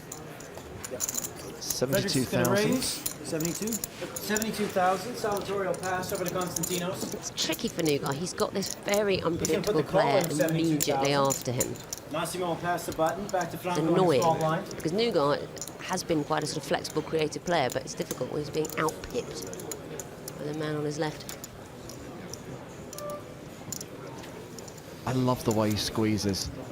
And never gets what he's looking for behind. Well, he only had an 8 anyway. What's he going to squeeze? At best, it's another 8. It's not a We're going to brilliant. go heads up to this flop between Frederick and Konstantinos. Well, let's see that flop, please. Oh, he's hit King quads. spades, 6 of spades, Not 6 of only has clubs. he hit quads. But Nugar's got top pair. I mean, this Alexei, honestly, you're gonna not fire on supposed to flat 85,000. call with a pair to try and flop a set because it's too unlikely. Look at that. Set, quads, bang, bang. Oh, Nugar's going to get himself into Konstantinos all is gonna make sorts the of call bother here. 85,000 apiece for Flat the turn called by card for these Alexio two. on the flop. The turn It's the jack of clubs. is a jack. He's trapping Nugar. He's not passing his hand. He's really not. Yeah, I think he wanted to make sure there was no 130,000 spade is on the the turn. 130,000. Drawing absolutely dead. Oh, Oh, look at the act. I wonder. Look at this. I haven't seen a Greek performance like this Call since is the announcement the from old days Konstantinos. of the Olympics when they wrestled in the sunshine. I mean, what a performance. He thinks he calls. Now, of course, both of them hoping that it's a red card on the 130,000 end. apiece for the river card. Nugar for Let's the see if wrong it was worth reasons. it. River, please. River's the deuce of diamonds. It's perfect. It's absolutely perfect for the Greek. He's going to check to Nugar checks. Sorry, go ahead. Can I risk take this? Yes, no limit hold'em. You can bet what you want. I can talk. I Going to bet think Nugar's got a 200,000. flat call now. There's no Frederick need to makes the raise, but it's not his fault, Nugar. Dino shows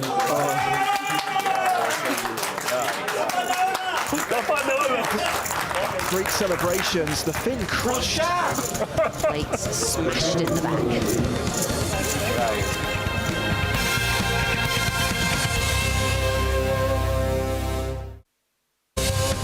Welcome back to the Czech Republic and the EPT Prague final table, where we've just lost Finland's Frederick Nugard in 6th place. It was Alexio's quad sixes which really did the damage, and he found himself out the very next hand to Andrew Chen.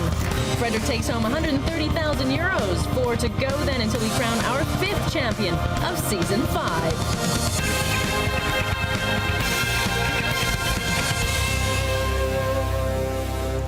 And the blinds are up again, 20-40. He's going to pass. Salvatore announces raise. Bonavena, ace king of diamonds. No doubt somebody will decide to move all in with Jack 3. Or that's what keeps happening to Bonavena. Yeah, I re-raise. Call. Alexio moves all in with ace queen. Well, to be fair, that is a proper hand. Massimo will pass. That is a proper Franco hand. He's in the big unlucky. blind. He'll pass as well. Back to Salvatore. And win the tournament and go out. One of them.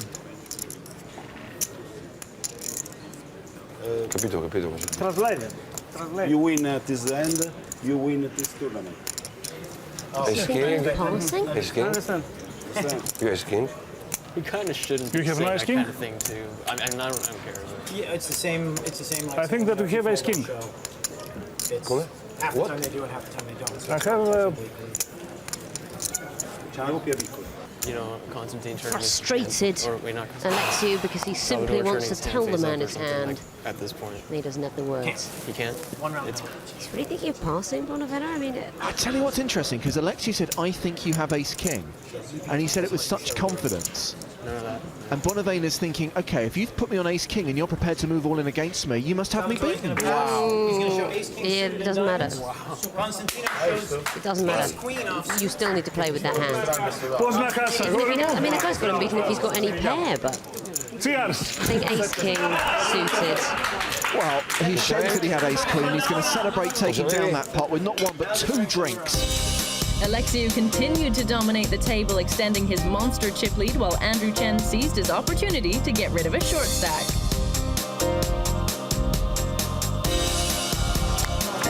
It's a 9. Let's have a big round of applause for Franco. He's going to finish 5th place, EPT Prague. Finally, with the chips to make waves, Chen didn't waste any time. He took $1 million off of Alexiou in 2 hands and knocked the Greek off the top spot.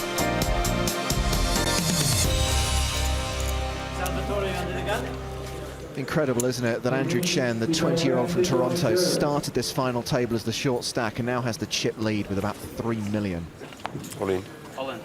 He raises all in. Bonavena all in with ace-queen. Announces call. Immediate call.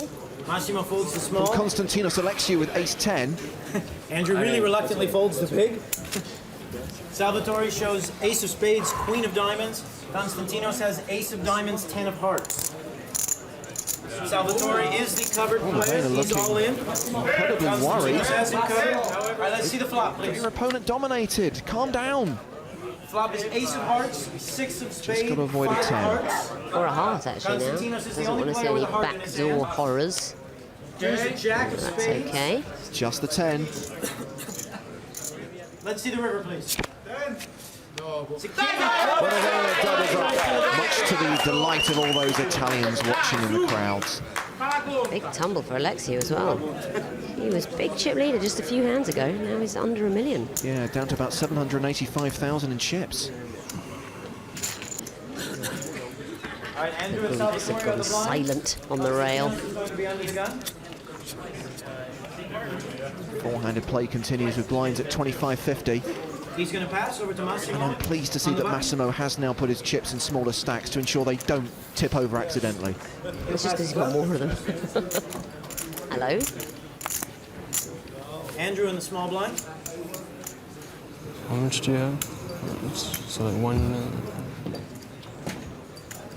About $1 million. About a third of what Chen's got. Well, Chen wants to make it an amount that No, all in. Andrew's going to the raise. Italian can re-raise. Ah.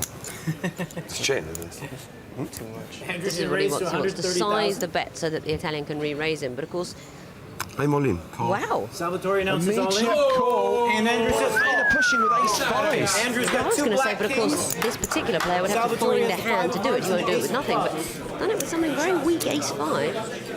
And what a time to be caught making a move. Huge Andrew misstep has for Salvatore Bonavena. covered. Salvatore's Although he's telling Chen there will be an ace. Yeah, he seems confident the ace is coming. He had every reason to be confident. There it is.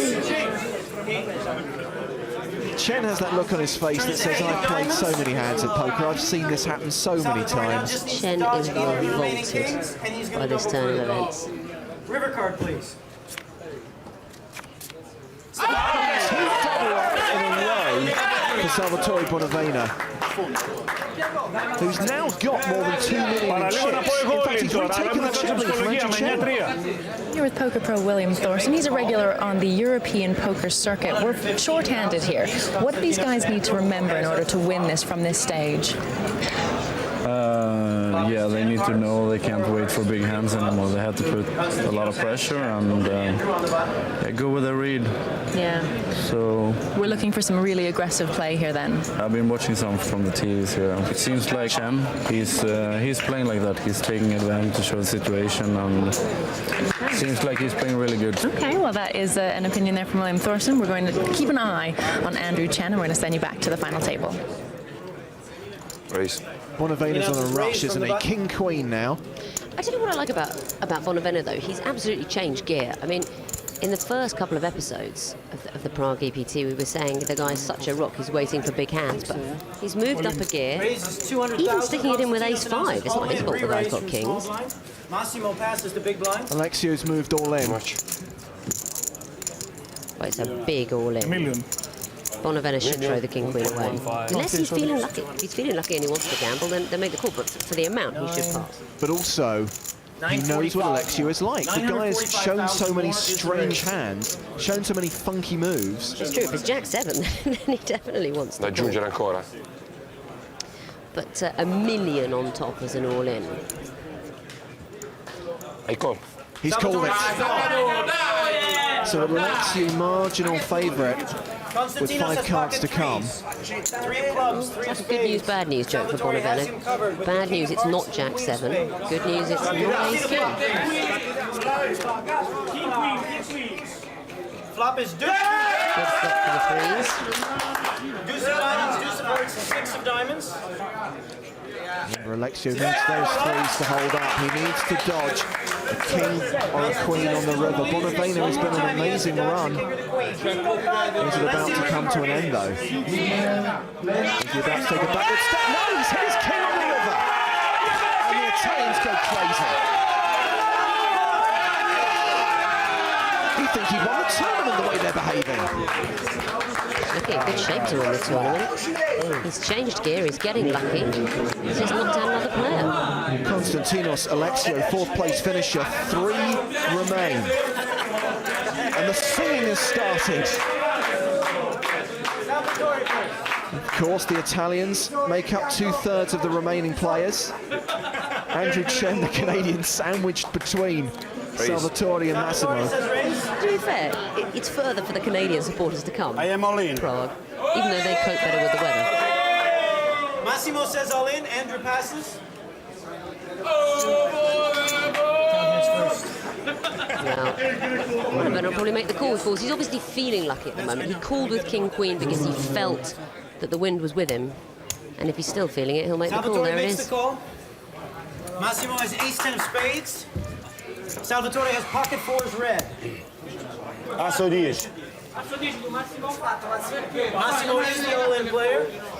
He has ace of spades, 10 of spades. Let's see if Bonavena is truly immortal at this point. The Chico's the one at risk, of course. Flop is and he's hit his ace.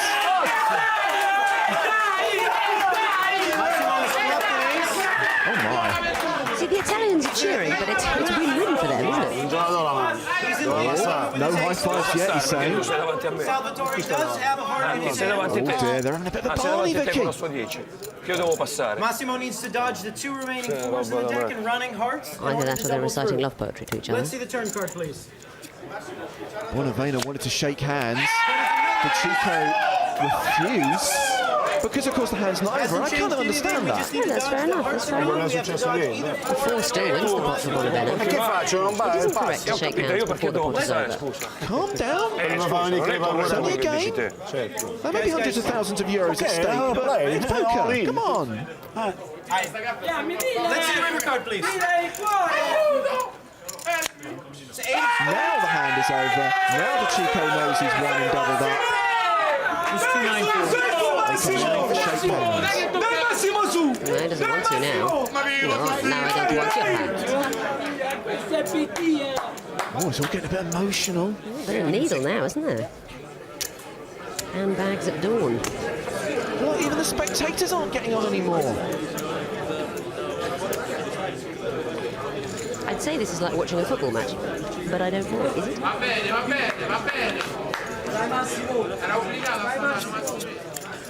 Massimo first. Temper's calmed. As we move on to the next hand.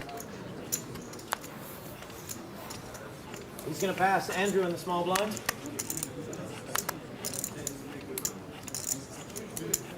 Andrew Chen.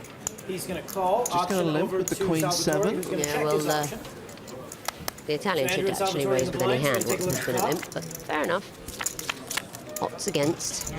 Look at it, absolutely blessed Bonavena. 3 of spades. He's supposed to hit a 3, is he? Queen 3 hits King, Queen 7. He's going to bet 75,000. Yeah, that's no good, that won't get through. It's perfect for Bonavena. Not only does he go in front, but it's quite an easy flop. It's not like it's Queen Jack 3. It's quite an easy flop to know you're in front.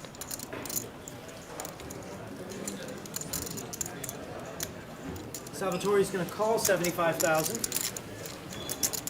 Right call. 75,000 apiece. Let's see the turn.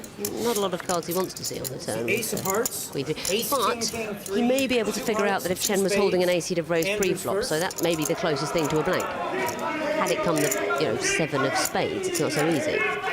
That noise, by the way, is coming from a side event in the casino. And they've just announced the buffet is open. Andrew's going to bet out 180,000. Meanwhile, in this event, at this final table, Chen has just made another bluff. I think Bonavena can figure out that Chen doesn't have the ace because he would have raised pre-flop. He may have a king. He may have a king. Salvatore's going to make the call of 180,000. Of course he doesn't. We know that he doesn't, but from Bonavena's point of view. Well, here's the thing. Chen has been called on the flop and on the turn. Let's see what kind of river card that gets. Is he going to fire again on the river if a blank comes? 8 of hearts. Andrew is first. Well, he's reaching for chips. I'm not faulting Chen here. I think he's played this really bravely. And it's not like Bonavena hasn't played it like a draw. Bonavena's the one who really should have raised it on the flop with the 2 pair. I like Chen's gutsy style. Unfortunately, I think he may have run into somebody who's going to call him. You say that, but from what we've seen of Bonavena, does he have it in him to make this call here? I think he might. If it was a spade, no. But I think what Bonavena has got to think is either Chen had a king all along, or he doesn't have anything. If he had an ace, he'd have raised pre-flop. If he had a pocket pair, he'd have raised pre-flop. Making the call. Great play from Chen and great call from Bonavena. Whoa! The Italians are loving that call.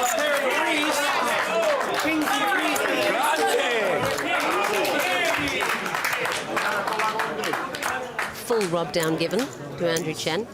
Full roar of triumph in the Canadian's face. The next 30 hands saw Massimo chip away at Salvatore until he bumped himself up into second place, leaving a frustrated Andrew Chen in third.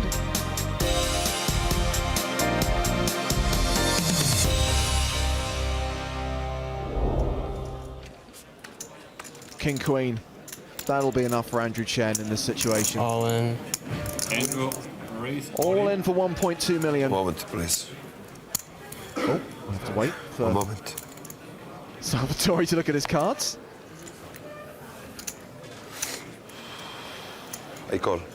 And call. Andrew, so Chen at risk. A horrible spot for him. 42% chance. It's okay. Only one overcard.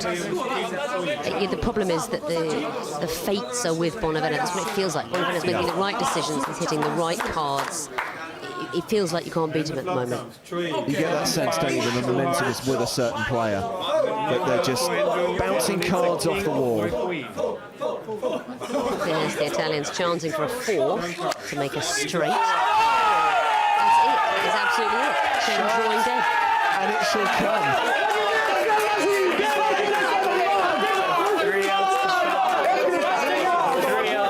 Yeah, it's true. If it comes in a 6, then they'll chop it. So Andrew Chen is our third place finisher. We're down to 2. The heads-up battle is about to begin. Italy against Italy. One thing I can tell you for certain is we're going to have our first ever Italian winner on the European Poker Tour. But which of these 2 guys will it be?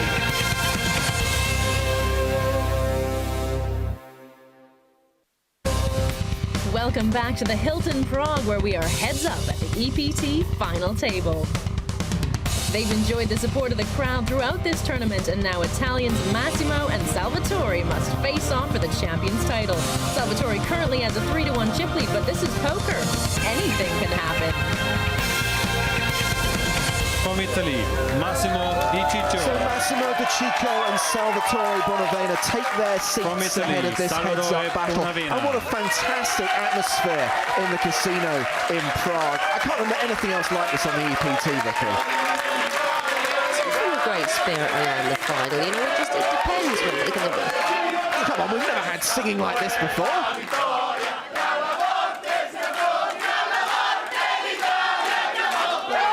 Passionate people, the Italians. No, I'll give you that. The singing is something new.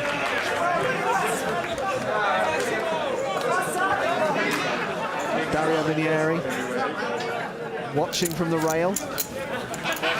Blinds 40,000 and 80,000, no ante when we're heads up. Action on Bonavena. Of course, has the chip lead as this heads-up battle begins.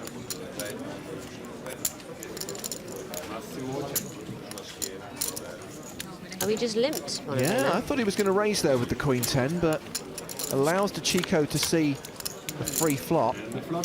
Oh dear. Nice big pot coming the way of De Chico. Absolutely, Bonavena with top pair. Two pairs for De Chico. Yeah, they both check there. Bonavena's check's the interesting one. I mean, De Chico, well, obviously, he's trapping. Bonavena's not quite strong enough to check. I wonder if their luck is moving away from him, moving away from Bonavena now. 125.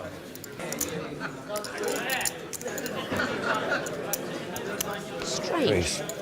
Yeah, he must raise. We can see that Bonavena's behind, but he can't possibly think that.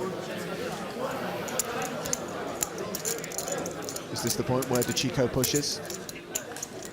He doesn't need to. 300. Problem is he's first to speak, so it doesn't really matter. He can flat call here, but he won't be able to resist betting the river, so...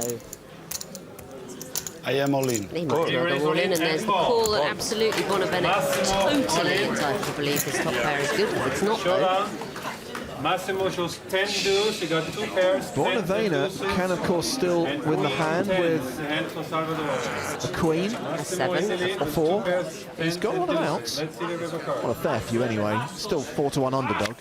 It's a 5. And sure enough... It's no good. Bonavena should have raised it up pre-flop, you see. That gets rid of the 10 deuce. Queen 10 is neither strong enough nor weak enough to limp, really. That's where the mistake was made on that hand, and it has cost Salvatore, because now Massimo is sitting there with more than 2 million in chips. 2.3 million to be precise. Salvatore with 3.3 million. It's another raising hand, heads up. Raise. There we go. Massimo's going to raise. Mess about with limping.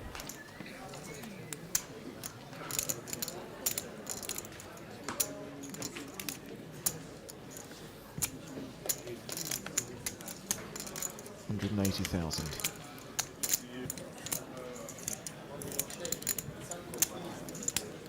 Has Bonavena looked at his hand yet? Re-raise. Obviously. Re-raise.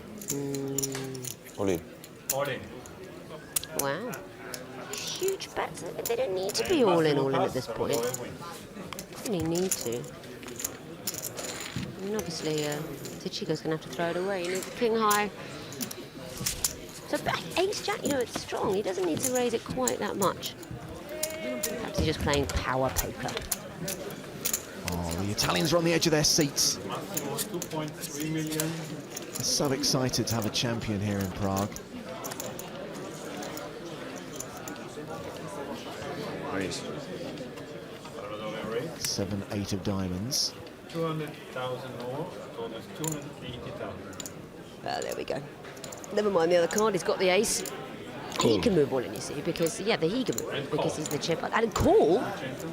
Oh, no, he just called. No, don't just call. Why? It's too late now. You can't flat call with an ace. You can't. Well, Bonavena has got top pair. I am all in. Chico has a straight draw and he's moved all in with it. Call. And Bonavena thinks to call. This could be it, Vicky. I don't really understand the flat call before the flop. I mean, call to trap if you hit an ace maybe, but see that flop, when you can make a straight. Yeah, I mean, DeChico is looking for a 5 for the straight. He's looking for an ace for a better pair than 8. No change. Still needs a 5 or an ace, or we have a champion here in Prague. Imagine the noise the crowds are going to make. It's a check. When a blank comes on the river and Salvatore Bonavena wins the tournament. First ever Italian player to win a European Poker Tour event. Oh, massive congratulations, Salvatore. Well done. Wrapped in the flag here. We knew that it was going to be a massive celebration, whichever one of you won, but huge congratulations. Can you ask him how he's feeling right now for Dice me? che sapeva che ci sarebbe stata una grande celebrazione, che cosa senti adesso? E adesso è una gioia indescrivibile. Mi viene da piangere, però penso che sarà ancora più bello domani, dopodomani, quando ti risvegli e vedi che hai fatto una cosa che i sogni si avverano. He said he's incredibly happy. He said he's very, very happy. Can't believe on that. He knows that in the next days it's gonna be even more incredible. And he said that it's never happened. An Italian won a big tournament on a big European Poker Tour, and he's been the first one. And he feels so good because it's so sick. It's so happy. What a brilliant result for the Italians, with 3 players on the final table, over 1.3 million euros going back to Italy in prize money, and of course, a champion's title.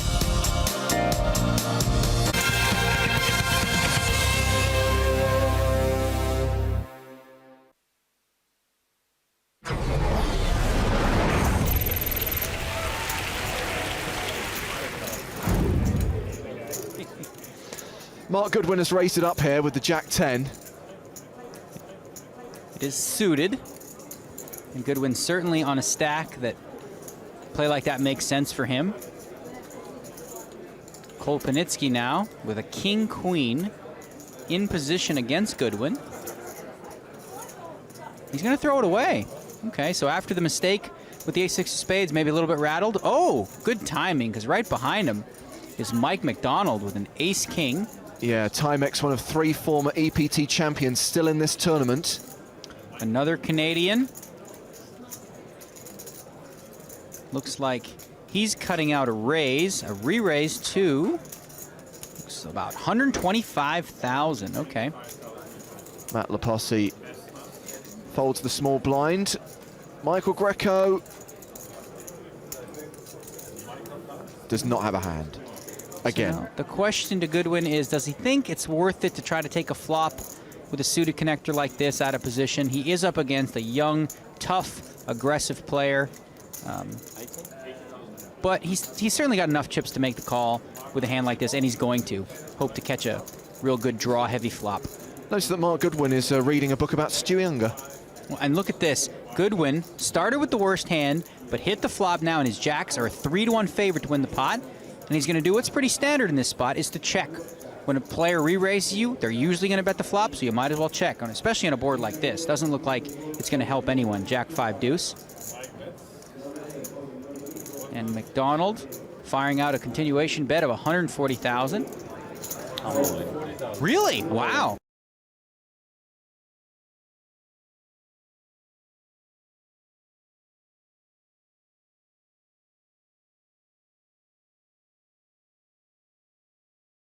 Chips. Do I have to show my bluff to the camera?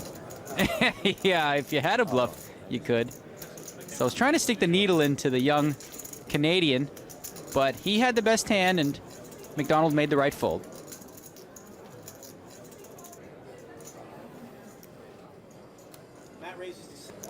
Laposse applying pressure here on that bubble with 10-4 diamonds, getting aggressive, but he's run into a hand, Goodwin with ace-king. Mark re-raises to 220,000. And he's going to push back to 220,000. Santiago will pass back over to Matt. Santiago lets it go. And now Laposse, once again, hand caught in cookie jar. But will he fold again? This time he's taking a little more time. He's not going to 4-bet, is he? Well, no, he's going to call. He's surprised me before. This is a little bit of a risky call here with the 10-4 diamonds. He does have position, which is important, but he's obviously up against a hand, Goodwin with ace-king. And that's a good flop for him. He's got a flush draw. Goodwin misses the flop. As you can see, Goodwin has missed the board completely. Lapasi in position. Will he decide to bet his flush draw or take the free card? Well, it looks like he wants to attack, going for the orange chips. Those are 25,000 a pop.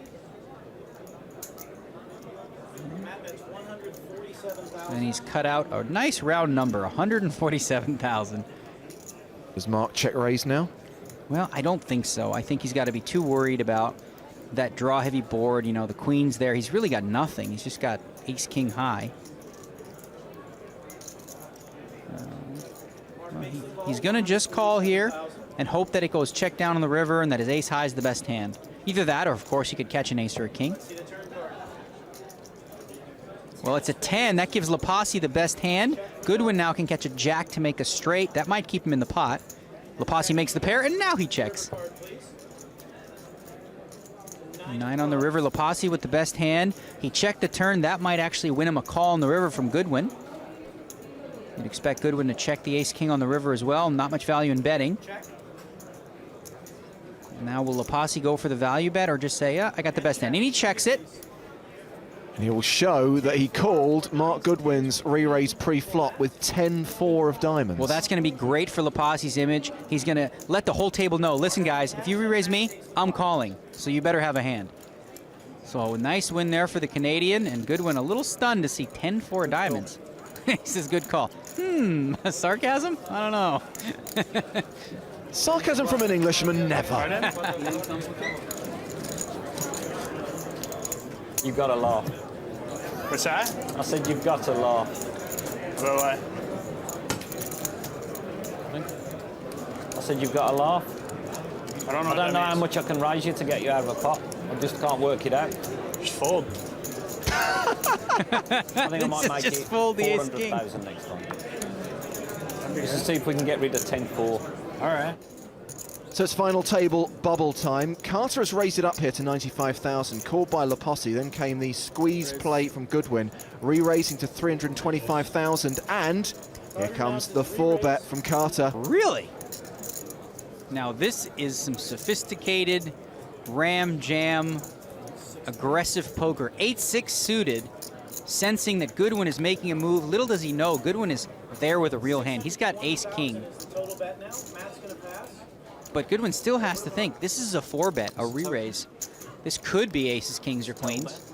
But I don't think Goodwin's going to fold here. Two big stacks. Is Goodwin going to be influenced by the fact that we are at the final 9, that the next person out doesn't come back for the final table? I think the most important thing that Goodwin is going to be influenced by is, what is he up against here? This is a 4-bet. You know, he's going to have to really know his opponent. He's going to make the call here. I like this play. Phillips really getting aggressive and a little bit wild here with the 8-6 of clubs. He's going to need to catch a lucky flop to push this hand through. Of course, if Goodwin doesn't catch an ace or a king, he might just win it on the flop. Right for 620,000 each. Aggressive play from Phillips. Will it pay off? Top is 9 of diamonds, 10 of Well, that gives Phillips sort of a double belly buster strategy. He can catch a 7 or a jack, but the jack is no good to him because Goodwin would make the ace-high straight. Looks like Phillips realizes, though, that Goodwin has something. He knows that flop is a dangerous one. Mark checks as well. Both players check to the turn. And there's the ace that gives Goodwin a little more comfort.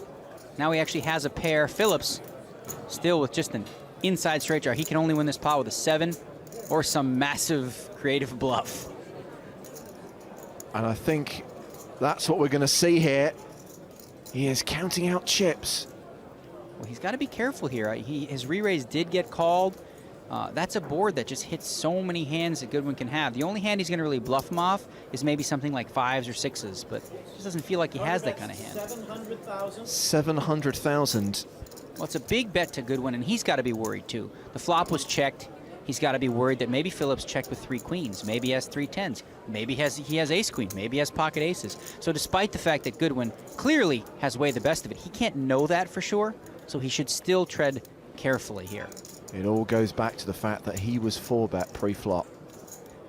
You know, that's sort of the new trend in poker today. You know, in the old days, a 4-bet meant one of two hands, aces or kings. Today, you have to include 8-6 of clubs in that range, especially with the younger players. They're really looking to push you around a lot of the time. And a tough decision here for Goodwin. He's counting out the chips for the call, but of course they're not in play until they go across that thin line on the table. Goodwin would be hard-pressed to just fold here, but he's got to be a little worried about the way the hand played. A 4-bet, then a check. Now all of a sudden, you know, in a very aggressive bet on the turn when the ace comes that hit you, you're like, well, what the? That's my card. How come you're betting? I really have no idea what Goodwin will do here. I mean, he might convince himself that he needs to fold. You know, thinking that he's up against 3 queens. Carter Phillips trying his best to not give anything away. He's been really creative. Greco watching from the rail. Thinking, I never got ace-king. Santiago has just said time. I think he's calling the clock on Mark Goodwin. Well, it seems a little presumptuous. I mean, Goodwin hasn't been thinking for that long. He's just said it again. He's calling for a clock. 60 seconds. I do call the clock sometimes in tournaments, but I usually give the player, especially in very big pots, a little bit of time before I will. This seems a little bit early.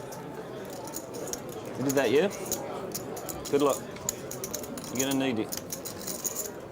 It's called karma. You're just gonna get the bum end of it. Oh dear. Not happy at all about being called for time. A lot of pressure, high pressure situation. You see what I'm thinking, yeah? I'm gonna pass. He passes and he shows the ace-king. Incredible. Who knows? That might have rattled him a little bit. Santiago calls the clock on him. Goodwin ends up making the fold. Beside you. And Phillips takes down the pot with an 8 high. An aggressive play gets paid off with an assist there maybe from Santiago. Well, that's what Goodwin just said to Carter Phillips. He says he saved you. Well, you don't really want to blame other people. You know, I think Goodwin folded because he felt like he was beat, but you can't let stuff like that rally at the poker table. Mark Goodwin tilted by Santiago calling for the clock. The blinds are 20,000 and 40,000, everyone posting an ante of 4,000. Mark Goodwin has ace-queen this time. Well, the ace-king did not work out well for him as he folded the best hand, so he's going to try ace-queen, this time raising to 120,000. In fact, there have been 2 occasions where ace-king hasn't worked out for him. It's kind of become his nemesis hand. Well, most players don't like ace-queen because you could be up against ace-king. Exhibit A, Newton here with ace-king suited. So really just Goodwin on the wrong end of ace-king twice, and this is the 3rd time he's up against it. You'd expect Newton let's to... do this. Well, let's do this, he says. A little speech before putting it all in often means a strong hand. And Newton going for it, all of it. Now here's the thing, Daniel. Mark Goodwin has seen his raises be re-raised by hands like 10-4, 8-6. He probably thinks ace-queen is good here. Well, he might. Of course, this is a different player. He wasn't re-raised by Newton, so you can't let that stuff affect you too much. I think it's 7 something. Well, now Goodwin looking for a count. Cool. He's called quickly, yeah. It's not too big a raise considering the fact that Goodwin is still in good shape chip-wise. We did see a queen folded already, though, so there's only 2 left for Goodwin to catch. I do genuinely think that Mark has been looking at the opening range of these guys and the range of their 3 bets, and he thinks ace-queen is probably in front. And that's why he made the call. I think, you know, he's assuming that, well, they could have 9s, 10s, king-queen even. So ace-queen, pretty standard call in that spot. And oh my goodness, some luck for Goodwin there. Flopping aces and queens. Newton just gutted here. So when he's got ace-king, it's no good. When he's up against it, jobs are good. And Mark Goodwin in great shape here and not looking good for Julian Newton. Needs to catch a king on the river or he will be eliminated in 9th place and we'll have our final 8. What a lesson of the day. Don't play ace-king, it looks like. So Mark Goodwin eliminates Julian Newton. We have our final table here in Barcelona. Julian Newton is the final table bubble boy. Wow, tough way to go out in such a dominant position with ace-king. Very unlucky. Goodwin's thinking, I finally want a pot against one of these young guns.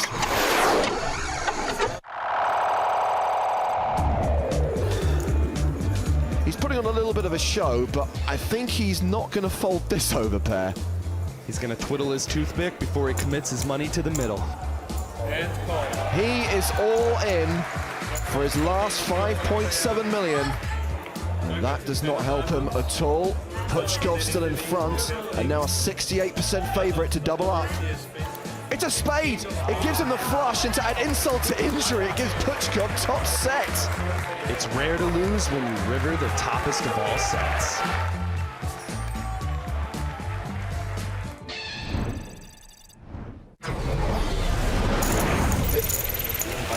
Let's give action to this table. I will do an straddle. He's up to his old tricks again. That's a raise in the dark. It's the same. You're raising in the dark? Yeah. I don't see my cards, and these 6 are there. It's not in the pot. You gotta. I need the cards first. I don't see it. Yeah. So you're raising in the dark? Yeah. It's a straddle, but no re-raise. It's Argentine style. You understand? Yeah, yeah. So give action to the table. Let's have a That's fun. the reason somebody put Let's this have guy some here. fun. Okay? This is the more table I see in my life. So now I see my cards. I like you already. You seem to be a very nice man. Yeah? Great. You enjoy life? Yeah. You enjoy... Yeah, but you must do after also. Huh? You must do also. Everybody must. Very good. Yeah, but can you do it? I don't think you can. Yeah. You haven't got the, the kahunas. If I make, if you make. Can you do it? If you do. You want this contract? Huh? You want this? Everybody does it, I do it. I won't do it. You don't want the contract. You have action with a straddle. Look at that. Contact with his kahunas? Yeah. Basically, after the blind raise by Julio under the gun, Ari Miller has 3-bet. He's re-raised to 14,000 because he has a legitimate hand here, pocket nines.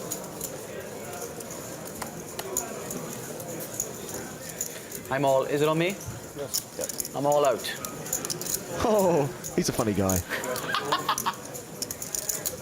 That's perfect. I already know this. It's absolutely perfect. Everything. No.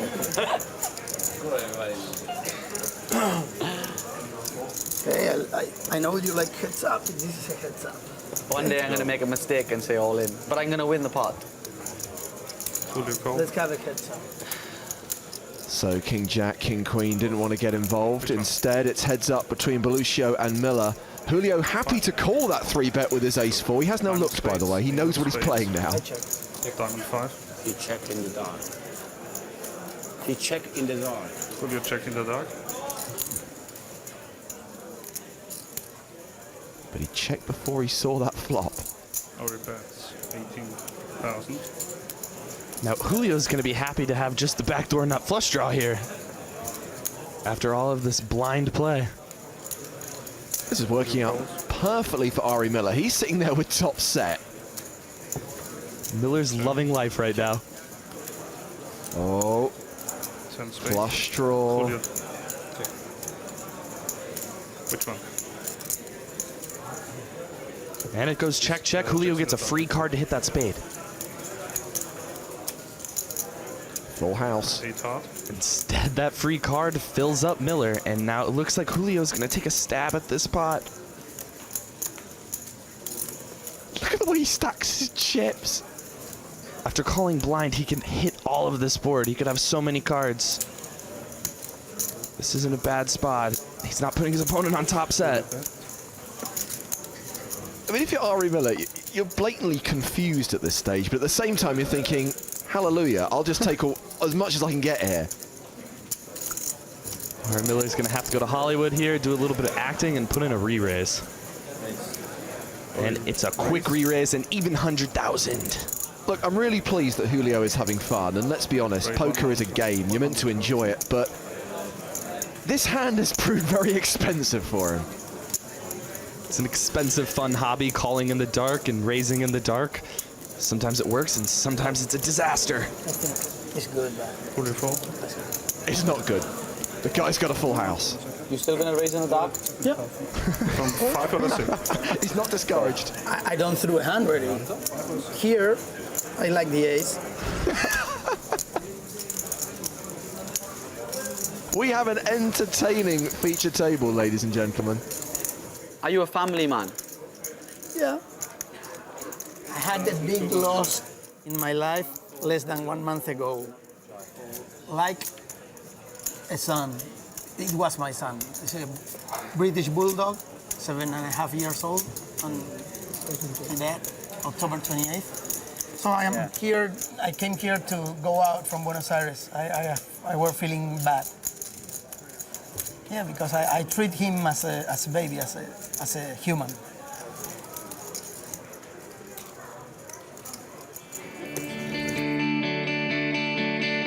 But I'm not professional, I don't live from this.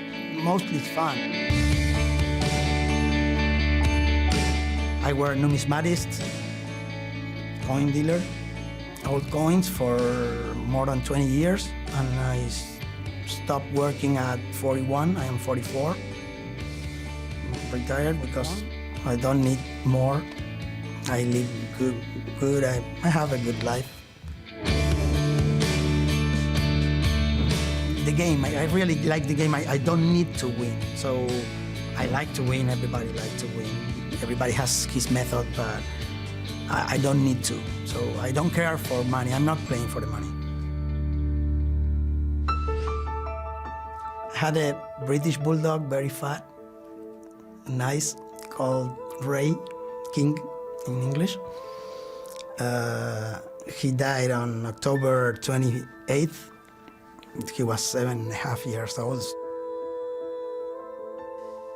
And I come here because I want to leave Buenos Aires and have some fun.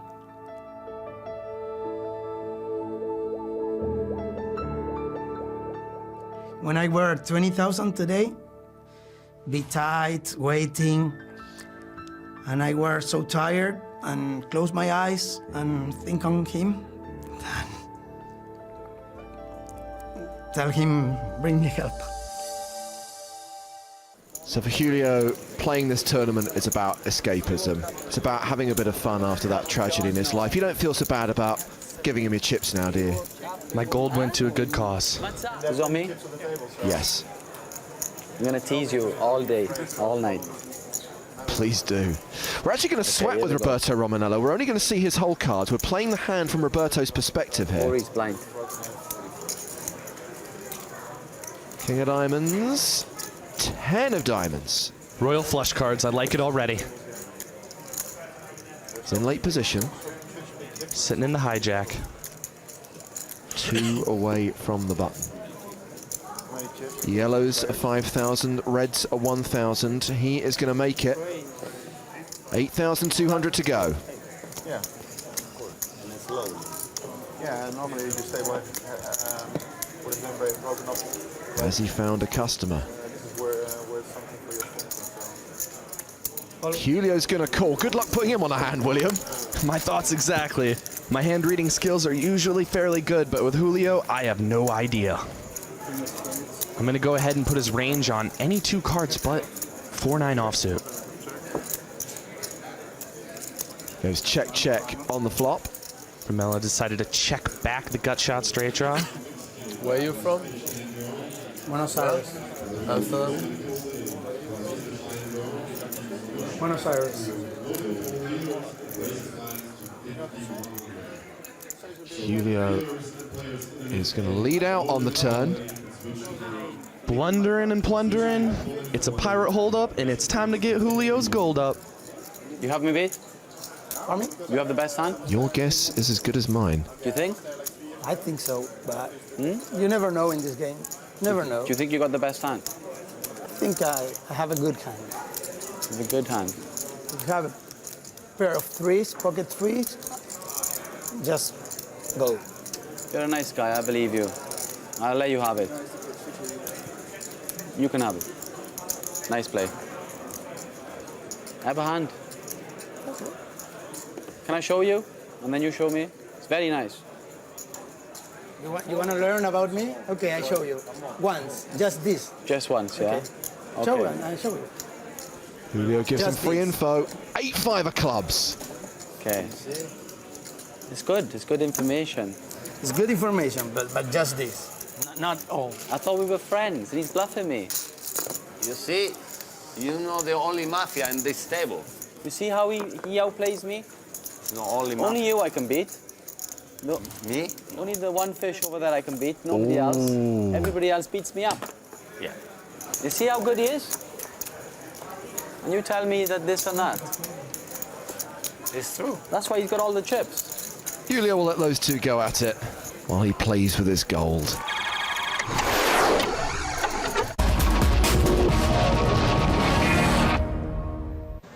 Hello everybody and welcome back to the wonderland that is Prague.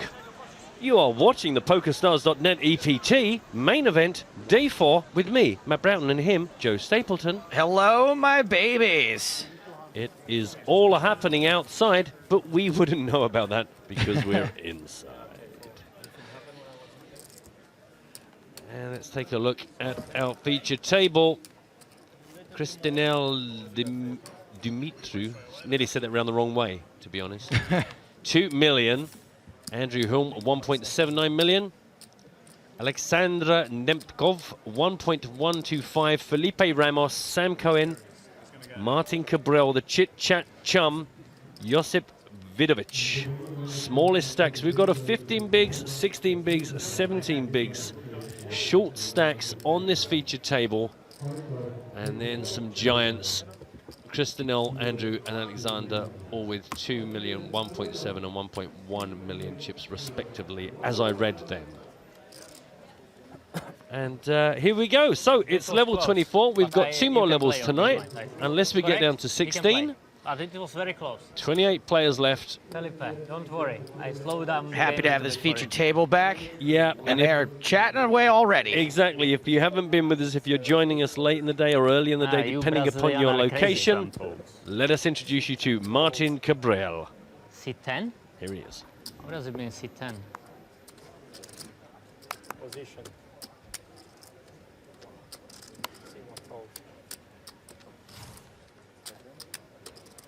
You don't have to go in every button, you know, right? We are now at 15,000, 30,000 with a 5k ante. 1.5 hour levels. Again, remind you, we've got an hour and a half now, a 20-minute break, and then one final level for the day, unless we get to 16. I don't think there's much else to tell you. I think that's it. I think you know where you are as we see Martin go all in and Felipe's big blind fold. I hope Martin Cabral lasts forever. Yeah. He certainly does make things a little bit more interesting on the tables.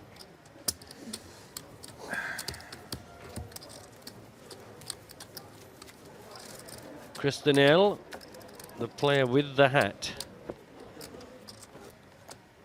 Philippe with the black hat. Joseph with the beard.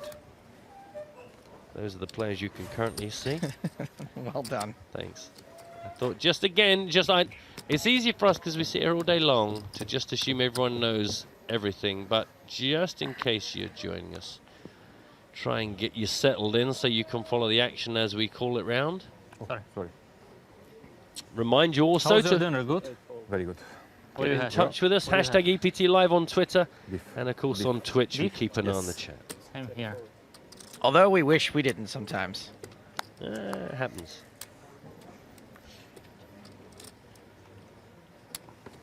The Manja tweeted at me during the break to say, your babies want the password for tonight's EPT free roll. That password, Karin, upper left-hand corner of your screen. Go get it.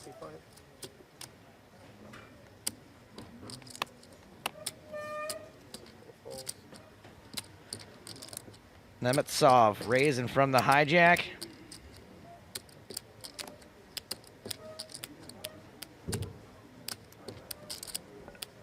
Happy Feast of Winter Veil, by the way, Matt. A big pun? Happy Feast of Winter Veil. Oh, and also to you. That's all you say. Thanks, you too. That's all you need to say. Thanks, you too. Don't forget, by the way, boys and girls, Christmas calendar. Still trying to give you guys either tickets to the Monday Million or satellites Satellite tickets, we have 2 of them for you. Remember that today it was about winning 2 sit-and-goes of $1 or more. You have like 6 now or 5? 525. Need to get us screenshots or boom us the winning hands, including the hand IDs, and also make sure that you send it to #EPTWin. I have seen on the EPT live timeline a couple of people trying to enter. They will not count, they will not be seen. We see it, but we aren't the people validating those competition entries. They ain't checking that hashtag. No, so make sure you include EPT win, otherwise it is a wasted effort, my friends. And Kristen Noel, the man with chips, has re-raised this hijack open from Nemtkov.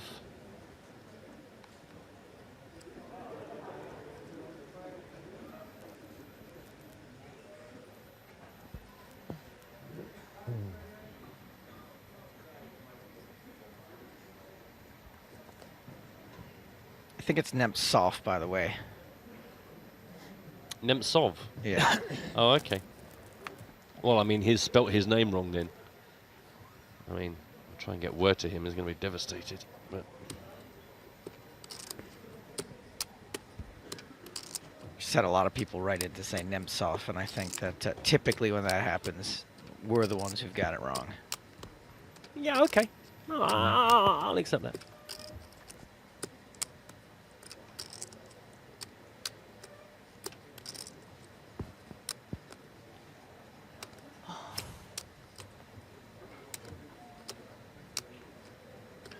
Dimitri's made this almost a full 3x, which is a little big in position.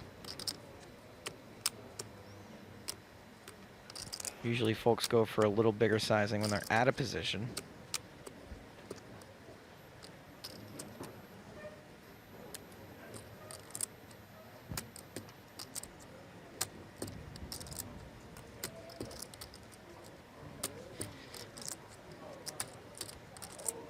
Joe Glenn tweets in to say, do you have any Chop Pop merchandise? Yes, we do. Thanks for your question.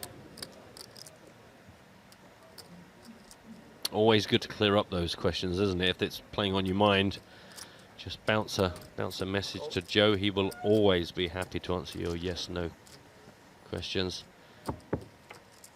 All right. So of course we are off to a flop with nearly $500,000 in the middle. 9-7 tray rainbows. Hold 'em board. Classic holds them. Classic Texas hold me. Will there be cards up at the final table? Yes, there will. On the final day, there will be cards up. We may reach the final table late Sunday night. Good point. Good point. Yeah, that is true. That is true. We can't just go from being non-delayed to delayed. It's everyone just says, well, just press a button. Press a button. A lot of security changes, a lot of personnel changes go on for us to do that. So yeah, certainly on Mondays.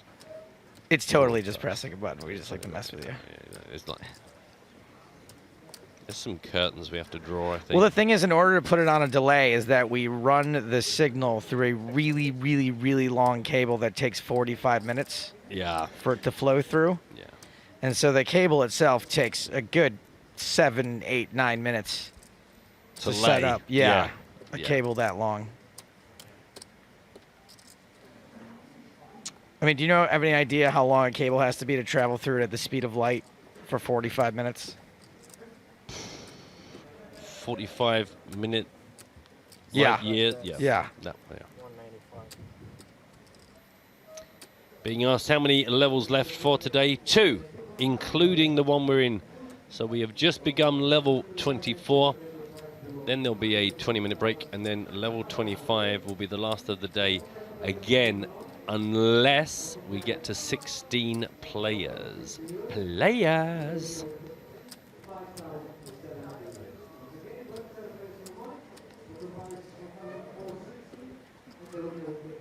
So just to remind you, Nemtsov made it 65 pre-flop. Dimitru re-raised to 109 and then got the call. Nemtsov checks to Dimitru. Feels like an overpair. That's what he's repping at least. Yeah, there was 460,000. The continuation, 195k.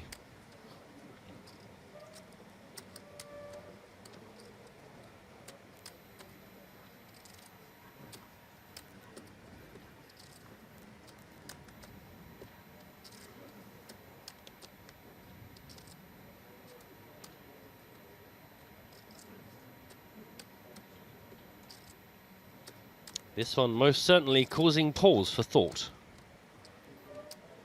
I mean, it's a big pot already. This pot is bigger than 3 of the players at this table's entire stack. Yeah, and still 2 streets of action to come, so certainly the potential to get pretty crazy. Nemtsov's basically making a decision here for the rest of the hand, though. Once he calls this bet, he does not have a pot-size bet left behind. I think we could easily be in a cooler type situation here with 2 pretty big pairs. Agreed, because it's hard to see the 3-7-9 making a huge amount of difference unless pocket nines, I guess. No, I don't guess that at all. Immediately retract where that sentence was going. Nemtsov checks again as he did post-flop. Do you want to know how long that cable is, Matt? Tell me. A couple of nerds splooshed all over their pocket protectors to get this done. Babis lets us know the formula of 186,000 miles per second times 60 seconds times 45 minutes. 520,800,000 miles.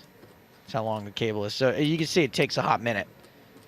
How many trucks does it take to ship that over to different venues? Get on it. So check on the turn. Little pot control. Everybody realizes it's getting a little nuts. Yeah, just come on, reel it in now. Everyone getting crazy. A deuce. I mean, it is classic Texas Hold'em board action. If these guys have got 10 jack and 5-6, I'm going to be so disappointed.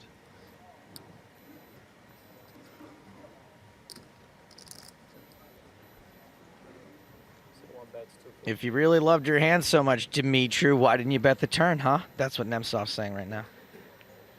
Certainly, he started off aggressive and then went passive and now senses an opportunity to take control back in this key hand. Gonna set somebody up with a sweet addition to the chip stack. Somebody set us up the bomb.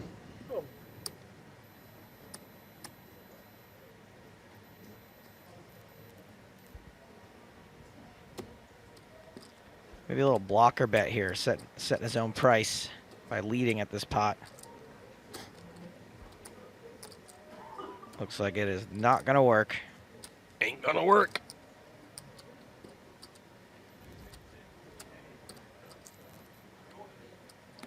You know, if you got a hand like Jack's here, you may fire out a bet just like this, just to hopefully get a showdown.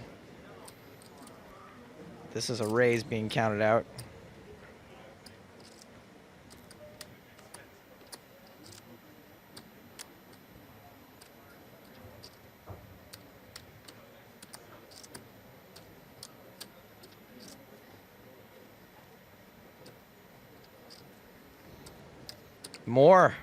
More. Moar chips.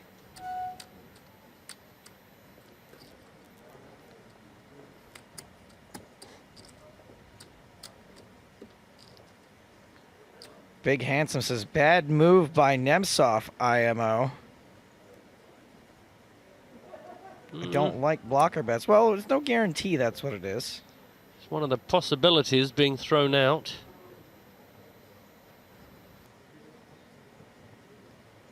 Johnny Z says, you have no chance to survive. Make your time. There's the raise from Dimitri. Raise. This is a real big spot. Yeah, Nemtsov basically is all into call. It's okay. And so it looks like it certainly wasn't a bet to induce, or he'd be in the pot by now. I I think that's the only other reason you can possibly make a bet so small on the river.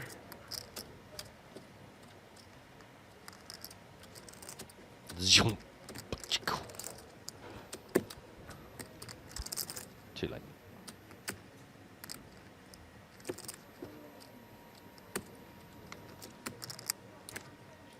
Was it going to be the frying pan with the tweet one?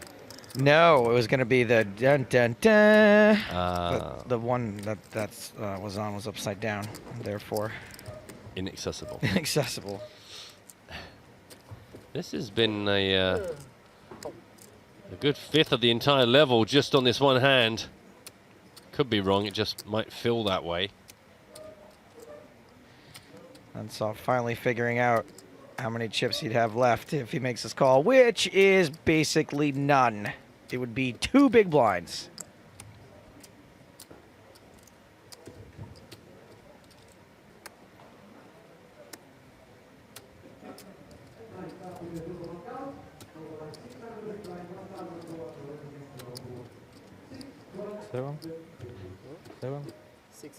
F Spoiler says surely Nensoff was betting to induce, otherwise why not check call? Well, the reason you bet there is so you kind of set your own price for the showdown. You hope you just get called if you have a hand like jacks or queens.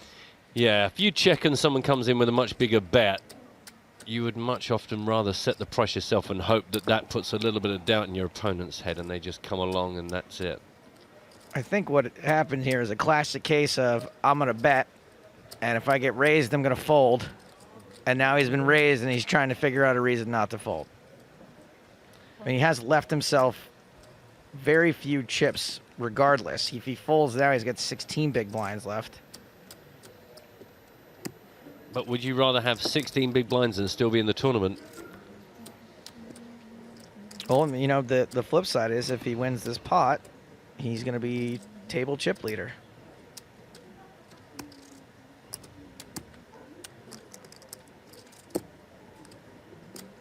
Sario says both have air.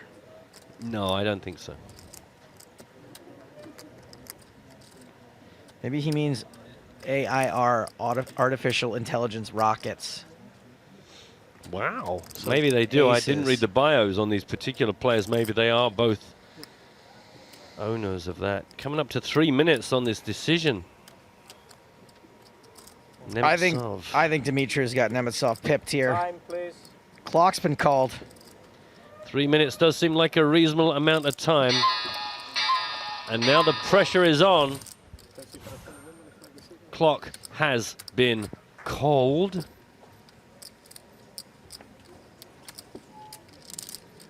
Aces, people shout randomly in the Twitch chat. Could be right. Feels like aces or kings from Nemetsov. Feels like queens or jacks. Excuse me, aces or kings from Dimitri. Queens or jacks for Nemetsov.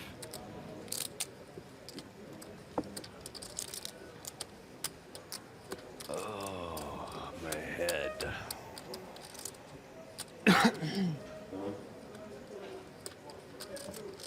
Horrible, horrible, horrible spot if you don't have something very impressive. Oh, God. At some point, you're going to have to read the private message that someone has sent you that they think is... I read it. It's not funny. Right, okay, Just good. over it. He's read it. I didn't want to give him attention, but... He's read it and it's not funny. Please stop telling him to read it. Thank you very much, Twitch. Bang, your hand is dead. Your hand is dead. Oh, we'll never get to know Martin. I thought Martin was just going to peel his cards over there. That would have been slightly out of etiquette. That's a big un. What? I see the 7 and 7, but on the board. Not nice. No, I didn't. 3 ways to play pocket jacks, and they're all wrong. Kristinel Dimitru. Yeah, I know Quats. Yeah, and 2.7 million. yeah, you are in trouble. Dead by Quats. What do you had, Russian? Like queens? Very low. Meanwhile, I can tell you something else has happened on the outer tables. It is the departure of Friedrich Mayer. I was very impressed with him yesterday. Sadly, he ran ace-8 into the monster that is 8-4. David Peters flopped trip 4s. David Peters now over 4 million. So while we're busy celebrating the amazing run of Good Kristinel Dimitru with his 2.7. You're short. 4 million for pretty David sure. Peters. I'm pretty Scary sure. good player with a ton of chips now.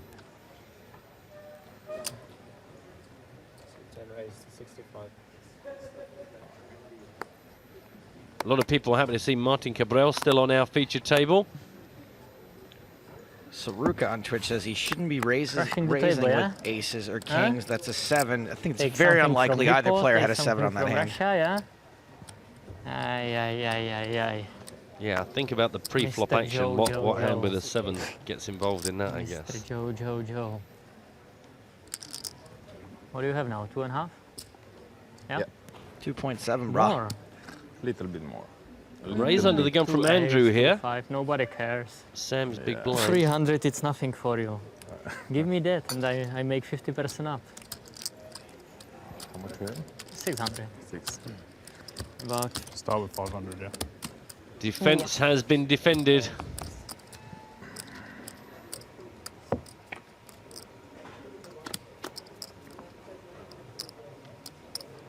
King 8-3, 2 spades, 180,000 in the middle.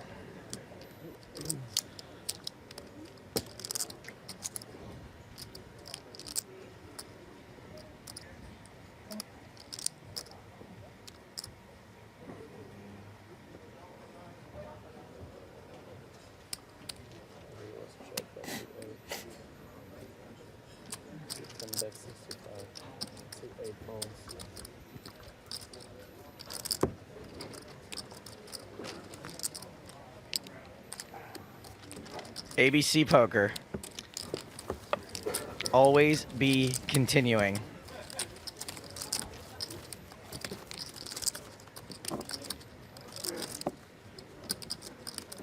A, always B, B, C, continuing.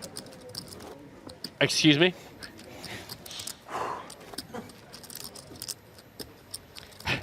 It tells you how used to Martin Cabral we've become when Smitty says respect to Martin for not talking through that hand.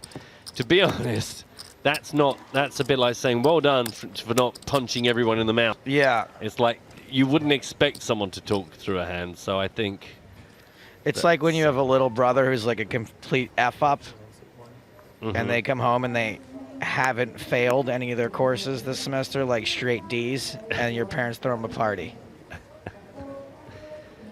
celebrating the adequate. Right. Under the gun, Nemtsov has got it all in. So crippled after that last big run in with Kristinel. You're Romania. Have I mentioned that? You did. Since I've met you. 470,000, the asking price. Can he get any customers here?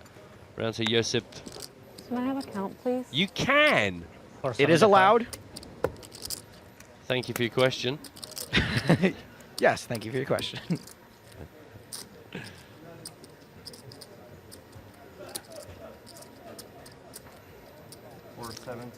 I'm not sure, but, and this might not mean a lot to everyone. I think Basil Brush is here in the room as a spectator. I keep hearing him laughing. We've got a call. We've got a call. Call for less. Sam at risk. And something. And behind, I'm guessing, if she asked for a count. Yep, she is dominated. Well, this would be a lovely spot for Nemtsov after that misstep in the previous couple of hands back. Perhaps. Get himself back in this, but horrible spot for Sam Cohen.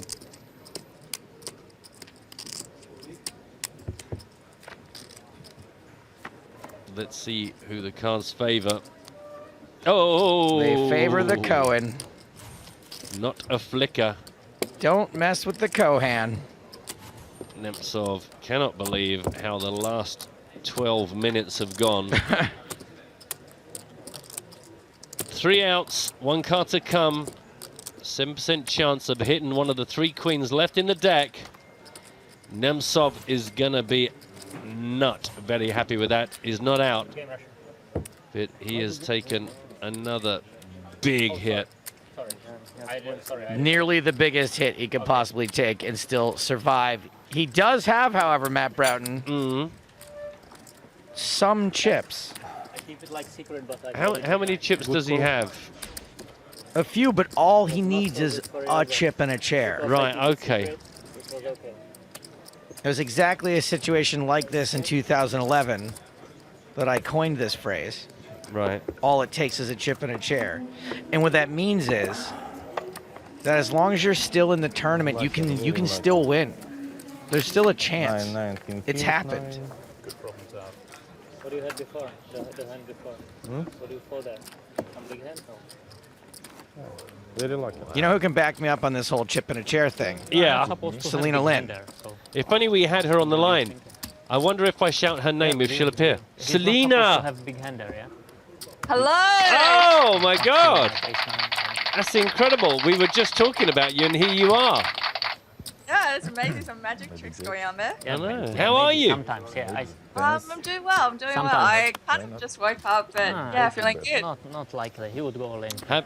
Well, you've actually answered. I was about to say, have you been watching this table at all? But you're coming to this entirely dry, I take it. Yes, I am. I've been following some live reporting on Poker News. But apart from that, yeah, I did see that really long hand you guys were just discussing a little earlier, though. Well, that's handy. Yeah. And have you heard this? Joe is trying to suggest that as long as you have a seat and some of the betting vouchers. What was the phrase? The seat's just like, you don't even really need a seat. The seat's a metaphor. It just means that all it takes is a chip and a chair. It just means that as long as you're still in the tournament, you still have a shot, right, Selena? I agree. One of my early experiences, I literally had one ante left with 4 players on the final table, and I ended up finishing second. See? One chip, and I assume you also had a chair? One ante. Wow. And yeah, it was pretty amazing. I like doubled up, tripled up, like just kept going and built a stack from like having one ante. So yeah, that's probably the most crazy, lucky experience I've had. Did you also have a chair to go with your one ante? I did, but See? I might have been standing up most of the time because I was just ready to bust out and leave. But it was. But the chair was there. That's my point. The chair was there. The chair This was is there. exactly the situation I was describing, Matt. Do you understand? Right, I do understand. Meanwhile, he still has chips. I got ace jack to ace queen, and I won, and he has like 2 blinds left.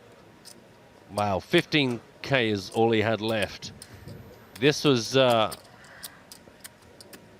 of those situations that was not really going to ever be avoided thanks to that tiny, tiny chip stack. Felipe Ramos gave him some isolation there, some protection. Very kind of him. Yeah. And it is 7-4 from Nemtsov after that horrible, horrible beat. He's got live cards, and now he's facing one opponent instead of 2, thanks to Felipe Ramos. Yep, and obviously the ace-king suited is exactly why Ramos raised up over the top of the opening raise from Dimitri. Oh, no help. Oh, not a good flop. Yeah, 6 outs, but he's got some straight cards he can pick up on the turn. That's not one of them. He is drawing dead. Yeah, that'll be the nut straight there. You're welcome. Good game. You didn't deserve that. You played really well. Nemtsov is out of there. Amazing how in the space of just 30 minutes, so much damage done to his stack, and he is out of there. No. Tens, Jax. 8, maybe. Tens. No. Believe me. He wouldn't call pre-flop, no? Nice hand, Felipe. Thank Only you. nuts, yeah? No, second nuts. Only on the turn nuts, river, not so sure. Only big blind, yeah? He does not get to Okay. keep his souvenir microphone. So we don't need to deal this hand, probably. I just take it back. Oh, see? You said it's your blind now. What a Wasn't cut up me. this No, I guy. didn't say anything. You said Well, it. Hey, quiet, There is quiet. more news because we have action here with Jasper Meyer, Anton Afanasev. It's an Jacks versus Ace King.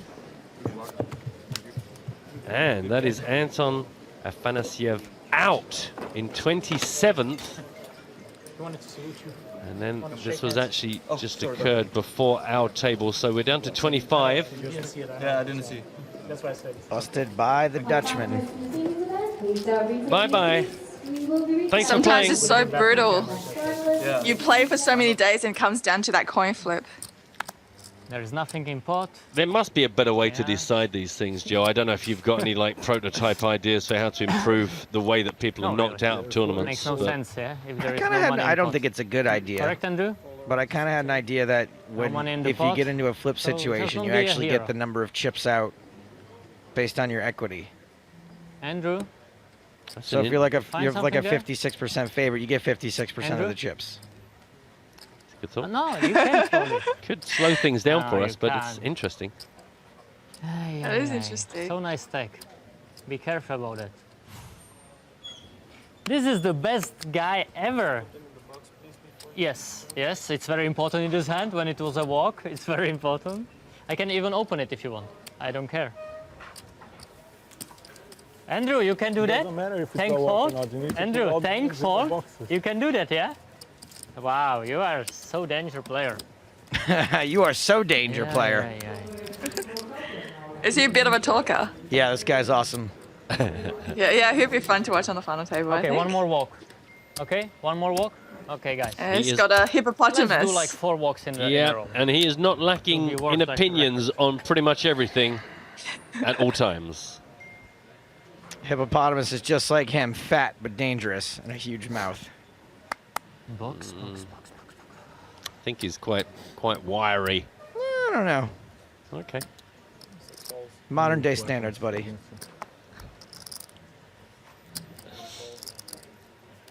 Is Felipe the only Team Pro we have left in the field? Yes. Yes. Okay. The Wow. last of a dying breed, but a good one. Getting a little bit short here, down about We 27 agreed big already. blinds. One more walk, yeah? We already made agreement. 65? Makes it 65.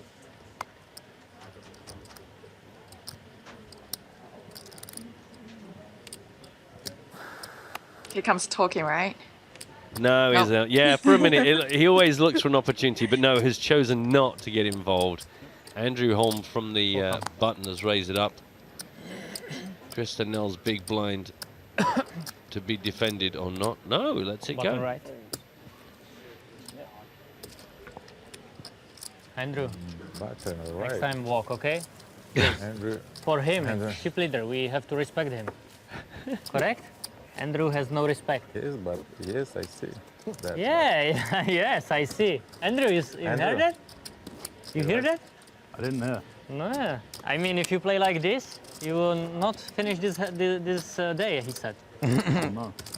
I don't know what is it, if it is some threatening. If you play like him or If he or play like no, this no, guy? if he continues like this, trying to steal your big blind, I mean, it's not a good idea. I would fold without looking, yeah? But when he raised, okay, maybe I find aces and punish him.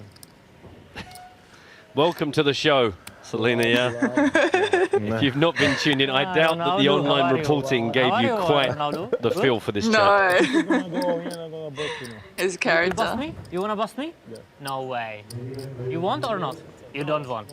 I think you know. Only if I have to. I'm surprised the players on I the hope you table do- haven't started you putting don't on the need earphones. Oh, they cannot. They're can not they? allowed to. Someone tried, Oh, actually. I feel bad. The guy to his left did try.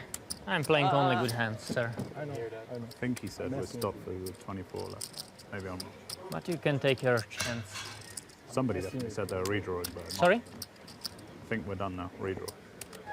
Player out or what? I think. Yeah, No, one more, I think. 24. One more we need. I think somebody's up. Yes, but still one more. Conversation about whether we stop for a No. redraw at 24. I believe we do, No, Joe. we are. I The believe we do. conversation is about whether or not That's we're all actually shout-outs at 24, and I think we may be. Yeah, one more. He said stop. No. He said stop? I think so. Aha, okay, you're right.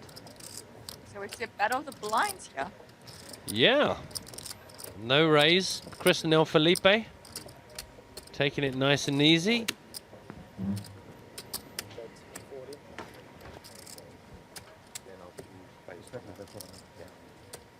Mario, please. We have a short break now. It's just break on the table, it's not really a break. It will be like 5 minutes, no? 5 minutes. It take for sure. Usually more like a 10-minute break for a redraw, but see what they come up with. See what they tell us. So this is blind on blind, limp. And then a bet. And then a call. And now the ace of clubs on the turn. There is your king high Badoogie hand. Good luck, everyone. And check, check brings a 9 of diamonds with 170 grand up for grabs. Check. Check. Looks like the best hand is just going to win, and that's all there is to say. Friendly poker. So funny. I would make straight. A7 versus A10. A6. Pair of sevens is going to be good. And we are going to jump over to the other table because it does indeed appear that we have Arnie Kern versus Stefan Fabian. It was king. Kings, pocket kings and pocket fives. And that is it. It's all good. And Kern is out, so we are down to 24. And the redraw will occur. Let's take a quick look at how this feature table is looking as we go to the break to do the redraw. It's 2.5 million for Kristinel Dimitru. Short stack Joseph Vidovic. Stick with us, Celine. I'm not the expert. Everybody else come back in about 10 minutes for more here from our main event day 4 coverage at EPT Prague.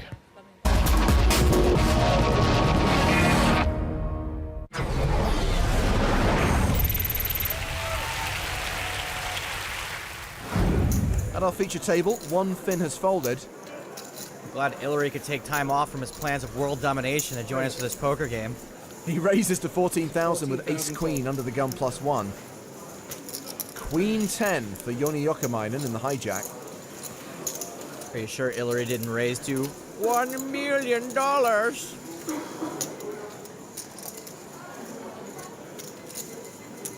Jokamainen will re-raise. He 3-bets to 34,000. Hillary's rep might get him paid here. Hold it around to the button.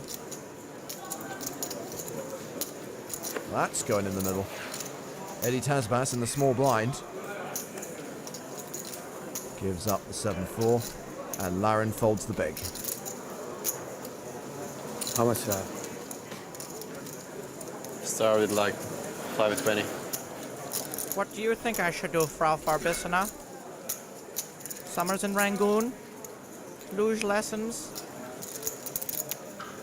In spring, we'd make neat helmets. He 4-bets. 80,000 total. I only like this move if Dr. Evil's planning on calling a shove. This hand is way too good to turn into a bluff. Jokamainen folds. And Hillary gets to win another hand while maintaining that image of absolute maniac. He wins the pot and a pool of mutated sea bass. The Finns are taking over here at the PokerStars.net EPT Barcelona. Aku Joentalsta, Joni Jokamainen and Irali Sahamias are dominating the action on our feature table. The legendary Patrick Antonius is one of 2 Finnish EPT winners. Will Barcelona crown a third? I think Hillary is absolutely top-notch player. I mean, he's obviously everyone knows he's super aggressive. He's also very tricky. On the flip side of the coin, he can also get like a massive tilt. Aku Joentalsta and Jouki. He's very good young players also. Especially Jokamainen has been on a terrific rush lately. But it's not just Finnish poker players who are wild. We do have these crazy sports in Finland. This occasion we had this like wife carrying contest, air guitar, the world championship, and recently we had this mobile phone throwing contest where I think the winner threw like 100 meters. So that's pretty far you can throw your Nokia. Finland is also the former home of the World Sauna Championships, which explains why the Finns are always good for a sweat. Blinds 4,000, 8,000 with a 1,000 ante. Action's on one of those Finns. Ilari Sahamias, Jack 8 on the button. Looks like Hillary is about to fire up the old laser beam. It's a raise to 19,000. Well, this guy's a card rack. Evgeny Karchenko's just joined the feature table. He folds the small blind. King 3 suited for Joni Jokamainen. This isn't the greatest spot to defend with King Trey, but it's not the worst either. Probably right on the line, actually. It's frickin' freezing in here, Mr. Bigglesworth. Joni calls. We go to the flop. It's Is it my imagination, or is every single hand at this feature table thin-on-thin action? It is not your imagination. Great flop for both players. Yokomainen with top pair, checks. Typically, he wants Ilari to keep firing here and let him hang himself, but as you can see, Ilari's got plenty of equity in this hand. He has a gut shot and a backdoor flush draw, and he's bet 23,000 on the flop. If he can somehow turn a 7, he's going to make a very obscure straight. Yoni calls. The turn brings a queen. There is the straight for Ilari. That straight is less obscure, but still not a bad hand. Goes check, check. A little deception. Begin the unnecessarily slow-moving dipping mechanism. The board pairs on the river, changes nothing. Yoni checks a third time.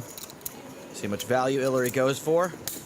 Big value into a pot of 96,000. He bets 100K. The river overbet. I love this move. Ilari makes plenty of big bluffs on scary boards like this where he can have the obvious hand and you can't. Really tough for the king to fold. He calls, and Ilari wins another big pot. The boy is quite astute. I really am trying to kill him. These guys mentioned how Ilari's always beating them online. Well, I guess it applies to live, too. I don't know if it's so much Ilari as it is the fembot. Back to the feature table. It's been folded to Dennis Larin on the button, king-queen suited. Now, before you think this is an auto-raise on the button, which it is, just remember, this is Ilari's big blind, so gulp. Plus, he's got Aku Joenthalster in the small, but Aku folds. I'm sure Ilari will just, give this up. King-5 suited, you got to be kidding. Not. Sure enough, he will 3-bet to 32,000. Now, in general, this is a good 3-bet. Ilari has the chips and the image to keep the pressure on a random button raise. Of course, we know he's dominated, but with this many chips, it's better to err on the side of aggression. Larin makes the call. So scary. I fold now. The flop is queen 6-3 with 2 clubs. Top pair for Larin, the flush draw for Sahamias. Like Eddie Murphy's last 9 movies, this is a pretty huge flop for everyone. A splashy continuation bet of 29,000. Hard to push the chips out there when you're getting a rub down. It's almost like they're Master Blaster. How will Larin respond?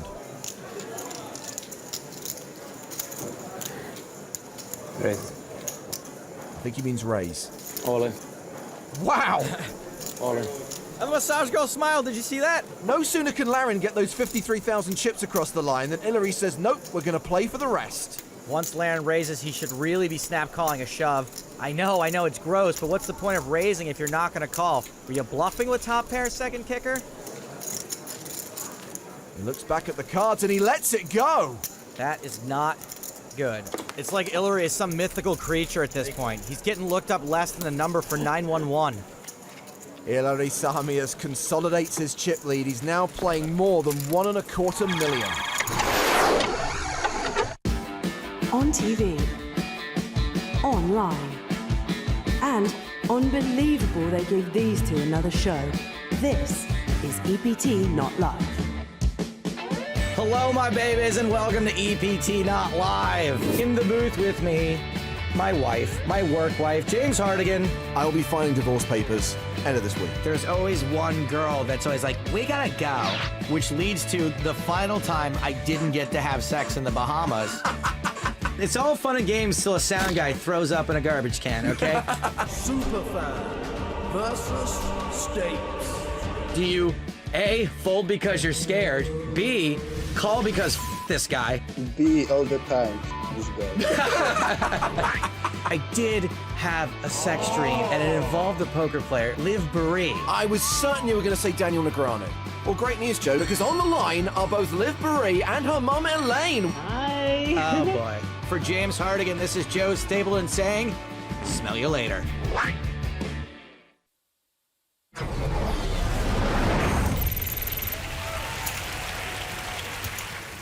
Eastgate here has got suited connectors, but they're both hearts. Now, on the slim chance that the flop comes down hearts, Eastgate is in serious trouble. Very serious. Oh, but that's a good card for Peter. See, Better card. Ooh. I don't, yeah. What a flop. It changed with every card, Greg. After the first two cards, everything's great for Peter, but that's not going to be a great card. Okay, let's run through it then, Greg. We've got the, of course, the straight draw for a start. Yep, straight draw for Eric Liu, and he can be very aggressive, so he's probably not going to just go away here when Peter bets this flop. So if the king or the 8 comes off, it could be really bad news for Peter. The real problem is going to be if they get it all in right now. I mean, Peter's a 2-to-1 favorite, but that still means a third of the time he's going to lose a monster pot to Eric. These guys are going to be heads up now, headed to the turn. Let me see the turn, please. The good news for Peter, though, is that an 8 or a king comes off. It's a 1-card straight. That's almost worse than the straight, because now Peter's going to be sure he has the best hand and the best draw. Absolutely. Peter sees this as money for nothing. Especially if a heart comes on the river, there is no way Peter is going to think he does not have the best hand. To have such a good hand and see your percentage increase as the hand goes on by so little lets you know that there's danger. That's a big bet, though. £75,000 into the pot. I think we know the type of player Eric Liu is. He's going to call this. Could he come over the top? He definitely could come over the top here. I mean, if he senses a little bit of weakness, which would be a mistake, but if he senses it, or if he just decides, I have so many outs here that I'm just going to shove, and if you call me, how bad can it be? You know, I've got a third of the deck to beat you with. Yeah. Yeah, it looks like he's just going to call. Taking his time, being very precise. That's the call. As Greg has already said, a third of the cards left could beat Peter. He's in decent shape at the moment. He's still favourite for this hand, but these are the hands you love to commentate, but don't like to play in as much. Well, they're tough. Oh, there it is. And there it is.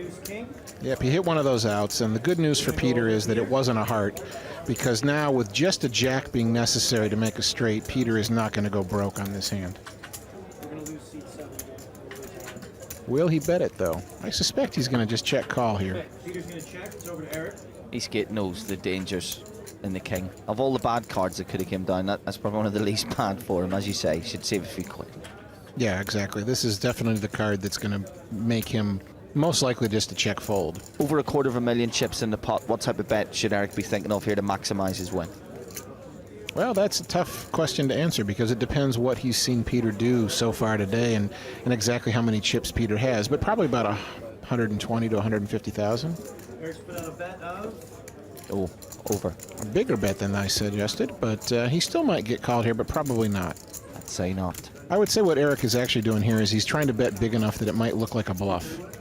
Sorry about the awkward question there, Greg. I'm the Jeremy Paxman of poker.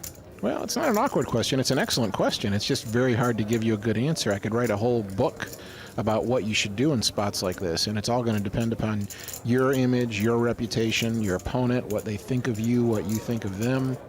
There's so many intangible factors here that it's impossible to give an exact answer. And that book's out for next Christmas. I've been promising that book for 4 years, and I'm about 10% done. You don't need to write about it. You're too busy living it. Plenty of time to write books when it all goes wrong. Yeah, but I could have made a nice little chunk of change if I'd gotten that book out 4 years ago.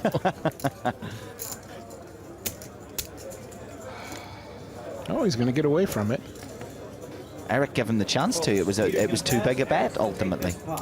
It might have been too big a bet, and if he'd bet more like I suggested, he might have gotten called, but it's really hard to say. I mean, he might have gotten the fold just as often with the smaller bet.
thanks for coming back to beautiful Prague, because it is the PokerStars.net EPT main event.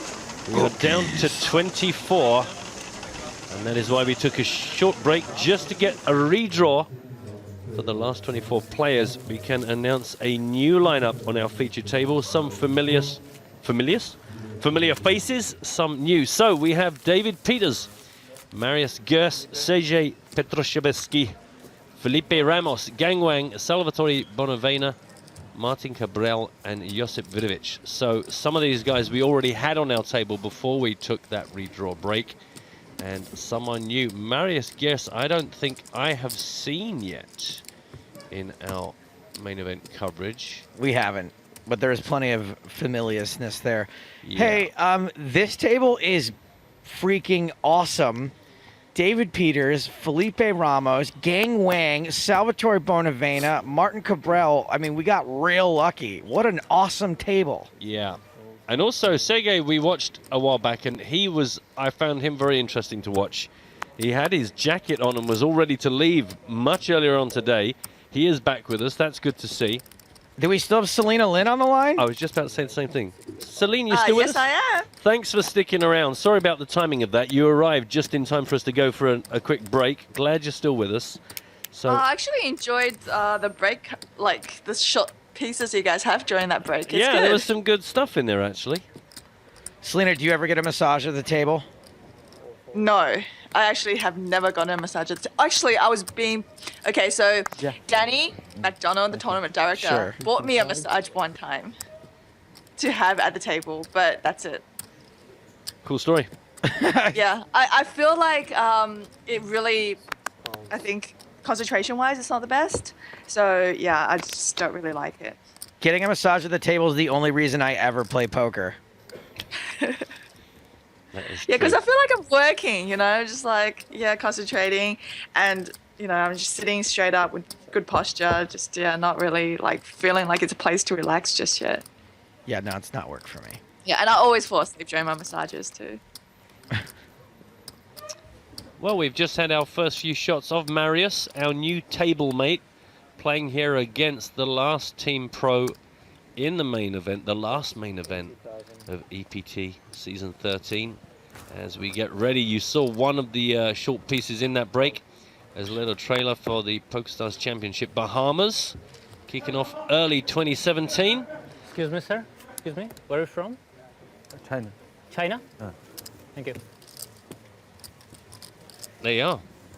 Bit of research purposes there from Martin. As we see Felipe hit himself over $1 million. We've got 4 players here over $1 million. We've got $1 million for Felipe. Sergey's got 1.35 million. Marius has got nearly 2.9 million. And then David Peters just shy of 4 million in chips. The shortest stack is Josip Vidovic with just 11 big blinds. And the ever popular chatty Martin Cabral has got 18 bigs to play with. That's one of the other tables. That's probably the other 2 tables. Oh, I see, back to back. Do you know what? I wasn't even looking at the fact there was a second table behind. Yep. So that's everybody now. That's all that's left. Final 3 tables. 1,192 players started, and now just those 3 pretty tables to pick from. 774,000 euros up top. Next elimination earns 27,300 euros. Correct.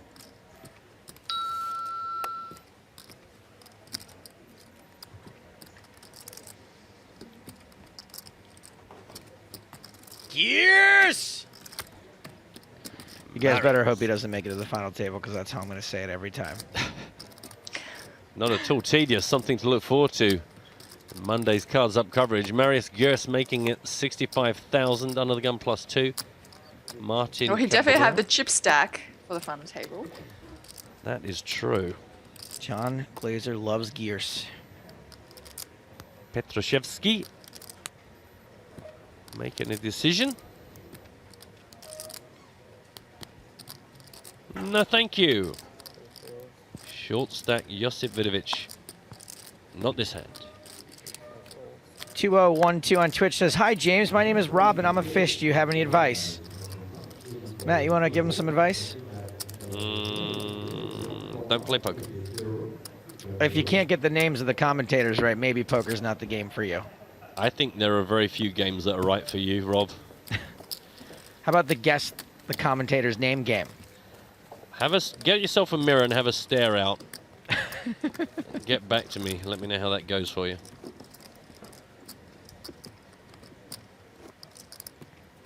You're listening to Joe Stapleton, Matt Broughton, and Selena Lynn. All the way from where are you, Selena? I'm in Canada right now. I'm preparing to fly to Bahamas. I was really sad to miss the last EPT stop, but you know, from the ad, I'm like, oh, I'm gonna make it for the PokerStars first championship event. Are you in Canada between now and the Bahamas? No, I'm actually going to Dallas to spend Christmas with my friends, and then I'm heading to Bahamas right after that. Oh man, Dallas, huh? I was in Dallas for New Year's last year. What is there to do there? I have no idea what's in Dallas. I met a lovely bartender who said that she was going to lock up real quick and then meet me outside. And after I waited for about 20 minutes, I went back in looking for her, and she was hooking up with a dude on the bathroom floor. So that True story. That was my New Year's Eve. Yours can't be worse than that. It definitely wasn't that memorable. I can tell you that right now. Sometimes memorable's bad. Does that happen to you very often, Joe? That specific incident, no. No, nothing that horrible.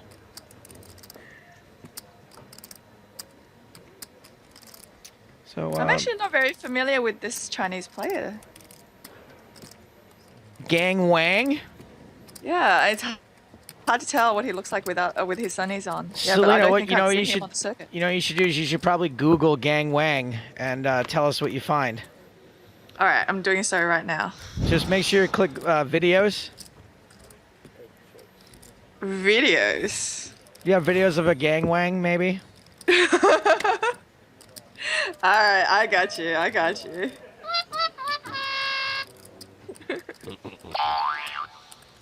You've been Stapleton.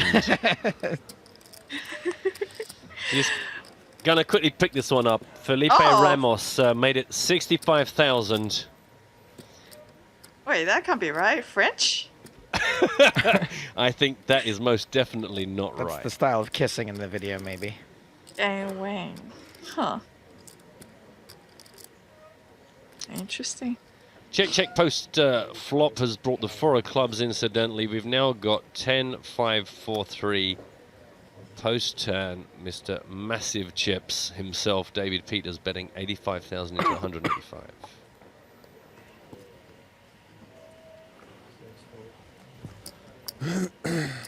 Okay, definitely the biggest cash this guy's gonna have in his career right now. That's cool. We like to see that.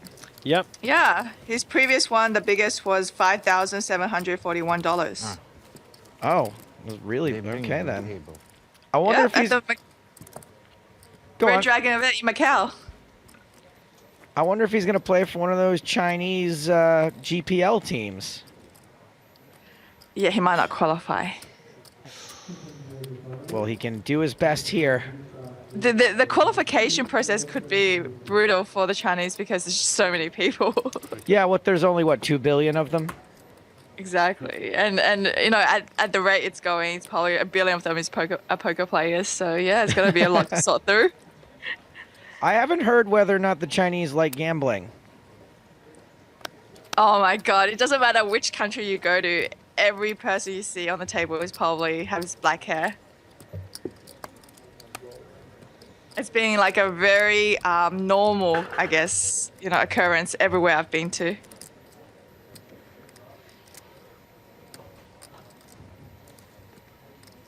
I remember when the first time I think I met you, Selena, was when we did that event in Macau, and millions. Yeah, and the Chinese are so superstitious they will actually apply those superstitions to their poker hands. Like, what is it? That's 4s are unlucky and 8s are lucky. Is that the deal? Yeah, they play pocket 8s like pocket aces in China. Yeah, and Yeah, they'll fold pocket 4s. And sometimes in the lifts in the hotels, you actually don't see the level 4. It's taken out. So go from 3 to 5. Very superstitious. Like Mitch Hedberg says, though, the people staying on 5, you know what floor you're really on.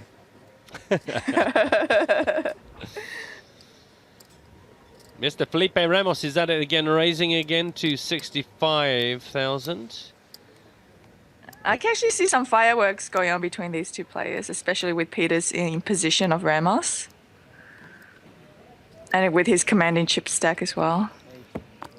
Look at David Peters. He looks so happy. So happy to have someone to take chips off. Like, oh, thank you for raising. Now I can re-raise you.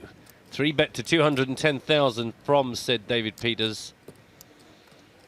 Just waiting for his next meal.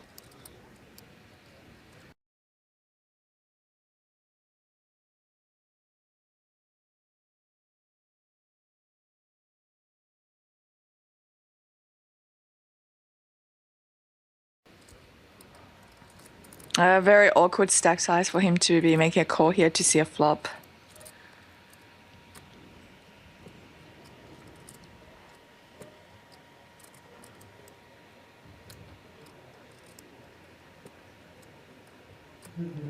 Winning this tournament would just be the cherry on top of a pretty ridiculous year for David Peters.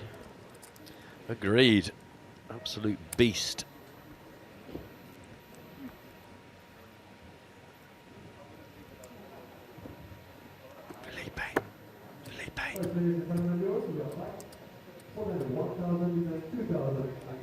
I really don't see Felipe calling here. I would see him whether shoving or folding. You are correct. Running good, David, yeah? Running good? Huh? Ooh, I like that bell sound. Ding. Yeah, I don't get it very often. I'm not correct Yeah, a lot. I don't like when the players bust and then leave. That is really, really sad. Like that. Yeah, that's Joe's violin needle. How much you have, Salvatore? 6? Yeah, 6. 6? Very good. For Not bad. 8. You 5 call all in. 550. All in. You just sit down, madam? Won't be seeing that sign too much No, longer. you change now, yeah? You think you're funny as well. Welcome. Me and James decided we're going to mess that thing up in the parking lot. After the final card's dealt, we're just going to beat the crap out of it. Yes. You're going to put up against the wall and just absolutely kick the life out of it. You probably want golf clubs for that. It looks like it's made out of metal. That's just how it looks. I'm pretty Oh, sure it's I going to be a see. pretty thin sheet of metal. So here we go. 45 minutes left on this level before the last break of the day and then the last level of the day. Unless we somehow get down to 16 before that happens. But the way things have been going, we do have some short stacks, but unless all the short stacks get eaten up by all the big stacks, I think this is going to take a while as we see one of those guys getting it all in. Josip Vidovic does get his last 330,000 in the middle. Just the blinds, Salvatore Bonavena. 330, right? Marius Gers.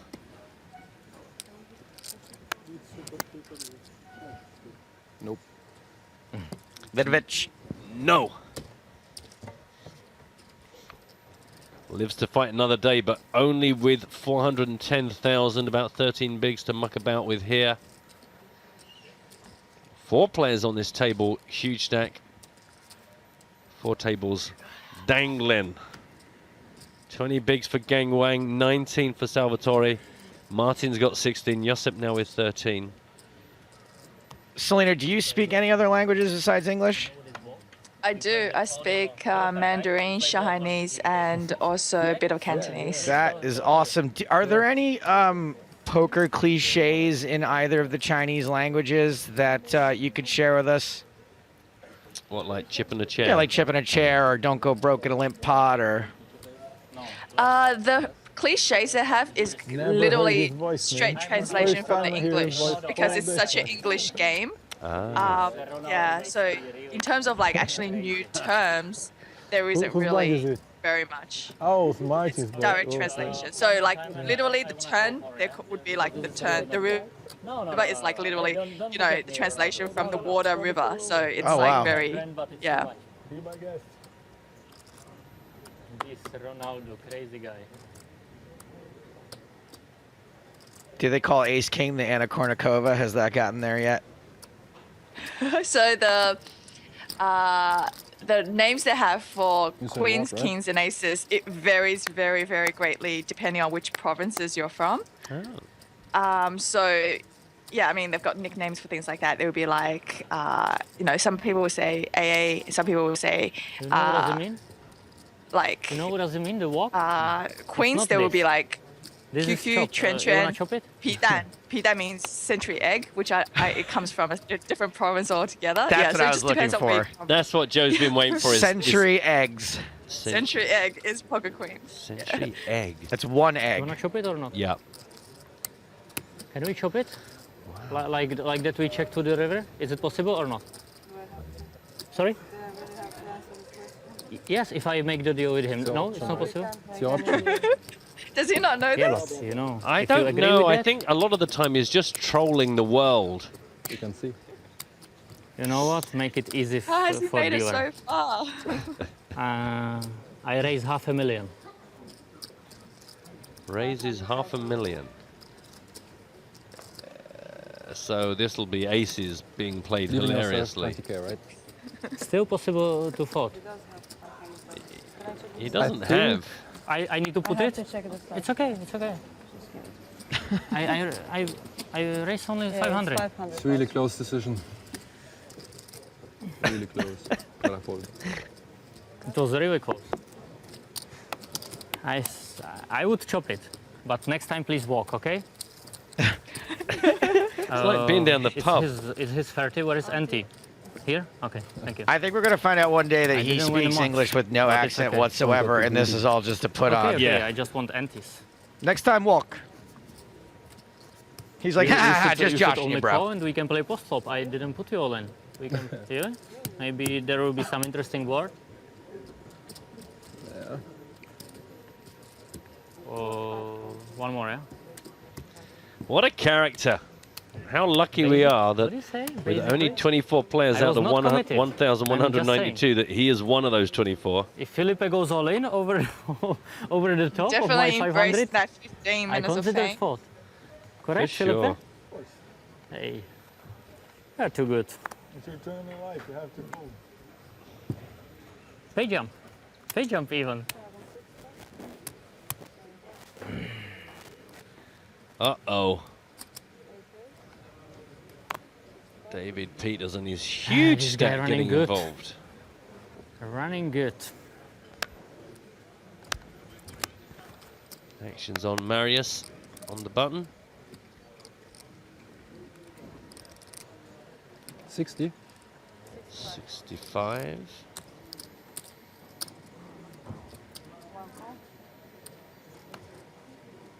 Small blind of Martin, big blind of Sergey.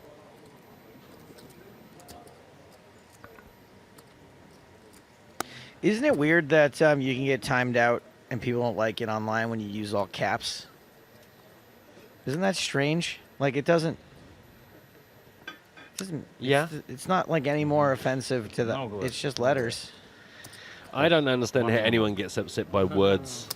Already celebration. I appreciate I have no emotional heart, but I just, unless I really care about you, unless someone that I really care about said something horrible, I know James got very upset earlier on, and I understand why he felt he should put his foot down. But being upset by words is always... no, I never get upset by words. I mean, you've had a whole life of practicing not being upset by words. Maybe that's it. You just have more of an opportunity to develop a resistance to it than James. I'm actually I remember when I was in Macau, my maid would message me, and she didn't know how to turn off caps lock. So everything she typed to me would be like screaming almost, you know. That's just kind of like the way caps letters are read. You just feel like the person's just screaming at you. And that's why I guess people get offended. My dad was a teletype operator in the Army transferring Morse code. And so he would write down everything in all capital letters with no punctuation. And so the first 10 years of email, it was all caps, no punctuation. Hello, Joe. How are you? How's things at college? Are you good? Your mother is driving me crazy. Okay, talk soon, Dad. You think I don't know any other Russian cities? What other Russian? Do you know besides Moscow and St. Actually, not a bad shout here from John Delano. Says Cabral kind of reminds me of Latka from Taxi. Thank you very much. I know like 20 Russian cities. How many you know? I don't know. This could be Andy Kaufman's greatest character that you're You like seeing ice hockey? on the feature table. Little bit. Next week, Tony Clifton's going to play. From KHL. I mean, so then it's that's easy, such a no? rich venue. If Sacha Baron Cohen was looking for a new I know all venture Moscow, yeah? to create, maybe Elky is Sacha Baron. I said that on one of our TV shows, like Oh, really? last season. Like, oh man, Elky's definitely my favorite Sacha Baron Cohen character. Sorry. You bet and he folded, yeah? Yeah, bet and take it. Oh, earthquake. No, we're okay. Nice. Star Trek earthquake. Hold on to your chips. Ah! Everyone go left. Everyone go right. Folded round, folded round, folded round. Now from Marius Gers, a raise to 65,000 into the button of Martin. Martin's not going to like that. He is not going to be at all happy with this.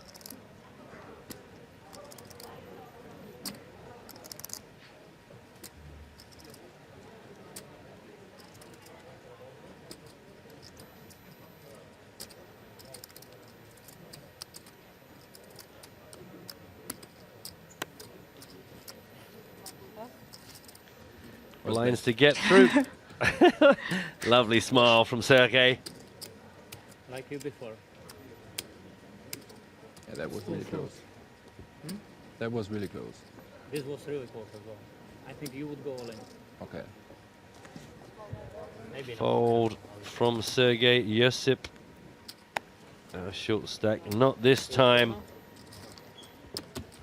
You're lucky, Marius. That's what he's thinking. Years! You know, I couldn't help but notice that Selena said she was in Canada. Yeah, that's true. Selena, do you know how they named the country of Canada? Decent is King 10, but nice King No, I would love to hear it though, Joe. So there were these two guys that they found Canada, and they were like, what a great country we found, eh? It's every what do you think we should name it? They make it like And the that. guy goes, all right, I know, hold on a second. I think it should start with a C, eh? Oh, it's not good. And then it should have an N, eh? And then it should have a D, eh? And that's how they came up with the name Canada. Celine, you still there? I wasn't sure to laugh or cry. Yeah, I like to ask people Don't if they're laugh still at there. the history of a great nation. Okay, but I do have to admit something. Okay, I tried the pudding and I'm not a fan. She does not care for French fries and gravy, which is just un-American. 65 I don't Italy? want, Okay, only if I have want a 80. soggy. I want my fries very, very crisp. Sorry, Salvatore. She likes a Sorry. crisp fry. She Next does time I not don't like a even floppy look. fry.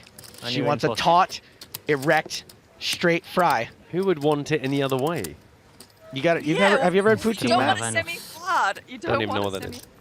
Poutine is a bunch of French fries with like melted cheese on it and gravy. It's like Oh. chili fries, but Gravy. instead of chili, it's like a brown sauce. Mind you, I understand in the north of England, when you go to a fish and chip shop, it's all gravy and curry sauce and everything's very moist compared to the dryness of the south of England. So I guess each their own. It's not my cup of tea. I'm with you, Celine. I think gravy on fries is just ruining the whole point of fries in the first place. Yeah, I agree. I Not think like mashed last time. potatoes What do you great, have you to know. do? Yeah, but makes sense. I don't know. The river, I A thought bit of sausage Yeah, mash and it's too gravy, soggy. bingo. But not your fries. Dreadful business. Then put diamond and juice of diamond on the river. A raise from Mr. Bonavena. We've not seen much of him since this new feature table formed. When they got down to 24, he's made it 65,000. Got the call from Sergey. You don't remember? You bet, and I call, and the river I hook up this. Petroshevsky.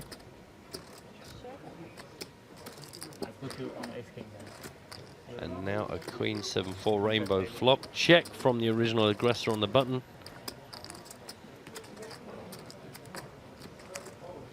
Question for Selena on Twitch. Selena, are you a good cooker? I'm not a cooker. I'm a good cook. I'm a very good cook, actually. I pride myself in my cooking. What is your signature dish? I can actually make a Peking duck from scratch and the pancakes and everything. So you actually gotta hang the duck up for like 24 hours before you can put it in the oven and cook it. You know Peking duck, right? Who doesn't? Yeah. 105,000 from Salvatore, called by Sergey here. Now got a pot, 425,000. All right, let's recap the action here. As Bonavena, the original raiser. Petrushevsky obviously called. Check on the flop. Bonavena delayed continuation bet on the turn. Now does not elect to bet river. Looks like Petrushevsky is thinking about it.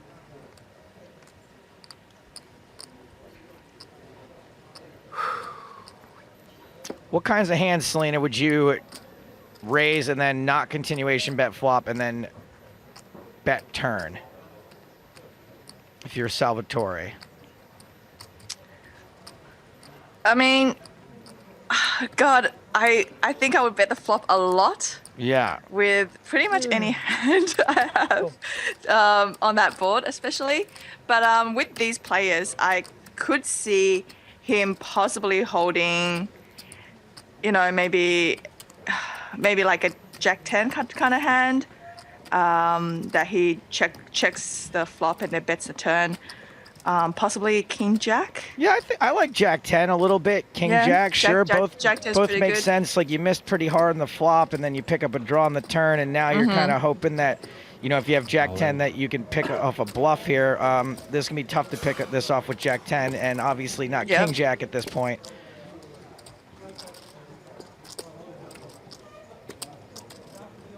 Maybe just a random 9, like an ace 9 you decided to raise with suited. Yeah, I mean, I'm just surprised that there was no c-bet from the original pre-flop raiser. Bonavena calls. Wow. Oh, wow. For his tournament life. Set of 9s for Petrushevsky. Wow. Oh, wow. I mean, Man. Yeah. And that's it. With that call, we're going to lose Salvatore Bonavena, the last remaining previous champ in the field. With that call, we will only have one two-time winner of an EPT ever. That distinction remains 1 hour. Yeah. Victoria Corin Mitchell's and hers alone. Indeed, confirmation. So a new champ here will be crowned on Monday. 27,200 euros for Salvatore. So still an incredibly impressive result here. Always has a nice time in Prague. do we see what he called with? I don't. King Queen. We are told. I do catch him. Yeah, he looks like he probably should have c-bet that. It was a really dry board though, so maybe. And now he didn't feel like he would get any action if he bet. One more beer, please. But, one more beer. Oh, not now. No, not now. Now it's celebration beer, no? Petrushevsky got there. Better than the Bastel tournament. Yeah. But I without, you know, even if he did see that, I do believe that he was going to get a call anyway. And don't remember. Yeah, I mean, probably end up being the same result. What do you think about the call on the end there, though? You know, just. I do not like it at all. Yeah, looks like plenty of stuff got there on the river. Well, Petrushevsky now nearly 2 million, nearly 2 million for Sergey now, while Marius above him with just shy of 3 mil, and of course still our big feature table hero, David Peters, 4.2 million. And still Josip Vidovic, our short stack, just 11 big blinds to play with 30 minutes left on the level. Marius Gers has raised it again, this time to 60,000. Min raise from He.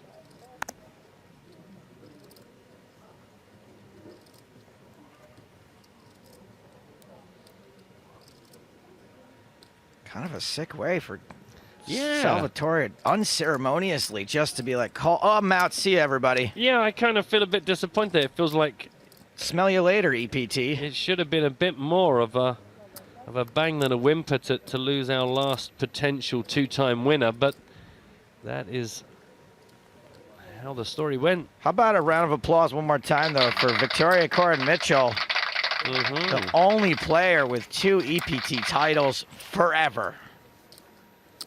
Did she come for Prague? She did not come for Prague.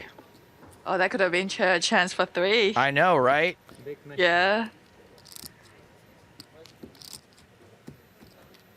Old school.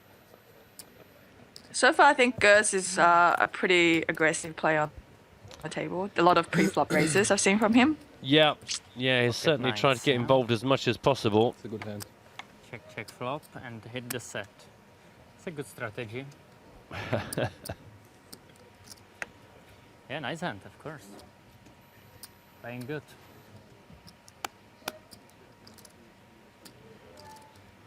Martin Cabral rating his opponents, always nice to have that happen at the table.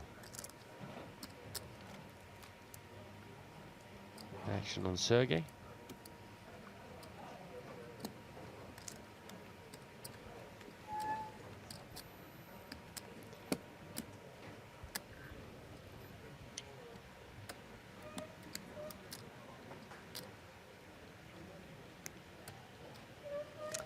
Had a thought about something there, decided against it. I'm wondering whether the presence of the short stack Vidovic influencing his decision at all.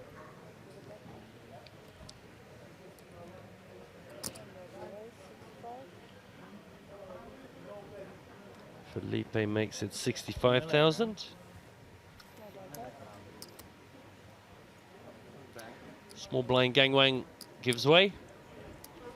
Not bad. David Peters licks his lips. I would consider pretty good. Moen.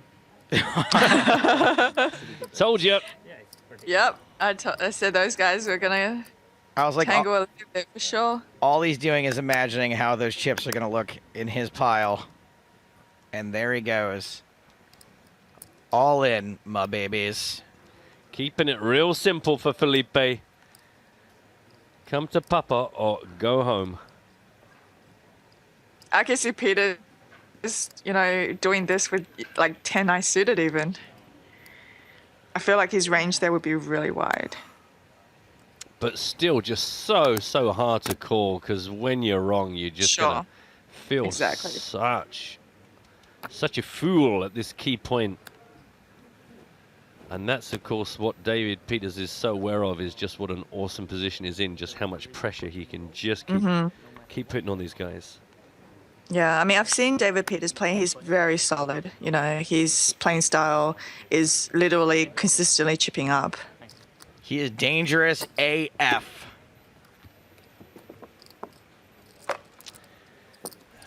He just keeps on chipping away. If he's not involved in a big hand, his timing is just perfect. As soon as anyone makes a move and he senses the opportunity, shuts it down, adds to his stack. Yeah, I feel like Felipe has to definitely tighten up his ranges sitting in that spot against David Peters. Yeah, it's happened enough times now that he must be starting to realize what his options are. So here we are. We've congratulated Victoria Corin Mitchell. Happy memories. Congrats to her. Never going to be beaten. Officially the only two-time EPT champ. Good times. I love the way she looks at that. Maybe the most exciting moment we've ever had on tour, to be honest, was that final card being dealt. It's a brick, that famous line by James Hardigan. Me in the background going, oh. Oh my God, you were just out of your mind when that happened. Lost the plot completely. So here's a fun fact, right? Talking about David Peters. Mm-hmm. He's 13th on the all-time money list for USA. Mm-hmm. Pretty sick. 19th in the world all-time money list. Incredible. Cashes this year, 122,000, 11,000, 500. Yeah, but 511,000, 168,000, 629,000, 213,000. That's November and December. That's crazy. Wow. He had a good trip out in Macau. Yep, 8th in the $500,000 Hong Kong buy-in event.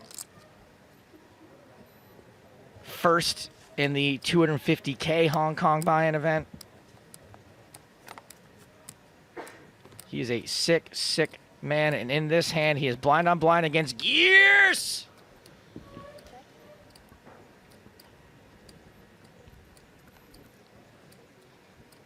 Two biggest stacks at the table, going to war. I knew there was a typo in this tweet to Vicky. I knew it. Get a room. Queen on the turn. It's all slowed down. 95,000 in the middle. No interest after that flop, but now another check from Peters and 50K from Marius, and that does the job on that particular hand. 20 minutes left on the level. Like not long ago, yeah? He was busted now, yeah?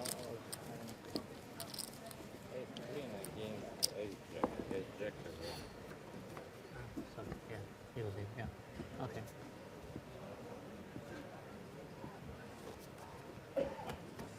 Yeah, happened.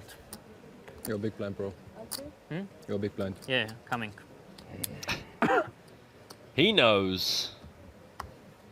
Martin's battery is slightly running down as the day continues You'll be to battling for the, grind for it on, with again, still or some not? hours We can check it potentially down, maybe. to go. Maybe we can check it down. Very good. But don't raise to 500K again. Or maybe.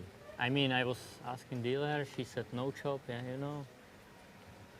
Yeah. Check it That's down the in thing with the good way. tournament staff, they do love the rules. Yeah, right. Very keen on them at all times. Obsessed, really. Whoever wins, Yeah. you still chop it.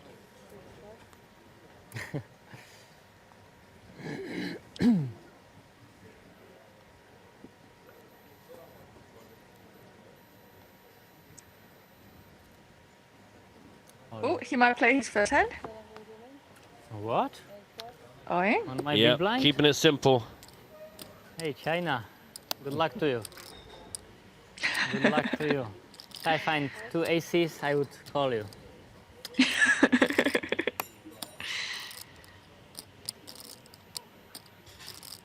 All in, much gang is the wang. No offense.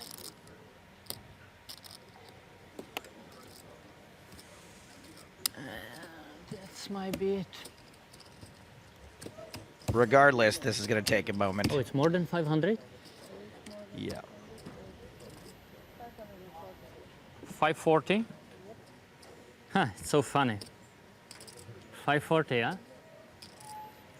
You know my stack, yeah? 540. Gambo? Gambo. You wanna gambo China? Yeah.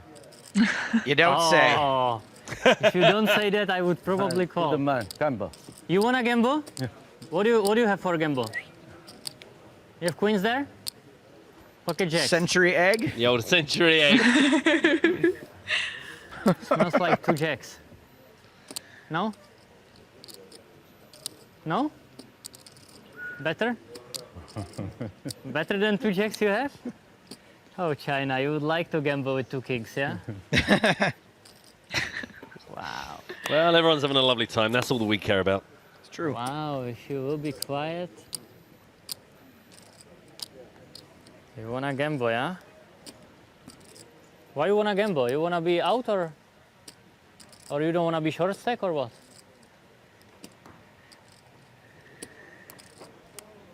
He's probably sitting there with seven deuce just for camera time. Guys make me crazy. 540, yeah? Exactly, yeah? Huh, same stack.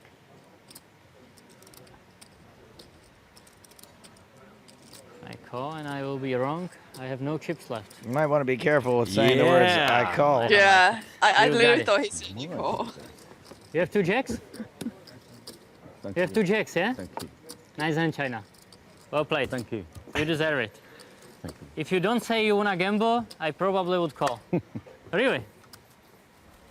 Not that I want to get in a huge discussion Wow, about this. that was strong. I don't Let's think him gamble. calling him China necessarily is racist, This guys. was So strong everyone if you can wanna calm gamble. down. No, there's. I am post-flop No, gambler. no, You are calm pre-flop down. gambler? I am post-flop gambler.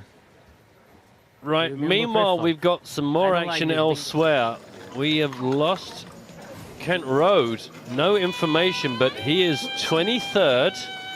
But also Tim Serkvinich and Kirill Razvanov getting at it.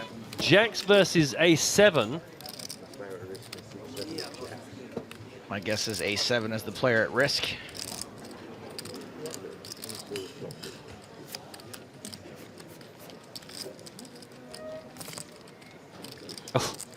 I'm incorrect about that, by the way. Yeah. Oh, well, that's Oh, wow. unbeatable. That'll be the nut flush. Serkvinich out in 22nd then, so that's bang bang. More sad violins. So that's 34,630 euros. Wow.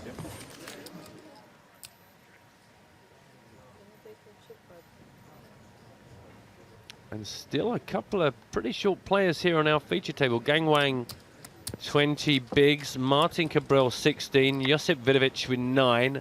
About 15 minutes left on the level. This time aces finally or not? David, aces this time finally? Just ace queen? Running bad, man. Running bad. No aces. We playing That's like more 20 insulting. hands already here and no aces, yeah? Then calling the dude China to say that call David running Peters back. can only win pots because he runs hot. They're just words. Just words.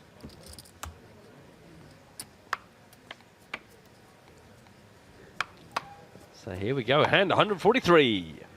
Remind you where we're at, 15,000, 30,000, a 5K ante, level 24. And just again, keep reminding you, the plan is to try and get down to 16 players. If we can't get down to 16 players, we will certainly play through all of the next level, and that'll be us done for the day. So 50 minutes on this, then a 20-minute break, and then potentially another 1 hour 30. Really just depends the dynamics. It could go either way depending on where these chips go from the short stacks, whether they go into the big stacks or whether they start equaling up some of the relatively short stacks on the table. C-Tide says, Joe's, what if he was from a country in Africa that started with N? I don't think it'd be a big deal to call him Namibia, if that's where he was from. Seems entirely harmless to me. Mr. Peters has raised to 70,000 here. Got the call from Marius Gers. Yes! Petrushevsky having a think about it too. Very keen on Sergei Petrushevsky. I think he's been very nice to watch playing in the poker. Lets this one go. Josip Vidovic. I mean, he's waiting and it's worked out pretty well for him because he has just laddered up. But now this prize bracket is 16th to 21st, so he is now safely in that jumped level. But what's that pay? This is 34,630. But he has now got to get to 15th before that changes. So got to wonder about what he decides to do. He's just going to call here. Invests some of his valuable chips in a Queen 7-5 2 club flop, 260,000 in the middle. Selena, when it's that much of your stack, what kind of hands are you happy to just try and pay and take a flop? Pretty wide or very specific? I think it would definitely probably have to be pretty suited. Otherwise, it would be like a pretty good hand that I would probably just shove all in pre-flop. So I can see him doing it with like possibly like I would say, you know, queen. I think queen 9, queen 10 suited. He probably will call for sure.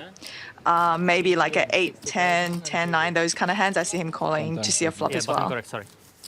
Sometimes that works. Well, it didn't work out for him on that occasion. Down to 7 bigs now, Josip Vidovic, as Marius Gers takes that one. Okay, like a lot, you know, $250,000. It actually varies a lot. Some people actually call very wide still with that stack size to connect, because if you do connect at all, he can probably just shove anything on the flop. And and take down the pot. But yeah, I mean, it's definitely debatable. I'd love to preserve my stack more than anything. So in spots where, you know, it's kind of marginal, I'll probably choose to fold pre-flop then to call.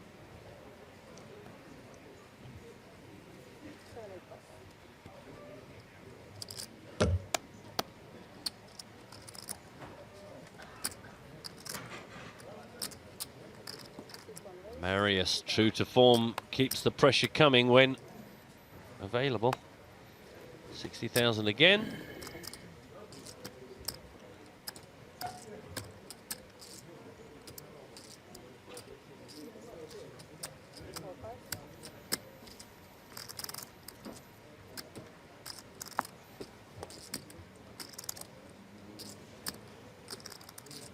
Josip Vidovic. Not really in a spot to call. He is folding. I thought you were doing the rap thing there, like Luca Pagano. I thought, oh, this will be interesting. I was going to, but he folded, so kind of killed it. Felipe Defende.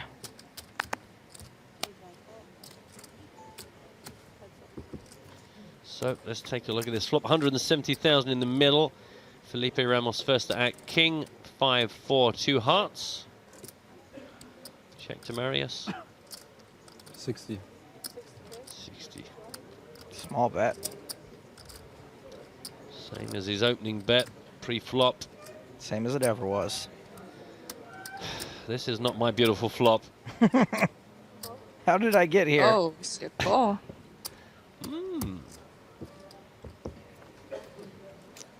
Felipe not quite so easily pushed away, and now a third heart on the turn, the 10 of hearts. Felipe could be calling there with, he could have 6-7, he could have 2 hearts, he could have a king, he'd be calling with just a 5. I think that there's lots of hands that he would just peel the flop with.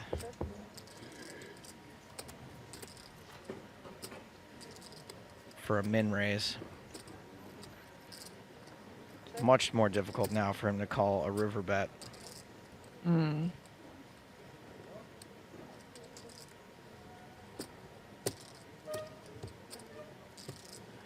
85. So the first bet on the flop was a third of the pot. This one is a third also, and Philippe calls quickly, gets shown ace-7. 7. Yeah. Ace-jack for Wow. Philippe. Wow. Wow. I thought the ace was good for Gus. Yeah, Sure. way under-repped. Philippe not getting it in pre-flop with 20 big blinds and ace-jack. I was a little bit stunned there. That wasn't what I was expecting to see. The speed of Felipe, nice.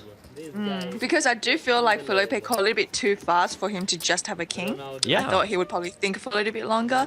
Yeah, but ace jack, wow, I did not think that was the hand I was gonna get shown. No, certainly probably a bit of food for thought for the rest of the table there. That was an unusual one. I wonder if Yeah, he Gus would have thought he was getting paid off. Yeah. I wonder if he would have called a turn bet too. I mean, Gears gave him a free river. By the way, Albino 2000 format says the commentators are just talking heads. What does that mean? Well, no, I mean that's not true. I've got everything else that I meant to have. Well, I just earlier said same as it ever was, and then you said, "Oh, this is not my beautiful flop." Yeah. I see. Sorry, I thought it was a diss, and I couldn't really work out how to take it. He was piling on the joke, brah. Sorry, I'd already left that behind. Well, they're on a little bit of a delay. Right. That also makes sense. Are you guys good at taboo? Like, I can imagine you two being pretty good at taboo after working so many years with each other. Remind me which one is taboo. It's when you want to guess a word, but there's 5 words you can't say to get to that word. Oh, do you know what? It's been a really long time since I've played that game. I'm normally quite good at anything that involves lying or words because that is my business. So I would imagine, I don't know actually, I don't know because me and Joe even still, we have some like language barrier issues where he'll just say stuff, and I'm like, I have no idea. I have no idea where you're coming from. And we realize every now and then that it is that two No, nations don't worry, we all have that issue. divided by a common language. Yeah. So I don't know. And plus the thing is we avoid things like that because if we play a game that would involve Hartigan, and I would imagine he is the most competitive, stamping on the floor and smashing the board into the air if he doesn't win kind of guy when it comes to board games. We have got some action all in. Marius made it 60. No, says Wang. Sorry about that. Got excited. I guess it goes range being relatively wide, probably card's gonna go into the muck. So we have Gears being all in right now, but he has not made the call yet. Yeah, well, that's disappointing. Graphical I would Hue is definitely watching say a Tom Wayne's- Hanks movie. Yeah, Wayne's probably one of the tighter players too, from what I've seen so far. It's all gone crazy on the screen. There we go. Oh, hang on a second. Hang on a second. We're slowly rectifying. Rectify.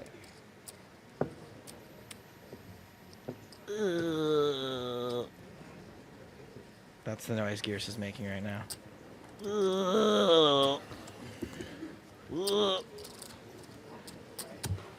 Gamble, yeah?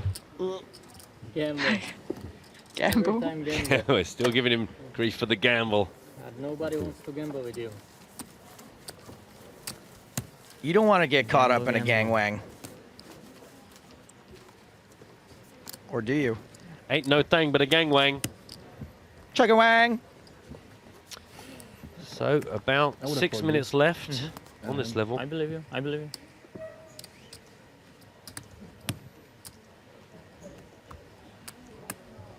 Joe, have you experienced a gang wang before? Just this one. Okay. That's a surprising answer. Yeah. I'm amazed you asked. I thought it's like every other weekend for you. We can take this conversation off air if you like. I'll tell you about all the wangs. Let's take a look at the tournament progress, just for the sake of talking. You're watching EPT Live. 21 players left. How did we get here so quickly?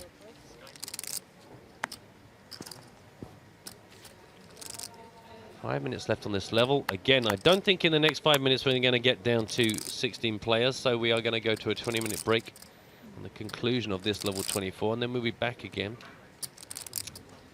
Selena, we're going to cut you loose and send you back into the ocean to live out the rest of your natural life as a mermaid. It sounds good to me. I'm more a bear lately because I've just been hibernating. Well, whichever animal spirit you wish to inhabit, take your century egg with you. I'll catch you guys in Bahamas. Yeah, see you there, Selena. I hope to recognize you this time. Okay, bye-bye. Thanks for your time. We'll speak to you soon. Have a good one. No worries. It's been really good fun. See you guys. See you soon. Bye. There she goes, back into the ocean. A wet bear. Splash. Ka-splash. I don't think I have a splash. No. Felipe Ramos from the button has made the 65,000 being called by the big blind of David Peters. Now we have a Queen Jack 8 2-spade flop. David has checked to the razor. The razor has continued. It's all very much as one would like to expect. Boom. He looks like a slightly hungry giant. Just going. Fee, fi, fo, fum. I smell the chips. Of a Brazilian.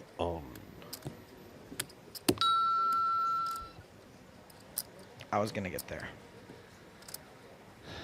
Look at that, a red shirt ensign back there. I was just going to say, is that Scotty? The away team is in danger right now. Captain, I've landed in 2016.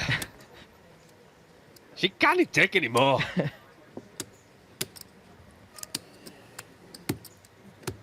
The warp drive has broken, and the only thing that will fix it is 25k chips. And the only time that we can find that has enough of them to re-energize the dilithium. The 2016 main event. The record-setting Prague event. Computer. But Scotty, you must get there before they color up. The chips are due to be destroyed before the PokerStars Championship Bahamas. Oh my God, this is the last chance. Fascinating. Ramos takes that down. He's starting to kind of pull himself clear of the awkwardness of the 30 big blind stack, but just to annoy him more than anything else, in 2.5 minutes we'll put the blinds up, and then once again he will find himself slightly flailing. However, what happens to Felipe Ramos in 2.5 minutes is nothing compared to what happens to Josip Vidovic, currently sitting on 7 big blinds. His world is about to become much smaller still.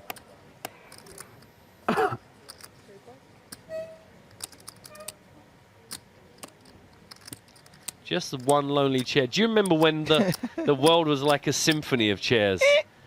It's like an endangered species.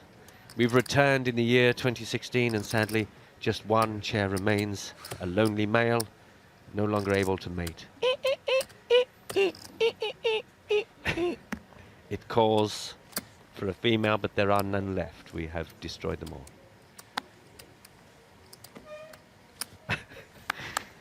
It's sad call. Echoes out. Once again, mankind has ruined one of the natural resources of Prague. The beautiful, peaceful people. The chairs sat on to the point of extinction. Felipe Ramos is made at 65,000 for Tiz, the standard open. Small blind out. Marius Gers in the big. Oops. Sometimes it's better to fold. Hier ist dein Ladeding. Hast du da eins an einem Tisch? Ja. That thing. Gut.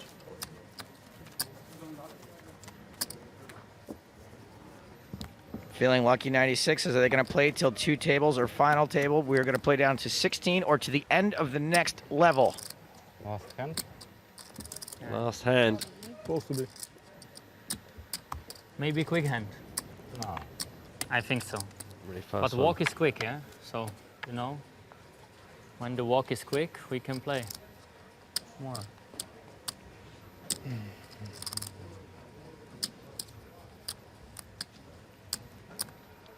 Wonder if Scotty's going to use this opportunity on the break once they color up the chips. Fire some of those into the Slow warp walk. drive. Just This will be the last hand of the level. You can fold now. You can fold now for sure. There goes Petrushevsky. Vidovic Enjoy your break. out. Thank you. 15 or 20 minutes. Ramos. 20. Yeah. Goodbye, Gang Wang. Ooh, Scotty's disappeared. Is he transported? Let's see. Oh, hailing frequencies open. Just don't even look. You have a lot. You don't want to double up me.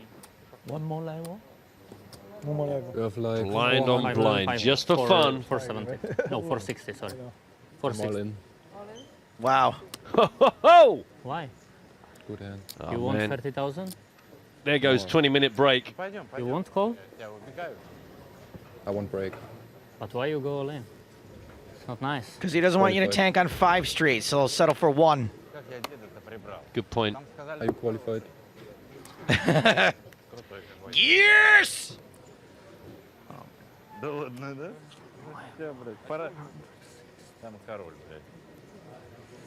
go all in, any two? No? Why you go all in? It's too much. Why you don't Just raise? fold or call, I think, is all we need to hear from you, sir. Why you go all in? You have like pocket 2, pocket 3.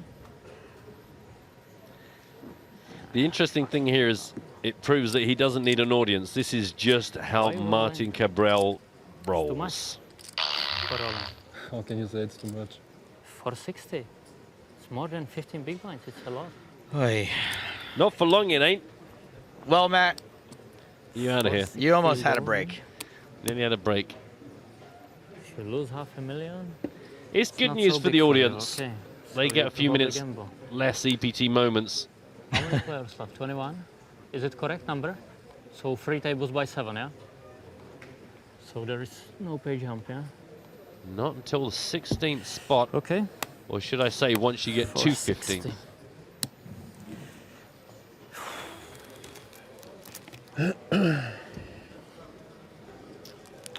Yeah, make sure you leave a little You in want there. me to call? They're so strong?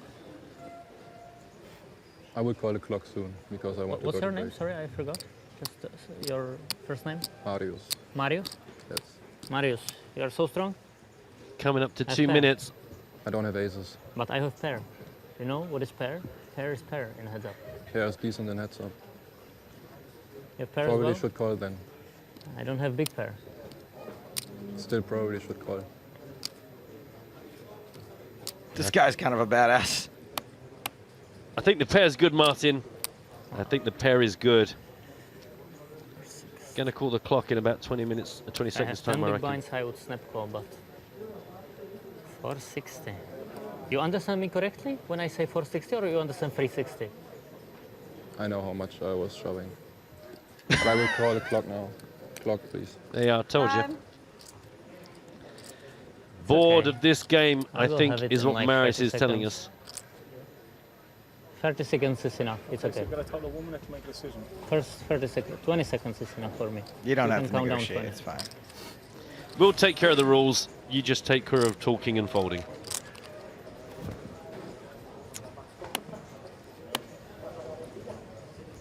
You show me if I fold?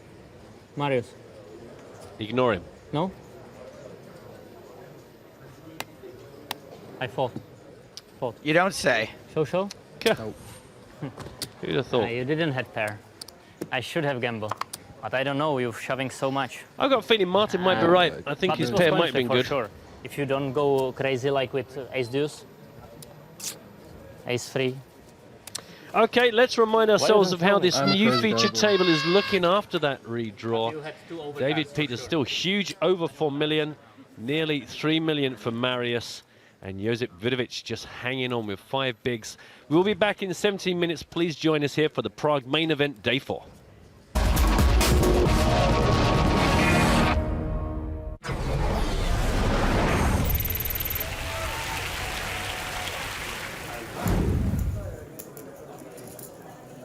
Jawanda has 5s again. 5s have been good to him. Let's see how he plays it this time. Blinds now up to 50, 100,000. He makes it 265, and Vamplo, now healthy again after winning Marchese's chips, will call with 7s. And a quick call from Varsek, King Queen of Diamonds in the small blind. This could have been a great opportunity to Varsek to just ship this all in pre-flop. He's only playing 21 big blinds. Juwanda's been opening a lot of pots at this table, and Vamplu's been defending against Juwanda's open. Now he has to play this hand out of position against 2 skilled players. We go 3-way to the flop. A set of 7s for Vamplo. Vamps with the slot machine. Jackpot in his eyes. Varsek will check. We get the continuation bet from John Juwanda, 570,000. Juwanda's going to keep up with his aggressive style, putting both of his opponents on overcards.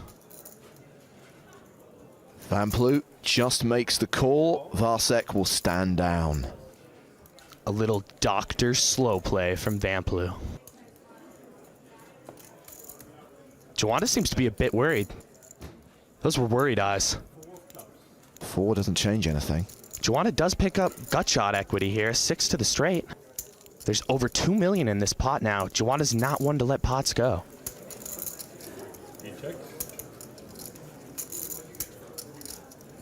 He's scared. He sees something in Vamplu. He's not putting Vamplu on a float. He's putting Vamplu on a made hand. Stars of South American poker feeling the tension. And tweeting. With over 2 million chips in the pot, let's see what Vamp comes up with for the magic number.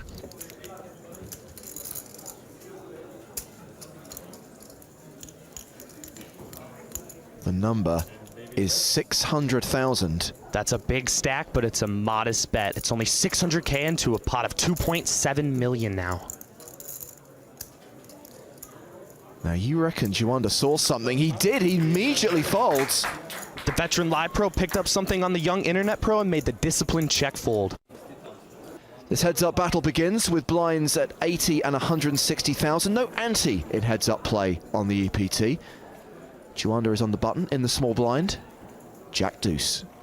This is an extremely light hand heads up. It can't flop much equity. And with no ante, there's a little bit less out there to go steal. But Juanda wants to steal anyways. He makes it 360,000, and I guess Juanda feels that he's got such an advantage over his relatively inexperienced opponent that he can just keep piling on the pressure from the button. It's not a bad strategy. Playing in position equals winning more pots. Van Plu with the better jack will call, and we will go to the flop, which is Jack, Jack 7, both players with trip jacks. Van Plu's kicker playing though. Juanda's going to be heading into stormy waters on a raft filled with 3 smaller jacks. There is a 22% chance that this ends in a chop. But right now, Van Plu is 67% favorite to win it all. With over 720,000 chips in the pot, Juanda's going to waste no time to build this pot, betting just over $500,000.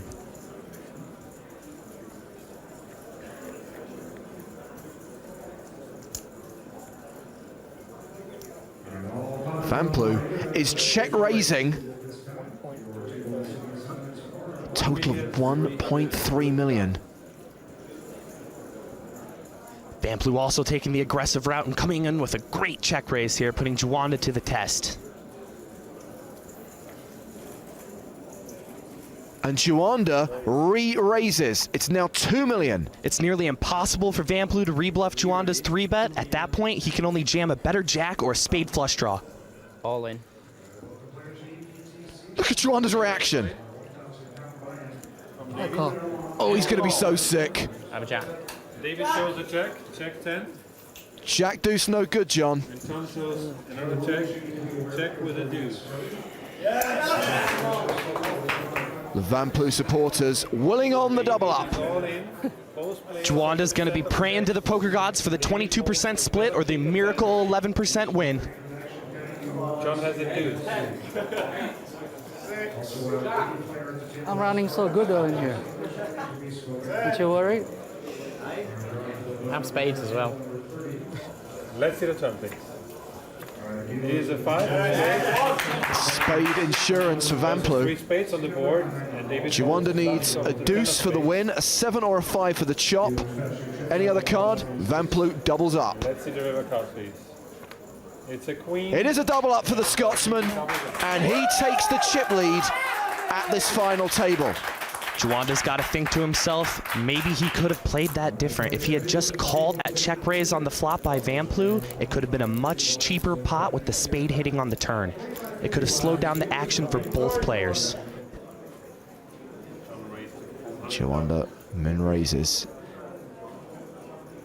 Van Plu again with another dominated ace, but at least his is suited. Stick another 200,000 in the pot. Let's see a flop. Van Plu starting this hand with just over 32 big blinds. Ace 10 still in the lead, plus a gut shot straight draw for Juanda. Juanda's elected to check this one back. Bingo. John Juanda has the nut straight. Van Plu does pick up a flush draw. If there's one turn card I wanted to see, it was the Jack of Clubs. The nuts for Juanda and the nut flush draw with the gut shot for Van Plu. Action card. And Van Plu is going to lead out on the turn. He bets 625,000. And with 2 flush draws out there, Juanda isn't going to slow play this. Juanda's surely to raise. There's a lot of action-killing river cards, and he wants to make Van Plu pay. How much is he going to ask him to pay?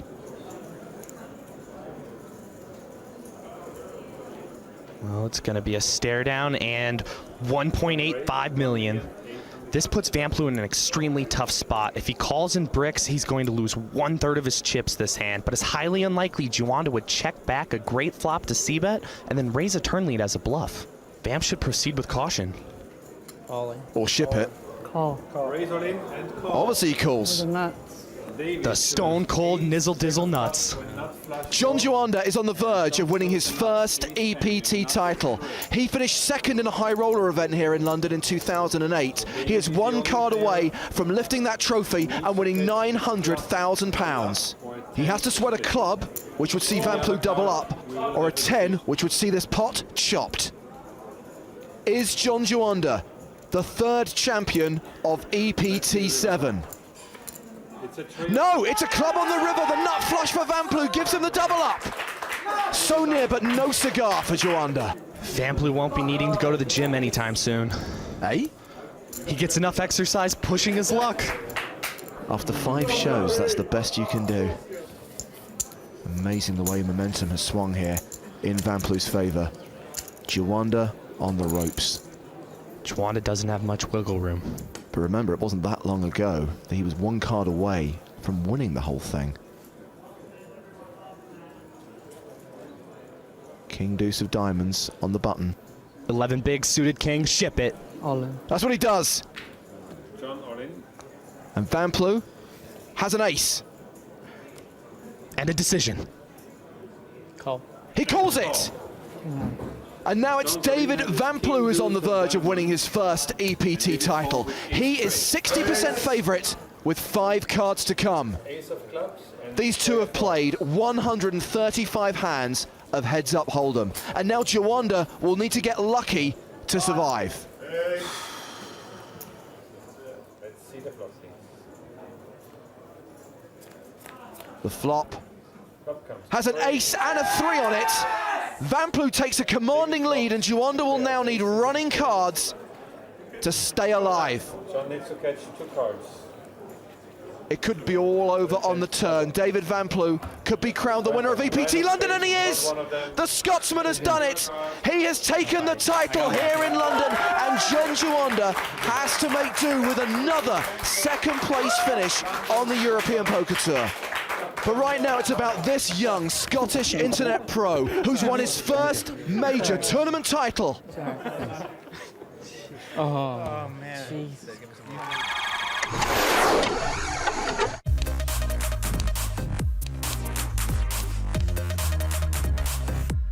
Poker School Online is the place to learn poker or improve your poker skills. To join, simply log into the PokerStars client, visit the school section, and choose your school password. Poker School Online is packed full of free poker bonuses, allowing you to practice and play in real money games on us. Take part in our regular monthly promotions where you can win seats into bigger PokerStars tournaments. There are free scratch cards where you can win daily tournament tickets via Scratch and Match. Each day, you'll have 2 free cards. Just scratch off the cards and you could win a prize. Another popular challenge is our Beginner's Bankroll promotion, allowing you to work your way through our poker missions, improving your game, and earning your free poker tournament tickets along the way. And if that's not enough promotions for you, there are unlimited tournament tickets and $5,000 free roll tickets you can earn via our Refer a Friend promotion. Simply refer a friend and you'll both receive prizes. Once you've built your confidence, it's time to compete in the Poker School Online. Skill leagues with $44,000 in prize money up for grabs every month, with up to $5,000 going to the winner. And if improving your game is what you're looking for, we have poker courses from Hold'em to Omaha, cash, sit and goes and tournaments, along with quizzes to test your newfound knowledge. There's live poker training where you can watch pros play poker in real time, view their hole cards and ask questions directly. See the live training schedule for the next session. Our poker forums are always buzzing with questions, advice, and tips. You'll find all types of players from beginners to pros discussing all areas of poker. Now you've heard what's available, it's time to get involved. Simply join Poker School Online. You may even be eligible for our welcome bonuses full of tickets and cash. Welcome to Poker School Online.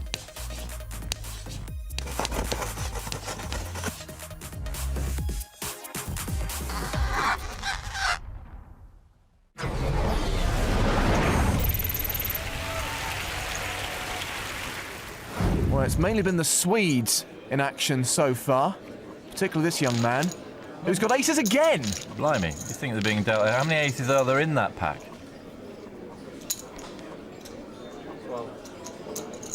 Raised to 12,000. Raising it up. And Vicky Corrin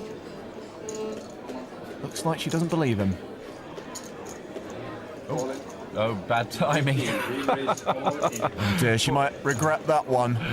Well, she probably will. She'll probably stand up That's a shame, really, because she's played so well, Vicky. It's going to be a shame to see her go. Had a quick call from Jonas Melander.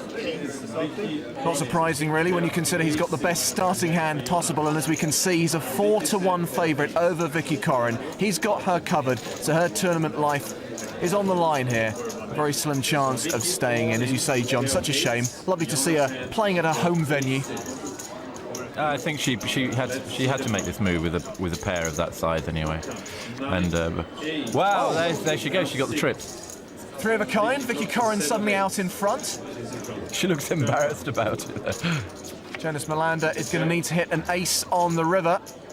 2 of them in the deck. But no, it's a blank. So Vicky Corrin with 3 8s wins the hand and stays alive, doubling up through Jonas.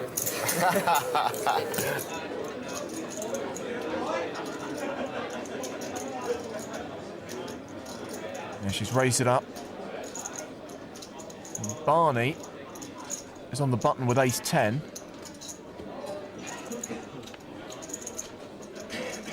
And Barney likes to see flops, but do you really want to be calling a raise with ace 10? On this occasion, the answer is yes. Here's our other new player, Jules Kusik from Sweden. He's a pro who claims he was born with a deck of cards. I think he might be exaggerating about that. Now, I think what's interesting here, he's thinking, right, if Vicky was raising in the cutoff with trying to steal and Barney just calls, maybe if I move all in here, I could pick this up. And he would have probably been right if he'd had a few more chips. So the flop comes 9, 10, king. So Vicky pairs her king, Barney pairs his 10. She's playing it cute, she's checked to Barney. There's a bit of history. I mean, they play it together a lot, Barney and Vicky, so they kind of know each other's games.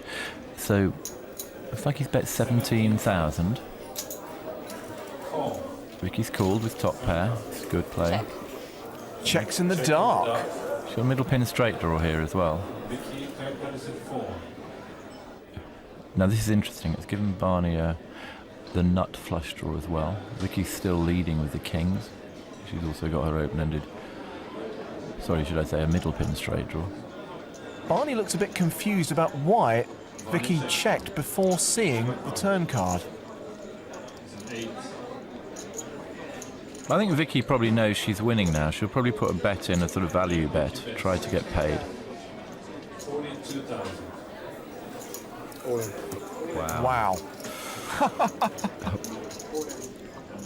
This is a very, very significant moment.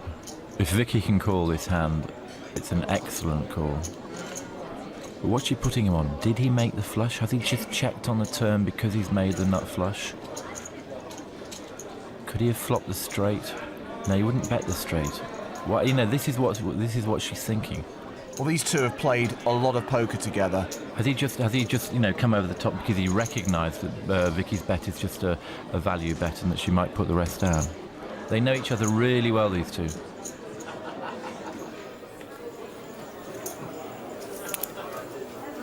So you're supposed to have called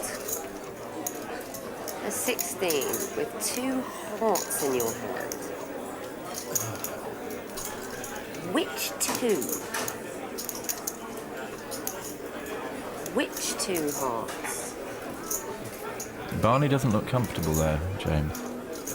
You've got a flush.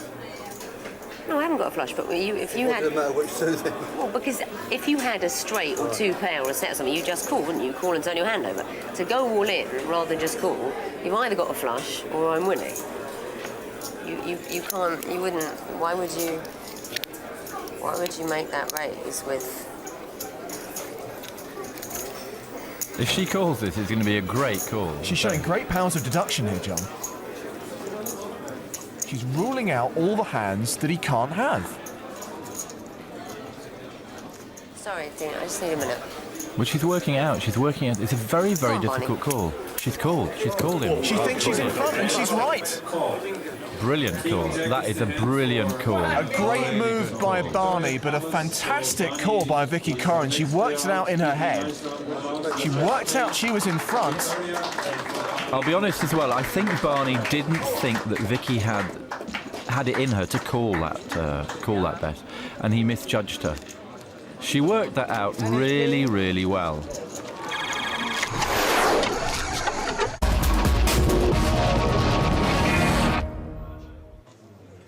Welcome back to Prague, the beautiful Christmas market here in the capital of the Czech Republic, which is hosting the final ever European Poker Tour main event. And there are only 21 players remaining in that tournament. We are down to 3 tables. We have this table on the main stage, headlined by the tournament chip leader David Peters. He's got close to 4.2 million right now. We have the last remaining member of Team Pro, Felipe Ramos. Sadly, the last remaining former champ, Salvatore Bonavena, departed during the last level. And now we kick things up a notch. We move to level 25, blinds at 20,000, 40,000 with a 5,000 ante. I'm James Hartigan, he's Matt Broughton. Hello, Vidovic finally all in. Yeah, no real surprise that the super short stack is making a move. 205, yeah? He has certainly been patient, but no more. New blind level, check one, yeah. Just exerting too much pressure on his tiny, tiny stack. No, no good. Sergei Petrushevsky, easy for you to say, in the big blind, has a ton of chips, 1.8 million, although saying that, 1.7 million is the average right now, 45 big blinds. I have so nice shot from So the plan for Small today, blind. Matt, was always So to nice. get down to the final 16, the final 2 tables. Reality bites.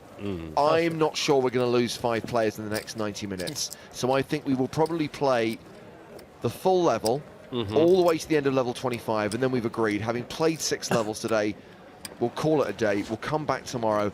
I think realistically 17, 18 players maybe will return for the penultimate day, and that's when we have to get down to 6.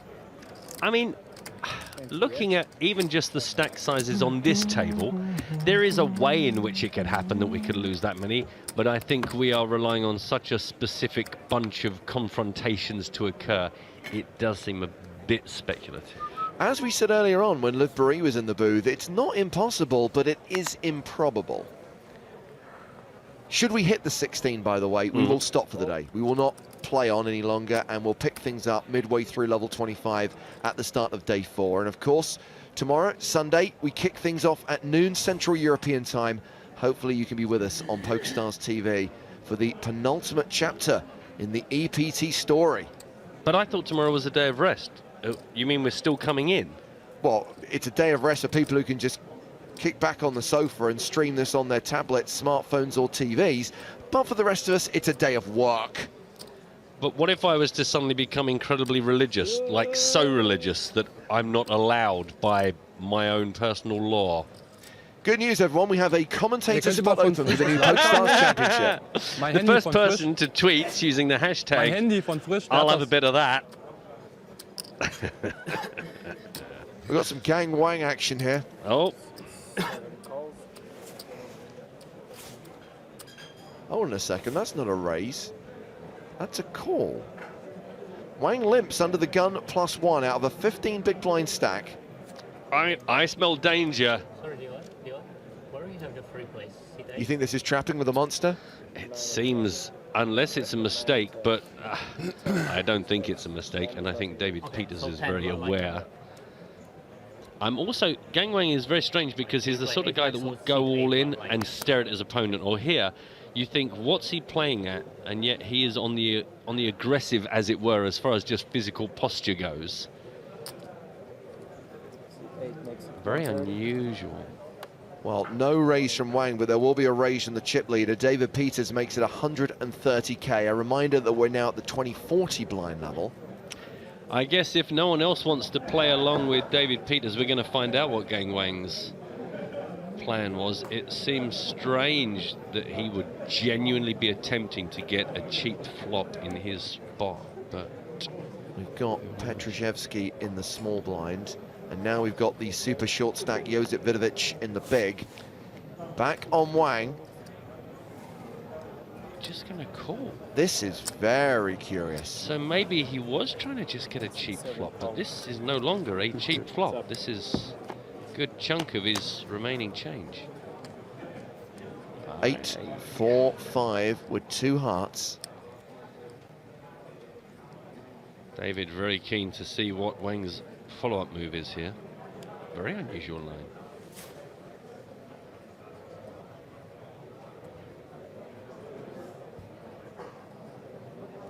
All in.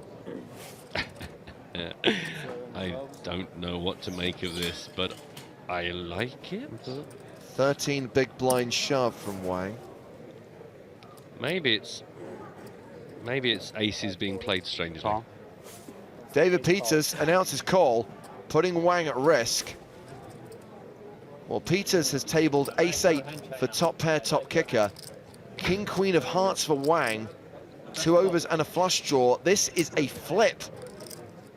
So it was a hand that he chose to not consider strong enough to get all in with pre, but did want to see a flop, and now feels that just the 15 ounce is going to be good. Yeah, with that many outs, he is a statistical favourite here. Of course, if he doesn't hit, and David Peters' 8s hold, we lose a player, and we will be down to 20. Turn card. Here's a heart. Lock it up. Good for him, frankly. This is my friend, Mr. Wang. No offense. I was wondering if that would come out at some point. Any opportunity to quote Caddyshack should be taken. 540. Wang now playing a comfortable 35 big blinds. David Peters drops below the 4 million mark, 3.5 million. Probably hasn't lost the tournament chip lead and still has around 85 big blinds with 21 remaining.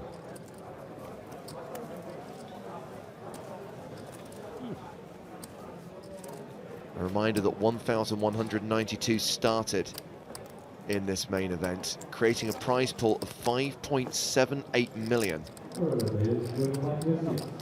Right now, players have locked up 34,630 euros. The next money jump when we get down to 15.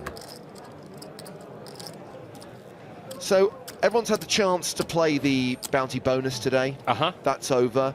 The free roll probably still running. Oh, yeah. It didn't last that long in it today. If you're still looking for some poker to play, don't forget today's Christmas calendar challenge. And we have our own contest here on EPT Live. I'm going to recap the details of that after this hand.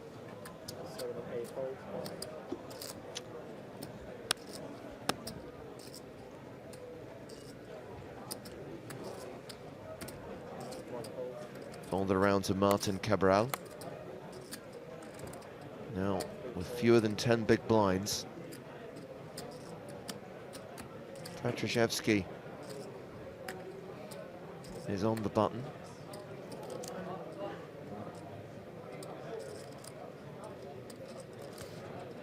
No, thank you. I mean, opportunity knocks very rarely. All in. Good man. Vidovic moves all in. Philippe Ramos playing around 30 big blinds. It's a small shove, but still a dent in your stack. You can't just call with any 2. Yeah, not in a position to just hand, but I don't know what can I about. do here.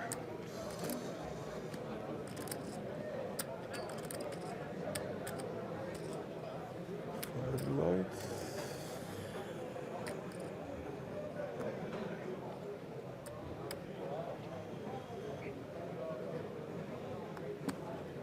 The thing is, Vidovic had been so tight in similarly good scenarios that just because this had been folded all round and gave him the chance to shove against just one opponent, I still don't know that Vidovic is just going to have any 2. But we're going to find out. So Ramos calls, putting Vidovic at risk.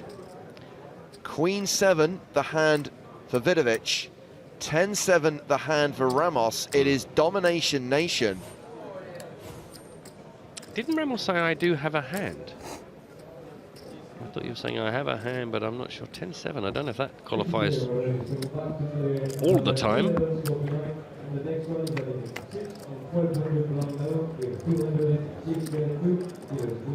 Well, Vidovic is still good. Just has to fade a 10.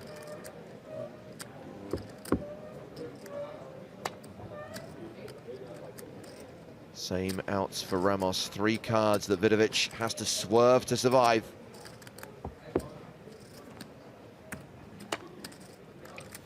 He gets the double up. Not great news for Felipe. What's that going to take him down to? 25 bigs? Vidovic playing around 13, 14 big blinds. Cabral, the table shorty now with fewer than 10. Well, I guess at least Vidovic now in a spot that if he can double up again, it becomes a meaningful stack. So yeah, a quick reminder of today's Christmas calendar challenge. We very simply want you to win 2 real money spin and goes. That's it. Very good to have it. Not in order, by the way. No, just cumulatively. Exactly. There's the chance to win a Monday Million ticket worth $215. We've got 2 runners-up prizes of $22 satellite tickets to that event. What you need to do is, having won those spin and goes, basically send us proof that you won them. Screenshots of the final hands, boom links of the final hands, hand IDs for the final hands. And then you need to tag your tweet, EPT win. And if we can verify that you did win 2 spin and goes today, we'll put you in the draw to win those prizes. Buy-in of a dollar or more. Yes, that is an important caveat. And you have an hour and 10 minutes because at midnight Central European time, we're going to close this contest. I was just going to say, you reminded me, I meant to actually try and help one of our viewers a bit earlier on and completely forgot. Somebody made an entry, but they actually put hashtag EPT live/win. That is not going to do it for you. I understand what you've cleverly tried to do in your multitaskingness, but you do need to have a standalone hashtag in your tweet that just says simply hashtag EPT win. Otherwise, our guys are not going to see their entrance. Exactly. They are going to be scanning that timeline only to check and verify everyone who enters that contest. Of course, if you don't have the chance to enter today, there'll be another Christmas calendar challenge tomorrow. We bring you the penultimate day of this tournament. Raise and take it for Marius Giersa. Second biggest stack at the table, 2.8 million. Actually just moves up over the 3 million mark by winning the blinds and antes on that hand. 2 other tables in action. You can follow hand reports on the PokerStarsblog.com, where you'll also find updates from the 10K High Roller. It's day 1 of that event, and that of course continues tomorrow and Monday.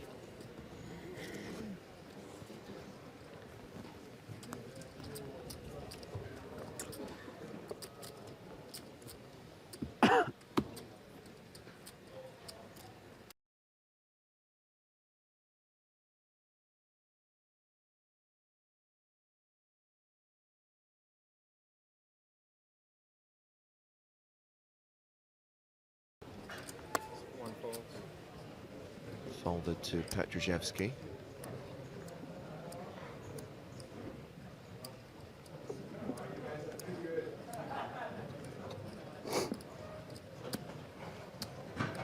He's been very quietly and competently getting the job done.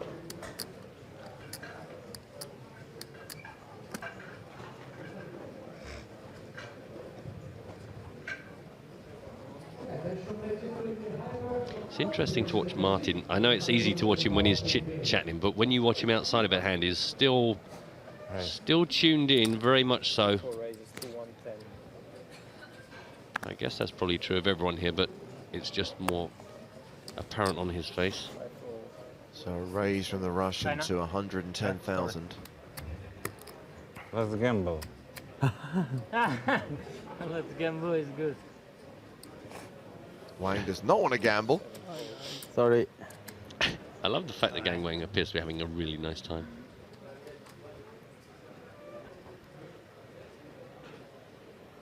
See, this is something I would expect to happen. David Peters is going to defend his big blind pretty wide.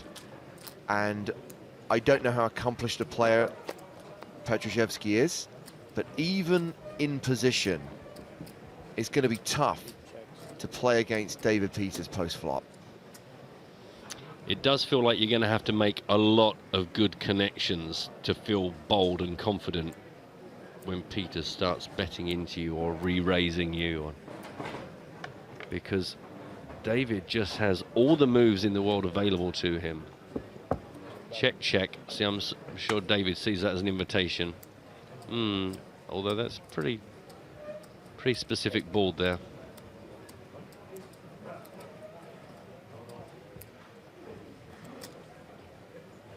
Thought Cabral was checking there. So but did then I. Remembered he's not in the actual hand. I was thinking, oh, hello.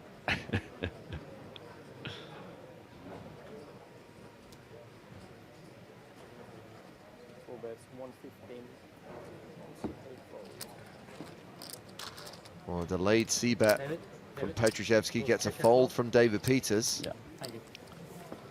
And the Russian moves above average to 1.9 million. 10 more. That average stack, by the way, slightly below the 50 big blind mark. I know we go on about it a lot, but it's a good way of assessing whether we're at where we should be. In other words, do we need to see some eliminations to get this tournament back on course? And the answer to that is yes.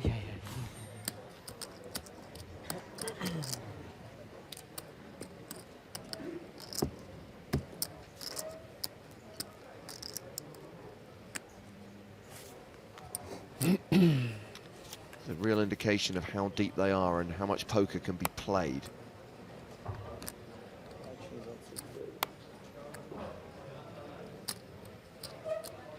Can I kick this one off with Martin? All in. All in. Shoving from under the gun. 380,000 across the line. Folded to Vidovic. He's out. Philippe Ramos has passed. Gang Wang's on the button.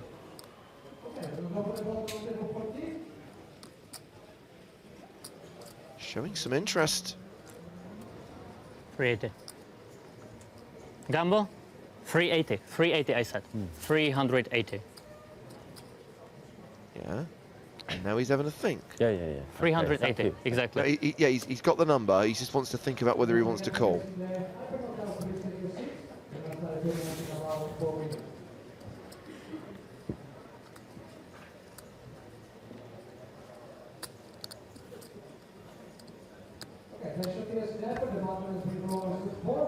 I think he might call here.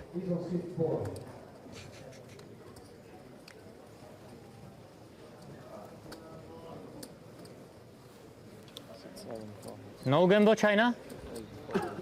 Not this He time? didn't call. Where are you from? Here.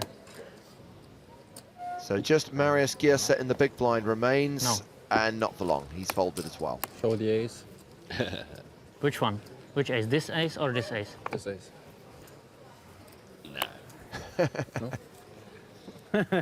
I look, if it will be ace, probably I would open, probably. But you were not nice to me when you were shoving on my big blind, so I don't know. Can you give me 5 blues? Thank you.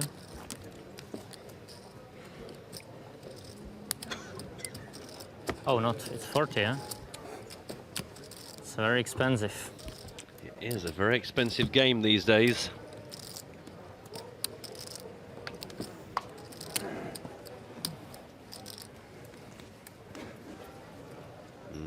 Shiny. Now relax, blind versus blind, okay? Oh, There's nice stack, just don't put it out. Going to be Sergei to get things going here. He is out of there. Vidovic with his freshly minted 12 big blinds. All in. All in again. Gonna wager it's going to be better than the last hand was, the Queen 7. Yeah, I'd argue 10-7 isn't a call here. Agreed. Sometimes you need to gamble. Correct, Felipe? Just sometimes. Round to the blinds. I'm not sure. Gierset in the small. Probably, I'm sure. Martin clearly doesn't know that chat is unavailable when a player is all in. Ronaldo, I would fold. How much is it about? 5? 550, yeah? Big blind Okay, I need defense. He's got your colors. Ah, he has more? You're Okay, the still, short can stack I- of the can I get a table, I'm count, afraid. please? Why do you want to count? It's about 5. It's 5:15. Thank you.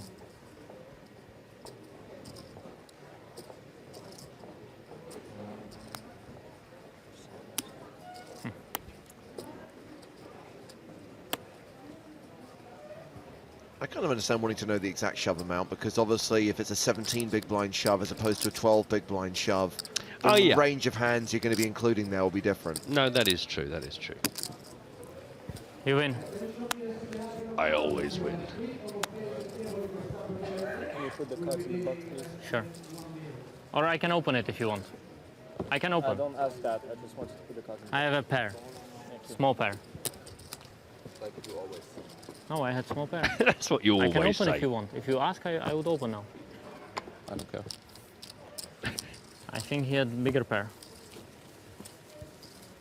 This time it's like easy fold. Before against two, not so easy. Okay. I will go all in every hand, so it will be. I don't think the that's box what in Gabby mind, told me. Gabriel. Keep the box in mind. Keep the what? Keep the box in mind. The box. In mind. It's the most important, yeah? It's very important out here. It's in the T's and C's, buddy.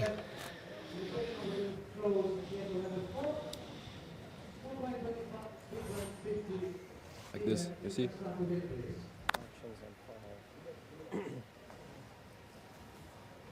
Well done. Ramos is going to open this under the gun +1. 85,000.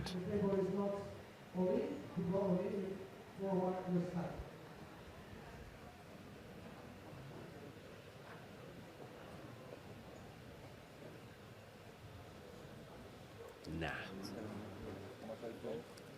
900. Gears on the button.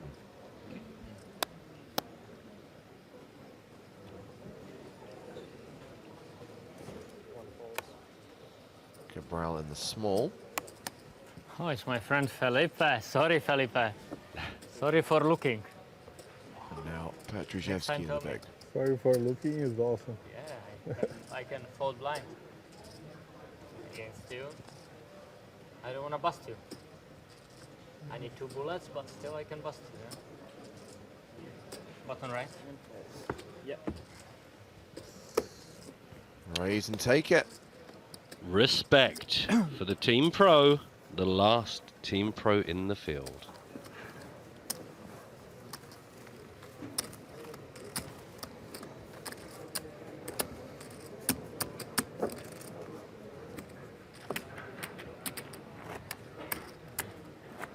Being asked by Juan Carl, is this the last level? It is the last level we will play, although we might not necessarily get all the way through it if we get down from 21 to 16. But I'm pretty sure we will get through the next 1 hour and 7 minutes. I am very tired. It's a long day, yeah? Probably I should sleep between the days. It sounds like a strategy. Recommend it. Felipe never sleeps. You slept well last night? Should have slept from day 2 to day 3 because I made through with the same stack. So should have slept for all day. Same stack in day 2, in day 3? Made day 2 100K, made day 3 100K. So I should have slept all day. I'm not sure that would have netted the same result. Mm-hmm.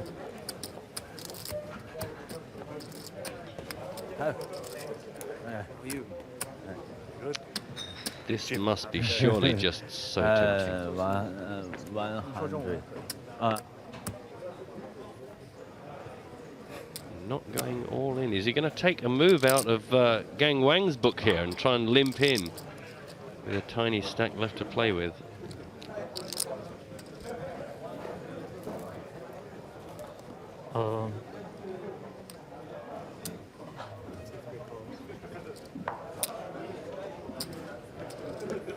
I think Martin is indeed getting tired here. It looked like he confused himself. So he's just limped on the button. Just hoping perhaps for a cheap flop, or hoping that someone pushes against him. I'm going to say it's the latter. I think this is a limp designed to induce action. Or the old stop and go. Oh, Sergey just calling, and now Vidovic has the option to just see a flop for free. Well, not for free, but you know what I mean. No further investment. Once the blinds are posted, they're not your money anymore. It's hard to think of it that way always when you're short stacked. When you've got 1 billion blinds, you're like, yeah, whatever, it's just the price of poker. But when it's a big percentage, it hurts. 9-8-4, 2 diamond flop. Action check to Cabral.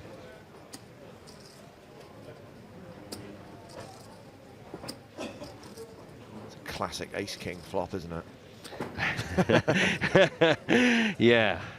Unless it's suited and diamonds, but I'm pretty sure that would have been an all-in, regardless of any tricky moves. Yeah, that is a complete whiffer.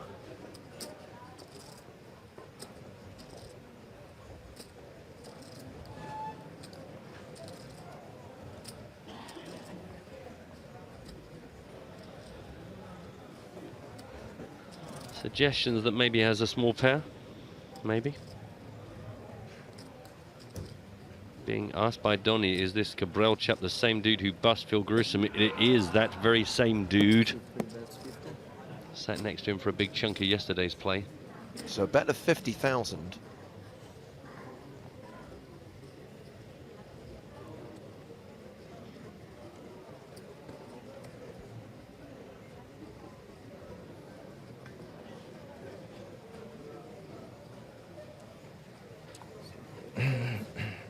Fold from Petrushevsky.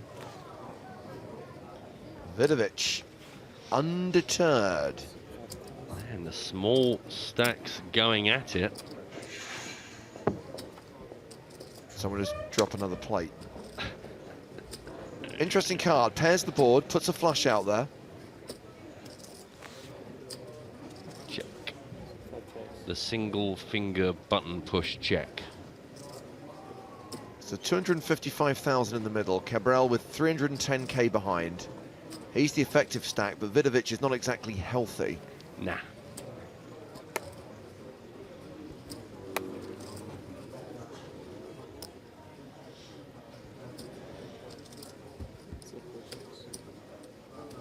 Check, check, and a 4th diamond. It's one of those really weird textured, the board is just such a strange dynamic. So hard to think of what kind of hand compositions are comfortable staring that table down. I've got a horrible feeling this is not going to go to showdown, and that'll be bitterly disappointing because I really want to see both hands, and I'm really keen to see what Cabral had that he played this way. The limp pre, the check, the bet of 50,000 on the flop.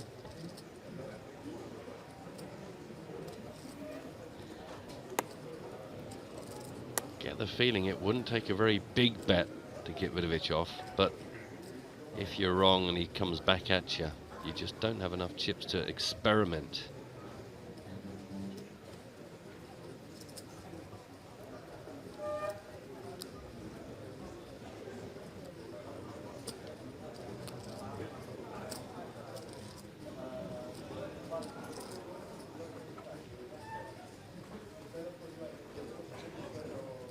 No chat.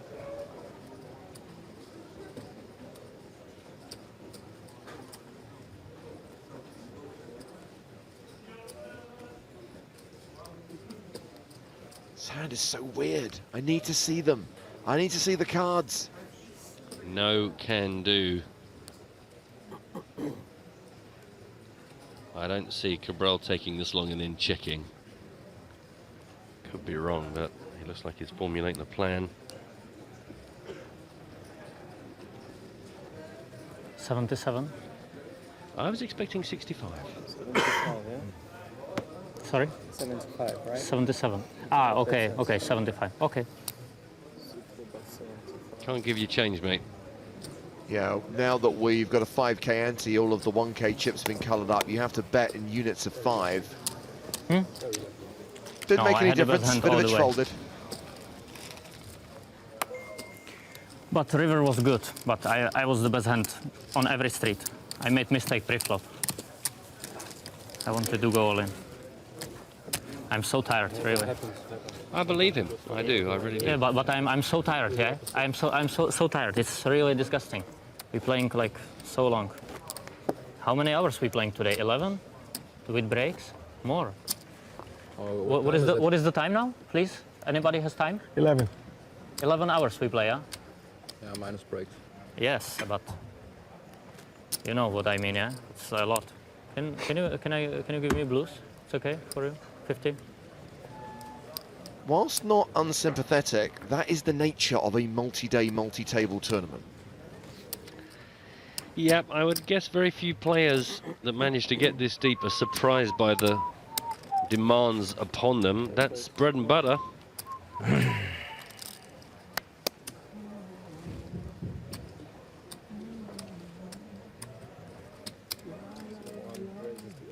There's a raise from Marius Giersa. So Cabral up to around 15 bigs after that hand against Vidovic.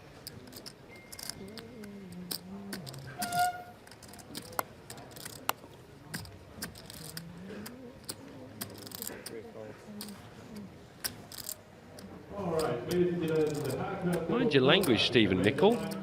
Boys, effing and blinding in the Twitch chat. No, not on Twitter. Oh, I'm sure he would never come onto Twitter with such language. Foul mouth in the Twitch chat.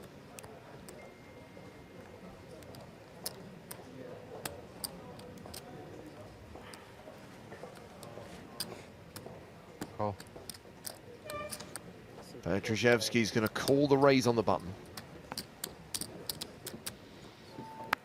Richie is saying the money they're getting, I do not feel sorry for anybody. There are certain rewards to having the capacity to get this deep into a tournament, for sure. About 34,000 of them at the moment.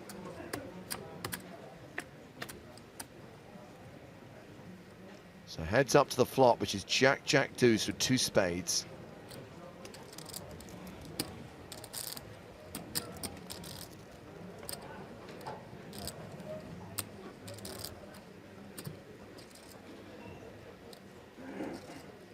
$70. I don't know why, but I always want to say this guy's name to the tune of the Chaz and Dave song. Giersa. He has bet 70 Raven chips. Giersa. He is looking down the barrel of his opponent's eyes. Giersa. Yeah. We'll work on that one for you.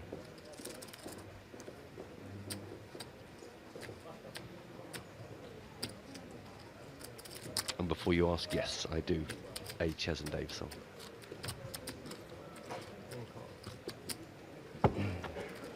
$70,000 apiece. Queen of diamonds on the turn. See if Giersa fires again.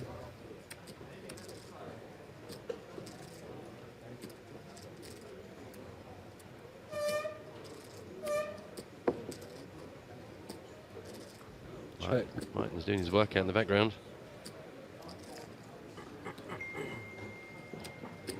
Correct.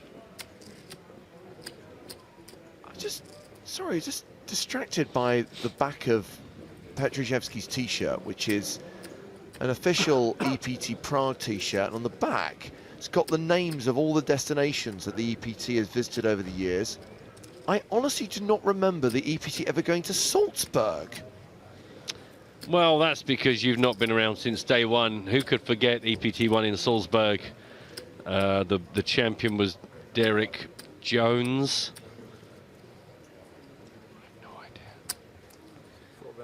Petruszewski comes out firing 85,000 on this Queen of Diamonds turn.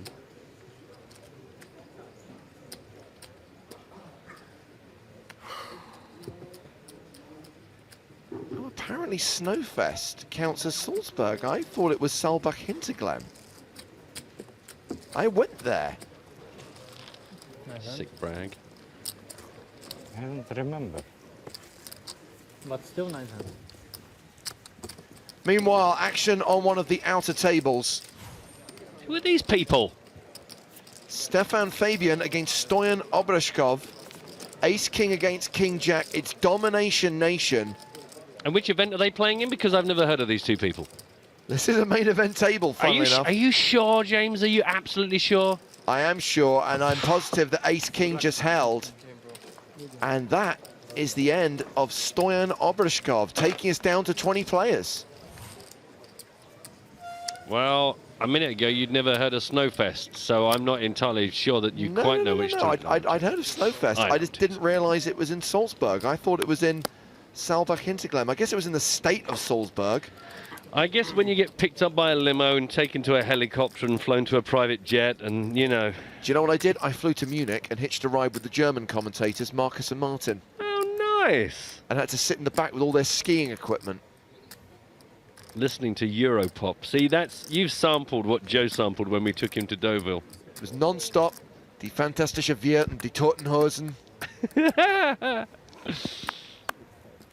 Good times. Actually, in all seriousness, they had the radio on, and I said, do you mind putting some music on, guys? That's which radio. Guess what the first song came on the radio was? Was it Rock Me Amadeus by Calco? Really? Yes. I thought it was a setup. I thought, no, this is like you got a tape on or something. No, that was what the radio station was playing.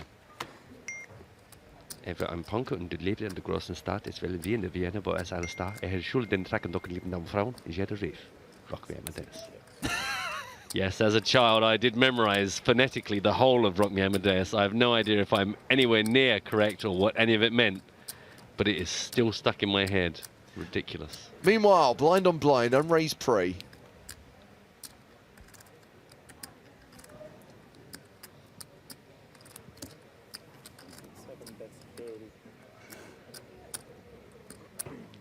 I bet you loved it.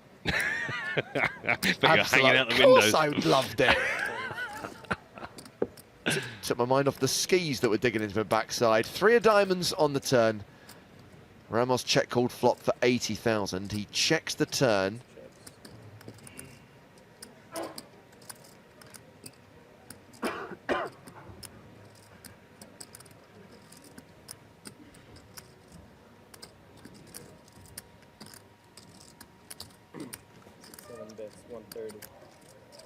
By the way, Stefan Fabian, who you claimed not to know, is the current tournament chip leader. He has eclipsed David Peters. Peters on the feature table has around 3.3 million. Stefan Fabian has 3.4 million. Wow. It's incredible, isn't it, we get this deep and there are just some players you go, I think I remember seeing his name once on a leaderboard, but other than that, both name and face, mostly a mystery to us. Second barrel from Wang here of 130,000, and this is getting pricey for both players considering their stacks.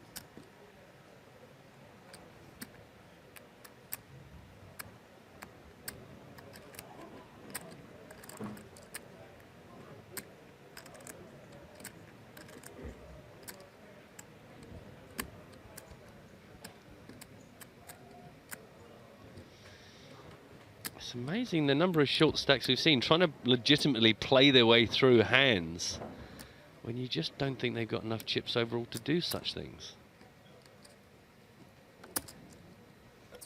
Oh.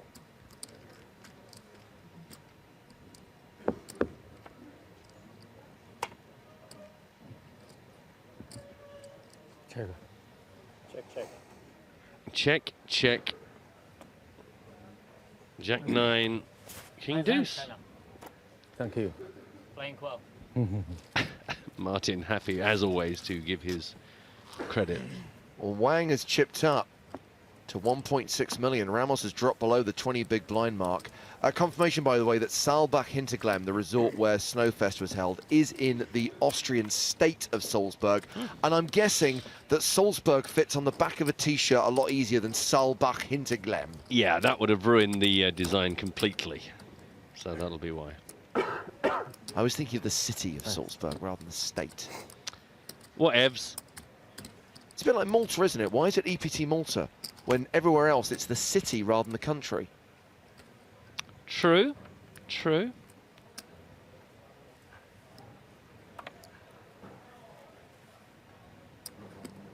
Just mull on that one. Yeah. As I tell you, there are 50 minutes left on the day, assuming we don't get down to 16 before level 25 concludes. I think you're right. I don't think we'll get there. I think we'll get a couple more, maybe even a few more, but I don't think we're going to get to 16.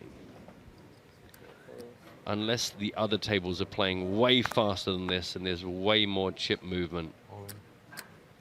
I heard the words all in. Josip Yep. Vidovic has shoved for around 10 big blinds.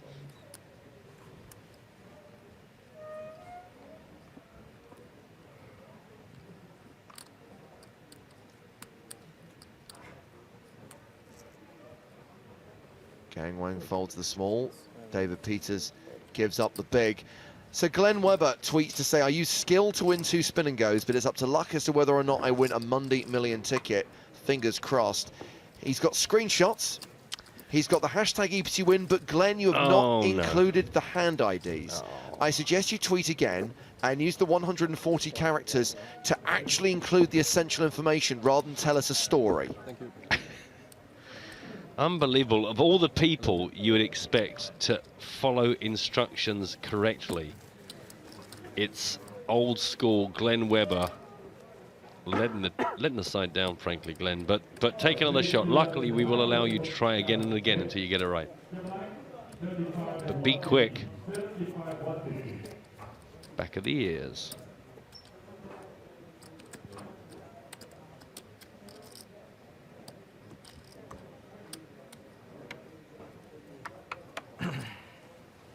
New dealer?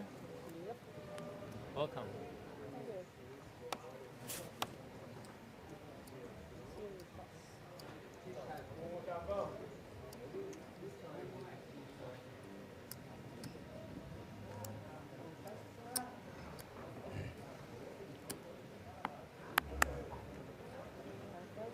What's inevitably going to happen is we'll get down to like 19 players tonight. We'll come back tomorrow, we'll lose 3 players and like the first hand, and then we'll have to stop and do a redraw. Yep.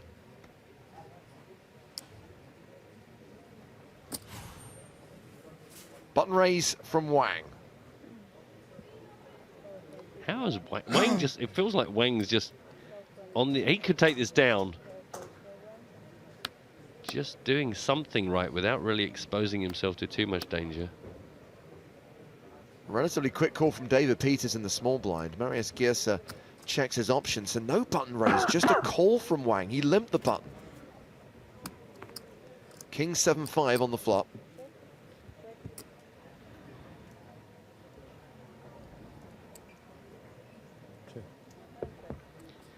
Check, check, check. A free turn. Another king, anybody?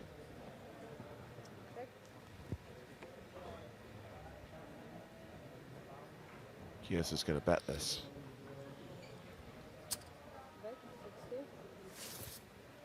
Nah, nah.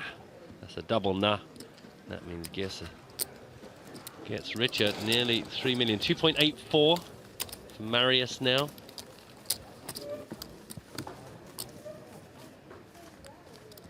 Well, this table's certainly proving that patience is everything, whether you're Vidovic down the bottom waiting or David Peters up the top waiting. There is a lot of waiting in poker. So the 3 shorties at this table are Felipe Ramos, Josip Vidovic and Martin Cabral. 17, 14 and 12 big blinds respectively. Turn, yeah. Gonna heal him pre-flop, yeah?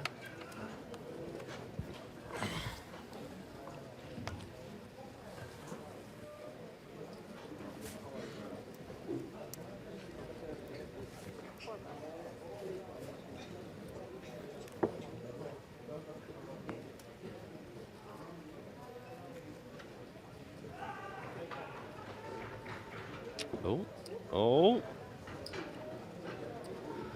Under the gun +1. It's a raise to 90,000.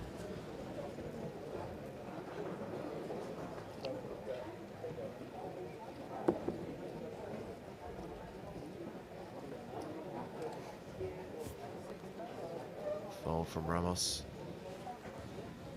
Wang's out. Peters passes.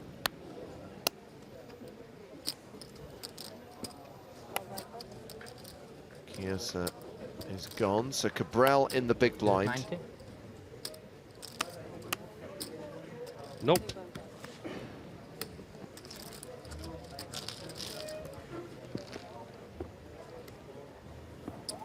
Vidovic climbs to an enormous Martin, you must be 16 bigs. really tired because I wasn't sure you could fold so quick from the big blind without interviewing your opponent. Without saying something, it's new. You're probably Everything all right there? really overwhelmed by now.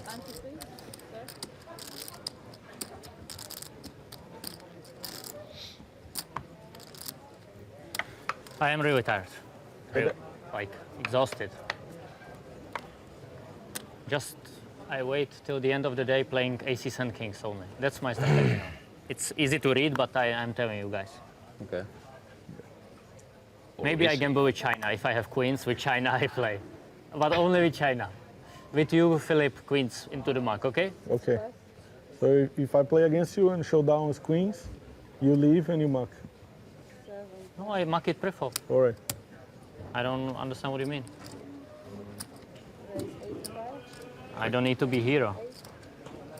One quick update from the high roller. Elke tweets to say that he's busted it 2 times. Glad the year is over. Just wait till final Ouch. table. Yeah.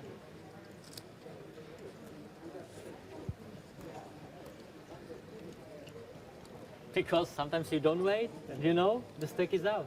I know this. It's like it happens so many times. 260. Oh, a 3-bet. Man alive. And these are the 2 big stacks to the table. Okay, come on, let's do this. Peters opens to 85,000. Giersa makes it 260,000. It's Cabral small blind. Let's make something happen.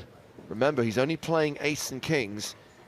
If Gang Wang was in the hand, he might play queens. That is assuming he is completely honest at all times. Well, I believed him. It's very good of you.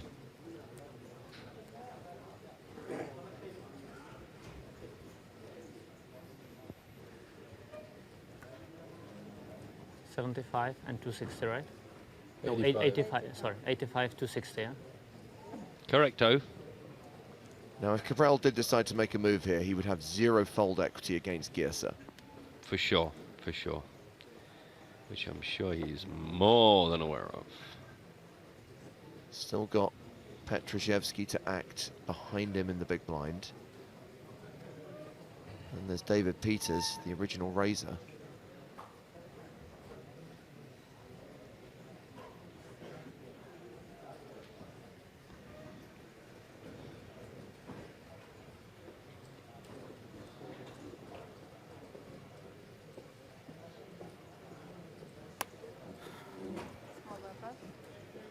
So Cabral and Petrashevsky both pass. It's back on Peters.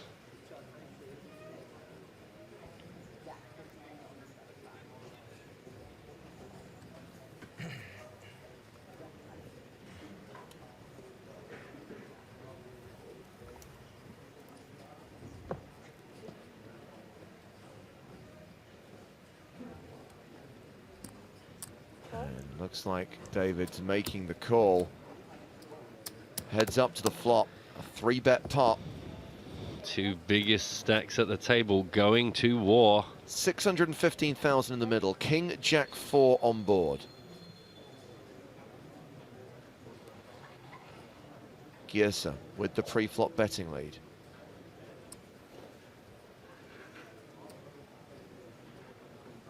He's his first to act. Looks like Peters has checked. Giersa continues. 25k a piece, those minty chips. So that's about 150,000.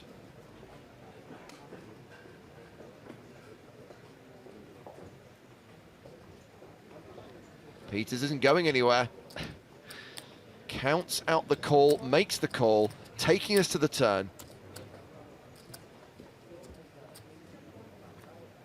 It's the 8 of diamonds.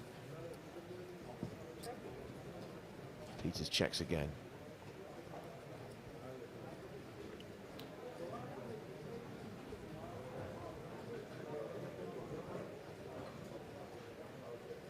Ace-Jack. Just going to throw that out there. There's more chips in the middle than 3 of the players at this table actually have in their stacks.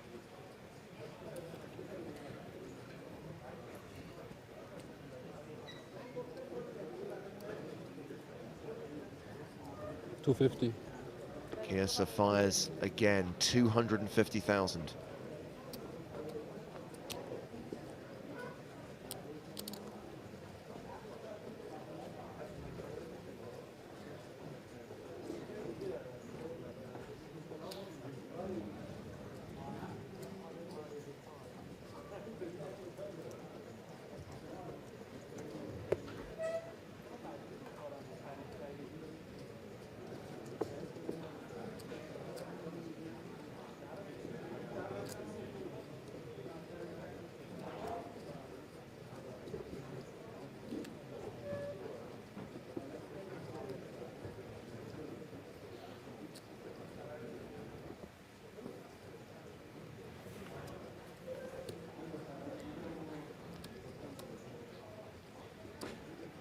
Giesa taking a very strong line. The pre-flop 3-bet, the C-bet, second barrel. Undeterred by the fact that Peters has called him on 2 streets.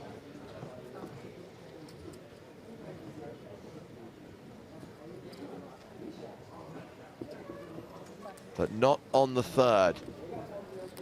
Yeah, took a bit of convincing, didn't he, there, but finally decided. And look what has happened there on the old leaderboard. Yeah, Giesa's moved ahead of David Peters. Giesa is now the table captain with 3.3 million. Peters drops below the 3 million mark, down to 2.8 million. So we continue to celebrate EPT winners of old here on EPT Live. Here are winners from season 8 of the European Poker Tour. Starting in Barcelona. Show the bluff! Martin Schleich took that one down, railed by Olashemian. Another Martin won in Prague, Martin Finger. Then we went to the PCA, the amateur John DeBella took it down. And we had him on the stream earlier on as a guest commentator. Mikkels, old Mickey Peterson. Beat Pierre Neville heads up to win Copenhagen.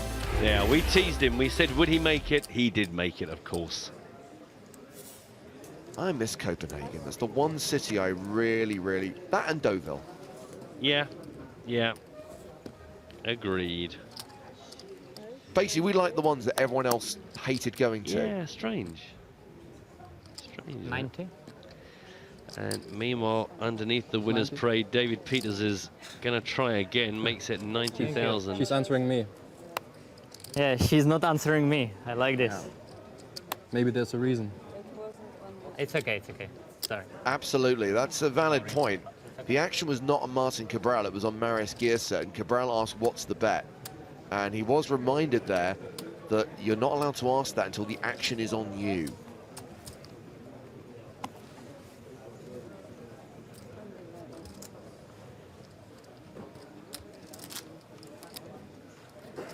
Well, that one was raise and take it for Peters. It has dropped down slightly. I mean, a very healthy 2.8 million, 72 bigs. But Giesa is the big boy of this bunch. And we've got Ramos, Vidovic and Cabral in the danger zone. Danger zone! 36 minutes on the level. I've got to be honest, the first half plus of that level moved pretty quickly. We've got enough players that could suddenly, at the turn of one key hand, double up or be out of here. Other players like Sergey and David, far more resilient, likely to get involved in a few more hands without doing any real long-term damage to their chances. Austin is asking on Twitter, don't forget hashtag EPT Live, by the way. A new chip look for the PokerStars Championship. Basically anything that's got EPT written on it, probably going to get burnt in the car park in a huge ceremony, everyone in cloaks, chanting, losing their minds. So I would imagine plenty of new pretty things. I guess for you guys at home, there's so many people, we've done so many competitions in the past, and we're giving away a deck of cards, giving away a card protector, giving away the... This will be an opportunity for the guys. The guys are always saying, "Do you know, I've already got one of those. Give it to someone else." A new opportunity to start collecting all the new chotch that no doubt will be created to celebrate the coming of the PokerStars Championship. The new what? Chotch. Tchotchke. It's what Americans call tut. What you or I might say. Bit of tat for your bedroom, a little card protector, little t-shirt. Some merchandising magic, no doubt, being spun in the back rooms of PokerStars to get ready for 2017. I think I actually have the first piece of PokerStars Championship swag. Do you remember they gave out in Barcelona the little patches, the stick-on patches with the new PokerStars Championship logo on them? Oh, yeah. I managed to bag one of those, got it at home. There you are. Bit of history in your wardrobe, boys and girls. So, yeah, if you're a bit of a collector of the old poker memorabilia, in 20 years' time, anything with EPT or PCA, any of that business on it, yeah, it's going to be worth absolutely nothing.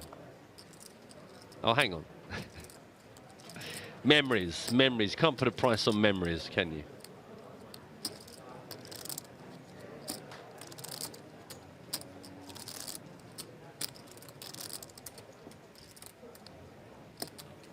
So it's Petruszewski deciding whether to call Gierce's raise. Elects to fold. As does Vidovic.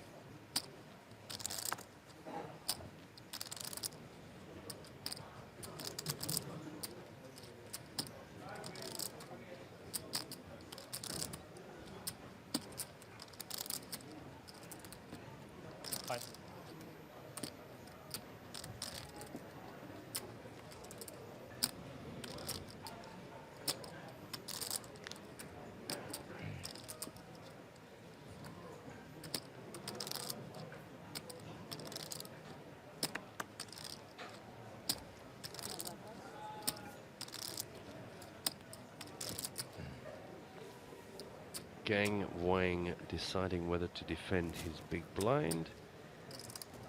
And yes, he will. Going to be out of position against Marius Gierce.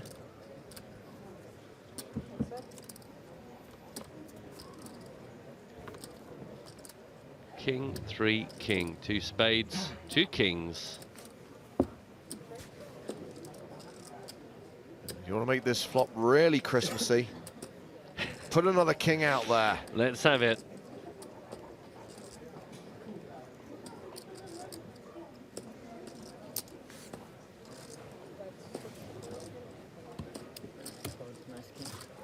I'm guessing we're not going to get to the turn. We'll never know. Right?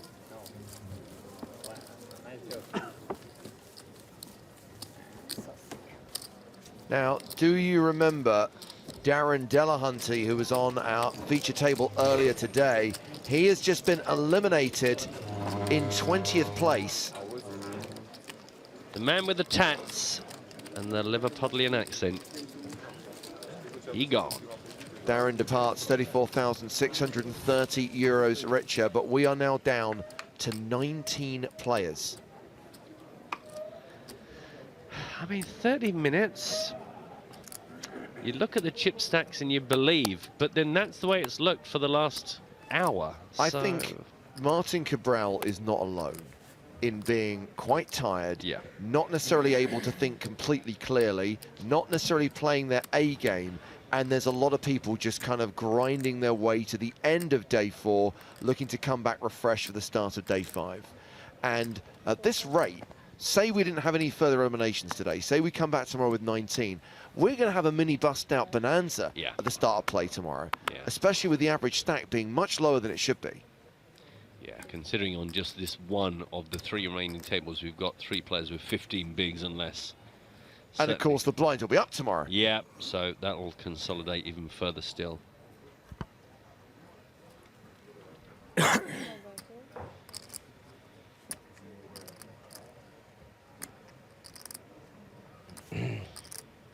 A rare moment of failing to recall the structure of an EPT main event. Does it go from 2040 to 2550? Yeah, it does. I'm going to say yes, James. I'm going to say yes. pretty sure it didn't leap to 30-60. So yeah, tomorrow the blinds will go to 25-50, which is a relatively gradual increase.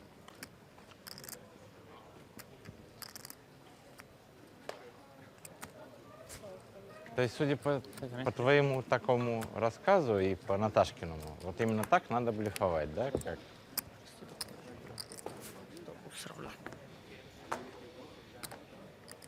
We've gone to the flop here. Wang completed in the small blind. Peter's raised to 130,000. Wang called and now checks this ace-king-8 flop.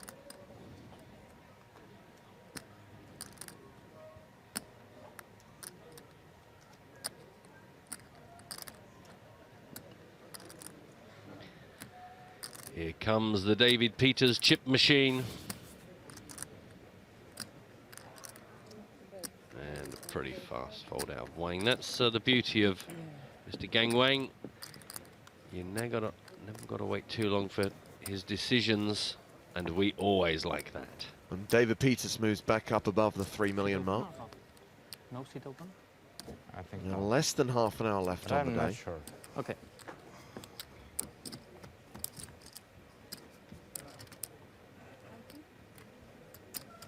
I'm big blind, yeah? I'm big blind. You are big blind? Even better. That's a great result. You've just suddenly become 40,000 units richer.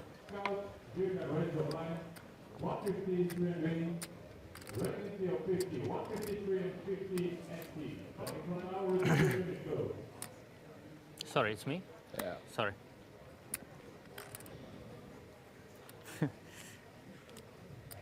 No problem, you're really tired.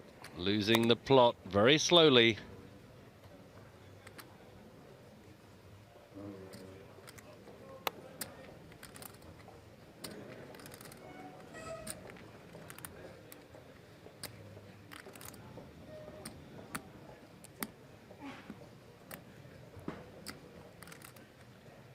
Do we know this story about his hippo? Is there any deep emotional connection, or he's just likes a hippo? I guess we could ask. Maybe we'll leave that for now. I think tonight would be the worst time ever to ask that poor man anything.